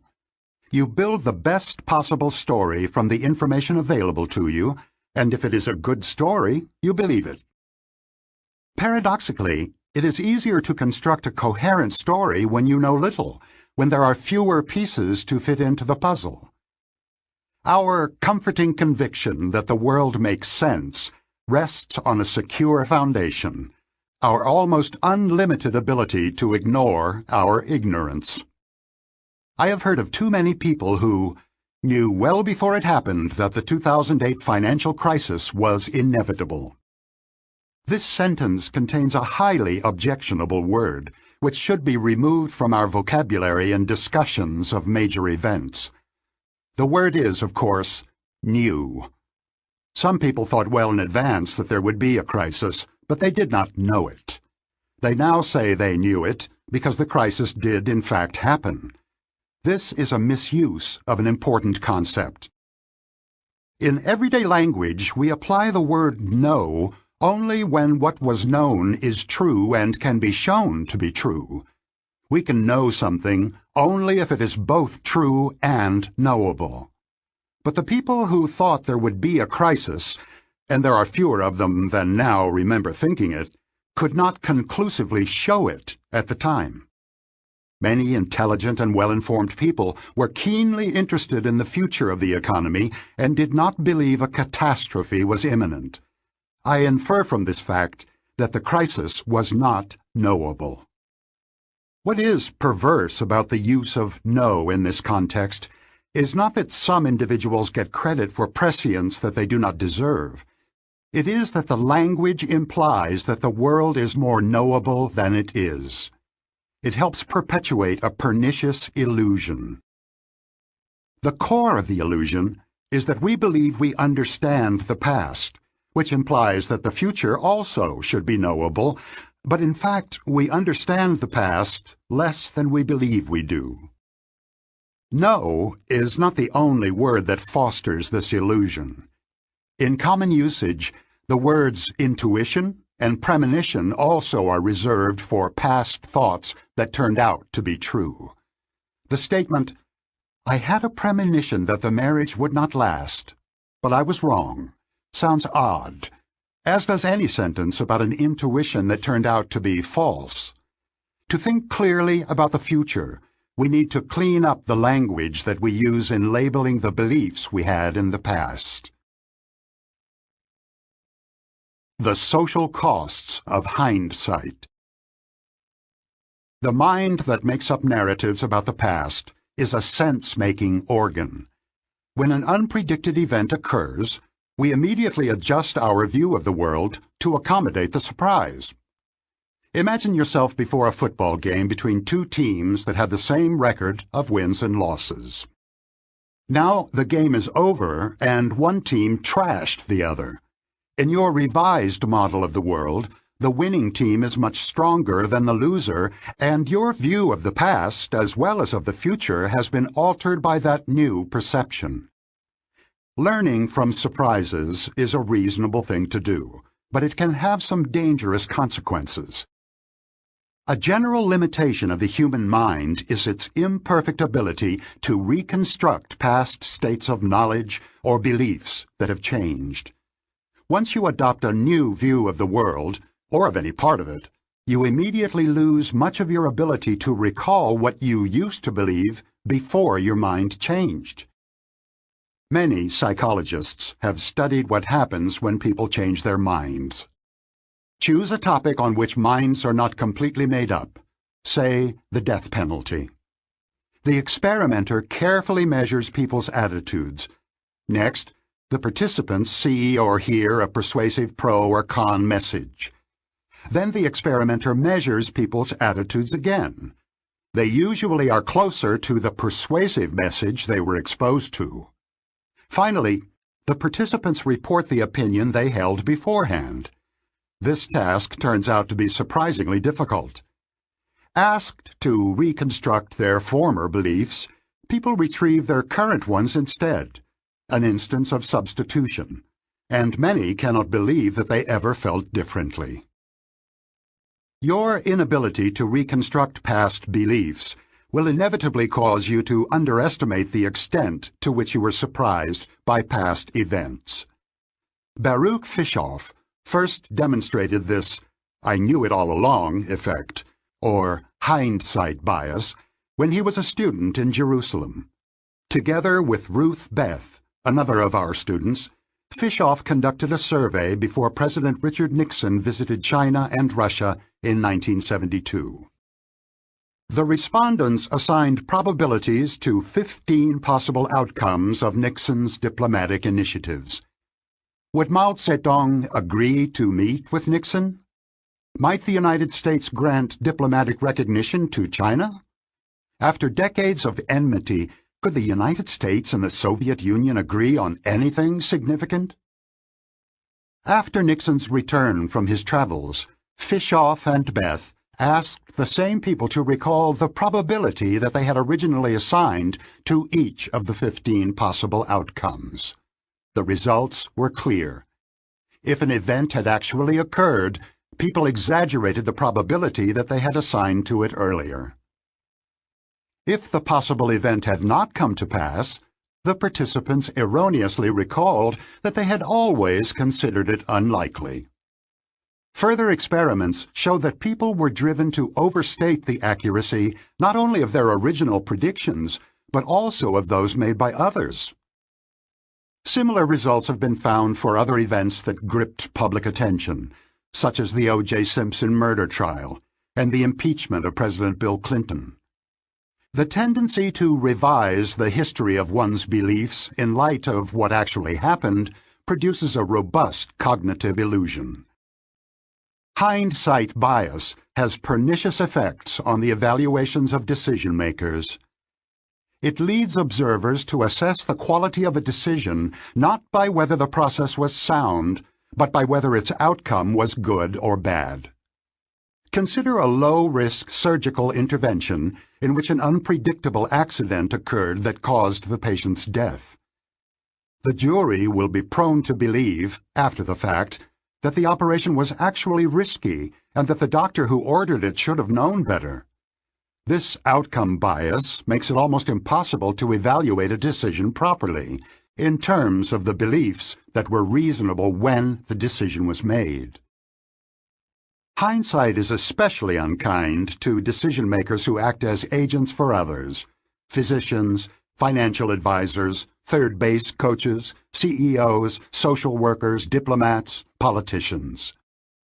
We are prone to blame decision-makers for good decisions that worked out badly and to give them too little credit for successful moves that appear obvious only after the fact. There is a clear outcome bias. When the outcomes are bad, the clients often blame their agents for not seeing the handwriting on the wall, forgetting that it was written in invisible ink that became legible only afterward. Actions that seemed prudent in foresight can look irresponsibly negligent in hindsight. Based on an actual legal case, students in California were asked whether the city of Duluth, Minnesota, should have shouldered the considerable cost of hiring a full-time bridge monitor to protect against the risk that debris might get caught and block the free flow of water. One group was shown only the evidence available at the time of the city's decision. 24% of these people felt that Duluth should take on the expense of hiring a flood monitor. The second group was informed that debris had blocked the river, causing major flood damage. 56% of these people said the city should have hired the monitor, although they had been explicitly instructed not to let hindsight distort their judgment. The worse the consequence, the greater the hindsight bias. In the case of a catastrophe such as 9/11, we are especially ready to believe that the officials who failed to anticipate it were negligent or blind. On July 10, 2001, the Central Intelligence Agency obtained information that al-Qaeda might be planning a major attack against the United States. George Tenet, director of the CIA, brought the information not to President George W. Bush, but to National Security Advisor Condoleezza Rice. When the facts later emerged, Ben Bradley, the legendary executive editor of the Washington Post, declared, "It seems to me elementary that if you've got the story that's going to dominate history, you might as well go right to the president." But on July 10th, no one knew or could have known that this tidbit of intelligence would turn out to dominate history. Because adherence to standard operating procedures is difficult to second-guess, decision-makers who expect to have their decisions scrutinized with hindsight are driven to bureaucratic solutions and to an extreme reluctance to take risks. As malpractice litigation became more common, physicians changed their procedures in multiple ways, ordered more tests, referred more cases to specialists, applied conventional treatments even when they were unlikely to help. These actions protected the physicians more than they benefited the patients, creating the potential for conflicts of interest. Increased accountability is a mixed blessing. Although hindsight and the outcome bias generally foster risk aversion, they also bring undeserved rewards to irresponsible risk seekers, such as a general or an entrepreneur who took a crazy gamble and won. Leaders who have been lucky are never punished for having taken too much risk. Instead, they are believed to have had the flair and foresight to anticipate success, and the sensible people who doubted them are seen in hindsight as mediocre, timid, and weak. A few lucky gambles can crown a reckless leader with a halo of prescience and boldness. Recipes for Success. The sense-making machinery of System 1 makes us see the world as more tidy, simple, predictable, and coherent than it really is.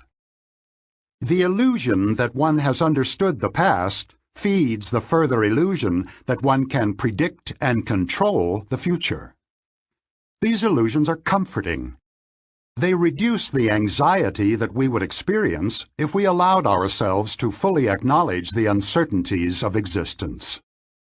We all have a need for the reassuring message that actions have appropriate consequences, and that success will reward wisdom and courage. Many business books are tailor-made to satisfy this need. Do leaders and management practices influence the outcomes of firms in the market? Of course they do, and the effects have been confirmed by systematic research that objectively assessed the characteristics of CEOs and their decisions and related them to subsequent outcomes of the firm. In one study, the CEOs were characterized by the strategy of the companies they had led before their current appointment, as well as by management rules and procedures adopted after their appointment. CEOs do influence performance, but the effects are much smaller than a reading of the business press suggests. Researchers measure the strength of relationships by a correlation coefficient, which varies between 0 and 1. The coefficient was defined earlier in relation to regression to the mean by the extent to which two measures are determined by shared factors. A very generous estimation of the correlation between the success of the firm and the quality of its CEO might be as high as 0.30, indicating 30% overlap. To appreciate the significance of this number, consider the following question. Suppose you consider many pairs of firms. Two firms in each pair are generally similar, but the CEO of one of them is better than the other. How often will you find that the firm with the stronger CEO is the more successful of the two? In a well-ordered and predictable world, the correlation would be perfect, 1, and the stronger CEO would be found to lead the more successful firm in 100% of the pairs. If the relative success of similar firms was determined entirely by factors that the CEO does not control, call them luck if you wish, you would find the more successful firm led by the weaker CEO 50% of the time. A correlation of 0.30 implies that you would find the stronger CEO leading the stronger firm in about 60% of the pairs, an improvement of a mere 10 percentage points over random guessing. Hardly grist for the hero worship of CEOs we so often witness. If you expected this value to be higher, and most of us do, then you should take that as an indication that you are prone to overestimate the predictability of the world you live in. Make no mistake, improving the odds of success from 1 to 1 to 3 to 2 is a very significant advantage, both at the racetrack and in business. From the perspective of most business writers, however, a CEO who has so little control over performance would not be particularly impressive even if her firm did well. It is difficult to imagine people lining up at airport bookstores to buy a book that enthusiastically describes the practices of business leaders who, on average, do somewhat better than chance. Consumers have a hunger for a clear message about the determinants of success and failure in business, and they need stories that offer a sense of understanding, however illusory. In his penetrating book, The Halo Effect, Philip Rosenzweig, a business school professor based in Switzerland, shows how the demand for illusory certainty is met in two popular genres of business writing: histories of the rise, usually, and fall, occasionally, of particular individuals and companies, and analyses of differences between successful and less successful firms. He concludes that stories of success and failure consistently exaggerate the impact of leadership style and management practices on firm outcomes, and thus their message is rarely useful. To appreciate what is going on, imagine that business experts, such as other CEOs, are asked to comment on the reputation of the chief executive of a company. They are keenly aware of whether the company has recently been thriving or failing. As we saw earlier in the case of Google, this knowledge generates a halo. The CEO of a successful company is likely to be called flexible, methodical, and decisive. Imagine that a year has passed and things have gone sour. The same executive is now described as confused, rigid, and authoritarian. Both descriptions sound right at the time. It seems almost absurd to call a successful leader rigid and confused, or a struggling leader flexible and methodical. Indeed, the halo effect is so powerful that you probably find yourself resisting the idea that the same person and the same behaviors appear methodical when things are going well and rigid when things are going poorly. Because of the halo effect, we get the causal relationship backward. We are prone to believe that the firm fails because its CEO is rigid, when the truth is that the CEO appears to be rigid because the firm is failing. This is how illusions of understanding are born. The halo effect and outcome bias combine to explain the extraordinary appeal of books that seek to draw operational morals from systematic examination of successful businesses. One of the best-known examples of this genre is Jim Collins and Jerry I. Porras's Built to Last. The book contains a thorough analysis of 18 pairs of competing companies in which one was more successful than the other. The data for these comparisons are ratings of various aspects of corporate culture, strategy, and management practices. We believe every CEO, manager, and entrepreneur in the world should read this book, the authors proclaim. You can build a visionary company. The basic message of Built to Last, and other similar books, is that good managerial practices can be identified and that good practices will be rewarded by good results. Both messages are overstated. The comparison of firms that have been more or less successful is to a significant extent a comparison between firms that have been more or less lucky. Knowing the importance of luck, you should be particularly suspicious when highly consistent patterns emerge from the comparison of successful and less successful firms. In the presence of randomness, regular patterns can only be mirages. Because luck plays a large role, the quality of leadership and management practices cannot be inferred reliably from observations of success.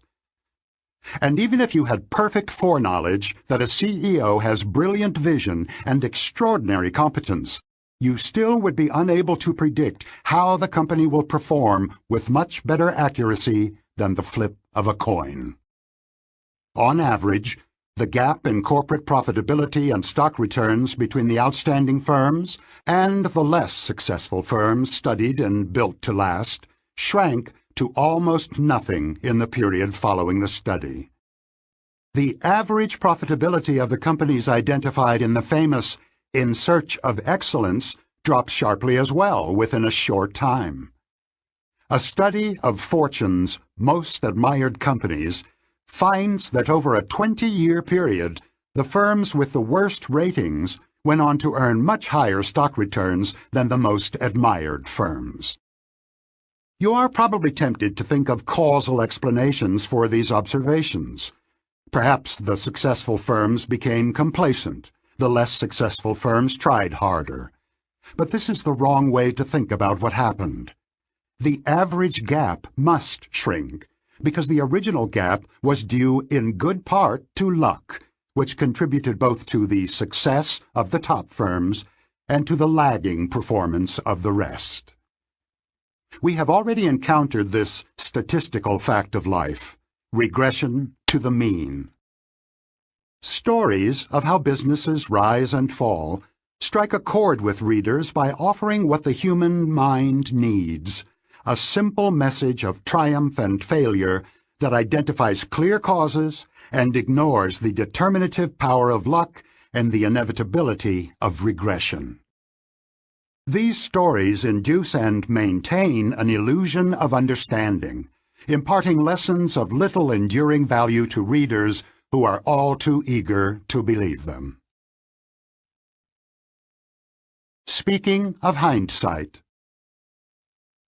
The mistake appears obvious, but it is just hindsight. You could not have known in advance.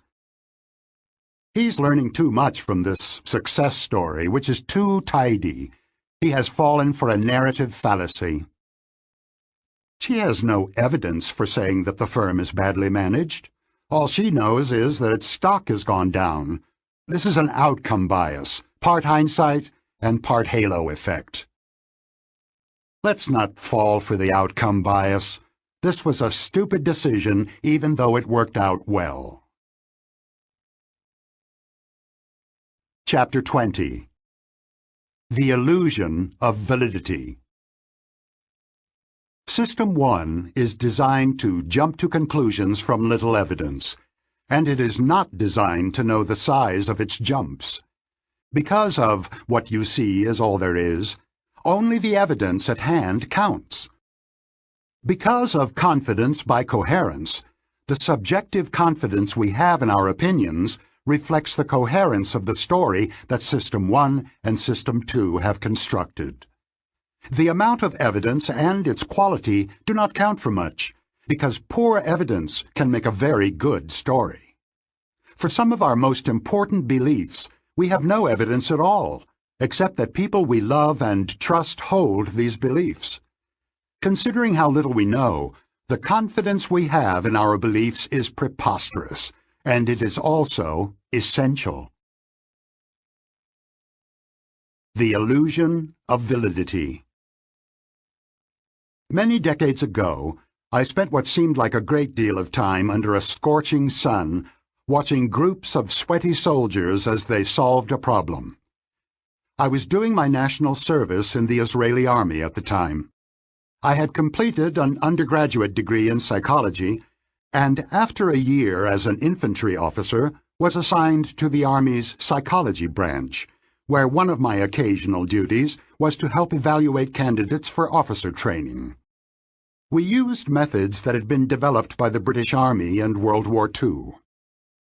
One test, called the Leaderless Group Challenge, was conducted on an obstacle field.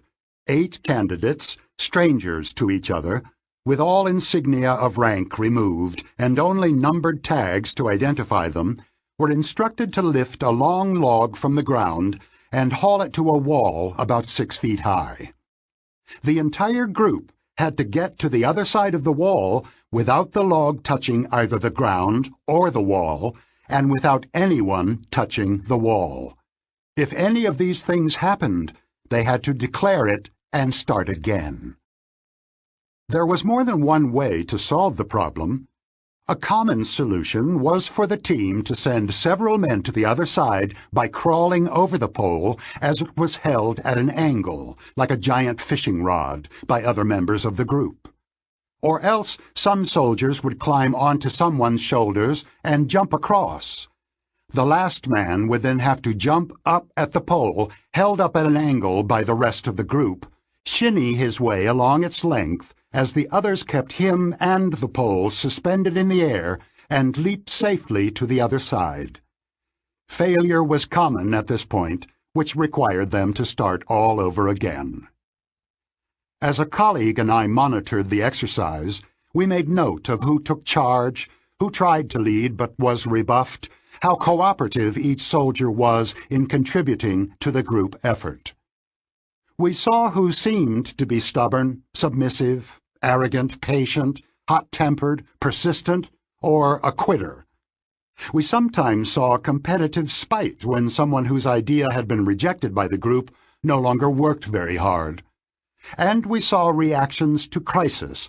Who berated a comrade whose mistake had caused the whole group to fail? Who stepped forward to lead when the exhausted team had to start over? Under the stress of the event, we felt, each man's true nature revealed itself. Our impression of each candidate's character was as direct and compelling as the color of the sky. After watching the candidates make several attempts, we had to summarize our impressions of soldiers' leadership abilities and determine with a numerical score who should be eligible for officer training. We spent some time discussing each case and reviewing our impressions. The task was not difficult because we felt we had already seen each soldier's leadership skills. Some of the men had looked like strong leaders. Others had seemed like wimps or arrogant fools. Others mediocre but not hopeless. Quite a few looked so weak that we ruled them out as candidates for officer rank. When our multiple observations of each candidate converged on a coherent story, we were completely confident in our evaluations and felt that what we had seen pointed directly to the future. The soldier who took over when the group was in trouble and led the team over the wall was a leader at that moment. The obvious best guess about how he would do in training or in combat was that he would be as effective then as he had been at the wall. Any other prediction seemed inconsistent with the evidence before our eyes. Because our impressions of how well each soldier had performed were generally coherent and clear, our formal predictions were just as definite. A single score usually came to mind, and we rarely experienced doubts or formed conflicting impressions. We were quite willing to declare, "This one will never make it," "That fellow is mediocre, but he should do okay," or "He will be a star." We felt no need to question our forecasts, moderate them, or equivocate. If challenged, however, we were prepared to admit, "But of course, anything could happen." We were willing to make that admission because, despite our definite impressions about individual candidates, we knew with certainty that our forecasts were largely useless. The evidence that we could not forecast success accurately was overwhelming. Every few months, we had a feedback session in which we learned how the cadets were doing at the officer training school and could compare our assessments against the opinions of commanders who had been monitoring them for some time. The story was always the same. Our ability to predict performance at the school was negligible. Our forecasts were better than blind guesses, but not by much. We were downcast for a while after receiving the discouraging news, but this was the Army. Useful or not, there was a routine to be followed and orders to be obeyed. Another batch of candidates arrived the next day. We took them to the obstacle field, we faced them with a wall, they lifted the log, and within a few minutes we saw their true natures revealed as clearly as before. The dismal truth about the quality of our predictions had no effect whatsoever on how we evaluated candidates, and very little effect on the confidence we felt in our judgments and predictions about individuals. What happened was remarkable. The global evidence of our previous failure should have shaken our confidence in our judgments of the candidates, but it did not. It should also have caused us to moderate our predictions, but it did not. We knew, as a general fact, that our predictions were little better than random guesses, but we continued to feel and act as if each of our specific predictions was valid. I was reminded of the Mueller-Lyer illusion, in which we know the lines are of equal length, yet still see them as being different. I was so struck by the analogy that I coined a term for our experience, the illusion of validity. I had discovered my first cognitive illusion. Decades later, I can see many of the central themes of my thinking and of this book in that old story. Our expectations for the soldier's future performance were a clear instance of substitution, and of the representativeness heuristic in particular. Having observed 1 hour of a soldier's behavior in an artificial situation, we felt we knew how well he would face the challenges of officer training and of leadership in combat. Our predictions were completely non-regressive. We had no reservations about predicting failure or outstanding success from weak evidence. This was a clear instance of what you see is all there is. We had compelling impressions of the behavior we observed, and no good way to represent our ignorance of the factors that would eventually determine how well the candidate would perform as an officer. Looking back, the most striking part of the story is that our knowledge of the general rule that we could not predict had no effect on our confidence in individual cases. I can see now that our reaction was similar to that of Nisbet and Borgida's students when they were told that most people did not help a stranger suffering a seizure. They certainly believed the statistics they were shown, but the base rates did not influence their judgment of whether an individual they saw on the video would or would not help a stranger. Just as Nisbet and Borgida showed, people are often reluctant to infer the particular from the general. Subjective confidence in a judgment is not a reasoned evaluation of the probability that this judgment is correct. Confidence is a feeling, which reflects the coherence of the information and the cognitive ease of processing it. It is wise to take admissions of uncertainty seriously, but declarations of high confidence mainly tell you that an individual has constructed a coherent story in his mind, not necessarily that the story is true. The illusion of stock-picking skill. In 1984, Amos and I and our friend Richard Thaler visited a Wall Street firm.